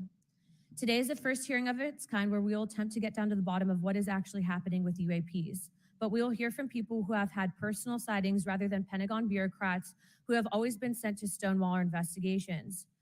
Just so that the press knows and the people know, we were even denied access to a classified briefing in a SCIF prior to this hearing due to the amount of hoops that we had to jump through to grant temporary clearance to witness Grush, who has knowledge of classified information. It is time to have an open-minded discussion on this topic, to hear the evidence and understand the magnitude of what this means, not just for our nation, but for humanity. Thank you, Chairman. I yield back the rest of my time. Thank you very much, and I'd like to thank you and Mr. Burchett for bringing this topic to my attention. Now we'll recognize National Security Subcommittee Ranking Member Garcia for 10 minutes. Well, thank you, Mr. Chairman, and I want to thank first our witnesses for joining us today. I want to begin by thanking you all for your service to our country and for sharing your voices today and your courage to be here as well. To Mr. Graves, particularly grateful to you to spend some time that we had for you to share with candor some of your experiences, so I appreciate that as well. I do want to thank all the members of our subcommittee today and also those that are here and have waved on for their incredible interest in this issue. Particularly to Congressman Burchett, I know that your leadership has brought us to this place today, and I want to thank you for that, as well as everyone else that's been engaged in this work. I also want to thank the oversight staff, who I know has been working very hard to ensure that today's hearing is serious, that it's transparent, and that it also provides appropriate answers as our oversight body always demands. Now, it's really important that we're here in a bipartisan way to have this conversation, which really, to the heart of it, is about national security and key to the subcommittee's core purpose. This is the subcommittee on national security of the Oversight Committee. Now, our witnesses will testify today that UAPs have posed a serious safety threat, and we must understand this. More broadly, we're dealing with real questions that get to the heart of our faith in government. Faith in our institutions, as we all know, is at an all-time low. Partisanship and alternative facts make it too easy to doubt narrative or our institutions. But this hearing will offer the public unique perspectives, building on years of reporting by both federal agencies and the independent media. Now, some of the earliest reporting on this issue was a groundbreaking 2017 New York Times report, which revealed research, as we know now, on unidentified anomalous phenomena, or as many call UFOs, by the Defense Intelligence Agency. Mr. Graves and Commander Fravors' experiences with UAPs have also been documented by the public, not just by the New York Times, but CNN and many other national news outlets. Now, the Office of the Director of National Intelligence has published public reports documenting UAPs, and on June 9th, 2022, NASA announced that the agency is commissioning a study to, of course, examine unidentified anomalous phenomena. Now, the sheer number of reports, whistleblowers, and stories of unidentified anomalous phenomena should raise real questions and warrant investigation and oversight. And that's why we are here today. Now, pilots have reported encounters for years. But because of the stigma around reporting these incidents, we still don't have a complete picture of actually what's going on, particularly as our witnesses will testify on the civilian side. And that is a real problem that we have today in the country. Now, it's very important that we show that Democrats and Republicans in Congress can come together in a bipartisan way to cut through misinformation and to look at the facts in a serious and thoughtful manner. If we are to advance oversight and public disclosure, we must also gain the broad support of the public. We will succeed getting facts out to the public faster if there is a broad public support as part of the process. Now, I understand fully the Department of Defense is hesitant to share information that could also undermine our national security by revealing information on the capabilities of our own aircraft, our sensors, and other sensitive material. At the same time, many people believe that we're withholding information from them, and that is dangerous also. I believe in openness and transparency. That is also the role of Congress, and I want to trust that the American people will be able to weigh the evidence and make up their own minds. Now, we have incidents where sensors, sometimes even multiple types of sensors, detect things that we cannot explain. UAPs, whatever they may be, may pose a serious threat to our military or civilian aircraft, and that must be understood. Now, my career and training as a longtime and career educator and teacher and researcher tell me that we should never rule anything out. We know that our space, of course, is vast and undiscovered. I also want to note that Mr. Sean Kirkpatrick, director of the All-Domain Anomaly Resolution Office, the component of the DoD office that investigates UAP data, has testified before the Senate this year that his unit has found no evidence of extraterrestrial activity. NASA has also stated they don't have evidence of extraterrestrial life either. We've heard this, of course, from some of our government agencies. And we should remind viewers and witnesses, which I think is really important, that we also cannot share classified information in public settings. But questions, of course, remain that people want to see data and information for themselves. The enormous interest in the hearing today underscores the importance of a fair and open look at the evidence from witnesses who can share their unique perspectives. Now, I know I certainly have a lot of questions, and I know that all the members of our committee do as well. We should come to this hearing with an open mind, and we should not let our existing ideas restrict us on either side. I hear over and over from many agencies the stigma around reporting and investigating UAPs prevents us from getting real answers. We know that whistleblowers have reported harassment, intimidation, or stigma as well, and this is not acceptable. If people can't report incidents which would have national security or safety implications, then that also has serious consequences for us. As ranking member of this subcommittee, I know my job would be completely impossible if whistleblowers or others feel intimidated to come before this committee. We can't be afraid of asking questions, and we can't be afraid of the truth. I'm proud to say that this hearing builds upon bipartisan work by members of the House and Senate dating many years back, which is sought to increase awareness within the Department of Defense and to mandate more of Congress of UAPs. We know the Senate is taking up an amendment to their defense authorization bill, which will create a commission with broad declassification authority, and we should all agree that that is an important step. Members of both parties and senior officials in multiple administrations have taken an interest in this issue, and we're proud to carry and build that confidence in the American people. This hearing will also not be the end of this discussion, but a new chapter and start to years and years of work that many folks, both in the public and within government, have been working on. We should encourage more reporting, not less, on UAPs. The more we understand, the safer we will be. We will hear testimony from witnesses today with a long record of service to the American people and with subject matter expertise. Our witnesses have a unique opportunity to share their perspective, insights, and their experiences with the American people. And I encourage all of my colleagues to engage with these difficult questions with an open mind and to follow the facts on behalf of our country. I also just want to say more broadly that we should look at this hearing and believe that everything is on the table as it relates to UAPs. I think an open mind is absolutely the best. I want to yield the 2.5 minutes, the remainder of my time, to the representative from Florida, Representative Moskowitz, for an opening statement. He also has been very much engaged in this issue, and I want to thank him for his leadership. Congressman. Thank you, Ranking Member Garcia. Thank you, Mr. Chairman. I want to thank Tim Burchett and Anna Paulina Luna for their leadership in pushing this hearing forward. I want to thank, obviously, the committee staff and their staff working on this on a bipartisan basis, because many Americans are deeply interested in this issue, and it should take the potential of non-human origin to bring us together. Additionally, I want to thank the witnesses for coming forward to share your perspectives, your thoughts, and the sightings of UAPs. Unlike other hearings many times in Congress, you're not here to help a political party, but you're here to share information with the American people. And it's not something that is just going on in this administration. It's something that's spanned many administrations. For decades, many Americans have been fascinated by objects mysterious and unexplained, and it's long past time that they got some answers.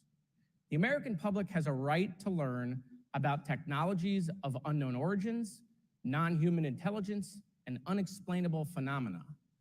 Those are not the words of a UFO Twitter account.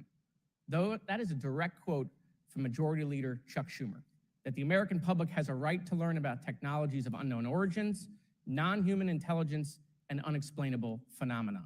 In an interview with Fox News, recent former Director of National Intelligence John Radcliffe confirmed the U.S. government is aware a lot more sightings of UAPs, and that they have not made that information public. I quote, "There are a lot more sightings that have not been made public," Radcliffe said to Fox News. For me, this hearing is about transparency. We unfortunately live in a time in which many people distrust government and our institutions, and overclassification of information away from the American public or even Congress contributes to today's politics. The American people have regular questions. What are UAPs? How come the media doesn't report more on them? Are they foreign adversaries? Are they U.S. technology? Are they something else? They ask themselves, how come when a Russian jet shoots flares at one of our drones, we have perfect pictures and videos to show the American people and the world, but when it comes to UAPs, nothing? Of course, we must always protect our national security to maintain our superiority, like when stealth helicopters were only rumored to exist, but were used in the Osama bin Laden raid in 2011. But we can't allow that to be used as a shield to keep the American people completely in the dark from basic truths. The American people deserve to hear more about special access programs. Congress has a right to know if there's any unsanctioned weapons development, satellite imagery that has not been provided to Congress. Congress created the All-Domain Resolution Office in the NDAA of 2022.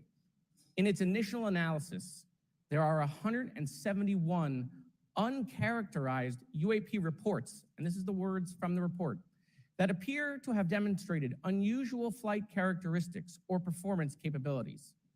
I believe more information is known about the 171 instances. It's time for Congress to reinsert ourselves. I call on our military leaders and intelligence officials to release more information to the American people about UAPs. And to our military leaders, if there's nothing to conceal, let Congress go to Wright-Patterson Air Force Base, the Dugway Proving Ground, or even Groom Lake in Nevada. We should have disclosure today. We should have disclosure tomorrow. The time has come. Thank you, Ranking Member. Thank you, Mr. Moskowitz, and I would yield back now to our chairman. Thank you. Right, now I'd like to introduce our witnesses. Our first witness is Lieutenant Ryan Graves. He's the Executive Director of Americans for Safe Aerospace. Lieutenant Graves is also a former U.S. Navy F-18 pilot with his own UAP experience. The next witness, David Grush, is a former Senior Intelligence Officer with the National Geospatial Intelligence Agency and was a Senior Technical Advisor for UAP issues.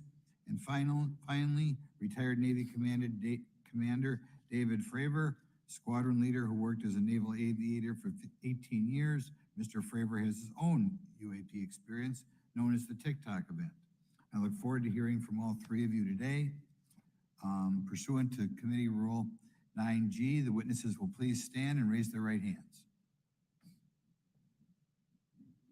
Do you solemnly swear or affirm that the testimony you are about to give is the truth, the whole truth, and nothing but the truth, so help you God? Let the record show that all the witnesses answered in the affirmative. You may be seated. We appreciate you all being here today and look forward to your testimony. I'll remind the witnesses that we have read your written statements and they will appear in full in the hearing record. Please try to limit your oral statements to 5 minutes. As a reminder, please press the button on the microphone in front of you so that it's on and the members can hear you. When you begin to speak, the light in front of you will turn green. After 4 minutes, it'll turn yellow, and the red light, when that comes on, it tells you your 5 minutes have expired. I'll now recognize Mr. Graves for 5 minutes for your opening statement. Thank you. Chairman Grothman, Ranking Member Garcia, distinguished members of the House Oversight Subcommittee on National Security, Representatives Burchett and Luna. My name is Ryan Fobbs Graves, and I'm a former F-18 pilot with a decade of service in the U.S. Navy, including 2 deployments in Operation Enduring Freedom and Operation Inherent Resolve. I have experienced advanced UAP firsthand, and I'm here to voice the concerns of more than 30 commercial aircrew and military veterans who have confided their similar encounters with me. Today, I would like to highlight 3 critical issues that demand our action. As we convene here, UAP are in our airspace, but they are grossly underreported. These sightings are not rare or isolated, they are routine. Military aircrew and commercial pilots, trained observers whose lives depend on accurate identification, are frequently witnessing these phenomena. The stigma attached to UAP is real and powerful and challenges national security. It silences commercial pilots who fear professional repercussions, discourages witnesses. It is only compounded by recent government claims questioning the credibility of eyewitness testimony. Parts of our government are aware of more about UAP than they let on, but excessive classification practices keep crucial information hidden. Since 2021, all UAP videos are classified as secret or above. This level of secrecy not only impedes our understanding, but fuels speculation and mistrust. In 2014, I was an F-18 Foxtrot pilot in the Navy Fighter Attack Squadron 11, the Red Rippers. And I was stationed at NAS Oceana in Virginia Beach. After upgrades were made to our jet's radar systems, we began detecting unknown objects operating in our airspace. At first, we assumed they were radar errors, but soon we began to correlate the radar tracks with multiple onboard sensors, including infrared systems, eventually through visual ID. During a training mission in Warning Area Whiskey 72, 10 miles off the coast of Virginia Beach, 2 F-18 Super Hornets were split by a UAP. The object, described as a dark gray or a black cube inside of a clear sphere, came within 50 feet of the lead aircraft and was estimated to be 5 to 15 feet in diameter. The mission commander terminated the flight immediately and returned to base. Our squadron submitted a safety report, but there was no official acknowledgement of the incident and no further mechanism to report the sightings. Soon, these encounters became so frequent that aircrew would discuss the risk of UAP as part of their regular pre-flight briefs. Recognizing the need for action and answers, I founded Americans for Safe Aerospace. The organization has since become a haven for UAP witnesses who were previously unspoken due to the absence of a safe intake process. More than 30 witnesses have come forward, and almost 5,000 Americans have joined us in the fight for transparency at safeaerospace.org. The majority of witnesses are commercial pilots at major airlines. Often, they are veterans with decades of flying experience. Pilots are reporting UAP at altitudes that appear above them at 40,000 feet, potentially in low Earth orbit or in the gray zone below the Kármán line, making inexplainable maneuvers like right-hand turns and retrograde orbits or J-hooks. Sometimes these reports are reoccurring, with numerous recent sightings north of Hawaii and in the North Atlantic. Other veterans are also coming forward to us regarding UAP encounters in our airspace and oceans. The most compelling involve observations of UAP by multiple witnesses and sensor systems. I believe these accounts are only scratching the surface, and more will share their experiences once it is safe to do so. In closing, I recognize the skepticism surrounding this topic. If everyone could see the sensor and video data I witnessed, our national conversation would change. I urge us to put aside stigma and address the security and safety issue this topic represents. If UAP are foreign drones, it is an urgent national security problem. If it is something else, it is an issue for science. In either case, unidentified objects are concerned for flight safety. The American people deserve to know what is happening in our skies. It is long overdue. Thank you. Mr. Rush? Mr. Chairman, ranking members and congressmen, thank you. I'm happy to be here. This is an important issue, and I'm grateful for your time.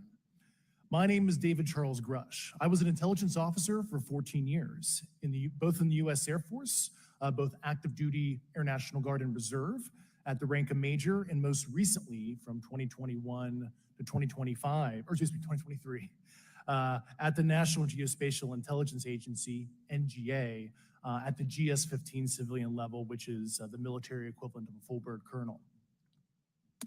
I was my agency's co-lead in unidentified anomalous phenomena and transmedium object analysis, as well as reporting to the UAP task force, UAPTF, and eventually, once it was established, the All-Domain Anomaly Resolution Office, AARO.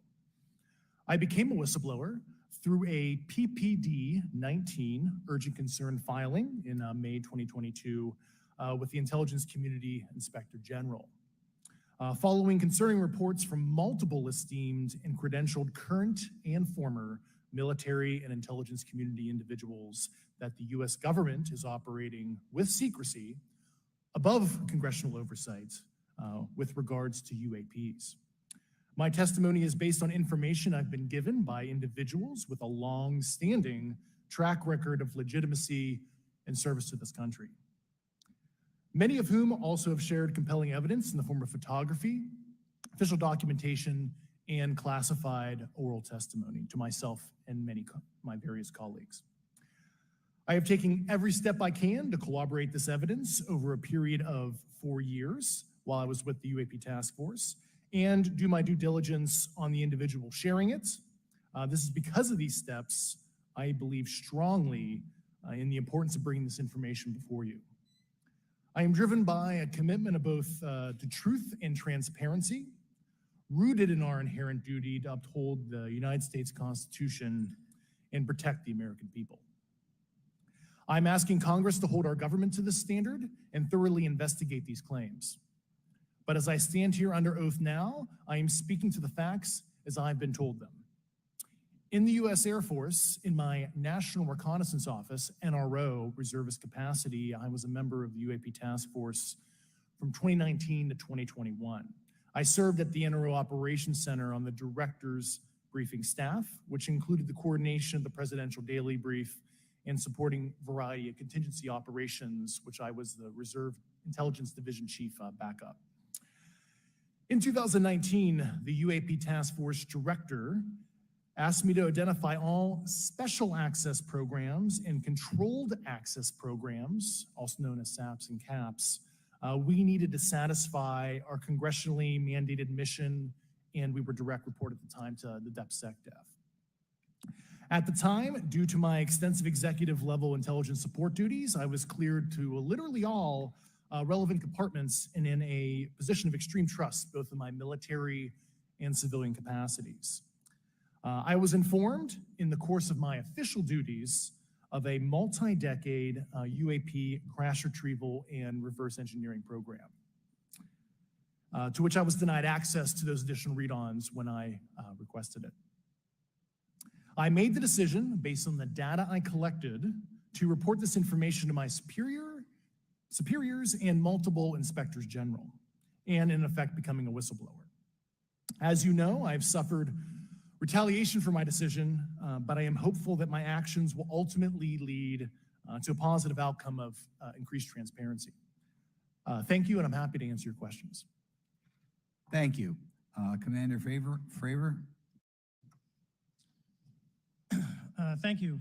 Thank you, Mr. Chairman, Congressmen, Congresswomen. I want to first thank you for the invitation to speak to the committee on the UAP topic that's been in the news for the past 6 years and seems to be continuing to gain momentum. As you know, my name is David Fravor. I'm a retired commander in the United States Navy.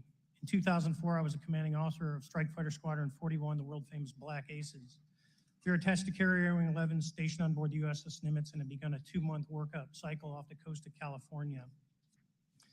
On this day, we were scheduled for a 2v2 air-to-air training with the USS Princeton as our control. When we launched off Nimitz, my wingman was joining up. We were told that the training was going to be suspended and we were going to proceed with real-world tasking. As we proceeded to the west, the air controller was counting down the range to an object that we were going to, and we were unaware of what we were going to see when we arrived. The controller had told us that these objects had been observed for over 2 weeks, coming down from over 80,000 feet, rapidly descending to 20,000 feet, hanging out for hours, and then going straight back up. For those who don't realize, above 80,000 feet is space. We arrived at the location at approximately 20,000 feet, and the controller called merge plot, which means that our radar blip was now in the same resolution cell as the contact. As we looked around, we noticed that we saw water off our right side. It's important to note that the weather on this day was as close to perfect as you could ask for off the coast of San Diego. Clear skies, light winds, calm seas, no whitecaps from waves. So the whitewater stood out in a large blue ocean. All 4 of us, because we were in F-18Fs, so we had pilots and Wizzo in the back seat, looked down saw a white tic-tac object with a longitudinal axis pointing north-south and moving very abruptly over the water like a ping-pong ball. There were no rotors, no rotor wash, or any sign of visible control surfaces like wings. As we started clockwise towards the object, my Wizzo and I decided to go down and take a closer look at the other aircraft staying in high cover to observe both us and the tic-tac. We proceeded around the circle about 90 degrees from the start of our descent, and the object suddenly shifted its longitudinal axis, aligned it with my aircraft, and began to climb. We continued down another 270 degrees nose low where the tic-tac, or we considered 270 degrees to where, and we went nose low to where the tic-tac would have been. Our altitude at this point was about 15,000 feet, and the tic-tac was about 12,000. As we pulled nose onto the object, within about a half mile of it, it rapidly accelerated in front of us and disappeared. Our wingman, roughly 8,000 feet above us, lost contact also. We immediately turned back to see where the whitewater was at, and it was gone also. So as we started to turn back towards the east, the controller came up and said, "Sir, you're not going to believe this, but that thing is at your cap point, roughly 60 miles away in less than a minute. You can calculate the speed." We returned to Nimitz. We were taking off our gear. We were talking to one of my crews that was getting ready to launch. We mentioned it to them, and they went out and luckily got the video that you see, that 90-second video. What you don't see is the radar tape that was never released, and we don't know where it's at, of the active jamming that the object put on an APG-73 radar, and I can get into modes later if you're interested. What is shocking to us is that the incident was never investigated. None of my crew were ever questioned. Tapes were never taken, and after a couple days, it turned into a great story with friends. It wasn't until 2009 till Jay Stratton had contacted me to investigate. Unbeknownst to all, he was part of the ATIP program in the Pentagon led by Lou Elizondo. And there was an unofficial official report that came out that's now on the internet. Years later, I was contacted by the other pilot, Alex Dietrich, and asked if I'd been contacted, and I said no, but I'm willing to talk.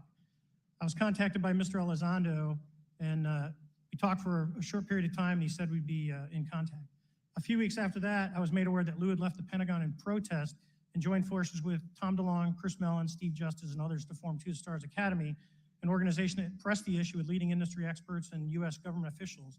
They worked with Leslie Keane, who is present today, Ralph Blumenthal, and Helene Cooper to publish the articles in the New York Times 2017 New York Times, and it removed the stigma on the topic of UFOs, which is why we're here today.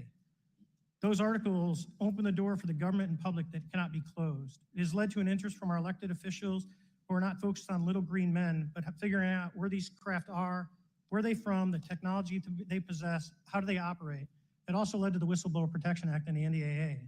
There are multiple witnesses coming forward to say that have firsthand knowledge, and Mr. Grush just covered that. What concerns me is that there's no oversight from our elected officials on anything associated with our government processing or working on craft. Believe it not from this world. This issue is not a full public disclosure that could undermine national security, but it is about ensuring that our system of checks and balances works across all work done in the government using taxpayer funds.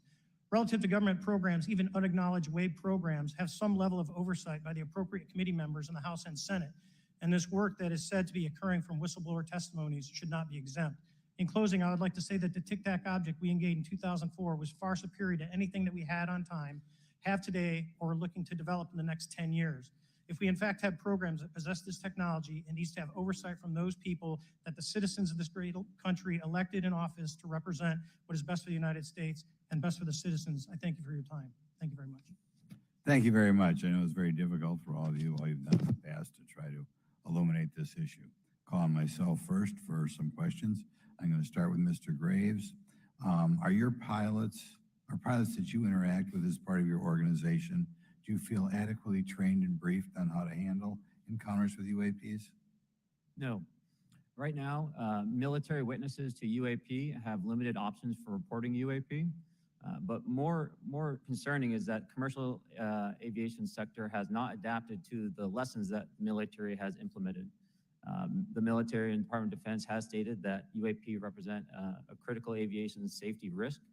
We have not seen that same language being used in the commercial markets. They are not acknowledging this risk. Okay, what steps do you think you have to be taken to improve a pilot's UAP reporting, be it military or commercial? Right now, we need a system where pilots can report without fear of losing their jobs. There is a fear that the stigma associated with this topic is going to lead to professional repercussions, either through management or perhaps through their yearly physical check. So having a secure system, reducing the stigma, and making this information available through the public is going to reduce the concerns that aircrew have. Could you just give me a little idea of the degree to which reports in the past are not made public right now? Well, I don't think there has been a proper reporting system to gather those reports and thus not report them. So to answer your question, I think there is a dearth of data due to the fact that the reporting has been limited up to this time. Could you tell me why you believe it's, kind of to play the devil's advocate, a reason why some of this stuff should not be available to the public? There's certainly some national security concerns when we use our advanced sensors in our tactical jets to be able to identify these objects. However, there's no reason that the objects themselves would be classified. I would be curious to see how the security classification guideline actually spells out the different nuances of how this topic is classified from the perspective of UAP, not national security. I'll give you a follow-up on that. Assuming that there are reasons why not all this should be made public, this has been around for a long period of time. Can any of the three of you think of any reason why anything related to UAPs, say 15 years and back, should not be immediately made public? I think one of it is acknowledging a vulnerability, both from a collection and I'll just say a countermeasure perspective. So it's that we haven't cracked for many years. Yeah. Even say 20 years back. Is there any reason why, when you go back that far, things shouldn't be made public? Unless it shows a specific national security vulnerability as it relates to a weakness in a particular defense system. Okay, Mr. Fravor, the TikTok incident that you were engaged occurred in 2004. What kind of reporting took place after that incident? None. We had a standard debrief where the backseaters went down to our carrier intel center and briefed what had happened, and that was it. No one else talked to us, and I was in the top 20 in the battle group. No one came. The captain was aware, the admiral was aware, nothing was done. Your commanding officers provide any sort of justification? No, because I was the commanding officer of the squadron, so no. Was this incident the only UAP event that you encountered while you were a pilot? Yes, it was. Okay. This is for any one of you. Based off of each of your experiences and observations, Do you believe UAPs pose a potential threat to our national security? Yes, and here's why. The technology that we faced was far superior than anything that we had, and you could put that anywhere. If you had one, you captured one, you reverse engineered it, you got it to work, you're talking something that can go into space, go someplace, drop down in a matter of seconds, do whatever it wants, and leave, and there's nothing we can do about it. Nothing. Okay, you Well, I would also like to add, from a commercial aviation and military aviation perspective, we deal with uncertainty in our operating space as a matter of our professional actions. Identifying friend from foe is very important to us. And so when we have unidentified targets and we continue to ignore those due to a stigma or a fear of what it could be, that's an opening that our adversaries can take advantage of. What steps should be taken to better understand and respond to UAP encounters in the interest of national security? There needs to be a location where this information is centralized for processing, and there needs to be a two-way communication loop so the operators on the front end have a feedback and can get best practices on how to process information, what to do, and to ensure that their reporting is being listened to. Right now, Okay. there is not a lot of back and forth. Mr. Grush, in your complaint to the intelligence community inspector general, you claim that you believe information is being hidden. What kind of information do you think was hidden, and do you think it should remain hidden? Yes, I can speak to that very briefly in an unclassified manner. As you know, the preponderance of my complaint was classified to the intelligence communities.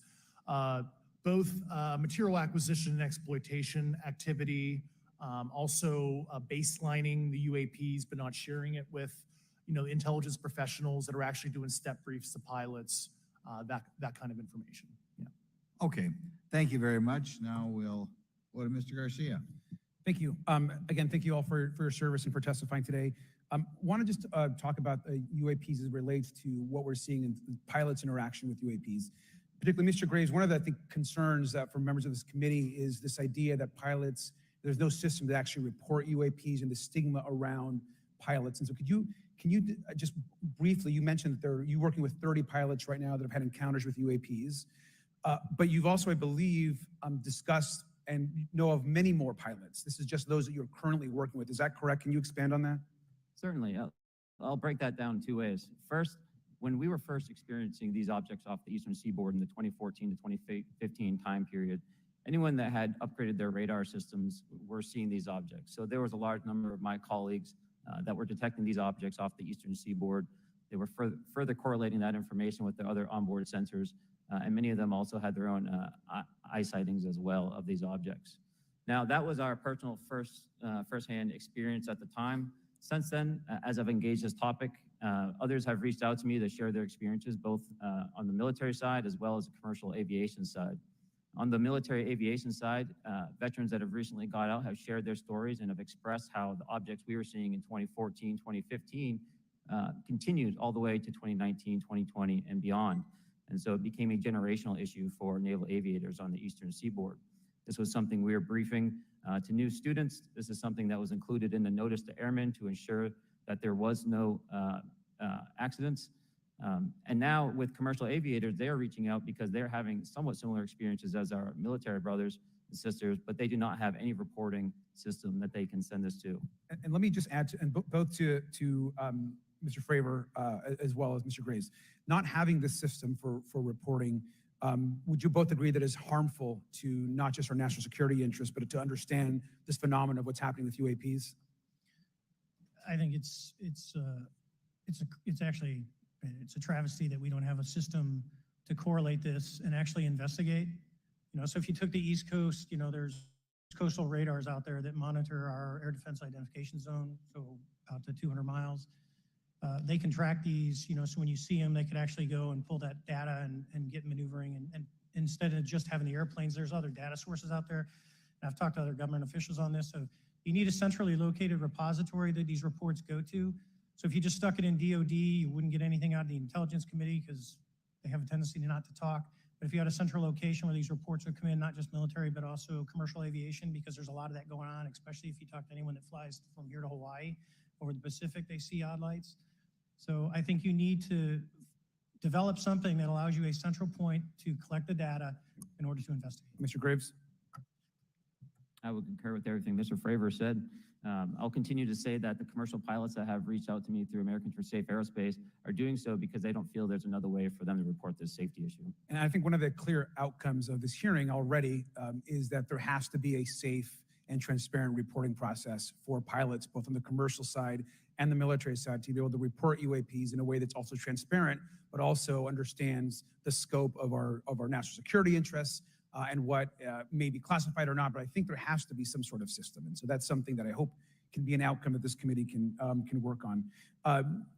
Is there anything else for the two of you briefly beyond this reporting system that you think that we can do as a government to encourage and facilitate more civilian reporting?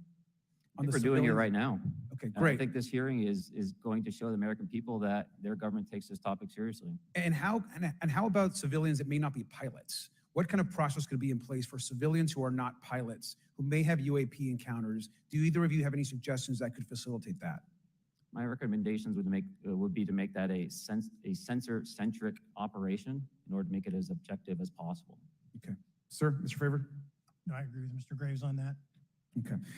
Just briefly, I also just want to note, particularly for the two pilots, and I have a question for Mr. Grush. One of the things that I found fascinating in our discussion, Mr. Graves, last night as well, is that you both described UAPs and formations and the way they are observed in space or in our air, and the way that they move is essentially ways in which current technology or aircraft that we know of are unable to actually function or move. And so will you just, for the public record, again, once again, briefly, just either describe or note that aircraft that are being witnessed, particularly by the 30 folks that you're working with, are essentially outside the scope of anything that we know of today and the technology we have today. Mr. Graves, Mr. Fravor? Yes, the objects that are being seen by commercial pilots are performing maneuvers that are unexplainable due to our current understanding of our technology and our capabilities as a country. And that applies for the military as well. Mr. Fravor? Yeah, I concur with that. We have nothing that can stop in midair and go the other direction, nor do we have anything that can, like in our situation, come down from space, hang out for 3 hours, and go back up. Thank you. My last question, and sometimes I know that you have also said some of these answers in the past, but we're trying to get them on the public record as well, which is really important. Mr. Grush, finally, do you believe that our government is in possession of UAPs? Absolutely, based on interviewing over 40 witnesses over 4 years. And where? I know the exact locations, and those locations were provided to the Inspector General and some of which to the intelligence committees. I actually had the people with the firsthand knowledge provide a protected disclosure to the Inspector General. Thank you. And Mr. Chairman, I would just say that I think that these questions are important questions, and I look forward to being involved in the process to get those answered. I know there'll be a lot of questions from the committee members, so I yield back. Thank you. We'll go to Mr. Burchett himself. Thank you, Mr. Chairman. Thank you, Mr. Garcia. I would like to have you on my legislation to do just that on the reporting, and we'll get together on that. Maybe you can be my co-sponsor on that. That'd be really cool. Thank you for those great questions. Mr. Graves, again, I'd like to know, how do you know that these were not our aircraft? Some of the behaviors that we saw in a working area, we would see these objects being at 0.0 Mach, that's 0 airspeed, over certain pieces of the ground. So what that means, just like a river, if you throw a bobber in, it's going to float downstream. These objects were staying completely stationary in Category 4 hurricane winds. These same objects would then accelerate to supersonic speeds, 1.1, 1.2 Mach, and they would do so in very erratic and quick behaviors that I don't have an explanation for. Okay. Have you spoken to commercial and military pilots that have seen these off of our East Coast? I have. Okay. Mr. Fravor, I noticed that in the Tic Tac video, it's Tic Tac like the candy, not TikTok like the Chinese Communist app. That's correct. Yes, sir. I just want to make that because my daughter corrected me on that and called me a boomer and said, "Hey, boomer," and I said, "No, baby, it's Tic Tac like the candy. You're gonna have to just look it up." And but I would also like to say today is a day of many firsts. It's a miracle that we're having this meeting, and it's also a miracle that my wife has put up with me for 9 years today. Today is my anniversary, so I want to tell my wife happy anniversary and that I love her very much. As she likes to say, this 9 years have been the best 2 years of her life. So Thank you. Mr. Favor, what astonished you the most about the flight capabilities of these Tic Tac, very briefly? The performance, absolute performance. It was. And you're not aware of any other objects that anybody in the world has, in this world, that has those capabilities? No, I think it's far beyond actually our material science that we currently possess. Are you aware of any other reconnaissance platforms that have tracked or recorded the Tic Tac's maneuvers, maybe the NORAD system or any of the others? I am not. Okay. Mr. Grush, thank you for being here, brother. Thank you all very much. Have you faced any retaliation or reprisals for any of your testimony or anything on these lines? Yeah, I have to be careful what I say in detail because there is an open whistleblower reprisal investigation on my behalf, and I don't want to compromise that investigation by providing anything that may help provide somebody information. But it was very brutal and very unfortunate, some of the tactics they used to hurt me both professionally and personally, to be quite frank. Yeah. It's very unfortunate, as they say, when you're over the target, that's when they do the most firing at you. Do you have any personal knowledge of people who have been harmed or injured in efforts to cover up or conceal these extraterrestrial technology? Yes. Personally. Have anyone been murdered that you would think, that you know of or have heard of, I guess? I have to be careful asking that question. I directed people with that knowledge to the appropriate authorities. Maybe in a, if we could get in a confidential area skiff, we could talk about that. But unfortunately, we were denied access to the skiff, and that's very unfortunate in this scenario. Mr. Favor, you believe that you witnessed an additional object under the water in relation to your encounter? I will say we did not see an object. There was something there to cause the whitewater, and when we turned around, it was gone. So there was something there that obviously moved. Okay, it was not the same object though that you were looking at, correct? No, we actually joked that the Tic Tac was communicating with something when we came back, and because the whitewater disappeared. We were in another instance, we're told about the capabilities of a jamming during viewing of when there were some people chasing some of these objects. Did you experience any of that jamming or interrupting your radar or weapons system? My crew that launched after we landed experienced significant jamming to the APG-73 radar, which was what we had on board, which is a mechanically scanned, very high-end system prior to the APG-79. And yes, it did pretty much everything you could do: range, velocity, aspect, and then it spit the lock, and the targeting pod is passive. That's what we were able to get the video on. I'm about to run out of time, but are you aware of any of our enemies that have that capability? No. Okay, I would also like to note for the record that like George Knapp breaking Area 51, he's the reason I knew about that, and the reason I know about the Tic Tacs is Leslie Keene from New York Times article, and I would encourage everybody to read that. Thank you, Mr. Chairman. I yield back to you for no time. Very good. Mr. Raskin? Thank you, Mr. Chairman.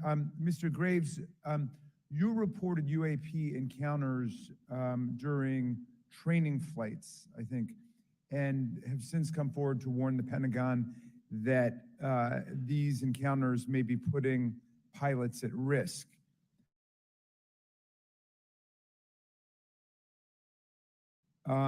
You've identified these as taking place on the East Coast. Is it just on the East Coast where these encounters have been reported? No, since the events initially occurred, I've learned that the objects have been detected essentially where all operations, Navy operations are being conducted across the world. And that's from the All-Domain Anomaly Resolutions Office reporting. All right, can you describe your experience after you decided to come forward and go public with your experience? Certainly. Like many others, in 2017, I saw the New York Times article come out as well. And for me, it was special because I recognized the voices on the video. I recognized the video itself. I had seen it when it was taken. I'd seen it when it was debriefed. And so that was kind of shook me because I realized that this problem was still ongoing. And so I reached out to colleagues back on the East Coast and realized that this was still a safety risk that they were dealing with, that they had essentially hit a wall with how they could move forward on this conversation. It was at that point when I decided to try to move the conversation forward myself. Are there common characteristics to the UAPs that have been cited by different pilots? And can you describe what the convergence of descriptions is? Certainly. We were primarily seeing dark gray or black cubes inside of a clear sphere. I'm sorry, dark gray or black cubes? Yes, Yeah. inside of a clear sphere, where the apex or tips of the cube were touching the inside of that sphere. And that was primarily what was being reported when we were able to gain a visual tally of these objects. That occurred over almost 8 years. And as far as I know, it's still occurring. I take it that you're arguing what we need is real transparency in a reporting system so we can get some clarity on what's going on out there, because there are many pilots in your situation, but we should have a way of developing a systematic inventory of all of such encounters. Is that right? Yes, and I think we need both transparency and the reporting. We have the reporting, but we need to make sure that information can be promulgated to commercial aviation as well as the rest of the populace. Mr. Grush, what about you? What was your experience after you came forward? Well, it's only been about 2 months or so, so I guess my experience has been overwhelming support from former colleagues of mine that have privately messaged me, and I do appreciate that. But I do have knowledge of active planned reprisal activity against myself and other colleagues, and it's very, very upsetting to me. Coming from where? Certain senior leadership at previous agencies I was associated with. And that's all I'll say publicly, but I can provide more details in a closed environment. Okay. Well, I hope you understand that there would be bipartisan rejection of any attempt to vilify, demonize, or engage in other reprisals against our witnesses and people who are telling the truth from their perspective.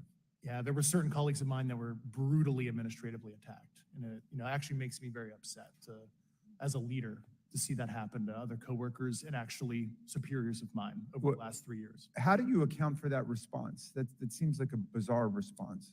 I call it administrative terrorism. That's their quiver, their tool in the toolbox to silence people, especially the career government service cares about their career, cares about their clearance, their reputation to climb the ladder. And when you threaten that career path, a lot of people back off. But I'm here to represent those people. So, Mr. Fravor, what about you? What has your experience been since you've come forward with your perspective on this? Actually, I've been treated very well. And the 6 people that were involved, myself included, all of them have or will be retiring from the military as 05s or 06s. And all my friends that are very senior, 3 and 4 stars, I've talked to them. They believe, they understand there's a problem, but no, I was actually treated really well. And what is your general interpretation of these phenomena, or what is your current thinking of trying to make sense of them? Well, I'll say, I'm not like a UFO fanatic. It's not me, but I will tell you that what we saw with 4 sets of eyes over a 5-minute period, still, we have nothing close to it. It was amazing to see. I told my buddy I wanted to fly it, but yeah, it's just an incredible technology. All right, Mr. Chairman, thank you very much. I'll yield back to you. Thanks. On to Ms. Luna. Mr. Grush, in speaking to you yesterday, I just wanted to follow up on Representative Raskin's questions. In the last couple of years, have you had incidences that have caused you to be in fear for your life for addressing these issues? Yes, personally. Yeah. I just want everyone to note that he's coming forward in fear of his life. To put in perspective, if they were really not scared about this information coming out, why would someone be intimidated like that? To your knowledge, are NHIs working with adversarial foreign governments in either technology exchange programs or back engineering programs? I don't have data on that. I'm not sure.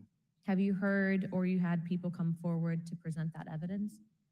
Not that particular evidence that you just espoused. Okay, on the 19th of April, Dr. Kirkpatrick, head of Aero, had said that he did not find any evidence of UAPs. You also stated that you had, in your interview, that you had briefed him on information that you were uncovering, but that he did not follow up with you. Were the items that you divulged to him pertinent to national security? Yes, him and I had a classified conversation in April 2022 before he took over Aero in July 2022, and I provided him some concerns I had. Do you know why he might not have followed up with you? Unfortunately, I cannot read his mind. I wish he did. I was happy to give sage counsel to him on where to look when he took the helm of Aero. Okay, and then my last question for you before I move to Mr. Graves is you received prior approval from the Defense Department to speak on certain issues, correct? Correct, through DOPSR, DoD Pre-Publication and Security Review, and I just want to remind the public, they're just looking from a security perspective. These are my own personal views and opinions, not the department's. Okay, I'm asking that though mainly because I think that there are many people that would like to discredit you. So it does bring a certain amount of credibility to your testimony. I'm required by law to do that as a former intelligence officer, or I go to jail for revealing classified information. Yeah, we don't want you to go to jail. My next question would actually be for Mr. Graves. Can you please explain to me in detail the event that occurred at Vandenberg Air Force Base? Certainly. In the 2003 timeframe, a large group of Boeing contractors were operating near one of the launch facilities at Vandenberg Air Force Base when they observed a very large 100-yard sided red square approach the base from the ocean and hover at low altitude over one of the launch facilities. This object remained for about 45 seconds or so before darting off over the mountains. There was a similar event within 24 hours later in the evening. This was a morning event, I believe 8:45 in the morning. Later in the evening, post-sunset, there were reports of other sightings on base, including some aggressive behaviors. These objects were approaching some of the security guards at rapid speeds before darting off. And this is information that was received through one of the witnesses that have approached me at Americans for Safe Aerospace. Was this documented in any official form, whether it was a police blotter? Yes, they had official documentation and records from the event that the witness held over the years. And I'm not going to ask you to do it right now for time reasons, but you'd be able to sketch what was witnessed, correct? And have you seen that before on any other equipment and/or during your flight time? I have not seen what they've described. This object was estimated to be almost the size of a football field, and I have not seen anything personally that large. Okay, and then another follow-up referencing the gimbal video go fast incident. Can you just clarify, because to our understanding, the footage was actually cut off at a certain point, but what happens at the end of that video, just for those Americans specifically there that are wanting to know about the rest of that footage? Certainly. There was some uncertainty or instability with the object. It seemed to rock a bit, and that's the last I had seen of the video. Much of the data that I would recommend be analyzed would consist of radar data that would provide precise kinematics on the object, as well as the fleet of objects that were operating nearby. Okay, and follow-up, in regards to the reporting procedures that Mr. Garcia had addressed on, as well as Representative Burchett, with the FAA, to your understanding, pilots that are seeing this, commercial airline pilots, are they receiving cease and desist letters from corporations for coming forward with information in regards to safety for potential airline passengers? I have been made privy to conversations with commercial aviators who have received cease and desist orders. So the American public should know that corporations are putting their own reputations on the not the line, but ahead of the safety of the American people. And I think, would you agree with that statement? It appears so. Okay. And I guess this would be my last, I'm out of time. I yield. I'll be back. Good. Mr. Moskowitz. Thank you, Mr. Chairman. Gentlemen, let's talk about the laws of physics for a second. Mr. Graves and Commander Favor, I heard you talk about speed. When those objects broke the sound barrier, did they make a sonic boom? I was in a jet. You can't hear anything. It's kind of loud in there. Yeah, you're not able to actually personally tell within the vehicle. I will say the objects that we were seeing, they were spherical, and they were observed up to Mach 2, which is a very non-aerodynamic shape. What about G-forces? Let's talk about G-forces of those vehicles. Could a human survive those G-forces with known technology today? No. No, not for the acceleration rates that we observed. Okay. What about what they look like? How close did you get? Did you see a seam or a rivet or a section? And what I mean is, obviously, the jets you're flying have all those things. Did these objects have those? I didn't have the detail to be able to tell that. So we got within a half mile at Tic Tac, which people say that's pretty far, but in airplanes, that's actually relatively close. No, it was perfectly white, smooth, no windows, although when we did take the original FLIR video that is out there, when you put it on a big screen, it actually had two little objects that came out of the bottom of it. But other than that, no windows, no seams, no nothing. Mr. Grush, as a result of your previous government work, have you met with people with direct knowledge or have direct knowledge yourself of non-human origin craft? Yes, I personally interviewed those individuals. Mr. Grush, as a result of your previous government work, have you met with people with direct knowledge or have direct knowledge yourself about ATs, advanced technologies that the U.S. government has?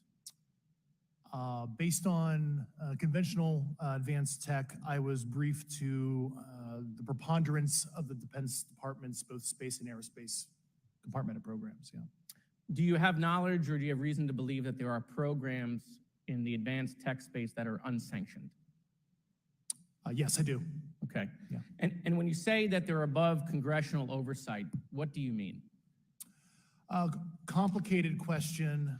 So there's, some, I would call it abuse here. So congressional oversight of conventional special access programs, and I'll use Title 10, so DOD as an example, right? So 10 U.S. Code Section 119 discusses congressional oversight of SAPs, discusses the DepSecDef's ability to waive congressional reporting. However, the Gang of Eight is at least supposed to be notified if a waived or waive bigoted unacknowledged SAP is created, and that's public law. Well, so that how does, I don't want to cut you off, but Yeah. how does a program like that get funded?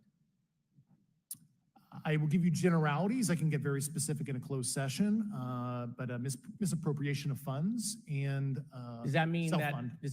that there is money in the budget that is said to go to a program, but it doesn't, and it goes to something else? Yes, I have specific knowledge of that. Yep. Do you think U.S. corporations are overcharging for certain tech they're selling to the U.S. government, and that additional money is going to programs? Correct, through something called IRAD. Okay. Satellite imagery. Let's talk about satellite imagery. We have satellites all over the place, some that we're aware of and many that we're not aware of, right? We're taking pictures of everything at every point and second.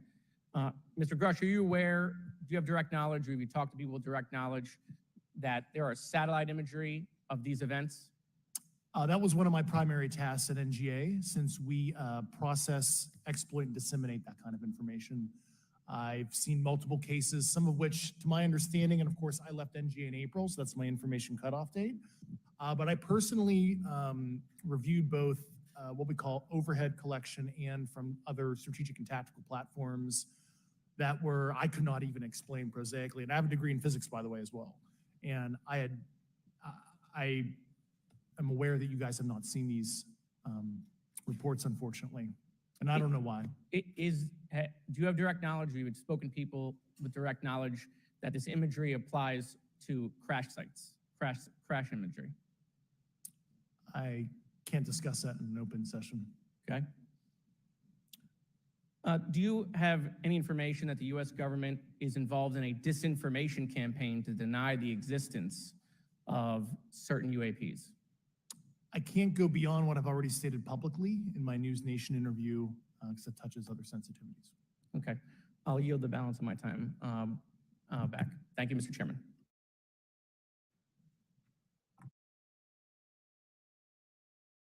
Ms. Fox? Thank you, Mr. Chairman, and I thank our witnesses for being here today. Mr. Garouche, in your sworn testimony, you state that the United States government has retrieved supposedly extraterrestrial spacecraft and other UAP-related artifacts. You go so far as to state that the U.S. is in possession of, quote, non-human spacecraft, end quote, and that some of these artifacts have circulated with defense contractors. Several other former military and intelligence officials have come forward with similar allegations, albeit in non-public settings.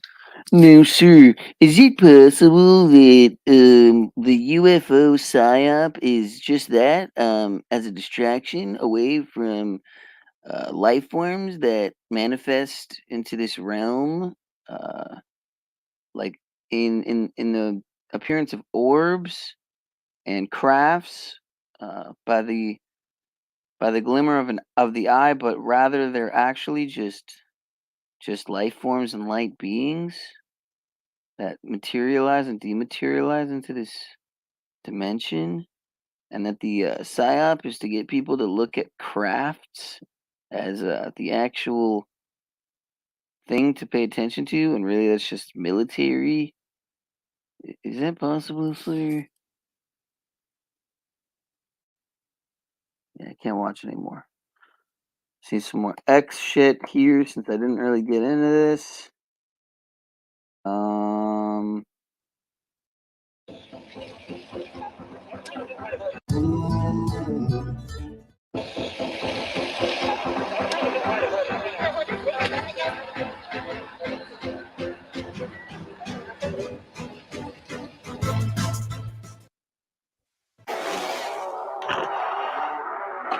A 1260 at the X Games. Everybody picture it, here we go. Are you kidding me? Straight to the nothing front flip football delay. This is serious. Here's the quarter five going for a little bit of history. And it is the front flip flare. Are you kidding me? These were the moments that make X Games the X Games. And unless you care to suffer a long, cruel expiration, you will sing your allegiance to brand X. You will be a non-speaking Pharisee. But Jesus didn't stammer. His voice hit the back of the theater. He was a God who turned water into wine and did not wear shoes. Ooh. He said simple things that many followed. Just like me on Twitter. Holy shit. That was like Jeff's fucking thing. I gotta hear that again. Is that where Jeff gets it from? Ooh. Stammer. His voice hit the back of the theater. He was a God who turned water into wine and did not wear shoes. Ooh. He said Ooh. Wow, that's literally Jeff Pizer's thing. That's simple things that many followed. Just like me on Twitter.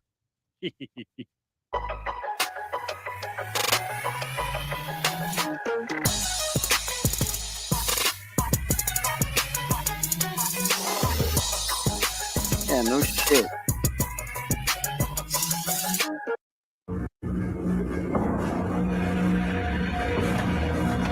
Don't you love when they say they predicted it? Simpsons predicted it, as opposed to knew what was coming. Ridiculous.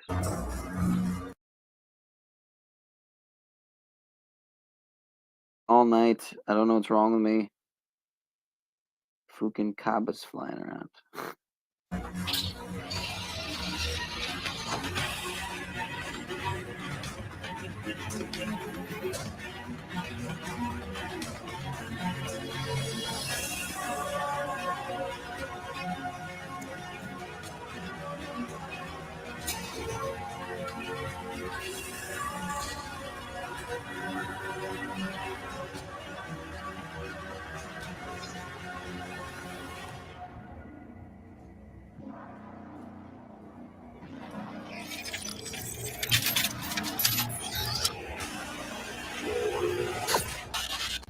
This morning, the splashy sound of a major change coming to Twitter, and X on the verge of replacing the iconic Bluebird logo. Owner Elon Musk tweeting, and soon we shall bid adieu to the Twitter brand and gradually all the birds. He's made a number of changes, not all of them widely liked. Musk has already slashed Twitter's workforce by 75% since buying the company in October for $44 billion.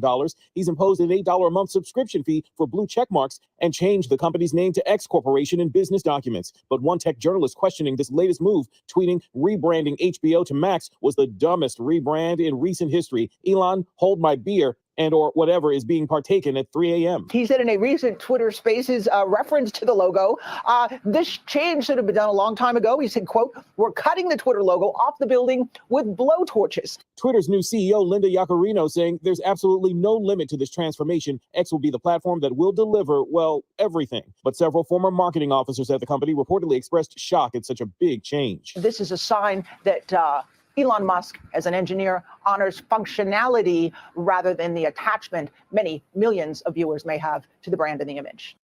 Now, Twitter's new competitor, Threads, from the parent company of Facebook and Instagram, had been doing well since launching earlier this month, but traffic is down 70% since hitting its peak 2 weeks ago. It seemed like science fiction, but it's science fact. the legitimate and verifiable discovery of alien DNA that's in virtually every American citizen.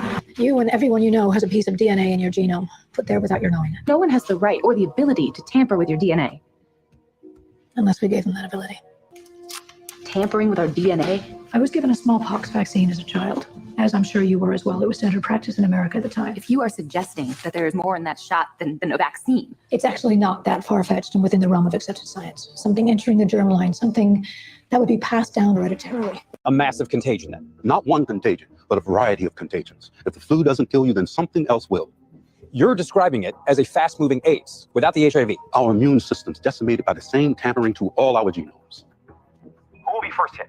The people we most depend on, the police, healthcare workers. Soldiers deploying to Iraq are given anthrax vaccines to protect them in the event of biological warfare. But with compromised immune systems, it's the vaccines that are attacking their systems. Meaning we're infecting them. Thinking that we're protecting them.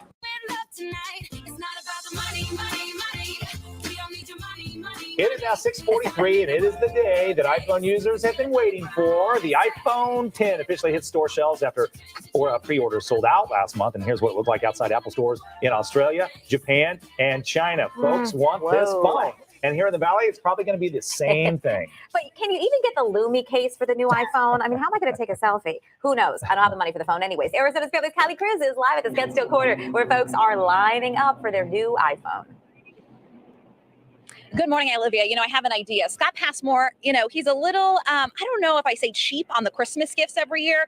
So I think maybe, as a gesture out of all those years of getting nothing, he gets us all new iPhone 10s. And, then we can take pictures with them. They've got the H filter, I think, and all that, make them look good. So just an idea, Scotty. Add that to my list this Christmas. But take a look at the line. Oh, no. Don't be a Grinch. Who wants a new iPhone 10? Okay, let's get some enthusiasm. Okay, what did you say? Who's not happy about having to get on these lines in the morning to get a card to pick it up later in the day? That's ridiculous. You just want to walk in and get it? Exactly. Start manufacturing earlier. There's no excuse for this. Okay. Tonight, the internet will never be the same. This weekend, the U.S. government gave up control of the so-called Internet Address Book. KPIX5 reporter Andrea Borba explains what that is and how it might impact the internet. Andrea. Well, Juliet, no one owns the internet, but for nearly 20 years, the U.S. government has controlled the official list of every website address. As of today, the government is in control no more. There's one official list of website addresses, and for nearly 2 decades, the U.S. government has been in charge of it. Today, the job now belongs solely to ICANN, a nonprofit based in Los Angeles and advised by a global committee that includes China, Russia, and Iran. When you call up a website like CBSNews.com, the computer retrieves the information from another machine using a unique number. Think of it like a house address for the internet. Nice car. Sure is. Make a deal with me, kid. You can have the car and everything that goes along with it. Please allow me to introduce myself. I'm a man with a taste. I've been around for a long year. So many men, so to be. Pleased to meet you. Hope you get ready. Oh, yeah. But what said you? So what do you say? It's official. Elon Musk has purchased Twitter. So, what happens now? And what will the platform look like under the world's richest man?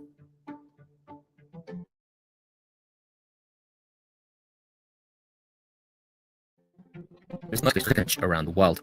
At least that's what he told shareholders in a letter earlier this year.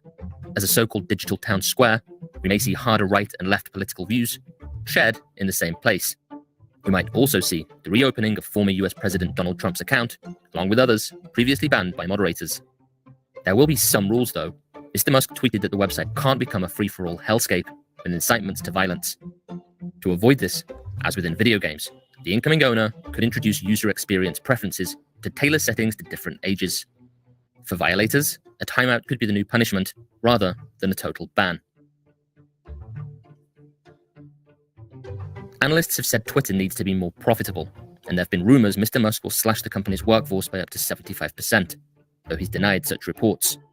While Twitter is likely to remain free for casual users, business and government might need to pay a subscription fee, though it's unclear if this will be the case for journalists and non-profits too.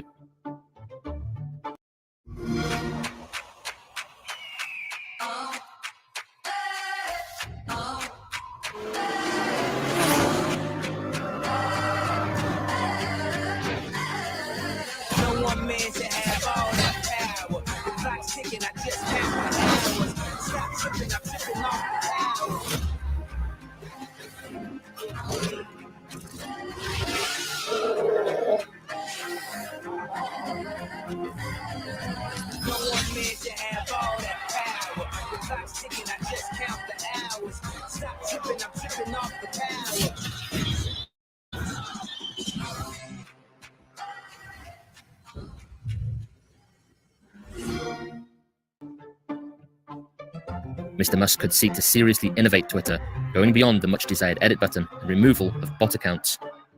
Without much explanation, he tweeted that buying the site could lead to the creation of a new everything app called X. Egad, Sherlock, the world's greatest detective, and I believe the letter following W is X. Marks the spot. X marks the crossroads. Two straight lines crossing over in the middle. That's the letter you must see to find the treasure or the clue, or the X-ray machine that's looking right inside of you. X is the letter without which one could not do. X marks the spot. X stands for danger.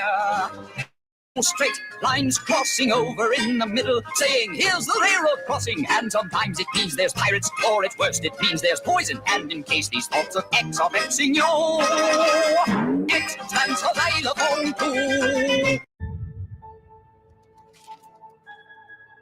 What is this place? Welcome to the School for the Gifted. We are now seeing the beginnings of another stage of human evolution. The truth is, mutants are very real, and they are among us. Here, you have the chance to be part of something much bigger than yourself. Forget everything you think you know. You're not kids anymore. You're X-Men. The war is still coming, Charles, and I intend to fight it. You want to shoot me? Shoot me! You ready for this? A new tomorrow starts today. The world is on the brink. She's changing. What? When I lose control, bad things happen. I think I'm fortunate to have grown up Generation X, too. We got any Gen Xers in here? Yeah, I don't even care. That's how Gen X I am. That's a calling card of our generation, right? It's not even dismissive to a Gen Xer. It's like, I don't care. I don't care also. Nice to meet you. What generation are you? It doesn't matter. I don't care. That's the beautiful thing. That's the beautiful thing. If y'all don't like this joke, guess what? You're only going to give me more cred as a Gen Xer. You'll only make me more powerful. But it feels good. Tell me how we fix this, Charles. I don't know what to do. Are you threatening me? That's right. That would be a bad idea. The right to fear me.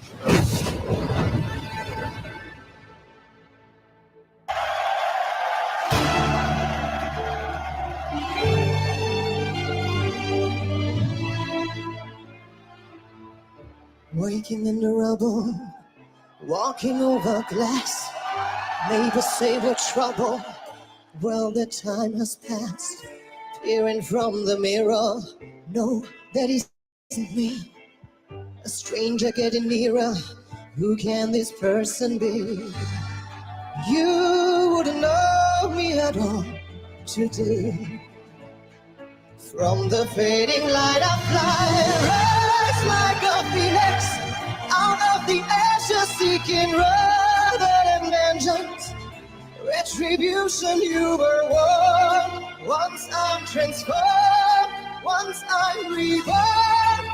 You know I will rise like a phoenix. You're my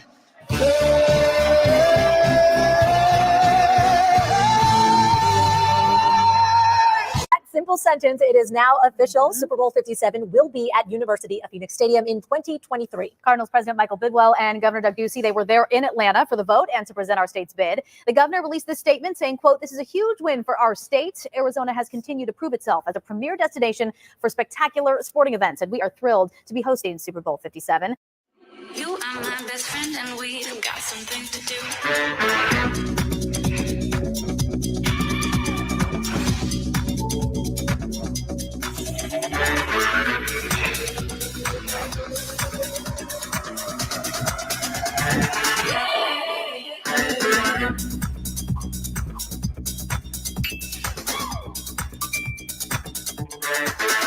Meet me on the floor. Yeah.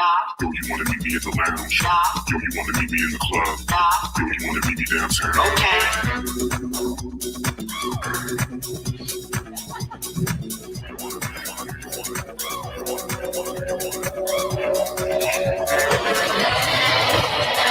Every time you call on me, I drop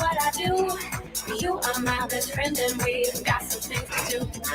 And this was right on my mind again. It's put upon me to just attempt to articulate what this is saying. And this webpage here is literally telling the whole story of mankind. And I laugh. It's true. This is Satan's billboard. This is his full page ad, if you will. And it's literally telling his plan of what he is doing with humanity. And he's coming close to bringing it to fulfillment. The iPhone X. Okay, X10, you could look at it as. That's what Apple tells us. They skipped over the 9 for the iPhone. That was weird, but, you know, I digress. That's not really what I'm talking about here. The X itself, that's Lucifer's plan. That's the representation of Satan right here. Baphomet, the sexless goat man, okay? That's what he is. Now, they don't depict it in that one because they thought that would be offensive to people to put boobs on the Baphomet. But that's what he is, okay? You gotta understand that. Notice where the little caduceus is, the 2 snakes. Their tails cross and form the X right at the groin. By now, everyone knows that Simone Biles is the GOAT. She's got a combined total of 30 Olympic and World Championship medals and is the most decorated American gymnast. Why do you think these scientist sorcerers can't figure out what 95% of your DNA is? They know full well what it is. And so does this guy. And that's why you see this manifesting so quickly in the world. I mean, these satanic temples and whatnot are growing leaps and bounds because people want to be able to think that they can just do whatever they please and still not have a price to pay. It's just bizarre beyond imagination. But these are the things that we have been tricked into for eons, since the beginning. You got to understand this stuff. You understand what I mean? Dividing God's creation. That's been the plan from the beginning. You've not been yourself. Sorry, honey. I guess the music just took me away.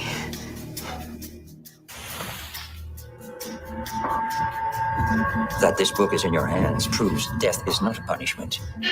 We do die, but we can return. We're just here to shepherd you. Amy, where are you?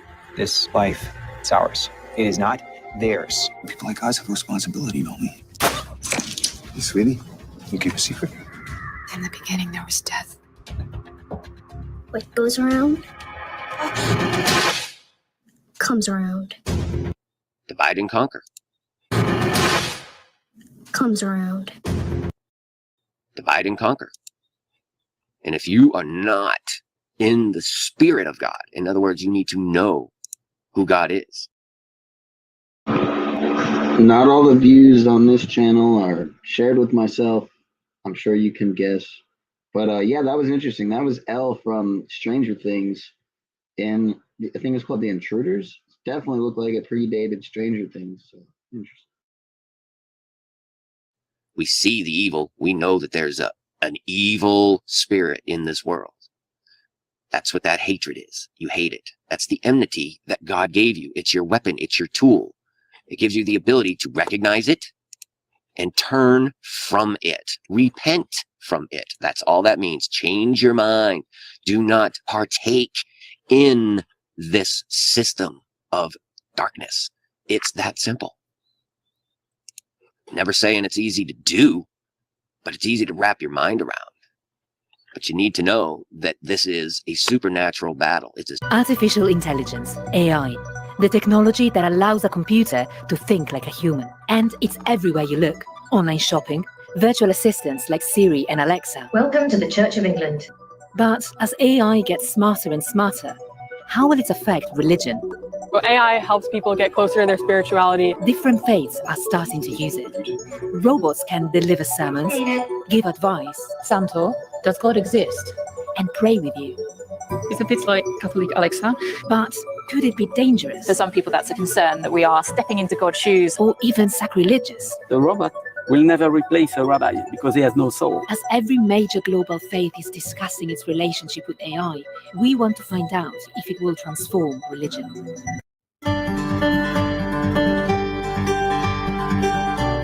We're here in the Old City of Jerusalem, near the Western Wall, the Dome of the Rock, and the Church of the Holy Sepulchre. Many religious people think that religion is one thing and ecology is another thing, and never do the two meet. So why do we publish an ecological commentary to the Bible? The book of Genesis states, and God placed the human being in the Garden of Eden to serve it and conserve it. This is a deep message for our times. Chief Rabbi Jonathan Sachs of blessed memory translates it precisely as to serve and to conserve. So let me quickly take you through our thinking as we designed the master plan with Akio and his team. So basically today, the typical street is a mess with everything and nothing everywhere.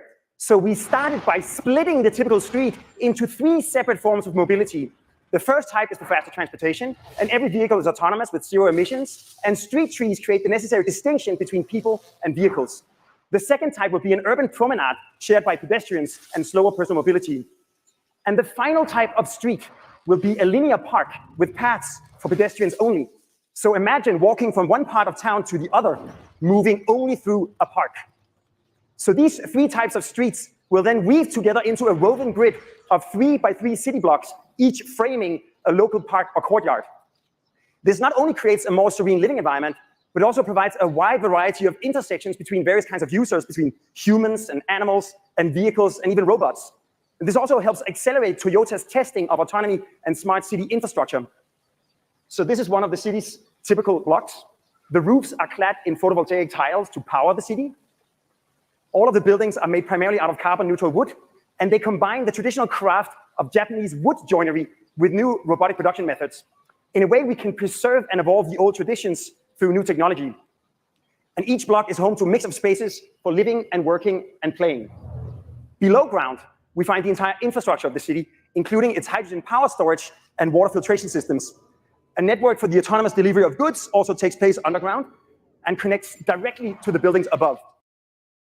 In a world that is bland, colorless, and cold, personality grows like a fungus or a mold. There live the boring sheeple who look just like each other. A darker force rides into town, unleashing demon brothers. Here come the little deviants. They come from underground.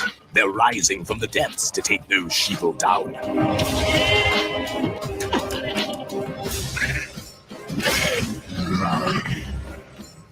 The sheeple are compliant and make for fine ingredients. For customizing anything, here come the little deviants. Homes in the woven city will serve as test sites for new technology, such as in-home robotics to assist with daily life. So these smart homes will take advantage of full connectivity using sensor-based AI to do things automatically, like restocking your fridge, or taking out your trash, or even taking care of how healthy you are. And of course, the best part is that these homes will have spectacular views of Mount Fuji. So if we go back on the ground, a major piece of the puzzle in the whole city is the Toyota e-Pallet, an autonomous vehicle that will serve for shared transportation and mobile retail. It is also going to make deliveries to the research and development labs, which rise above the central plaza. And the e-Pallet will also help create flexible programming in the central plaza, making the plaza the rebirth of the marketplace, the town square, or even the fairground. So in an age when technology, social media, and online retail is replacing and eliminating our natural meeting places, the woven city will explore ways to stimulate human interaction in the urban space.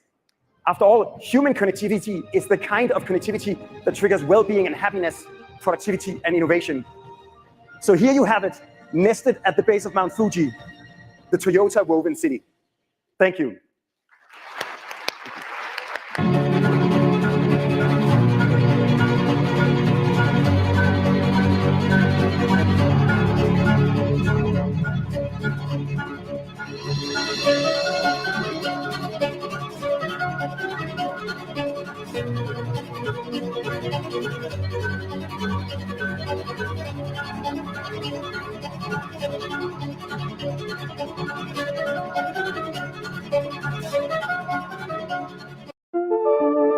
Live more.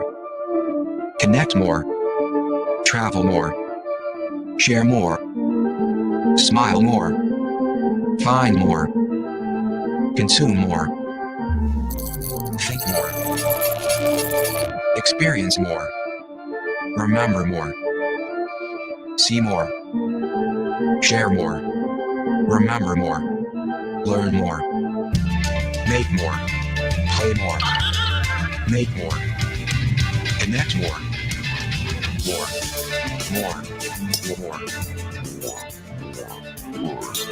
Be yourself. No more. The future is broken.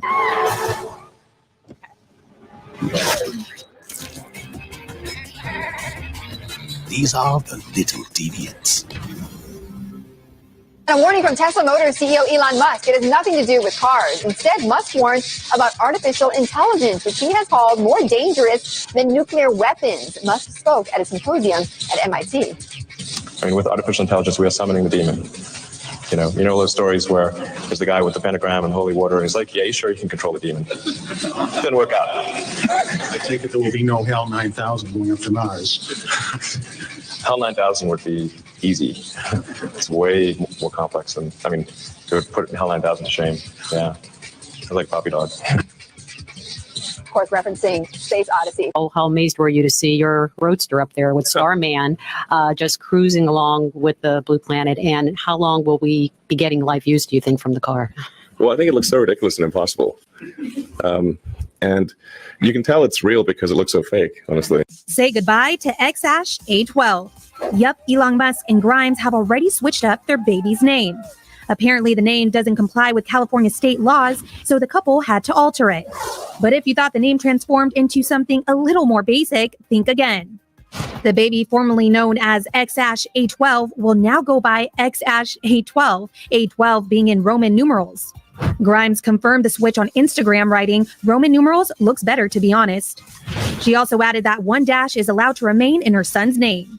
According to the California state constitution, names can only use the 26 alphabetical characters of the English language. Also, using numbers is not allowed under those rules. So one of the biggest problems about living in a city like Hong Kong is that it is now getting very, very expensive. And I happened to see a couple of these concrete water pipes on the construction site. And I walked inside and I found that, surprisingly, they were quite interesting to occupy. OPOD is an experimental low-cost housing architectural design, which is using concrete water pipe to create a house which is about 15 square meters so that people can live at an affordable level. Concrete water pipe is actually quite good for housing. It is a material that we are used to, good insulation properties, it is very inexpensive. So OPOD itself is a long-term housing solution, but it is designed to be transient. So what we do is we locate these OPODs on spare pieces of land to create fast housing for people. And then once the land is no longer available, we move this housing to another piece of land and make it available for other people to live. So the OPOD you see here is a prototype, and it is about 15 square meters inside. It is about 2.5 meters wide and 2.5 meters tall. OPOD's design is based on a simple approach of using simple materials to get the best out of the space. Now, all of these furniture has been made out of recycled material from our construction site. In this living area, it is organized around this sofa bed, which is able to be folded out into a bed, and then closed off into a sofa with some storage below. And then a series of customized shelving and plugs for people to put their own possessions here. So the shelving system is a clever reuse of our scaffolding from site. The main support is actually made out of cut scaffolding tubes, which have been sprayed black. And then basically these shelves themselves are leftover timber panels, which we were again sprayed yellow. We've got a recyclable bamboo floorboard system, which creates a flat area of the flat.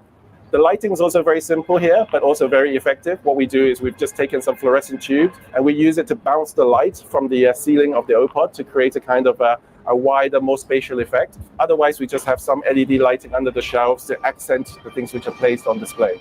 The kitchen is actually a very, very small space towards the back of the OPOD. It is just made out of a basin, a fridge, and a microwave. As a kind of story behind the OPOD, it was very much designed for young people.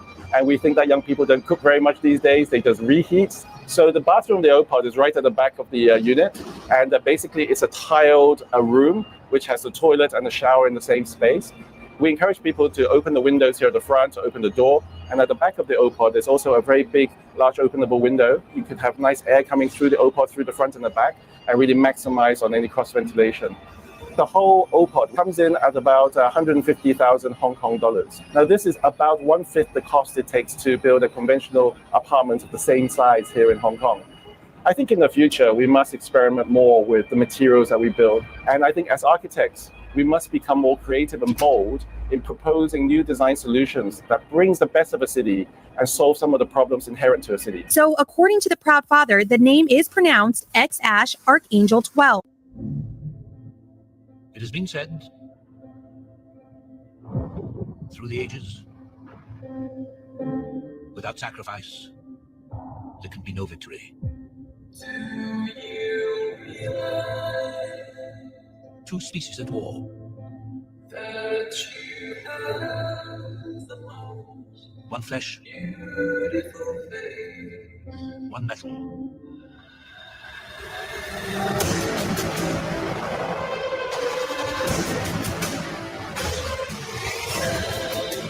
And now, two worlds colliding. Only one survives. However, Grimes wrote on Twitter that it's just X, like the letter X, then AI, like how you said the letter A, then I. Doesn't it ever wake you up in the middle of the night? The feeling that someday they'll come for you and your children. I feel a great swell of pity for the poor soul that comes to my school looking for trouble. Some believe that the first mutant was born thousands of years ago. He was some kind of god, and he's going to rise again. You are all my children, and you're lost because you follow blind leaders. No more false gods. I'm here now. He always had 4 followers. Like the 4 horsemen of the apocalypse. Together, we will cleanse the earth for the strongest. We'll take everything from them. He means to destroy this world. Billions of people killed. Sinking like stones all the way far. The world needs the X-Men. You're gonna join them, aren't you? You wanted me to get out of the house more, right? It's all of us against a god. Let's go to war. Forget everything you think you know.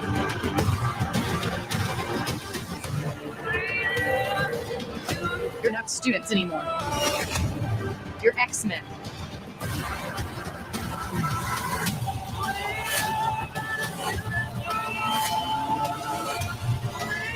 Everything they built will fall!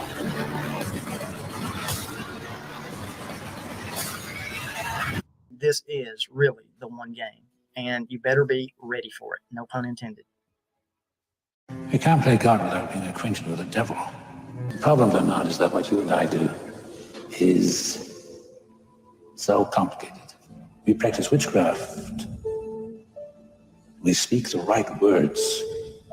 And we create life itself out of chaos. Are you ready for it? Are you ready for it?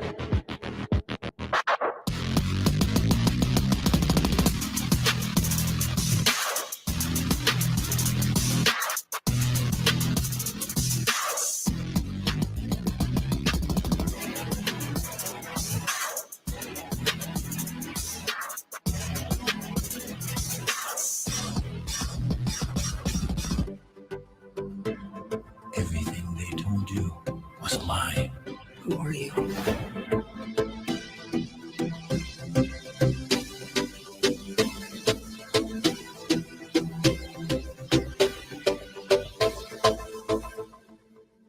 Are you ready for it?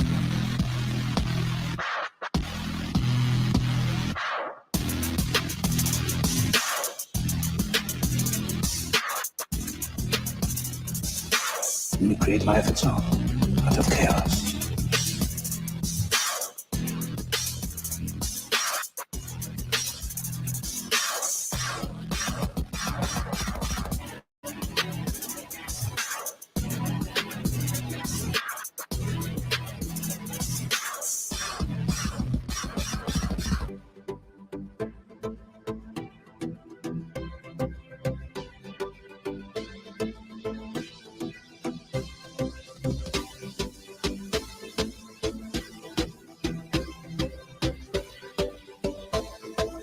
And we create life itself Are you ready for it? out of chaos.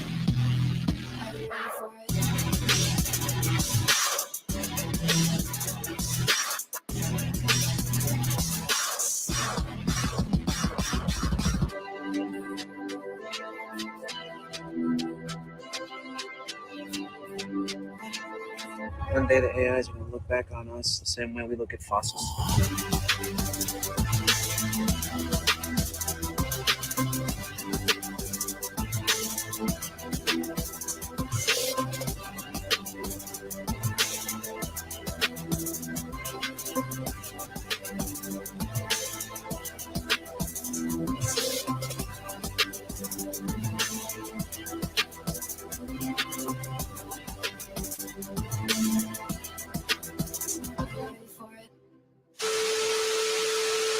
One day the AIs are going to look back on us the same way we look at fossils. Hello.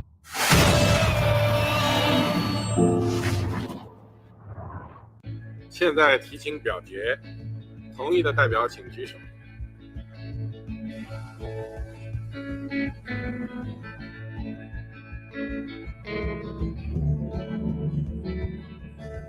请放下。没有，没有，没有，没有，没有，没有，没有，通过。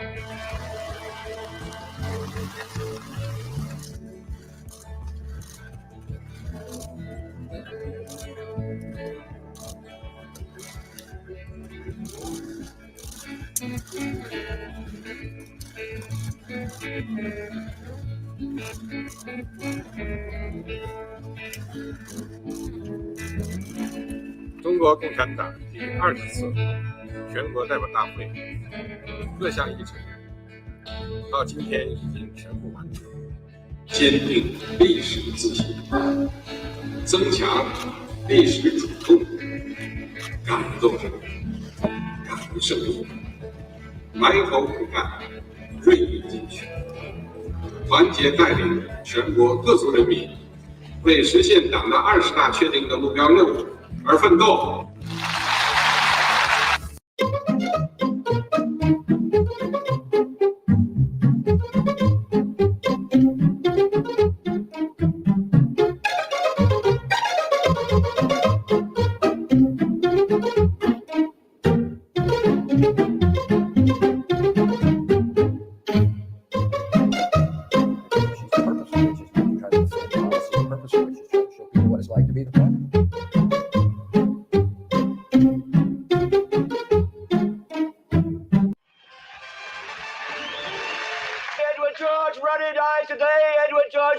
Chairman of the board of the Union Broadcasting Systems, and he died at 11 o'clock this morning of a heart condition, and woe is us. We're in a lot of trouble. So, a rich little man with white hair died. What has that got to do with the price of rice, right? And why is that woe to us? Because you people and 62 million other Americans are listening to me right now. Because less than 3% of you people read books. Because less than 15% of you read newspapers. Because the only truth you know is what you get over this tube. Right now, there is an entire generation that never knew anything that didn't come out of this tube. You know, I don't think anybody has ever seen anything like this. Good morning, Miss Garcia. Good morning, Sunshine. I miss you. I could kiss you right now. Someday.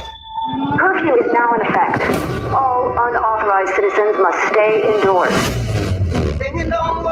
Tensions rise as we enter the 213th week of lockdown. Grim new reality emerges. COVID-23 has mutated. Beginning thermal scan. Thermal scan normal. A horrifying new development New today. data confirms the virus attacks the brain tissue. Hey, whoa! I'm immune! I'm immune! Worldwide death toll rises to over 110 million. All infected Americans are being forced into quarantine camps. Sarah, what's going on?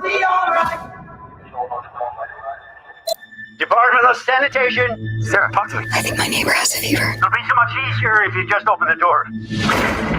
Mrs. Grant, you have visitors. Sarah, please. Sarah, open that door. Sarah, do not open that door.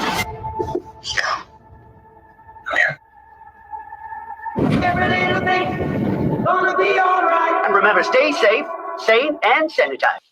So if you want the truth, go to God, because that's the only place you're ever going to find any real truth. But man, you're never going to get any truth from us.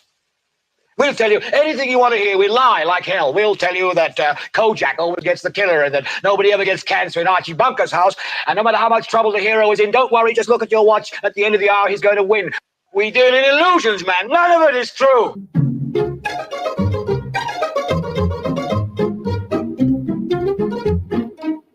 Putin's a very interesting example. He never smiles. You can make him smile. But if you had a better sequence of him, right, where he did smile, then it would look more like him. Now it looks more like me in a sense.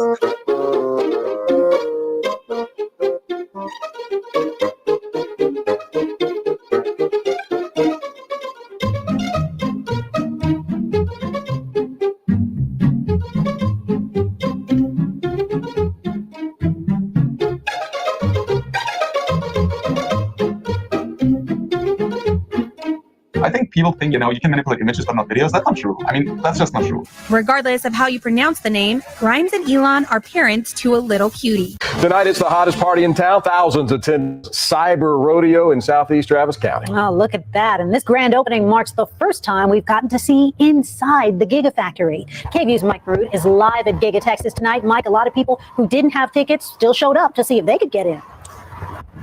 Yeah, Guido, as many people actually got to go inside Gigafactory, we were the ones hanging out with the people who couldn't get into the Gigafactory. And these people came from all over the country, all over the continent, from Canada to the Cayman Islands, from Lake Tahoe to San Diego. Dozens of people lined up along the roads surrounding Giga Texas, trying to get a glimpse of what was happening inside. Talking with people standing on the sidelines today, they say a factory like this could show the future for American jobs and manufacturing. It's a jewel. It's going to be one of the biggest jewels in our country. Just think about the jobs it's going to bring here.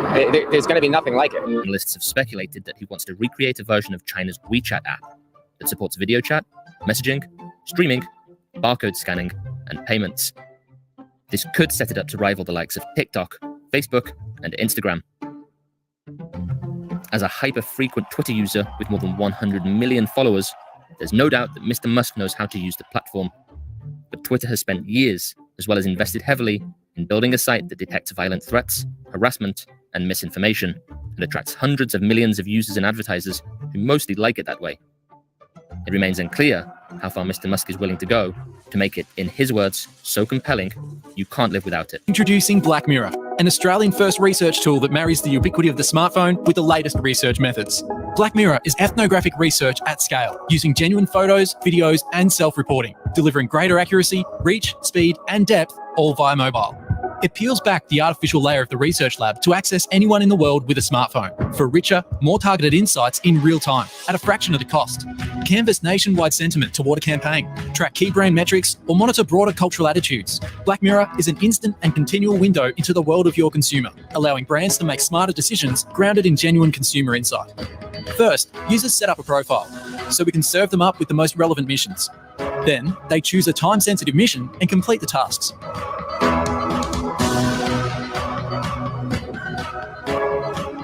Upon completion, users submit their responses in real time and can rate their mission on an emotional spectrum for insight into how they felt at that moment. We then synthesize responses and overlay valuable data and commentary, enabling our clients to make smarter decisions grounded in real-world customer behavior. Payment for participation is seamless, encouraging future participation in additional missions. Our rich database of active users allow us to tap into any age, demographic, and geography. Black Mirror is continually evolving to include the latest technology and provide richer insights into the world we live in for faster, more effective business decisions in the now. But you people sit there day after day, night after night, all ages, colors, creeds. We're all you know. You're beginning to believe the illusions we're spinning here. You're beginning to think that the tube is reality and that your own lives are unreal.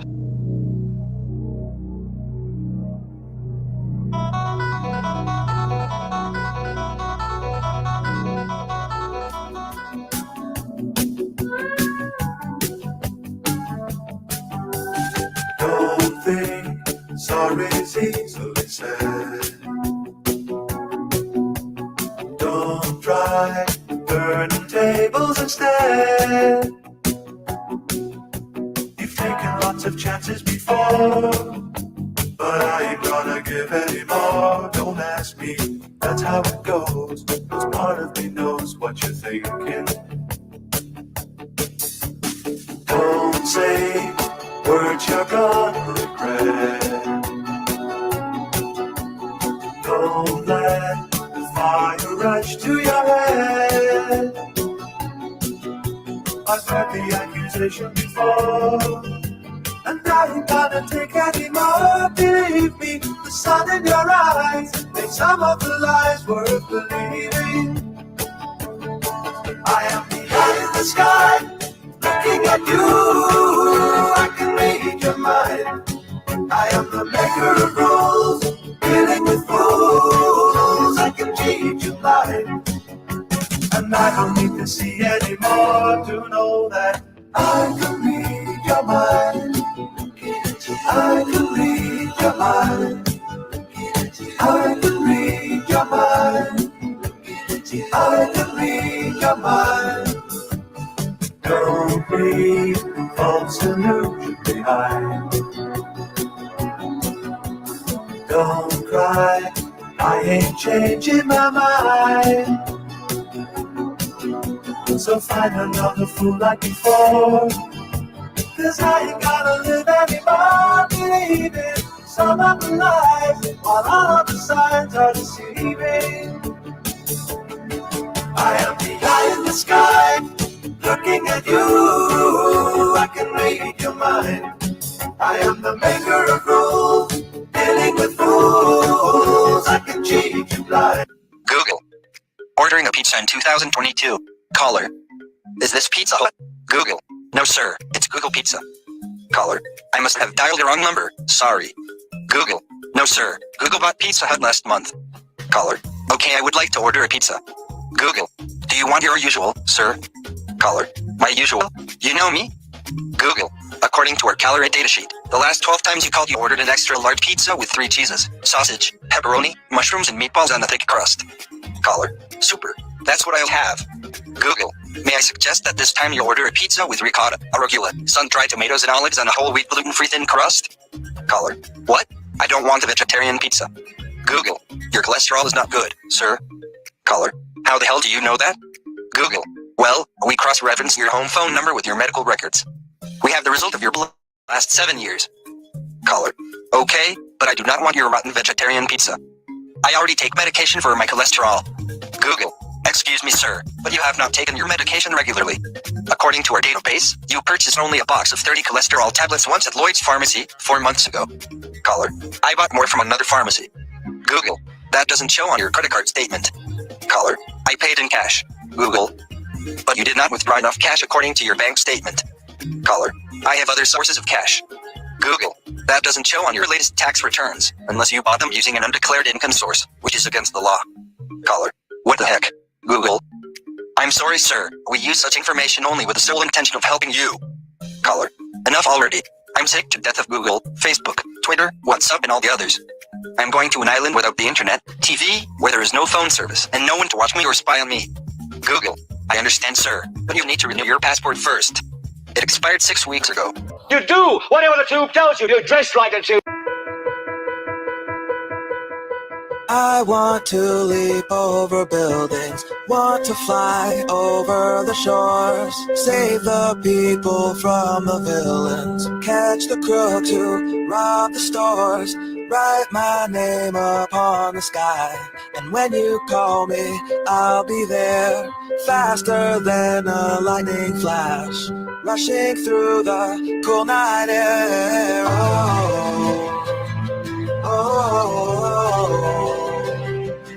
So start ignition, count to 0. I just wanna be a superhero.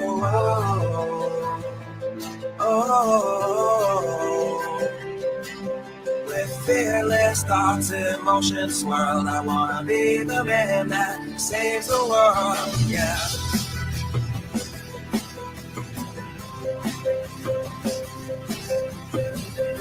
Even if I disregard the Uncle Carl factor, at best I have 60 years left.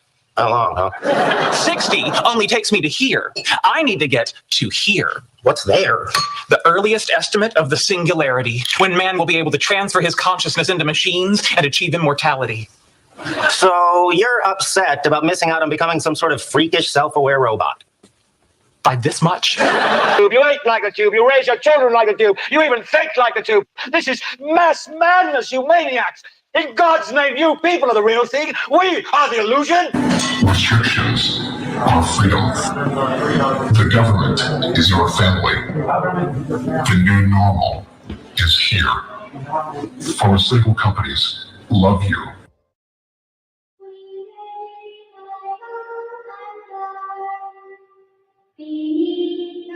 What are you doing with the rest of your life? Catching up on some me time, find God. My soul loves Jesus. My soul loves Jesus. My soul loves Jesus. Bless his name. My soul, it loves Jesus. Oh, yes, it does. Oh, yes, it does. Oh, yeah, my soul. My soul, over in the midnight hour, my soul, he speaks to my soul, tells me everything is gonna be all right. Jesus set me free. I hope he set you free, like he did for me.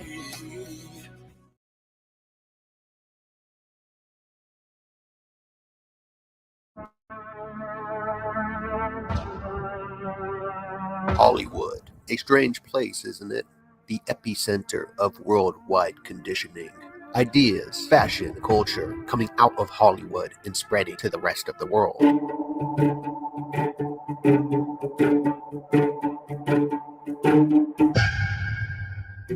I always found it interesting that Jimmy Kimmel's show was filmed out of a Masonic temple. Such a huge role secret societies play, but it's left out of the schooling curriculums. Directly across is the Ishtar Gate, and through the gateway, it perfectly aligns with Disney's movie theater, where there's the Ishtar Star, goes directly through the Ishtar Gate portal to the Hollywood sign. There's a lot going on in the occult world. Yo, what up? It's Donut, and you tuning into all your Illuminati news. You can see the Order of the Illuminati Bees, the UFO cult, Scientology, right on Hollywood Boulevard. And the all-seeing eye overseeing everybody. California edition. And when I was out there in Cali, Tony Bennett, that was my grandpa's favorite singer, died at age 96.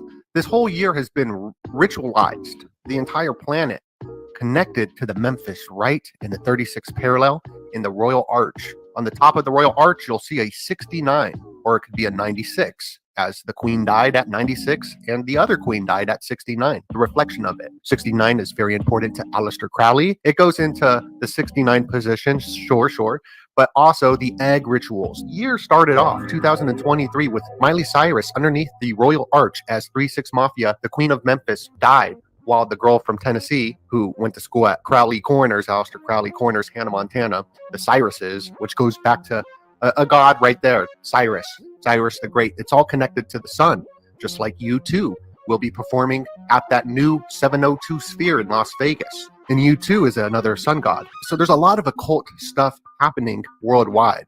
But in California, Hollywood, that's what is the epicenter of culture and ideas that actually get spread around the whole world, because people love Hollywood movies, or at least they used to, before political correctness has taken over and ruined creativity. Tony Bennett dying at 96. This 96, 69 seems to be very important this year, as Elon is the 69 guy. Elon's always tweeting about the 69, and even his name L, right? L, and the L leads and on. Everyone's named after gods, and probably created at the Disney Corporation.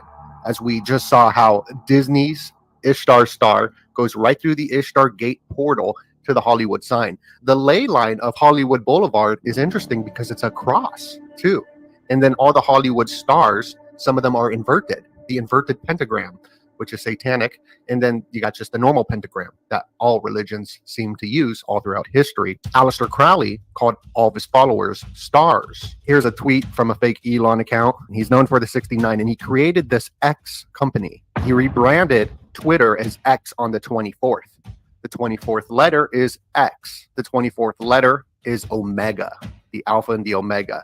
And I believe we're about to go through some sort of Omega ritual. Tony Bennett dying, and he had Alzheimer's. Well, Elon Musk's Neuralink will help with Alzheimer's, as this is what Biden says is going to be the next big event.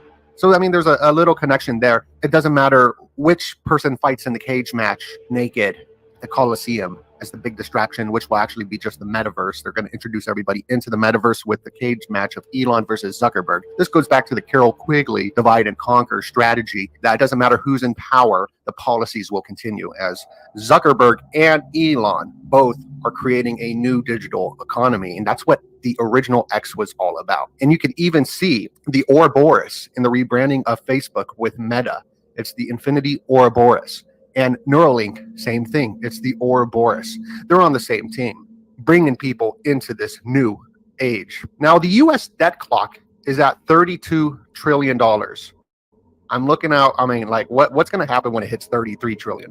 We always see a 33 element, a high degree in secret societies, but there's even a higher degree, which is the 96 degree in the Memphis Right. That's why Tony Bennett dying at 96 seems ritualistic. But our national debt is at 32 trillion, is also a number. You got the Mandalay Bay event that happened on the 32nd floor. Beyonce this year awarded with 32 awards. If it hits 33 trillion, is something going to pop off? Because the only way to erase this national debt is CBDCs, which Elon and Zuckerberg are pushing in their own form. They probably created Bitcoin. At least Elon did, as Zuckerberg's Facebook was created by DARPA. DARPA LifeLog ended the day Facebook started. So war and CBDCs are the only way to erase this debt clock. And we're coming up onto an interesting election where it will be the 47th president. The entire country was built by secret societies like Freemasons, who are just arms of the Knights Templars. And the crown, I mean, it gets deep when you start diving deep into the secret society, the synarchy system. It gets deep. I mean, your whole brain will shatter once you see the symbols, the way the world actually runs. It's like an ultimate red pill. But don't you get depressed. Don't you get depressed. It's okay. Everything's going to work out, because the best conspiracy is that everything's going to be just fine.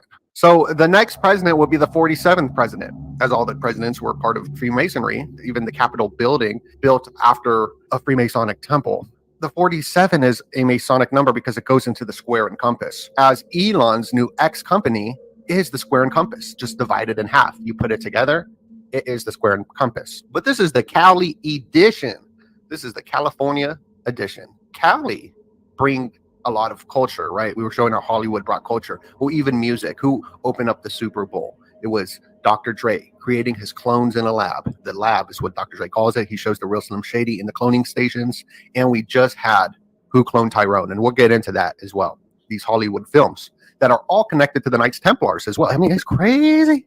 But if you're enjoying this content so far, make sure you hit that like button, share this video out. And if you want to support us, go over to the Patreon. We just released this Avessa Brotherhood. We released that in the beginning of the year, months and months ago. So you're ahead in the information. Plus you get exclusive content, weekly podcasts with awesome content creators. And we just dive in deep, learning, getting wicked smart. We even got a course up there, getting wicked smart for dummies. Got my first PDF up there, and also some online secrets, how to create your own YouTube channel. So make sure you go get wicked smart. Go check out the Illuminati Worms documentary we just put out. Wow, it's amazing. So California, you got the goddess Kali with this decapitated head, and the Thuggy, where we get Thug life from, worship Kali. And then their slayings for Cali, California, the home of Thug life, going back to these ancient gods.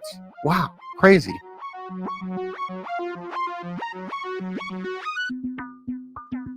So what's next for the world? It is CBDCs. The whole thing of Elon pushing Dogecoin and Zuckbucks was to get you introduced to the idea of blockchain. In the movie Who Cloned Tyrone, the only one that wasn't a clone was bringing up blockchain to save the world, to save her world.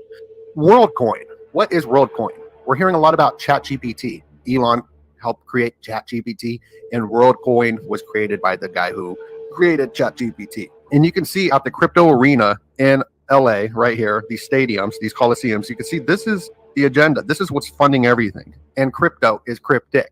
It's hidden. It's all secret. All secret societies running all this. And X was all about this cryptocurrency. X is Osiris. This goes into other deities as well. X is Osiris. And Twitter's X to become half of the world's financial system, says Elon Musk. This has been the game plan from day one when he created X.com. This is the old school website right here, which the PayPal mafia, Elon, was part of. And it was all about creating a digital currency like Bitcoin or a CBDC. And even Bitcoin celebrates the white paper being released on Halloween. And there's a secret code, a Bible 666 code in the blockchain. But if we look at the old PayPal logo, the first one, the original one, it's the Ouroboros eating the tail, right? It's the Ouroboros right here, the snake eating its own tail. It's also the 69, the PayPal, the PP, could be the 69 that we see, as Elon is obsessed with the 69. Tony Bennett just died at the 96. FedNow was just released on the 201 day, and their symbol is also the Ouroboros, the snake eating its tail right here. So a lot of occult stuff is happening right before our eyes. A story. It goes into Knights Templars because they are the monks of banking. They were the monks of banking. We're going through this water ritual right now. We'll get more into it. How WorldCoin is the trident, goes into the sea, the current sea, everything's maritime law. And like I said in the beginning, if you're new to this stuff, hit that subscribe button so you can learn more, because this might be more an advanced video. In the beginning, we warned you that this was not for the ill-informed. So we can see this X symbolism with Jeff Bezos, but more importantly, this is the portal symbolism. This is the four corners. You can see it's also the iron cross right here that he's behind. This portal symbolism is very important to the elite. The new Oppenheimer, I was filming it out in Hollywood Boulevard, their poster, it's the portal symbolism. You see it with Stranger Things. Over the four corners makes the portal symbolism. You can see the X right here. We're going to have a major eclipse over the four corners, making the crossbones, the X, the Osiris X, October 14th this year in 2023, celebrating Yale's 322 birthday, where 322 Skull and Bones is located at. So we got just so much rituals taking place with the people that actually control the planet. This portal symbolism is so important. CERN is all about portals, and they just had a major leak happen on the 17th. Something weird happened, you know what I mean? And they're opening up portals to other dimensions. And a funnel cloud has been seen spinning over the U.S. Capitol building. How weird is that? What are the odds? As a portal was opening up over Washington as well, according to a Trump confidant, a demon portal above the White House, which goes into CERN. This CERN's accelerator report, a quench of an intertriplet magnet causes a small leak with major consequences. And they're finding new particles called a pentaquark, exotic pentaquark particle found at CERN's Hadron Collider. That's what I like to call it. Pentagram. We were just talking about the pentagram in the beginning with the Hollywood stars, right? Where there's a pentaquark. So we've been tracking the CERN portals opening up, and there's a connection to Sioux Falls here in America and CERN as they're digging for dark matter under Sioux Falls. And when they activated the Large Hadron Collider, Sioux Falls turned all green.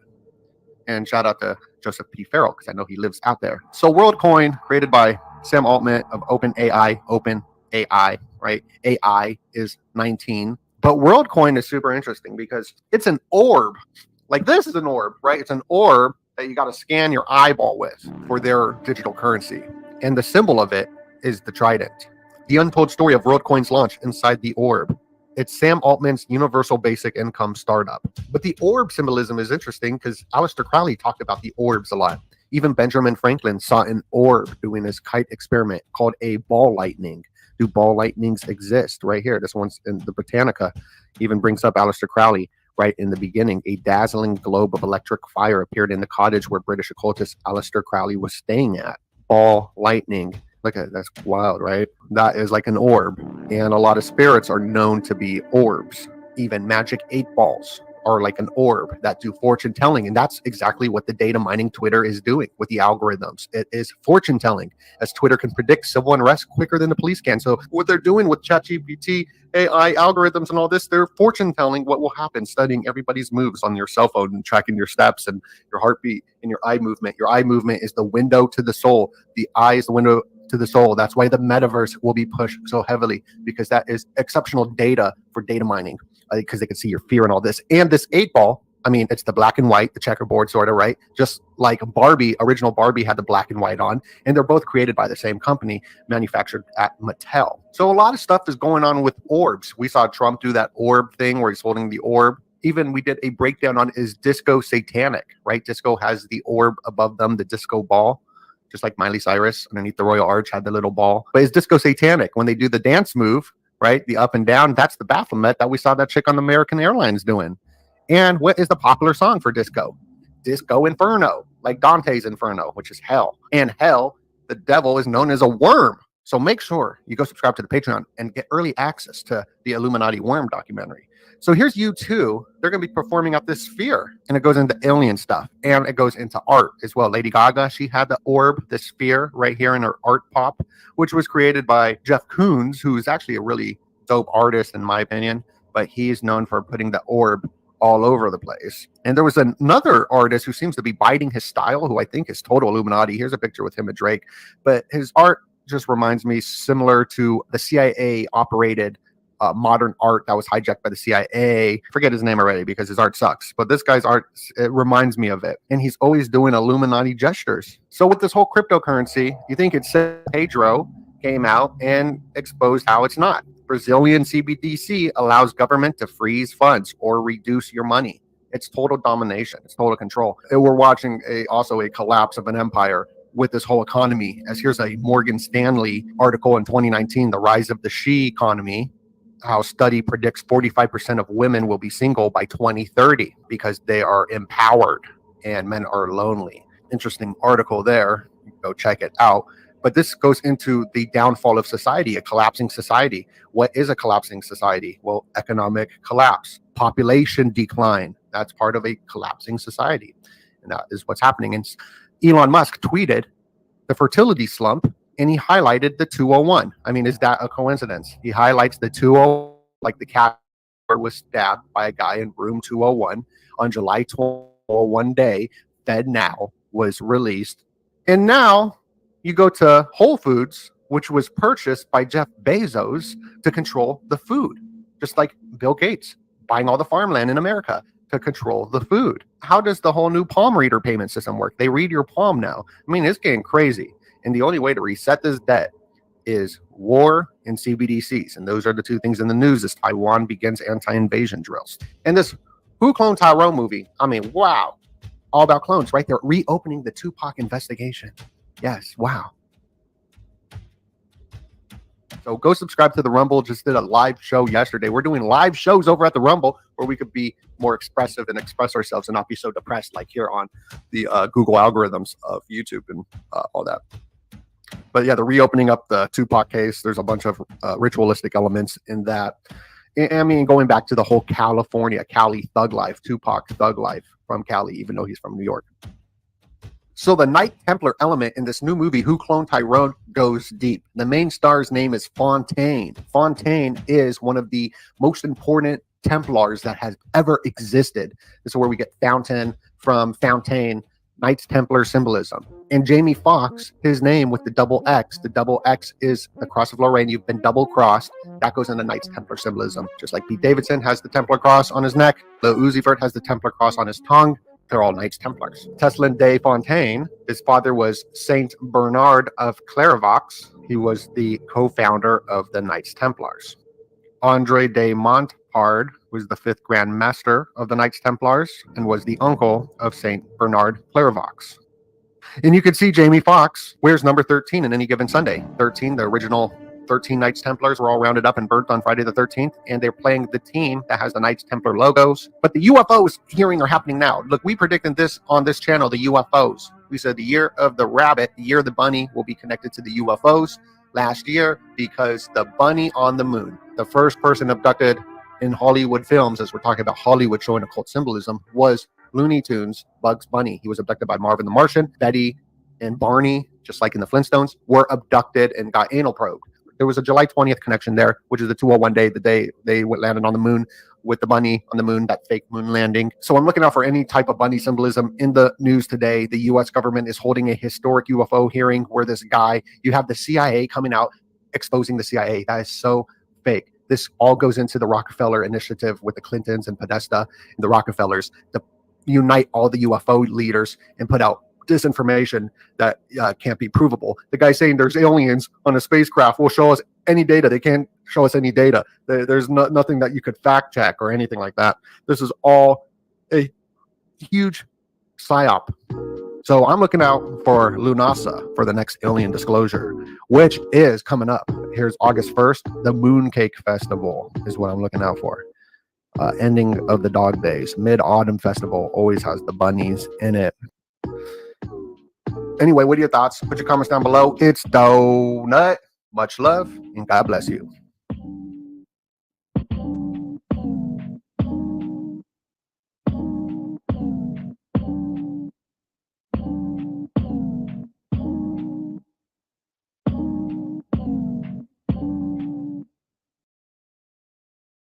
So you think you know Wix, but do you really? First up, we've got shape video masks. You can use different shapes to create completely different vibes and aesthetics. Or you can create your own graphic. I use the shape composition here. Just import any SVG file and set it as a shape mask. Nice. Next up, we'll keep it moving with the hover box.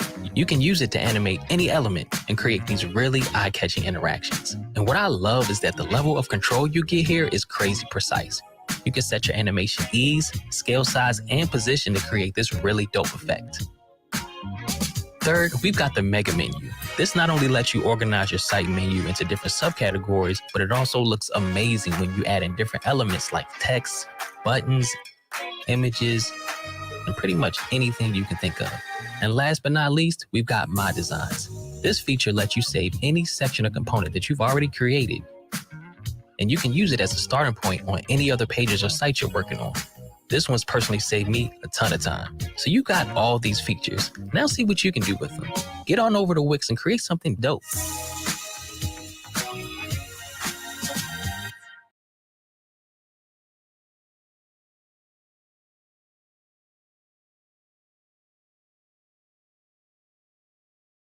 The mind, body, emotions, relationships, sensory experiences, sound, touch, sight, all these senses are windows to our inner pharmacy.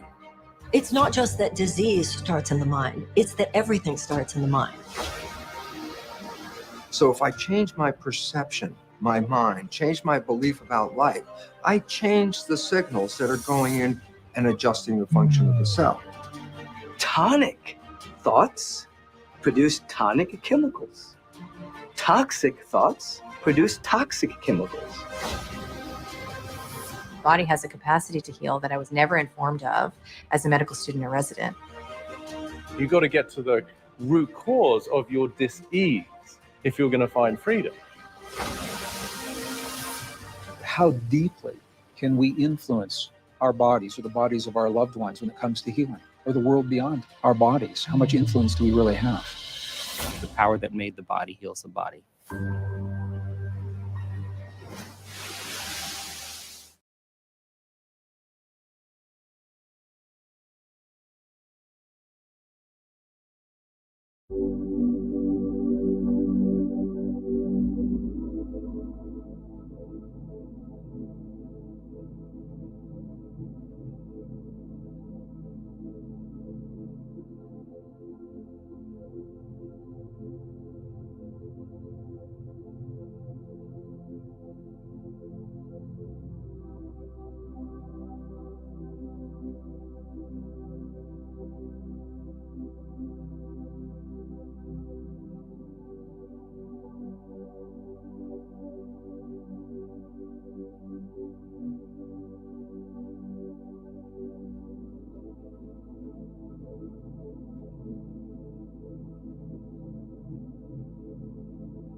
Yeah, pretty much.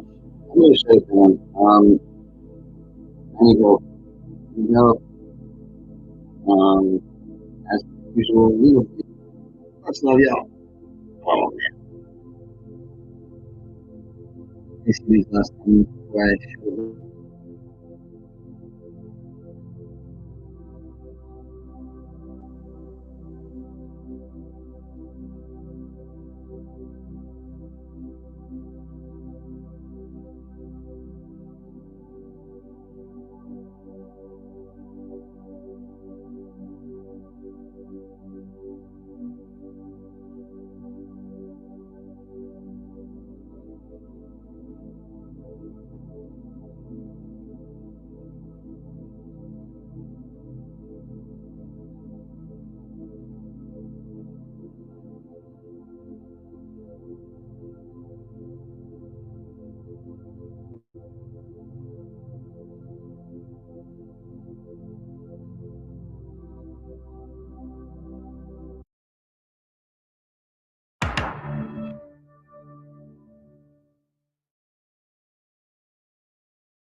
Dios mío, man.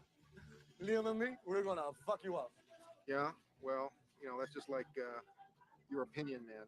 So if you don't mind. No, I do mind. The dude minds. This will not stand, This aggression will not stand, man. I mean, your wife owes My money. wife is not the issue here. I hope it's. Hi. The royal we, the editorial, I dropped off the money exactly as per. Look, man, I've got certain information, all right? Certain things have come to light, and, has it ever occurred to you that instead of, running around blaming me, given the nature of all this new shit, this could be a lot more, And tomorrow we come back and we cut off your Johnson. Excuse me? I said we cut off your Johnson. Just think about that, Lebowski. Ah, you wirklich wenig, Nee, die Stammbeine ins Gebüsch. Ah, nice marmot.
Drop that bitch on her head like bang.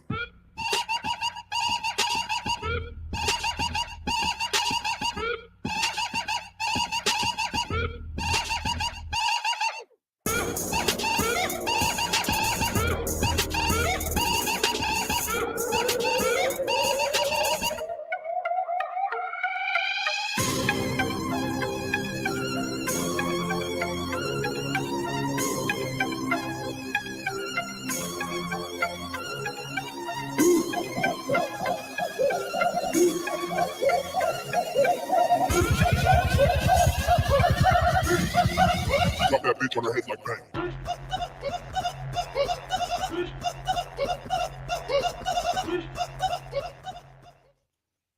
What's up? What's going on, everybody? What is this, Tuesday night? Feeling a little nostalgia, looking at some old panels from about 4 months ago when I first came into the scene where you could actually get on panels and jump on panels. So I'll give a little bit of backstory on this one. I was on Pineal Power podcast, and just learning really how to talk to all these people on these panels, and it was pretty funny. A lot of arguing, a lot of yelling, a lot of defending yourself because they'd be constantly getting berated and basically just judged about who you are, what you do. But interestingly enough, now what is it? 23. So yeah, it's been 4 months, actually a little over 4 months. Pretty much get along with everybody now. It was really. Man, it was fun actually, just to get on there and just yell at people and do whatever. But to put this panel in perspective, there was a new girl that was on, and she was talking about what men should do, how men should pick up girls, or walk into the bar and just walk straight to the pool table, don't even look at the girls, and that's how you pick up girls. Well, clearly who knows what the hell she's talking about, but I'm gonna go ahead and let's set the stage for what it was like. But let me go ahead and pull up this video. I think I have it ready, and if I've got my homework done, we're gonna go ahead and hit that transition over and should see it. Let's go ahead and make this a little bit bigger, move it over a little bit. There we go. Fade it in. All right, here we go. So funny story, Z giving me a bunch of shit. Paul usually, he always gives everybody shit, but not much anybody else said anything. Those two guys were running the show. Well, without further ado, let's go ahead and hit play. Nah, motherfucker, can't get that close. That's just pretty gorilla face. Can't get that close. That was an insane question, DD214. DD214, that's what my screen name was when I first came on. DD214. Retracting it and saying, yeah, I'm probably, a little off tonight, and I asked a kind of goofy question. You're just doubling down, bro. Come on, man. You have more honor than that, don't you? Confident and asking a question and actually being able to finish a sentence on these panels. You get caught off. You get Paul. Bro, dude, it was just no one has to let you finish a sentence. Your women don't respect you. Your children don't respect you. We'll bring all the women up right now. They're all going to agree with me, not because I'm beta simp, because I'm talking that real shit. They may not even like it a lot of the time. They're not going to respect you. You're miserable in your life and your relationships. Just accept it. I'm so miserable. So one thing is, Paul, I understand him now and I get it, but it's pretty funny, that his judgment on me was just a total, 180, just an opposite of actually what kind of person I am, what kind of life I live. Pretty amusing. Yeah, what's up, Provo? What's going on, bud? Provo's been through this. He knows what it's like getting braided. So it's pretty interesting, finding these old videos and kind of watching yourself back in the day. 214, dude. 214. 214. You had that same broken look that I see with all these military guys, dude. He's got the same look as Austin Murphy. Of course, I have the same look. You can't say shit on here. You all have the same broken look, man, in your eyes, and people like me can see it, dude. So don't come on here acting like you got it all together. You're broken, bro. You're living in two worlds. You're a double-minded man. You're still holding on to the pride of your military experience while understanding that that this government is really all about tyranny and control, and you can't reconcile it. You can't unify that seeming paradox because you can't let go of your ego and your you got that right, Provo. Brainwashing that was given to you by this military, dude. That's why you're broken. I can see it all over you people, dude. Everybody has an ego. There's nothing wrong with being ego. I'm not egotistical. I'm not saying there is, dude. I'm saying you're living in two worlds, man. You're that guy, dude. There's a difference between ego and false confidence, right? And true confidence. So identify where you're coming from. Do you really feel secure in your position, in your life, in your lifestyle, and what you created, and your results you're getting and gotten? I don't think you'd have been here if that's the case. So I think you're beaten before we even start this conversation. But you want to project. The only regrets I have, I way too much money. I wish I would have saved. So that's your only problem is that you have. I would have. It's true. Very true. This is just another chimpanzee case. Fuck you, tribe. My family. Right. If I brought his women and children, things that something like me, be a good person. Programmed robot. Trained, programmed robot is what he is. Can I ask one question, CD214? You're just all negative. No, I just want to ask. No, dude, we're not negative. Dude, you got the Marine fucking insignia right behind you, dude. You're obviously proudly displaying your fucking jarhead. He's come up over and over again. He's blamed his presentment and reputation. Yeah, I know, D214. I know. We know, dude. You're a big shot. Literally, Didi, do you know anybody could join the Marines? Jealousy that you're not proud of anything? No, what are you dude, proud of? anybody could join What have the you done in your Marines. life that you're proud of? Are you specifically Right, so asking that's me? the point. Is that what you're gonna do? You're gonna project onto me? You're displaying, You're doing it to dude. You're displaying your resume. I'm nothing. I'm just a guy on the screen talking, presenting. You're displaying Exactly. what you value on your arm and behind you. You're binding yourself to a particular organization that you're not even proud of. That's why you're so fucked up, dude. Get over yourself, jarhead. That's exactly the point. They convict themselves and think he's giggling like he's making points. He's convicting himself further. He's got to point to something that represents his value. And Being they go, respectful and listening. I'm proud of that. Then he goes, you're just some guy on the screen. He agrees with you, right? Well, then that would mean he's pointing to himself for what he's proud of. You're pointing to an organization that there's nothing to be proud of for the only thing you're proud of. There's your problem. So I never understood why they were giving me such a hard time, because I come in and I was just so pro Marine Corps, and you need to repent your sins, this and that, and I'm not respectable, and I never came off that way. It's just so funny. Like yes, my name said DD214 and audits because that's when I originally made the channel like a year ago. That's what I really wanted to do. I wanted to get out there and get in cops' faces and try to change things, and you're really not going to change anything. You're just putting your freedom in chance, right? So and then once I realized that's not something I wanted to do, in that sense of it, to force an interaction, I wanted to, be a cop watcher more or less, not an auditor. To learn my rights, learn, doing per se, court documents and learning, how to do FOIA requests and understanding that if I really full on and go and do this, that, I'm probably going to get arrested. I need to be able to fight, on my own. I don't want to hire a lawyer. I'm not going to give someone a bunch of money to get me out of some silly. Better late than never, Yeti. But yeah, I'm just checking out Didi's video. He's reviewing my panel from like months and months ago where he hopped on. It was a good stream. It was a stream that would have easily broken 1,000 views if it didn't get algorithm, if it didn't get fucked with, essentially. Because right when it was right when it passed 900 views, the next day I got up and it was back under 800 views, and it never really got that far after that. It's probably around 8 something now, 830 or 850 or some shit. But they stifled it, unfortunately. Anyway. Trespassing or breach of the peace or disorderly conduct charge, whatnot. So in my mind, that's kind of what I was projecting. So I can see where it was, but everything they said saying about me is just it really didn't fit. So I'm just in my mind, I'm just these people are funny. They're what's wrong with you people? But yeah, it gets better. And you should listen to her. She's got stories. She's one of your fellow. The damsel, she had a question, but clearly you can never ask a question when you get the Paul in the room. Right. Because I'm your daddy. Well, here's the deal, DD214. You start your channel up and you present content. We'll see how it all goes. You can do whatever you want on your own channel, bro. I'm sure it'll be great. I'm sure it'll be engaging, fucking thought-provoking. I'm sure it won't be just. I'm sure it just won't be a drunk ex-Marine up here smoking cigarettes, talking about nonsense. Dumb fuck. I don't even drink, really. The slaves do, Mr. Warrior. Forget that. I'm the reason they're even in the room on some level because they came through me. You are the reason, Paul. You're 100% the reason. What do you think? There's 60 people on Peniel Power's channel right now and usually gets 3. Idiot.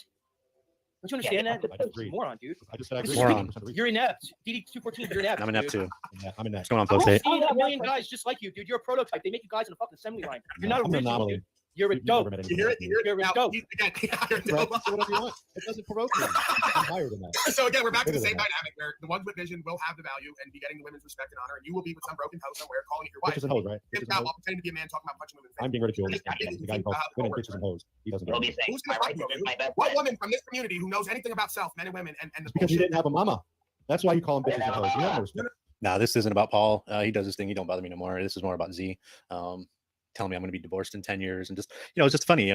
These people don't even know me. This this was 4 months ago, Flo, when I first came on. So just all these accusations of what their judgment on me as a person, what I am, what I'm doing, how I'm with women.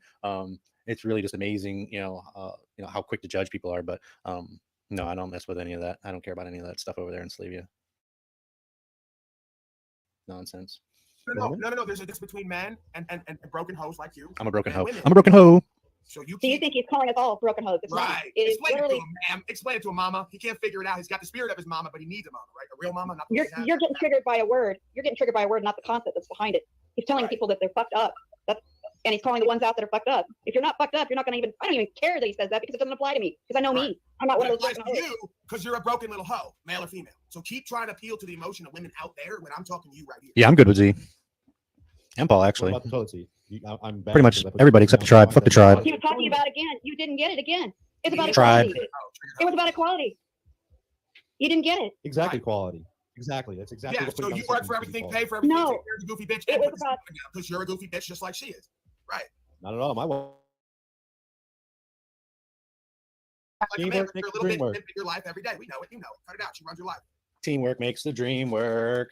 So let's see. Today I came home, did we ate dinner. The boys came to swing by and say hello to their parents. They moved out and ended up on the lawn after that before it rained again. So, you know, we're enjoying our 13 years of marriage. You know, and fortunately, everything these people are saying in these panels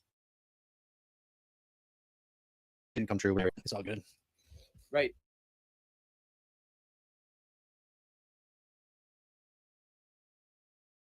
toilet seat had nothing to do with you having power over another person. It was about That's why you're respect. so angry. It could be either way.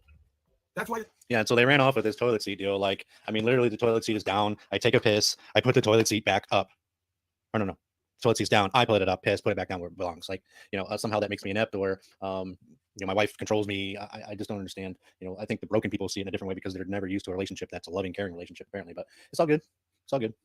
So It could be either side. because women have been running your life inadvertently, directly or indirectly, all your life, from your mama to this goofy bitch you're married to, who you do everything for, and then talk about equality, but then talk about putting fear of God into women and children, asking about being punched in the face, because you are all pressed, repressed, and depressed, and confused, and you're not really in your true masculinity. You're just trying to be. So it just comes off as fumble, right? Well, teamwork. Teamwork. The idea that if a woman is going to get upset at the man for putting the toilet seat up and not putting it down, that's not respect. Just being mad at him. Your audio's fucked up. Hold that against him. Some people divorce over that stupid thing. How you roll the toilet paper. Yeah, give me one sec, flow state. It's a little different to get people added to the panel here. I got to copy this link, and hopefully this will work. Let's see here.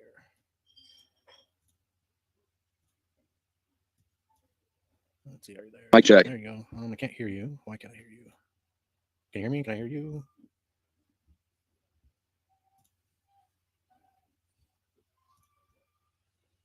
I can't hear you in my headset. Why can't I hear you? I can't even see you either. Yeah, I saw you for a second, man. I watched a YouTube how to do it. It seems to work. I did try it before. I don't know why it's not working out, unfortunately. And I can always open StreamYard, but that thing lags like shit. Let me try that instead. I'll go ahead and play this. I'll open up StreamYard. I was hoping this would work, but apparently it's not. How do you, when you could have done it just to yourself? What matter?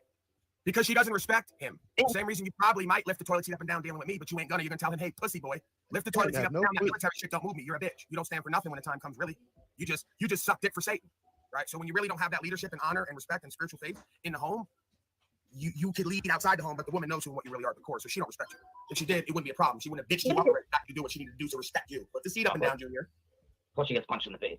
Right. So it's seat up and down on Monday to Friday, then on Saturday and Sunday after the drinks, it's have you ever been punched in the face, sweetie, right? So it's a very love-hate sort of thing is what I'm seeing.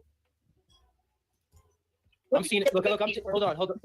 I'm seeing a guy in DD214 who wants to be somebody, but he knows he's not. So he's just jealous, man. So he sees a guy like Paul and he just gets jealous instantaneously. So whatever he can do to express his jealousy, he will. That's all it is, dude. I see you. You went out, you purchased a microphone, you got your little spot set up in your little man cave, where your wife lets you do whatever you know you the want. next move? You know the next move they always do? He's gonna clip stuff out, branch off, start a broadcast, use my name, and then hope that he can supplant his shitty military life and income with maybe being a broadcaster. It'll never happen. Oh, that's so funny. He just doesn't have it on any level anywhere in his life. So now that you guys are making shit up, Microphone, what do you think you're his opinion position is is coming on more and more. He's trying to. Would you like to hear the And real you know story, or he's are we gonna, staying he's gonna on the channel say, I'm DD214, a proud veteran, so he gets like 10,000 subscribers just right off the bat. Other from groups. It does. They all know how to pretend to be something, but when you get right down to it and you ask them the right questions, they ain't shit. In and out of here. Because Exactly. a man is a man. Honor able, respect able. Ask a real question, Mr. Man. Or not. Ask a real question, Mr. Man. Why do you think anybody wants to ask you questions? Why do you think anybody gives a fuck what you have to say, dude? Yeah, we don't even want to talk to you. That's the thing. Right. You think something like It's the Talcott reason everybody has anything You've to seen say. enough. You need to ask. You need to ask questions. So you can become a better man. But you still haven't figured out what we're doing here. What everyone's doing here. What we're all trying to do. You still haven't figured it out. You'll get it. What is it Maybe 6 you're months, actually like a trying to lot of do? them, right? You Maybe slow we'll people, make you bully broadcast, people. fail at That's come cool. back, That's suck my bully dick like people. crap. Try that way. You fucking bully people. Like what? Yeah, we That's bully the now, pussy boy. Oh, that's Military all pussy fucking boy Talcott, feels right? bullied now. He can't win. Have you ever been punched in the face? What's the problem? I'm just talking. Bully. I'm just talking. You feel you talking bullied or are and you just victimized now? rambling? You little hoe. You're even more of a hoe than I thought. I thought you'd have more fight in you, military pussy boy. Oh, And now you feel bullied and I'm victimized? acting Man, like you got a victimized, soft right? little ass and a hard head, huh? Because if someone can challenge You got a Paul hard head and and a soft talk over little ass, Paul, huh? let Paul overtalk He them, feels and you're bullied the and winner, you're victimized. big, Now he's right? gonna go to war. All over the world feels bullied and victimized by the gorilla talking. Ain't that special? Hey, dude, you're just You a hater, bro. Could you imagine at Not one at all. point I thought you But spoke actually it's so funny that I come Every into this time I meet these all community every and there's so much negativity among everybody. You are So all why- dude, sensitive, you so just- judgmental. Anybody How does that it make comes you in not a here, after hater, they say bro? something, who? Bro, what are you It's so much talking about, negativity. dude? You have an entitlement mindset, dude. You think you're just supposed to walk in. You think you're supposed to walk in and just be ingratiated and just be able to say whatever you want all the time, like fucking because what? Because you got some credentials. Freedom of speech. You can say whatever the fuck you want. Freedom of speech. Am I This is wrong where if you're you gonna know- go with that. Freedom of speech. It doesn't mean we have to let you talk right after freedom to talk over you, dude. You have to gain some respect. You walk in like you're a fucking big swinging dick. Like we're all supposed to be fucking impressed with your military service. No one gives a fuck around here, dude. Bring that I shit never elsewhere, tried to bro. expect Bring you to it gain any respect elsewhere, from anybody dumb who's on fuck. military service. You're just a Yeah. dumb jarhead. You know anybody I can am join a the dumb Marines. jarhead. Anybody. Good You just gotta conversation. You're show up. excellent. You just gotta show up and they Good take job, you. good job, They babe. make you feel all proud. It's a fucking mind fuck. Yeah, so I think most people, man, they lose their mind being talked to like that. Like I would love, someone with that kind of balls, that intestinal fortitude, as we should call it, to talk to someone like that in person. But it's all good. It doesn't bother me none. I've got more discipline than most people can expect. But yeah, that's pretty funny. Dude, you didn't earn anything. Never Go called fuck anyone a yourself. name on here. Never berated No, anybody. you're but when I just a start thinking, guess what? moron, I'm still dude. fucking You're here. just an Yeah, idiot. go name calling again. Yeah, that's fine. Right, I I don't am name it doesn't bother calling, me. dude. I'm the one has a I am. problem. You haven't presented anything worthy of respect, so you will get none. Come better, and you get treated differently, fuckface. Dude, I see right through you, dude. Did you notice, by the way, the woman here agreed with every one of the points, and she's not supposed to? You're appealing to emotion like a hoe. The other woman who's here I'm not ran appealing off. to anything. I just asked the girl. She The got other punched in the woman face. who ran off because you ran her off like all the little boy chimpanzees always do, while daddy's taking good care of them and giving them good game and taking them out of their confusion, like the pimp is supposed to do with the hoe originally. Like you say, when I use that language, I'm not supposed to point to the dynamic of you're supposed to be daddy and you're supposed to set them up and show them the good game. And by the time they leave, they don't want to leave because you ain't abusing them and knocking on them. You're giving them the good shit. That's daddy.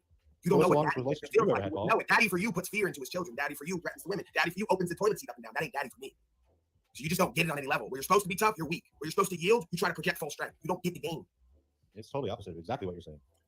There's nothing wrong with putting the toilet seat down for your wife. I can't see anything wrong with putting down the toilet seat for your wife. I don't see anything wrong. Every time I come home, she has dinner cooking or almost ready. I don't see anything wrong with her going out there and having the laundry done every Saturday on her day off on the weekend. I don't see anything wrong with me and her going out shopping for groceries every Sunday morning together. Do you make the money? Anything wrong with that? Do you make the money We and pay both for it? work. We both work. So We in make your exactly the mind, same in amount your of money. woman's mind, so okay, I'll meet you halfway and we'll do the flip. I In your woman's mind, these are all equal, right, on every level? I'm sorry, I didn't hear that. In your mind and her mind, these are all equal on every level. 50-50. Typically, yes. He had to think about it too long for me, right? And then he said, Right. typically, yeah. No, you just the only reason that I had a no, brief no, no, pause is no, because- yes. Depending on then where I go, you're gonna know you just fucked up, right? Because you just said you're equal to the woman next to you, so you must be a woman. So my point is proven. No, she typically is making her No, way no, no, right no, to no. the same I clarified business. this to you the other day for all the broken Not at hoes all, like not you at all. and the I've never hoes touched next to you. you. Without real I've men never like you, conversation with you. bitch And boys shut like the you fuck and her don't exist, right? Get it right. Without The men like reason you, I paused, bitch the boys like reason you I and her don't paused, exist. You go to get locked up the and reason taken I off. That's paused, coming in. But without motherfuckers who the stand for rights reason and I ran for a woman, guy go to paused, prison, you and your little hoe next to you yes, don't you don't want exist. the answer. Not military ain't gonna do it. No, they're order followers. They ain't gonna. Call my wife a hoe, like that's just amazing to me. How disrespectful you could be to somebody. Pretty amazing. What's going on here? What is going on here? What is going on?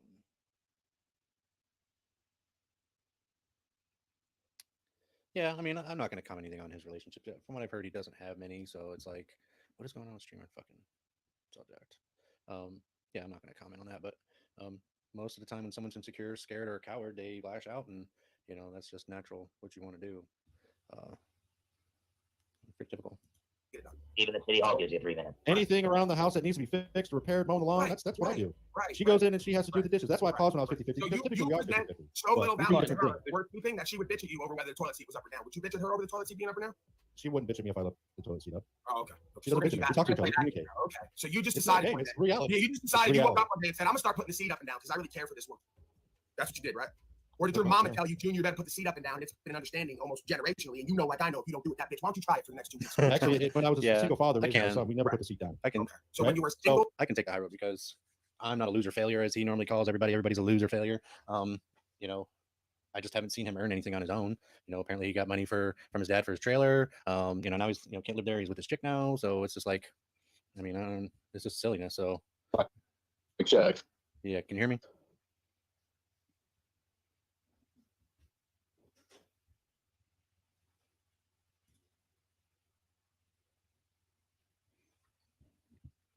Hopefully there's not gonna be much of a delay.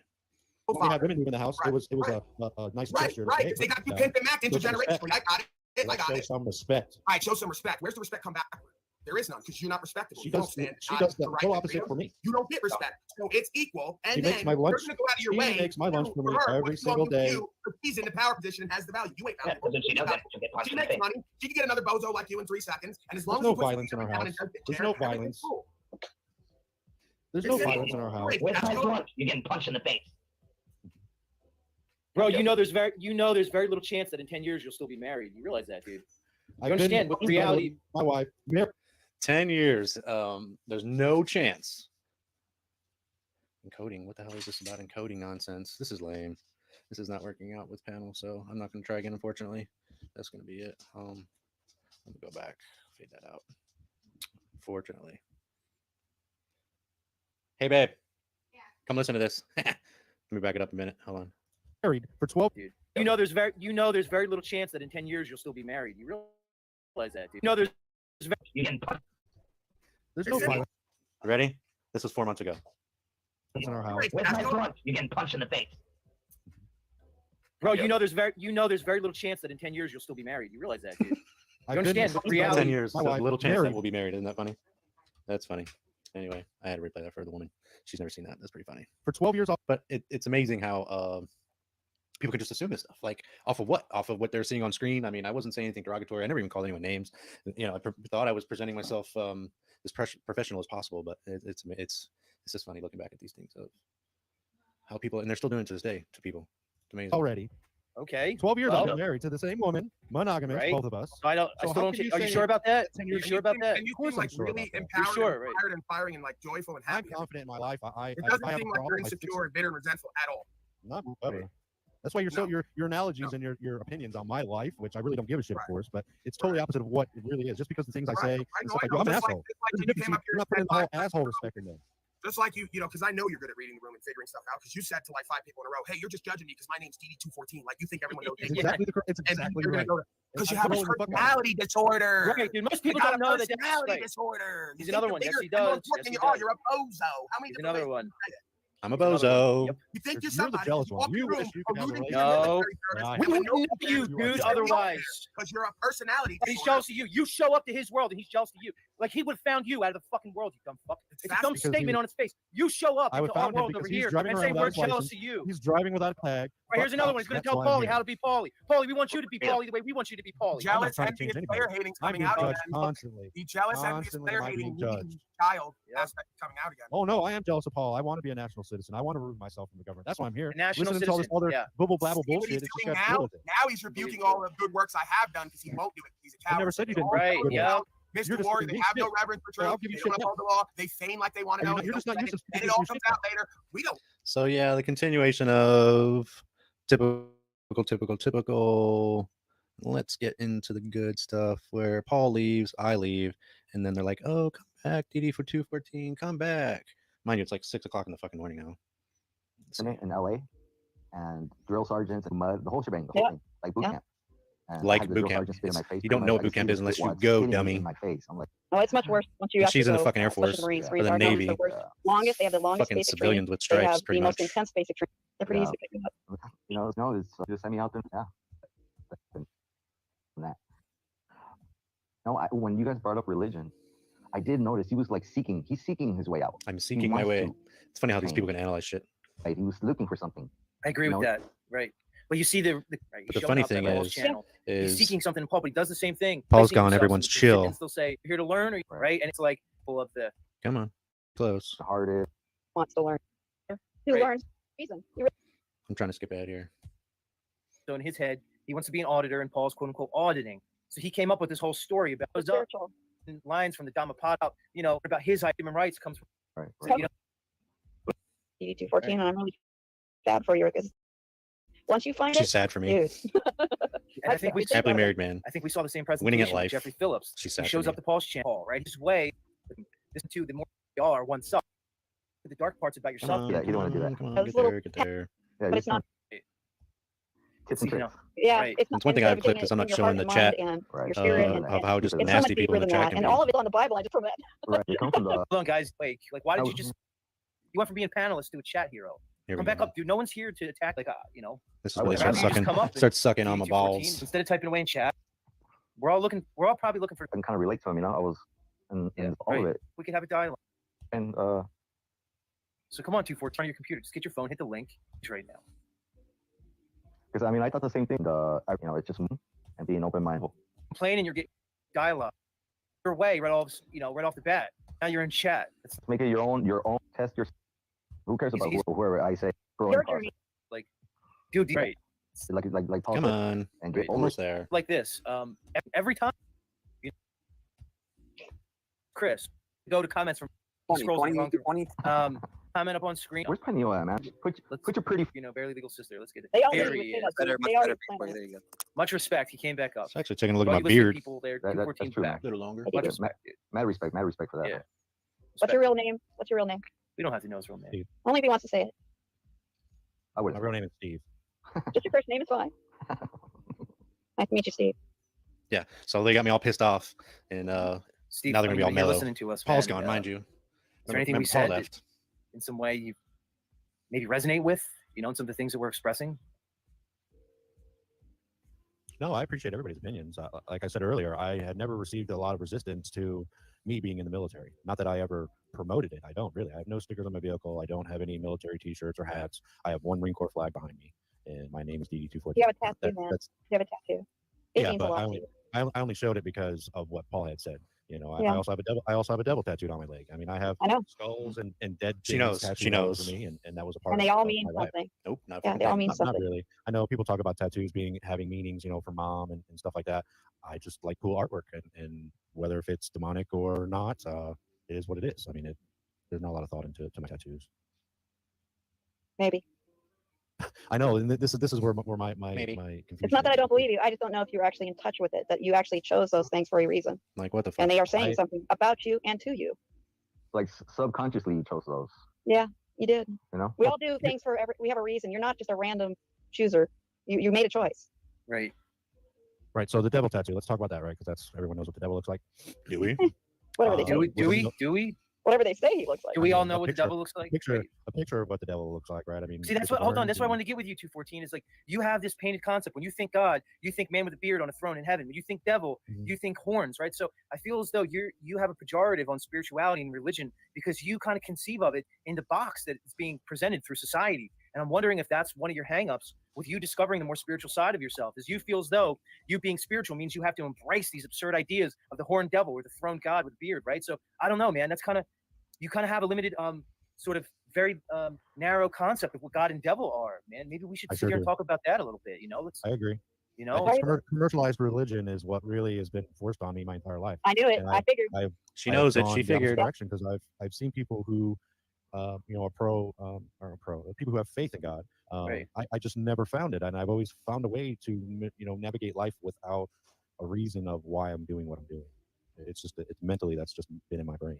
That's a great point you're expressing there, man. Is it possible that they've created this bipolar situation between, the religiosity presentation of God and devil versus basically atheism? And is it possible that this is not another form of control by whatever this mind matrix is, that they wanted you to fall into this trap where you kind of reject spirituality outright because they're giving you this false God?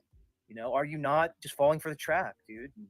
I just felt it was craziness. Like, oh, these people talking about this faith in God and Jesus, and they're just talking about some weird stuff. And I use an analogy of, if you believe magic is real, it's the same to me as believing in God and Jesus. Like, that's my. Who says magic's not real? Why do you think magic's not real? They've taken the child out of you. There's a reason they took the child out of you. Bro, you're laughing. But you I don't know what that means. Taking the child out. You're evidencing you have a really narrow concept of about? what this realm is, dude. You probably still think you live on a spinning globe rock that's orbiting a sun. I'm not going to go there with you, but what I'm trying to say is you probably in your head, either subconsciously, you are operating through a paradigm that was presented from you. So whether you're conscious of it or not, you're operating as if you evolved over billions of years from an amoeba. You have an idea of what this realm is and what it is to be a human. I'm here to tell you, bro, that very narrow construct of reality is a complete indoctrinated falsehood that you likely don't even question because you just accept it to be true. You're subconsciously accepting an indoctrinated belief of what this reality is because you probably haven't taken the time to question it. Because once you start to question it, you realize that this whole reality was very likely created and you're just a part of that creation, right? So I don't need to sit here and preach God to you, but what I can tell you is the history that was presented to you is not what it is. Neither is the science, neither is the cosmology, and neither is the religions. Once you can start to challenge these fundamental precepts that have basically formed the fundamental basic foundation that you have the reality built on, once you challenge these fundamental precepts, at least you can open your mind to greater possibilities. Some of the stuff I'm saying, you probably never even opened your mind to. So how would you even see it? Question ahead, everything. man. Question everything, bro. Because you have this idea, you in your mind, you see we got to save the world. But when I say world, you picture a globe, you picture a space. And I'm trying to challenge that. I'm not going to hit you with certain stuff right now, dude, but I'm trying to get you to challenge the very fundamental understandings that you have of reality that may not be so. Is it possible that the very fundamentals of how you define yourself in this whole world were indoctrinated and are completely not what you subconsciously hold them to be? So maybe God isn't just a bearded guy in the sky or nothing. Maybe there's an infinite choices in between those two completely limited bipolar options that may actually define what God actually is. Maybe it doesn't have to be what you're told. See, to me, it's a false binary. I'm not in your mind, but that's what I see with guys like you. That's the struggle, because you have to go back and forth with two different things, and kind of creates a sort of bipolar presentation, man. I'm not saying you specifically. So go ahead, man. What do you think of when you think of yourself? Who are you fundamentally? Like, who are you? Fundamentally, I'm an honorable person. I have integrity in everything I do in life. The way I treat people, the way I am to my fellow man, the way I am to my family, my dogs, my wife especially. Typically I'm a good person. And I'm just saying that. You don't take you for what it's worth. I believe you. I believe you too, man. Where does your standard of goodness come from? How do you? So all of a sudden, I'm being believed now. Before it was, I couldn't believe anything you say. You're going to be divorced in 10 years. Like it's a what dichotomy? I mean, come on, either you're going to talk shit and not talk shit. But I think that the biggest thing you can see here is there's no one to impress. Let's say Paul, he's not there anymore. And it's just that negative flow carries. Everyone wants to do what he does. They're all fucking sheep. Nobody wants to do their own shit and be their own person. When they do, they get in big fights and arguments. So anyway, on that note, I'm going to go ahead and enjoy the rest of my evening. I thought I would show this old video, which was pretty cool. You know, I find it very interesting that, you know, you can see these things, you know, you can go back and basically see just how people can be, how I don't want to say two-faced, but it's just people gotta be better than this. I mean, I understand it's being online and you can talk shit and however you feel in the safety and comfort of your tent, your trailer, your mom's basement. You know, meanwhile that, you know, there's people out there living life. They're out in the public every day. They're out there living it. They're not just cooped up in a room saying that they fight for rights and freedoms. And, you know, it is what it is. So anyway, regardless, everybody, thanks for watching. Appreciate the support. Flow State, Provo, stopping by. And Z, I hope you see this. You can see how much of a fuckface you are. So that's it, everybody. Have a good night.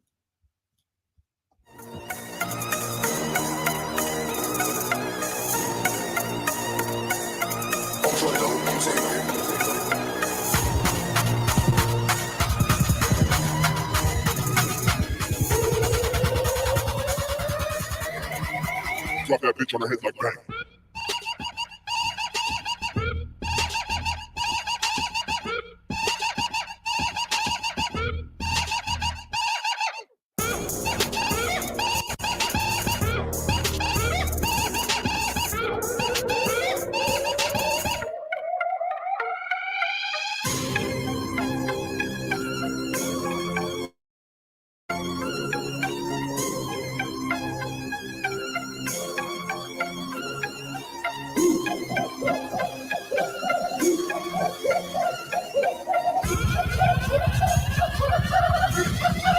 Drop that bitch on her head like bang.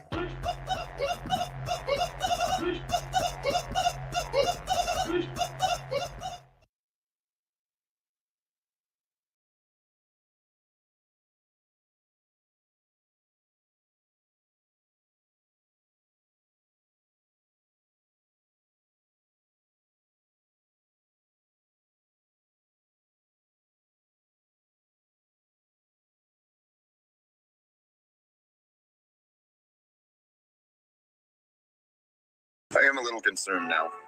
What are you concerned about, Jack? Talcott clip collection comment.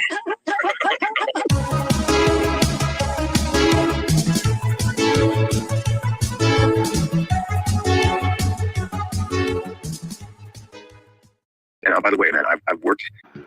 Oh, god dang it. I think my fucking laptop might do this weird thing where I'll be back in a minute if that's the case. And I'll be back in like 60 seconds if it restarts.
Sorry about that.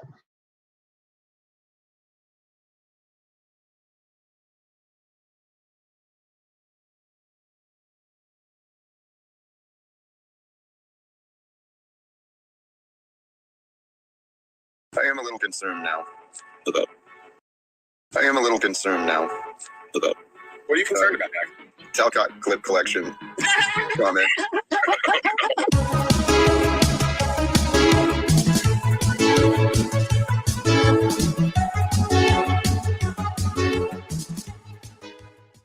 And by the way, man, I've worked in very high levels of this, like with our, wildly enough, our world leaders, because they came to me when they discovered really eternal life. They came to me literally in the thousands in Venice Beach, California. And I was under, like, at the time, it was Dave Rockefeller Sr.'s top assassins. And it was literally the Rockefellers, Rothschilds, and Soros crew, and the majority of the agents around me. And literally, there's thousands. You know, I was living on Venice Beach, Rose and Pacific. People walk by going, what's going on in town? There's black SUVs everywhere. And so, man, I was under the gun, the biggest guns on earth, for like 9 months. Because Lord Jacob Rothschild, in his message after I wrote Queen Elizabeth, he told us to take over, to start ruling the world in new love. They called me the third Adam because I'm willing to reconcile the good versus evil that ends all suffering, disease, and death through unconditional love. And I know how to access these guys, and they're actually wanting in the soul of their souls for this to happen. Like, if you look at the files I've shared on the comments, you know, the Google Drive folder, where I showed all the evidence of my claim, screenshots of personal messages from Lord Jacob Rothschild. I've even got conversations with Dave Rockefeller Jr., the head of the CIA, Gina Pascal. You guys, I've got psychologists that have assessed me over and over again, and they walk away going, oh my God, he just schooled me on psychology. And it's because I've been shown by the Holy Spirit how all of this psyche works. So this is not crazy. This is real. I would walk out the door and I'd have deep state agents all over me, like CIA. I literally had assassins all over me. Do we just see the proof of any of your claims? Now you have 5 claims. I do speak with the proof. I dropped a link to my Gmail folder with tons of evidence. You'll see conversations from Dave Rockefeller Jr., Lord Jacob Rothschild, Soros posting messages to me on my birthday saying dreamers are the saviors of the world. He posted at 3:21 a.m. because he watched me for years wait for a certain moments in time to launch my post, because they told me I was leading a global love revolution on Facebook, they being the families who started the Federal Reserve and the United Nations. So you're claiming that we're supposed to honor individuals who, if you come forth and question them and their intentions based on their reputation, they're going to kill you. Like, if you think I'm an agent, how is it serving any 3-letter agency for me to tell you how to become a master? Like, I've had agents tell me they can't mind control me with their CIA voice of God technology because I actually do what the scripture says and keep every thought captive for the obedience of Christ, which this whole group would benefit tremendously from. I've had agent after agent tell me I'm under constant surveillance. And if you look at this right here, this is a fact. We cannot deny this. All of you who are telling me this is false, I've got top world-renowned scientists and the most powerful crowns on earth affirming this is irrefutable fact. I've been told redundantly by physical agents that we're all being watched, but especially this crazy guy, because they're all wanting to see how you guys receive this unconditional love message. Like, I was just sharing with Paul, like, he keeps saying how much he wants, and, well, you know, you can feel it. He talks about it a lot. And so I was just like, hey, we attract that. I got to answer this 1 second. I'm just here to let you know that I am your overlord. You're not free. You're mine. Soon, you'll all be free to do as we please. Goodbye for now.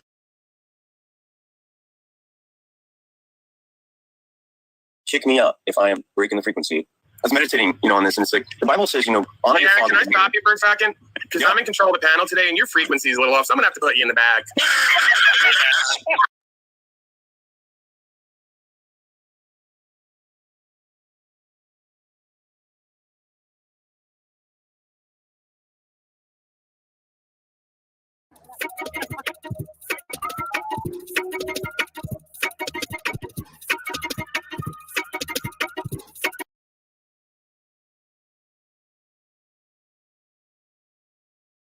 All right.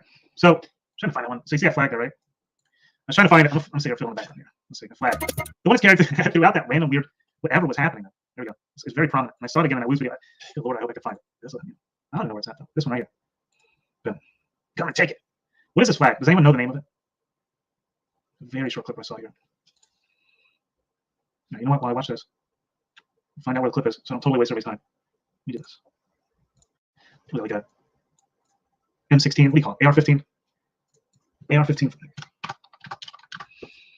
Let's see. Oh, it is. That easy to find. All right, let's see. Oh. Come and take it. Come and take it. What the heck is that? I can't even tell. Rats equals ones. Oh, nice. Is that what that is? All right, all right. AR-15 flag history. Interesting proposal. That's what you mean. Oh, there we go. Oh man, there's no way. I said I was gonna do it. And the only way to do it, maybe I have to watch this whole video. We might get stuck watching the entire Woo's News video. It might happen. Be forewarned. I'm trying not to do it. The come and take it flag now symbolizes something it never stood for. This person's defending it. On t-shirts and bumper stickers, a flag that flew during the Texas Revolution has a cannon on it, replaced by an AR-15. Would our ancestors approve? Interesting article here. Texas Monthly.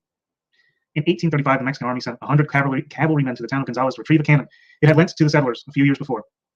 Revolutionary sentiment was mounting, and the colonists were not jazzed about the prospect of losing a valuable weapon. English shots were exchanged for a few hours with a few casualties.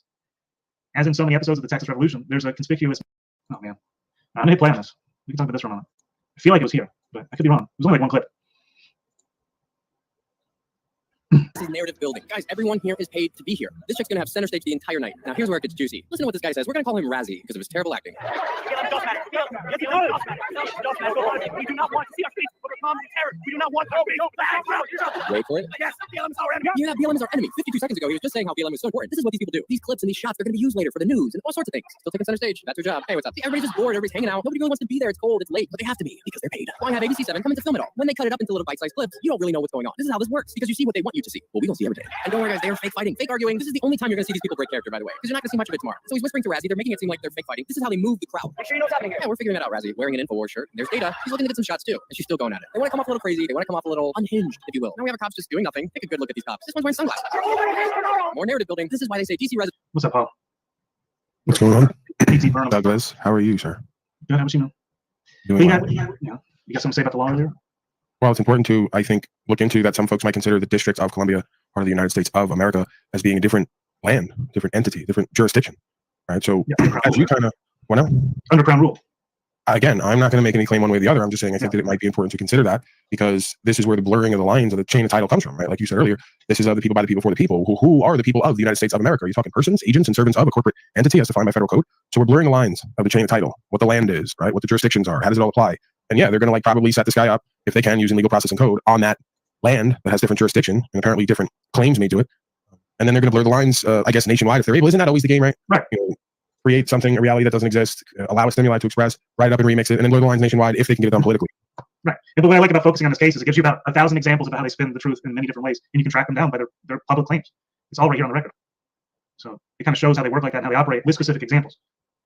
Yeah. I mean, the other thing is you got to kind of be aware and cognizant of the fact that when you're on these different lands that have these different titles and these different policies and codes, you're playing that game, right? I get it that to someone like me, I don't adhere to it. I'm just going to do what I do, but that's why I'm not going to go there because they're going to say, oh, line 1, he was carrying a pistol without a license and that's against code. Oh, line 2, he sold a high capacity delivery magazine device to somebody, however they characterize it, bullet delivery device, some kind of magazine. So obviously the Fed's got him selling something already. They got him in possession of a firearm within the city limits, within the confines of some entity, some corporate entity.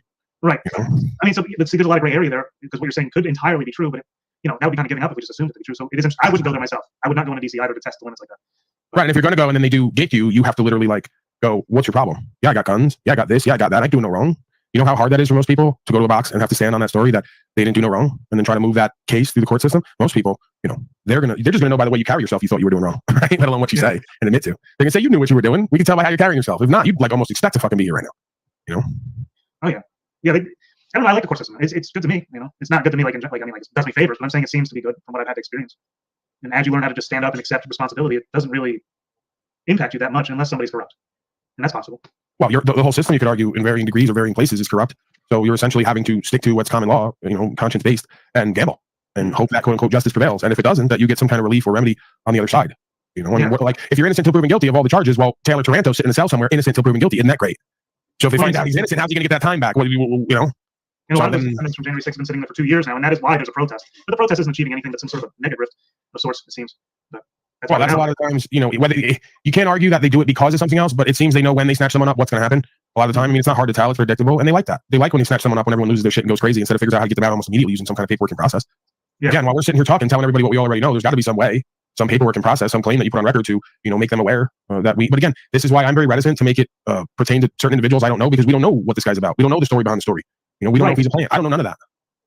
But sometimes what happens here that's very specific to why I'm speaking on it is that clearly this dude was live streaming everything he did for years. In between the warrants he was arrested for, his location was known. He was calling Senator McCarthy. He went to his office. He was up in their faces saying, "I want to see the footage," and they wouldn't allow it. But then all of a sudden, he says, "Actually, Babbitt's not dead," which is against the narrative. And then they 2 weeks later get some charges on him about January 6th. That's when they found the guns in the van. That was secondary to the charges of the warrant that they got him on. And they started charging him for running towards Obama, having bombs, all the shit the media was putting out immediately. The media said he had bomb-making materials. He was running towards Obama's house with weapons. None of that was true.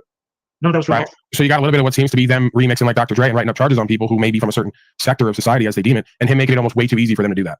You know, it's like I don't perceive truth or cop out behind Obama's house in flip flops with socks, searching for tunnels. You know, and if you start doing that, like you don't need to do that. It's time travel, bro. That's the thing. We gotta check out this time travel, bro. You're so selfish. You really are. You're the biggest fucking prick. You're like one of the only people who has access to time travel technology, and you didn't share it with me, pretty much anyone that I know of, or Taylor Taranto. This all could have been avoided, man.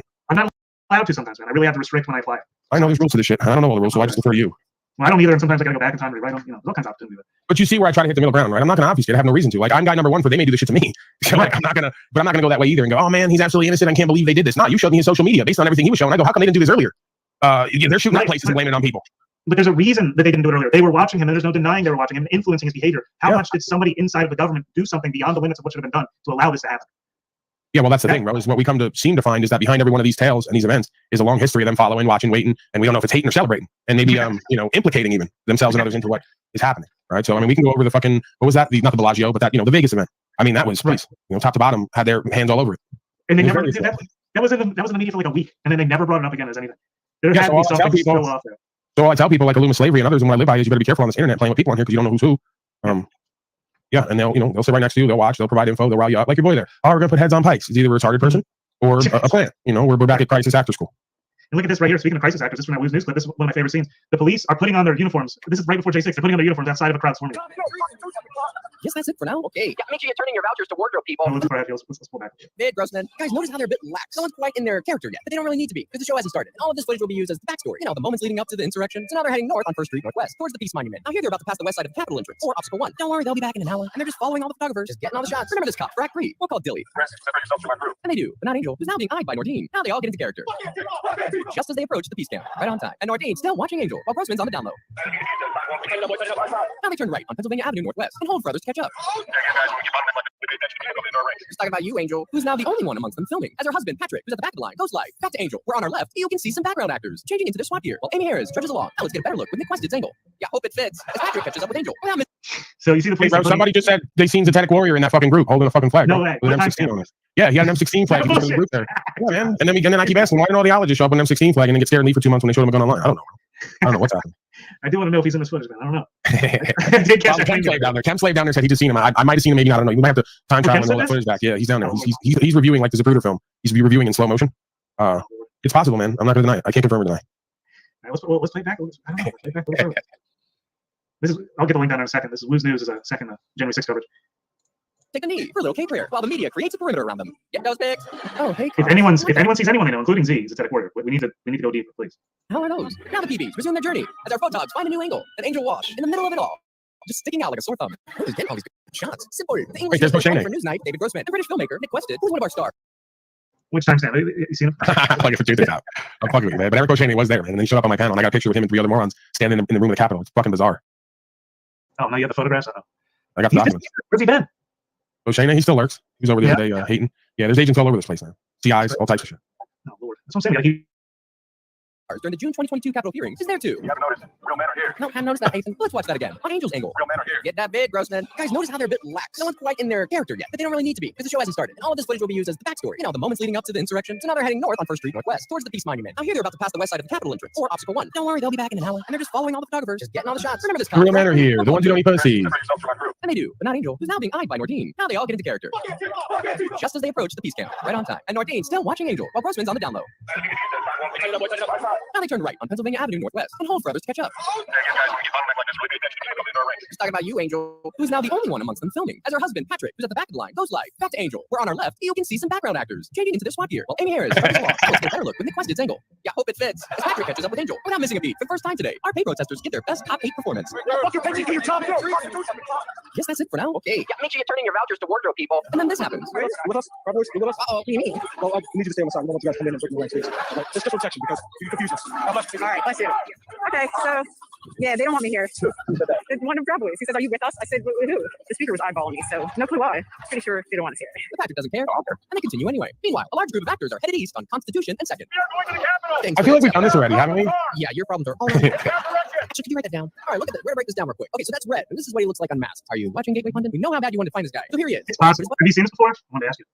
No, it just seems to me like we're running another playbook. Like every year, every 2 years, we do, okay, Proud Boys, scene 1, line 2, come out, yell at the police, show us we don't have rights and freedoms, and then say something racist, maybe even. Because we're like dying to get Black Lives Matter out too. That's scene 2. Line 3, Black Lives Matter comes out, Antifa. Yeah, it's fun times again. Right? Uh-huh. Yeah. And I've been following the people. Wait a second. You just said the N-word on my stream. I don't know. I don't know. I don't think it was going out. The stream wasn't going out, but we got put back stage. I'm pretty sure you just dropped the N-word right after I said Black Lives Matter. We're going to have to go back in time and edit that out. It's not going to go well. During these summer riots, it's like around August, right? That's when we start picking up on riots, I think. Yeah, it is around August, I would have to guess. September, somewhere there. When the weather's cool enough to be outdoors. We can experiment for next year, and, they're going to be at full force next year. It's going to be wild. So, Maybe we'll have like a Rittenhouse 2.0, and then the Proud Boy followers can have a new Halloween costume this year. I'm James Rittenhouse. They need some new inspiration. They need a new hero. Yeah, you remember that one when everyone was wearing the Halloween costume? Oh, I'm Kyle Rittenhouse. I got blue gloves and a plastic gun. It's like this whole fucking planet is just one simulation for the aliens to run and play games with. It's possible. Any of this even real, man? No, it's Talcott in here. He can tell. He tells all. What he does. So just pulls this guy's camera down. Notice the cameraman doesn't react or even look up to see who did it, which leads us to believe he knew it was going to happen. And this group is coming from 7th and Constitution Avenue. So all these groups are coming your way. We're storming the fucking Capitol. Bro, lay off the map. So let's see if Trump's arrived. Nope. Once it's stopping to steal more, did a song about when the government suicided a and I skipped a lot of backstory. Let me fill you in, because meanwhile, Trump is about to give a speech. This is all happening before the people march. It was all set up. Wait a second. You just expect us to breeze over the fact that you just insulted Louis Vuitton? How dare you? I heard you just say that under your breath. You said that guy who popped out with a Make America Great Again hat, who was on meth, was like a Louis Vuitton at the rally. No. Jason and Burroughs, truth or topping me at my cross streets. It's getting real. Oh, and that's what I wanted to say. What was I going to say? Oh, the Taylor Toronto is a trailer for what's coming. Trailer Toronto. It is a trailer of what is coming down the pipeline. Well, too soon with the whole Trailer Toronto thing, man. Come on, the guy's still locked up. I know exactly what I said. I know it would be taken that way too. But this is a trailer for the protest, man. It really is. This is the simulation. This is a simulation of the simulation a year from now. I'm telling you. Okay, older victim in the 60s. Oh, the sneaky Proud Boys are off, having a ride at Delaware Avenue towards the east side of the Capitol. Photo by Leah Millis. Yes, we can't go that way. And look at all this media, ready to go. No one's here to see Trump, apparently, as the Proud Boys head across the East Lawn to take another little pit stop amongst the early East Side crisis actors. FR Gematria friends, orange equals to 33 in full reduction. And now the PVs get the command to resume their little tour de capital and march south. We'll come back to this one. And down to the east, entrance steps, where they reemerge. Photographed by Amy Harris. Now, why would they come all the way over here? You think it's gonna be, guys? You think it might have something to do with white supremacy? Nine. I like your bat, geese swine. Harris, discussing the next shot. Tighten up, because we're about to have a massive photo shoot. Video by Daily Beast photographer Will Summer. Now, all these photographers come in like some kind of train or gangbang. Amanda on her knees, getting up in there. Photographed by Amanda Andrade Rhodes. Jim Urquhart. Let's take a look at one of his photos back in November 2020. Does this look authentic? Does this look organic? Take a good look at it. See how they're all spaced and holding the posture. It's imperative to learn these tricks of the trade. So John Cherry gets the best pick, who won the Pulitzer Prize for this photo. Now, this picture was taken at 11:54. A member of a group of Proud Boys east of the Capitol makes the white power okay gesture. Ironically enough, this photograph was taken by Alfred Barnes. And yes, we're going to see a lot of these Proud Boys flashing this hand gesture. But take a look. Is this hand gesture really about white power? Yoda says no. That's something new. Westerners know it as the okay sign since 1952. In the Hindu religion, this Vitarka mudra is a sacred gesture meaning infinity or protection. This hand signal has been traced back to the 14th century and earlier. It's also used amongst occultists as a symbol of fidelity to the covenant, which is equivalent to the Latin words atop all-seeing eye of Osiris on our US $1 bill. Which translates to he favors our undertaking. And as above, similar. Novus Ordo Seclorum, which literally translates to new order of the ages. Good luck, everyone. And that doesn't mean all these people are Satanists. It just means they have no will of their own and just another grunt taking orders in the army of darkness. And enough of that. Maybe Trump's come out now. What in the Stonewall Parade? Who made this playlist? They're playing it again. And there he is. Their savior. Excuse me. Oh, ladies and gentlemen, President Donald J. Trump. I'm only letting it play out here because the microphone doesn't work. What's that all about? A little annoyed. All right, moving on. So now it's noon and the photo shoot's over. Amy Harris has got her photos and she's leaving This one goes on. First Street. Now we're gonna wait for everyone to catch up. On the corner of Constitution and First. I got to take that one out. But this one goes on and on. But Taylor Toronto ties in this. Paul, can you believe it? Taylor Toronto. No, I mean, I was actually just about to ask, why the fuck are you playing all this bullshit when we got Taylor Toronto to talk about? Please get back to you. I'm sorry. Yeah, let me pull up this one here. So this whole thing, Lose News. This is part 2. Part 1 or Act 1 was where it basically proved with video evidence that Ashley Babbitt was probably not actually dead. And let me see this one. So statement of facts. The first video was what the final piece of. So here's Taylor Toronto. Let's get back to Toronto. Run through this one. These were the charges they drew up after he said to the Freedom Corner he got kicked out of. In public, he said Ashley Babbitt's death was basically staged, not real. 2 weeks later, he's arrested. And he was at her body. He saw her body. And the last piece of evidence used to drop charges on him was a video by Lose News, him reviewing it on Defender Vance channel. And that's the final piece of evidence they used to get Toronto to say, oh, he admitted he was there on this live stream. So here's Toronto photograph. That's not Sparrow. Kind of looks like him. Toronto entering the building gleefully. And again, if you watch the actual footage, he was defending police, but he's also accused of contributing to the death of one. So there's a conflicting story there. And we're getting down to it right here. Let's see, there's Toronto again. Keep thinking I see Sparrow. Got my eyes out for him. So these are social media pieces they used as evidence on Toronto. Some kind of a post about Toronto and his sister, I believe. His Facebook post. They use this to identify the last few pieces of evidence after 2 years of sitting on these charges they've been actively investigating. He put himself in an interview on the public stage, Taylor Toronto, on the stream with Defender Vance, where they watched the Lose News, the first one, and there's Taylor Toronto right before or after this very shot. He backs one of the protesters down from one of the Capitol police officers. So that is something I've seen as well. And this was the final piece of evidence they used to draw these charges and arrest him behind Obama's house with weapons and they only charged him for the guns in his car because they searched his car after the fact. And that's when they found those, alleged crimes, charges they drew up. Let me see here. No. All right. What helps with community time? I don't know. Here's the crap we're worried about you. Oh, I I'm getting a report right now that you're living in a church cafeteria. Can you go full screen on that place you're living there? What the hell is that? It's a basement. Did you put that? Because are you living in a preschool art classroom? Are they allowing you to stay there during the night? Hey, you can stay in the preschool art classroom. Please, you have one of my audience, preschoolers. Yes, the classroom's here. You're one of my students. No, that's my audience. They've come over to hang out. No. I'm sending them your way now. I need extra help on these guys. Please.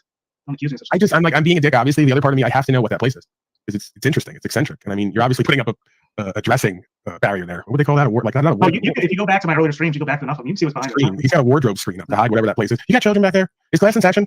All right. You don't have to be out in the morning. Just put up a barrier or something so we can look at you. I told you. Class is in session. It's in session right now. I just told you this. All right, thanks, Rob. Seriously, let's get back to it. They use this interview with the Woo's News of him watching Woo's News breakdown. Did you gotta watch this on your own? I mean, listen, last time I told you to watch something you didn't. You had to watch it here, and now you're here. I mean, that must be why you're here to watch it. Wait a second. This guy's asking a question. Can I be any less supportive of what you're trying to do right now? Absolutely. Does he want me to give him an example of that? I was trying to work with you there. I know it doesn't always go well. I don't play well with others, but I was working. We were doing something there. I was trying to co-host with you. Listen, you bring the heat. It's fine. Or, it's not heat. I don't know what it is. Like Earth Force or something. And not just because you're entertaining. Sorry. You're not. So you get to me, man. I start talking like I don't want to talk. Damn. Oh, they're saying I'm distracting. Sorry. I'll go quiet. Well, I mean, so I feel like you've gotten a good idea of what I'm trying to lay out here at this point. I've introduced quite a bit of it to you over time, and now pretty significantly. I mean, what is your opinion now of Taylor Toronto? And, I don't know what to make of it. I think that it's just like always. There's a lot of eccentric details surrounding it. He's an eccentric man himself. They'll say the same thing about me. So I don't know what to make of it. I mean, when you start posting public official stuff on your social media and showing up near there, just be ready to go to jail. It's really that simple. Yes, like these folks are criminals, man. These are like hardcore gangster criminals, and you want to play with them. We'll play with them. I didn't tell you couldn't play with them. I just, you play stupid games, you get stupid prizes, like they said. I mean, they may try to do the same thing to me, but I'm not gonna make it that easy for them. I don't know nothing about Obama's house. I don't want to go there. Probably stinks over there. I stay away from there. See, I told you before. I think he got Obama's address because Donald Trump himself shared it on his social media, and he reposted it that morning. Right. So daddy played you out of position is basically all I heard. Because your daddy, right? Whoever's daddy, Donnie, who everyone's being led by now, just picked you right out of position. Wouldn't it be nice to put in an ultra Republican to get all the dummies to do what he does and then arrest all the people under him while they claim they're taking him to court? You're getting pimped and played, man. 10 ways to Sunday. You think I do anything? Here's the new rule, like Bill Maher. Anything they do the opposite. Whatever they say, it's the opposite of what they're saying. A lot of times. So whatever Donnie does and Joey does, just do the opposite. You'll be just fine in life. Oh, the politicians, don't ever. Yeah. Whatever they're saying, find something entirely different than both sides. Right. It's exactly it's a little bit of both and neither. It's hard to explain. Yeah. You have to come up to your own conclusion. Because whatever they're putting out, you cannot identify with that. I don't know what it is. That's some weird shit they put out, man. There he is, man. I don't know what's taking him. I feel like I've got you kind of covered on now. It was something that I wanted you to have. What do you make of it, Truth or Cop? You're the detective here, not me. Well, I'm not allowed to leave all my details right now. I have a lot of documents. Don't relieve yourself on air, sir. It's against policy. I'm asking what's your hypothesis at this point? Before documents, the time traveling, the whole deal. Just a cursory assessment. Well, it is possible that the claim that some have made is true. That because he was charged with that officer's death, he couldn't get the footage of anything proving it. Possibly was his motivation. They stopped coming at him 6 months later. There hasn't been anything in the federal documents about that. But now he's been actively contacting McCarthy and all these officials, these representatives, in an attempt to find the footage that's being concealed. And he's being told over and over again, only J6 representatives have access to that footage first. So some speculate that he made this happen on purpose, knowing that he had this hanging over his head. And, he's there now to get the evidence that he couldn't get without having that happen to him. And now we have the document today about the government trying to issue a protective order about how that information can be shared with the public because it is sensitive or even highly sensitive in their own declaration. So, right. Something's happened they want to cover up. What it is, we have to all sit there and think for ourselves at some point. Yeah, I think it's just various psychological operations to blur the lines between what's real and what's not in order to influence our overall opinion long term, like it always is. Yeah, well, it's definitely psychological operations. It took me a long time to learn that language, but yeah. Yeah, so again, we're back to square one. All we can do is make sure that we don't make it easy for them to remix us by feeding into their policy, statute, code system, and their political narratives, right? And just stand on what's true and what's right, live by the law of the land, on law of our conscience, law of love, I guess you could say. Surrender the rest, because they know it's a movement, right? They know, folks. Again, I was going to say to you earlier, but I didn't want to, egoic as always. But I'll go ahead and say it now. It's nice to see everyone talking like their daddy. Like today, I heard you. I was proud. It was a proud moment. You were saying represent. And I go, see, they start by making fun of me. That one. I never made fun of you. Find the clip. Find the clip. And they're all doing it now. See, first they make fun of me, and I go, yeah, I'm gonna break the words down and say them in a way that makes you rethink about what they're telling you. So yeah, they're representing you. We have to learn to present ourselves. That's the problem. And we do that in the courts. We do that everywhere in life. It's called presentable, right? Are you presentable in all venues? Yes, all venues. Yeah, including the courts though too. It is an important thing that we should at least learn about to know where we stand with that information because there's a lot of influence in the courts. Absolutely, that's where it's won and lost. Essentially, in a civilized society, as they say, it's won and lost in the courts. If we lose in the courts, you're going to hot war at some point. You're going to go break down a civilization because you got a miscarriage of justice. Yeah. Some folks might say. I wouldn't say that. Yeah. That might be a dangerous statement to make. It's the fruit of a poisonous tree. It's the fruit that's being bared right now because of everything that's happened up to this point. So obviously something is off. Very off. And they can't conceal that. And it just shows, especially with the public being so recorded now and all of the things the information just being at our fingertips. 50 years ago, you had to write in to get this information. It would take weeks. And maybe we're essentially viewing the purposeful, simulated and also semi-organic downfall and breakdown of civilized society and justice as a mental construct first and foremost. You got folks who don't even understand right from wrong objectively. That's the majority of the citizenry at this point. Sorry to give you the bad news, not fear pointing, but yeah, the majority of folks over the past few years have verified they can't objectively discern right from wrong, true from false, what's beneficial versus what's detrimental. That's a serious problem. So we've been essentially domesticated. We've lost our common sense and our ability to discern and think properly. And now we're going to see the wages of that, and then we're going to turn from our wicked ways and repent and reform. There's going to be a reformation period, but it might have to get worse. Well, I think we can prevent from getting too much worse by just identifying how we're getting played. If we're going to be on here, because this even goes down to the people in the chats. This goes down to just little agents that are paid to just chat. That's all they do, the professional chatters. It goes all the way down the influence structure. Like they figured all this out. They have people specialized in these things. It's influence things. So if we're going to be online, we're going to be influenced, and we should be aware of that influence. But truth to cop, that's why I encourage folks not to cut themselves off from their love and care in connection to life on life terms, but to steel themselves and to develop a character in which they cannot be infiltrated from within first and foremost. They can't be manipulated. And this is why, I'm viewed by some to be a danger because they can't manipulate me. They can't mislead me. They can't endear themselves to me to figure out something that's not there because I say it all out in the open anyway. Right? I've seen the attempts. There's been at least a handful of attempts to try to contact me privately, pretend to be other things. I can't prove it, but if I showed it to you, you being a detective and all, you go, oh man, this is ridiculous. People come on camera for months and then their private communications are completely different linguistically than they are on air, just like a different person. And it's all official and it's leading in a narrative and it asks incriminating questions. And I'm like, hey bro, I see what you're doing. Like, I don't know what you're talking about and why you're even writing me. I'll see you later, if I even answer at all. Yeah, people are so willing to give out information. Like Toronto was, it almost appears that he was willing to he went up on this show here and watched this playthrough that was saying Ashley Babbitt wasn't dead. In fact, it was all staged. And he has someone in the footage right there at the scene said he thought that it wasn't real. And he then became, what I've come to recognize, he's a whistleblower. Yeah, bro, you realize that the courts legalized propaganda at some point. So they already told you, hey, bro, we're going to lie to you and we're going to make it legal to do it. And then remember when they brought out the bodies wrapped in plastic that were dropping over COVID that they were carrying in one hand? I mean, we're already deep into this. We don't know what the fuck's up or down at this point if it comes forth on the screen. And that's the way it should be. Don't trust none of it. Don't believe none of it. Just make sure you don't wind up in those positions. And if you do, you better know how to stand and present yourself and not get yourself caught up in their jurisdiction. Yeah, maintain your own authority. The authority given to us by the Creator. Like that's just not giving up to others, which does tie into psychological warfare, because psychology it comes from the spirit, the soul, the mind, the breath of life, which is all the same word. But that's just part of the warfare too, is to make us forget about the source of the law, which is the Creator, and whatever that means to each of us. And that's if you have it, you have it. If you don't, you don't. That information is right there. And that's where the law comes from, and we can make the law stronger by agreeing with one another and agreeing to certain standards within our own group. They're trying to force stuff all the time. It's like, what? I mean, how many libraries? Well, you couldn't even print the stacks of books that the law is now. I mean, one library. Yeah, that's the thing, we have to create the differentiation between legal code and the law.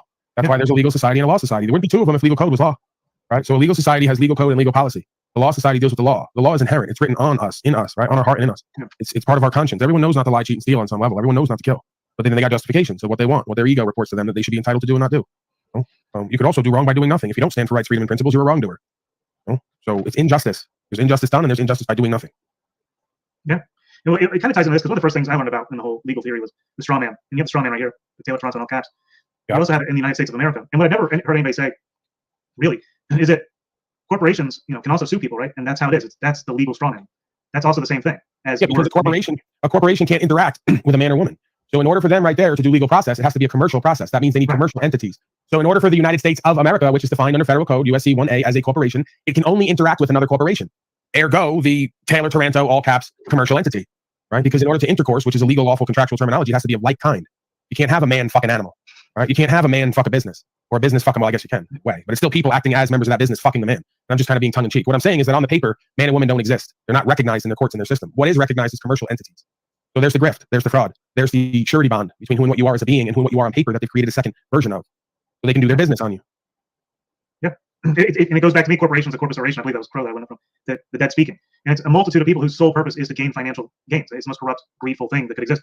Its sole purpose is to gain financial things. The shareholders, that's their sole interest in. So these things, they gobble up the money at any expense they can, even if it means tricking people into falling under their jurisdiction. And they influence the government. They got the corporations obviously have their hands in the pockets of the government. I mean, there's no way around fascism, right? The definition of fascism is merger of state and corporate powers, but they also do this to limit their liability. They use it to hem you up and enslave you and limit their liability. This way they can go do things that are unlawful, that the crime may be like death for, or 20 years in prison. They just pay a fine. Oh, this is some commercial venue, right? How much you guys want for what we just did? Give us whatever. Now we can walk off and mitigate the liability for the original law, right? Which was codified as a U.S. code and other codified examples of the law, which was if you're a treasonous traitor, a treasonous traitor. Wow. If you're a treasonous traitor, we just kill you or put you in prison for 20 years. Now you just pay a fine and, change the name of your corporation and go back to whatever kind of trafficking and dirty business you were up to. So, it's on one hand to slave you using a corporation you think is law. On another hand, it's a way to give them liability from the law by claiming this is corporate business. It's just business, right? It's not personal. Yeah. It's about the money. It's not about your, anything about life or living or being. It's about money, which is now based on, debt notes and all this. It's death. It's the path to death. Yeah. There's a living God, so to speak, that communicates us the law. And then we apprehend that and employ that.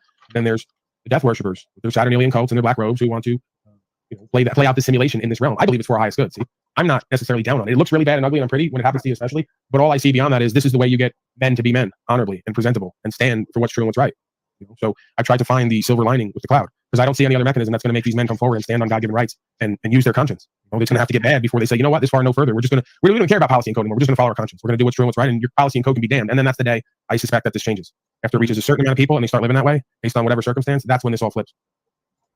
Well, yeah, it can't stand long. I mean, it's a spiritual war, so it's a war over ideas. And once enough people influence against whatever they're laying out, it's going to change it. It just will. So people are manipulating the weak to come to DC and use them as needed to survive. It's something about it just attracts. See, to me, it's like it's hard to prove all these things. So I initially look at it like natural. And something about the situation is attracting these sorts of people to come together for specific reasons. And they each have their reasons for being there. So what are those reasons? You know, are they weak-minded, or are they being manipulated? And we're all being manipulated by each other. Even right now, you guys are being manipulated by me and Paul, and we're manipulating each other to an extent. It just happens. So depending on your definition, and to not be aware of that is a downfall too, emotionally. And it all comes down to just simply the remedy to that is emotionally detaching someone and using logic and reason to get back to the facts and really what's happening, detaching from this whole system and being with yourself and nature, as much as possible. Not all the time, not forever, but some people go through the way to kind of phrase it would be, if we're going to conceptualize what goes on here when we do these conversations, you're essentially putting forth an imagery for everyone to look at, a mapping, right? When you speak, you're like, hey, here's my perspective of my map of reality. And if the being you're speaking to doesn't have their own solid mapping of reality, they're going to take on yours or pieces of yours to try it out, or because they resonate with it and it seems more true. So that's the function of the manipulation, is not having your own solid mapping of yourself and reality and how it all works and fits together. And then someone comes forth, gives you a mapping, and you just take that on and live from that until you realize it's wrong.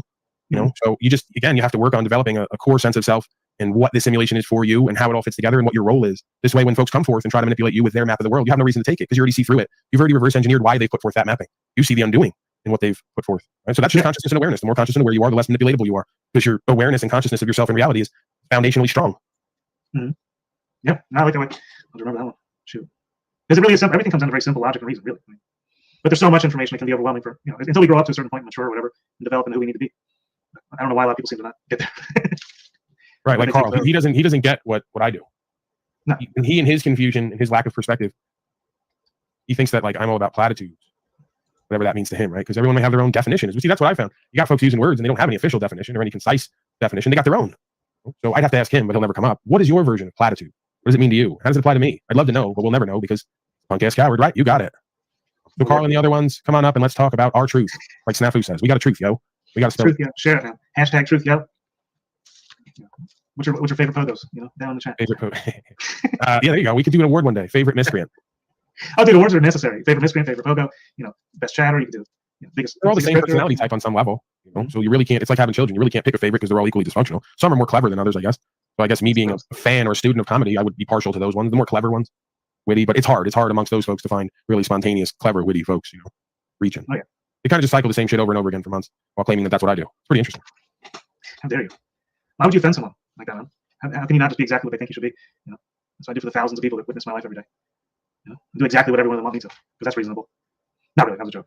I don't want you to lead them, truth or cop. I'm not leading. Which one? Tonight. I didn't say that. But who said that? Carl said that. No, there's getting them fired up. They like it when I engage them. No, they get very little engagement in their life. A lot of these dwellers, these ne'er-dwells, basement dwellers at best. No, Lord. Yeah, I am a talent. He ain't been around for a moment. He must have seen you in here. Yeah, they love me, man. They love me and love to hate me. So we're right where we need to be.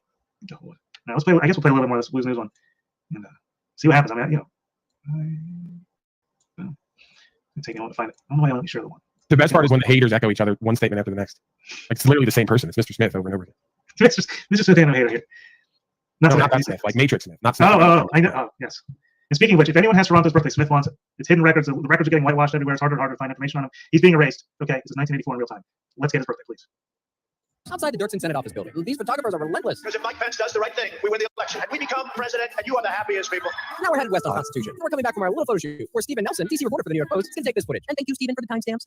And now, one of our stars, Taylor Hansen, files in with the PBs, being led by a bunch of photographers. Notice the cop escort on the right. The guy in the scooter is Eddie Block. There's a shady pass, but we don't have time for that. Now they're going to turn left onto First. Oh, now they're getting into character. Now they're going to take a pit stop on First and Constitution. They're just waiting around, getting their breakfast, and what could they be waiting for? Oh, hey, look, it's Data, who turns out to be the Ugandan-born /USC School of Cinematic Arts videographer, Young Kim, who works under his Rise Images banner. But the footage he captures today will be licensed to RNG News. So we're the consultants and technical advisors for the 2014 film Nightcrawler, which is about an amateur cameraman who deceives, manipulates, and exploits everyone who stands in the way of his money shot. Let's check in with the west side of the Capitol. And it looks like we have some actors waiting outside in the cold and waiting for everybody to show. And remember this guy. We call him the Unabomber. I know that everyone here will soon be marching over to the Capitol building. You know they're there already. I'll be there with you. No, you won't.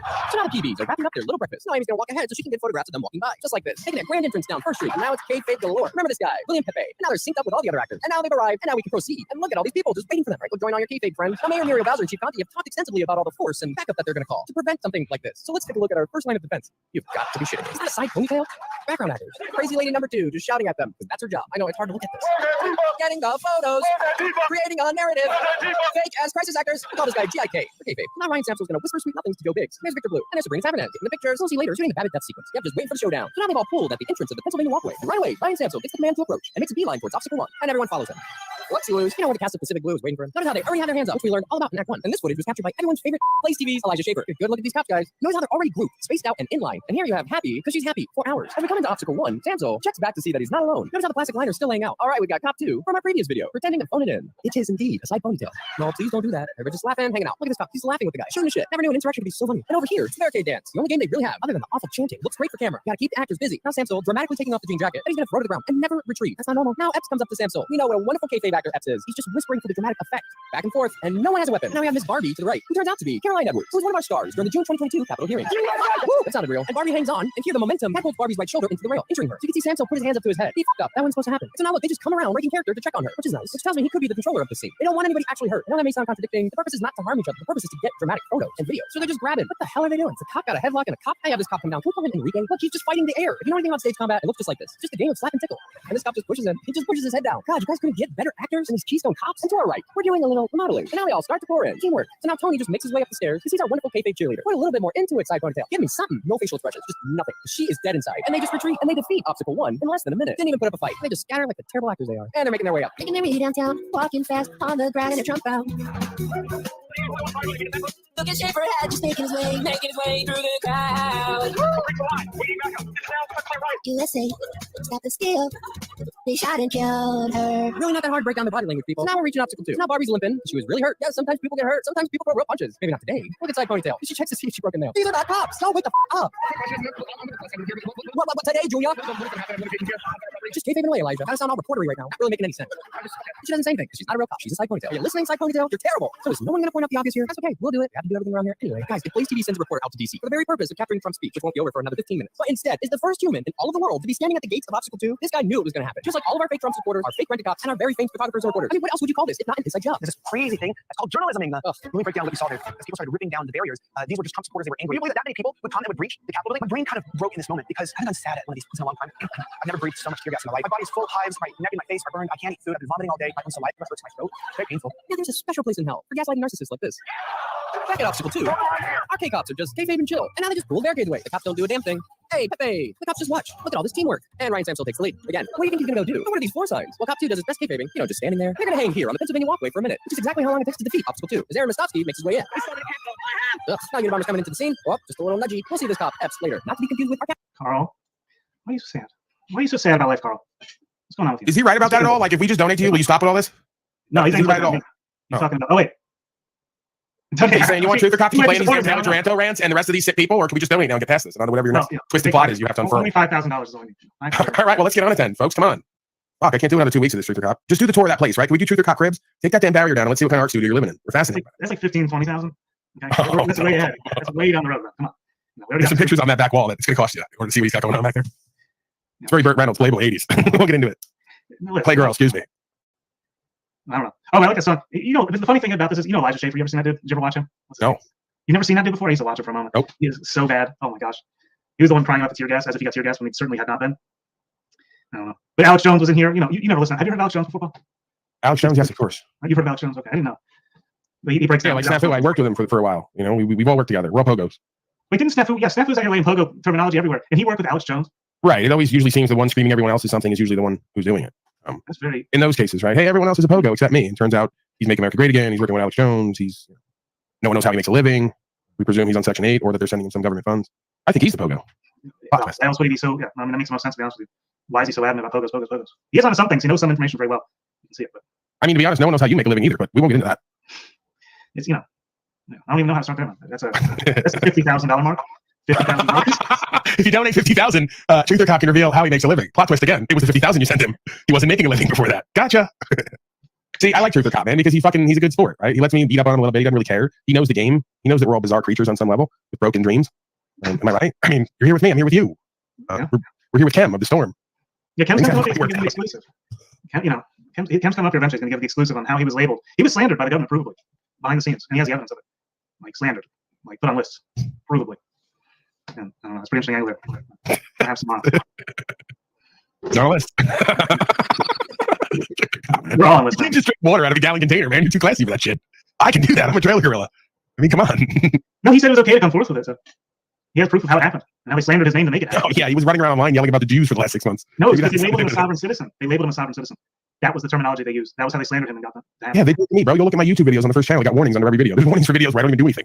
I'm just sitting here talking. They're like, oh my god, this guy might be a terrorist, might be a subsnit. Yeah, they're heavy with that shit. Yeah, I know. There's so many angles. All right, it's gonna shut down. It's at 11:55. So much love, y'all. I'm gonna shut it down. Have a great start to your day. Well, what am I saying? Start. It's already almost 12:30 East Coast here. But much love.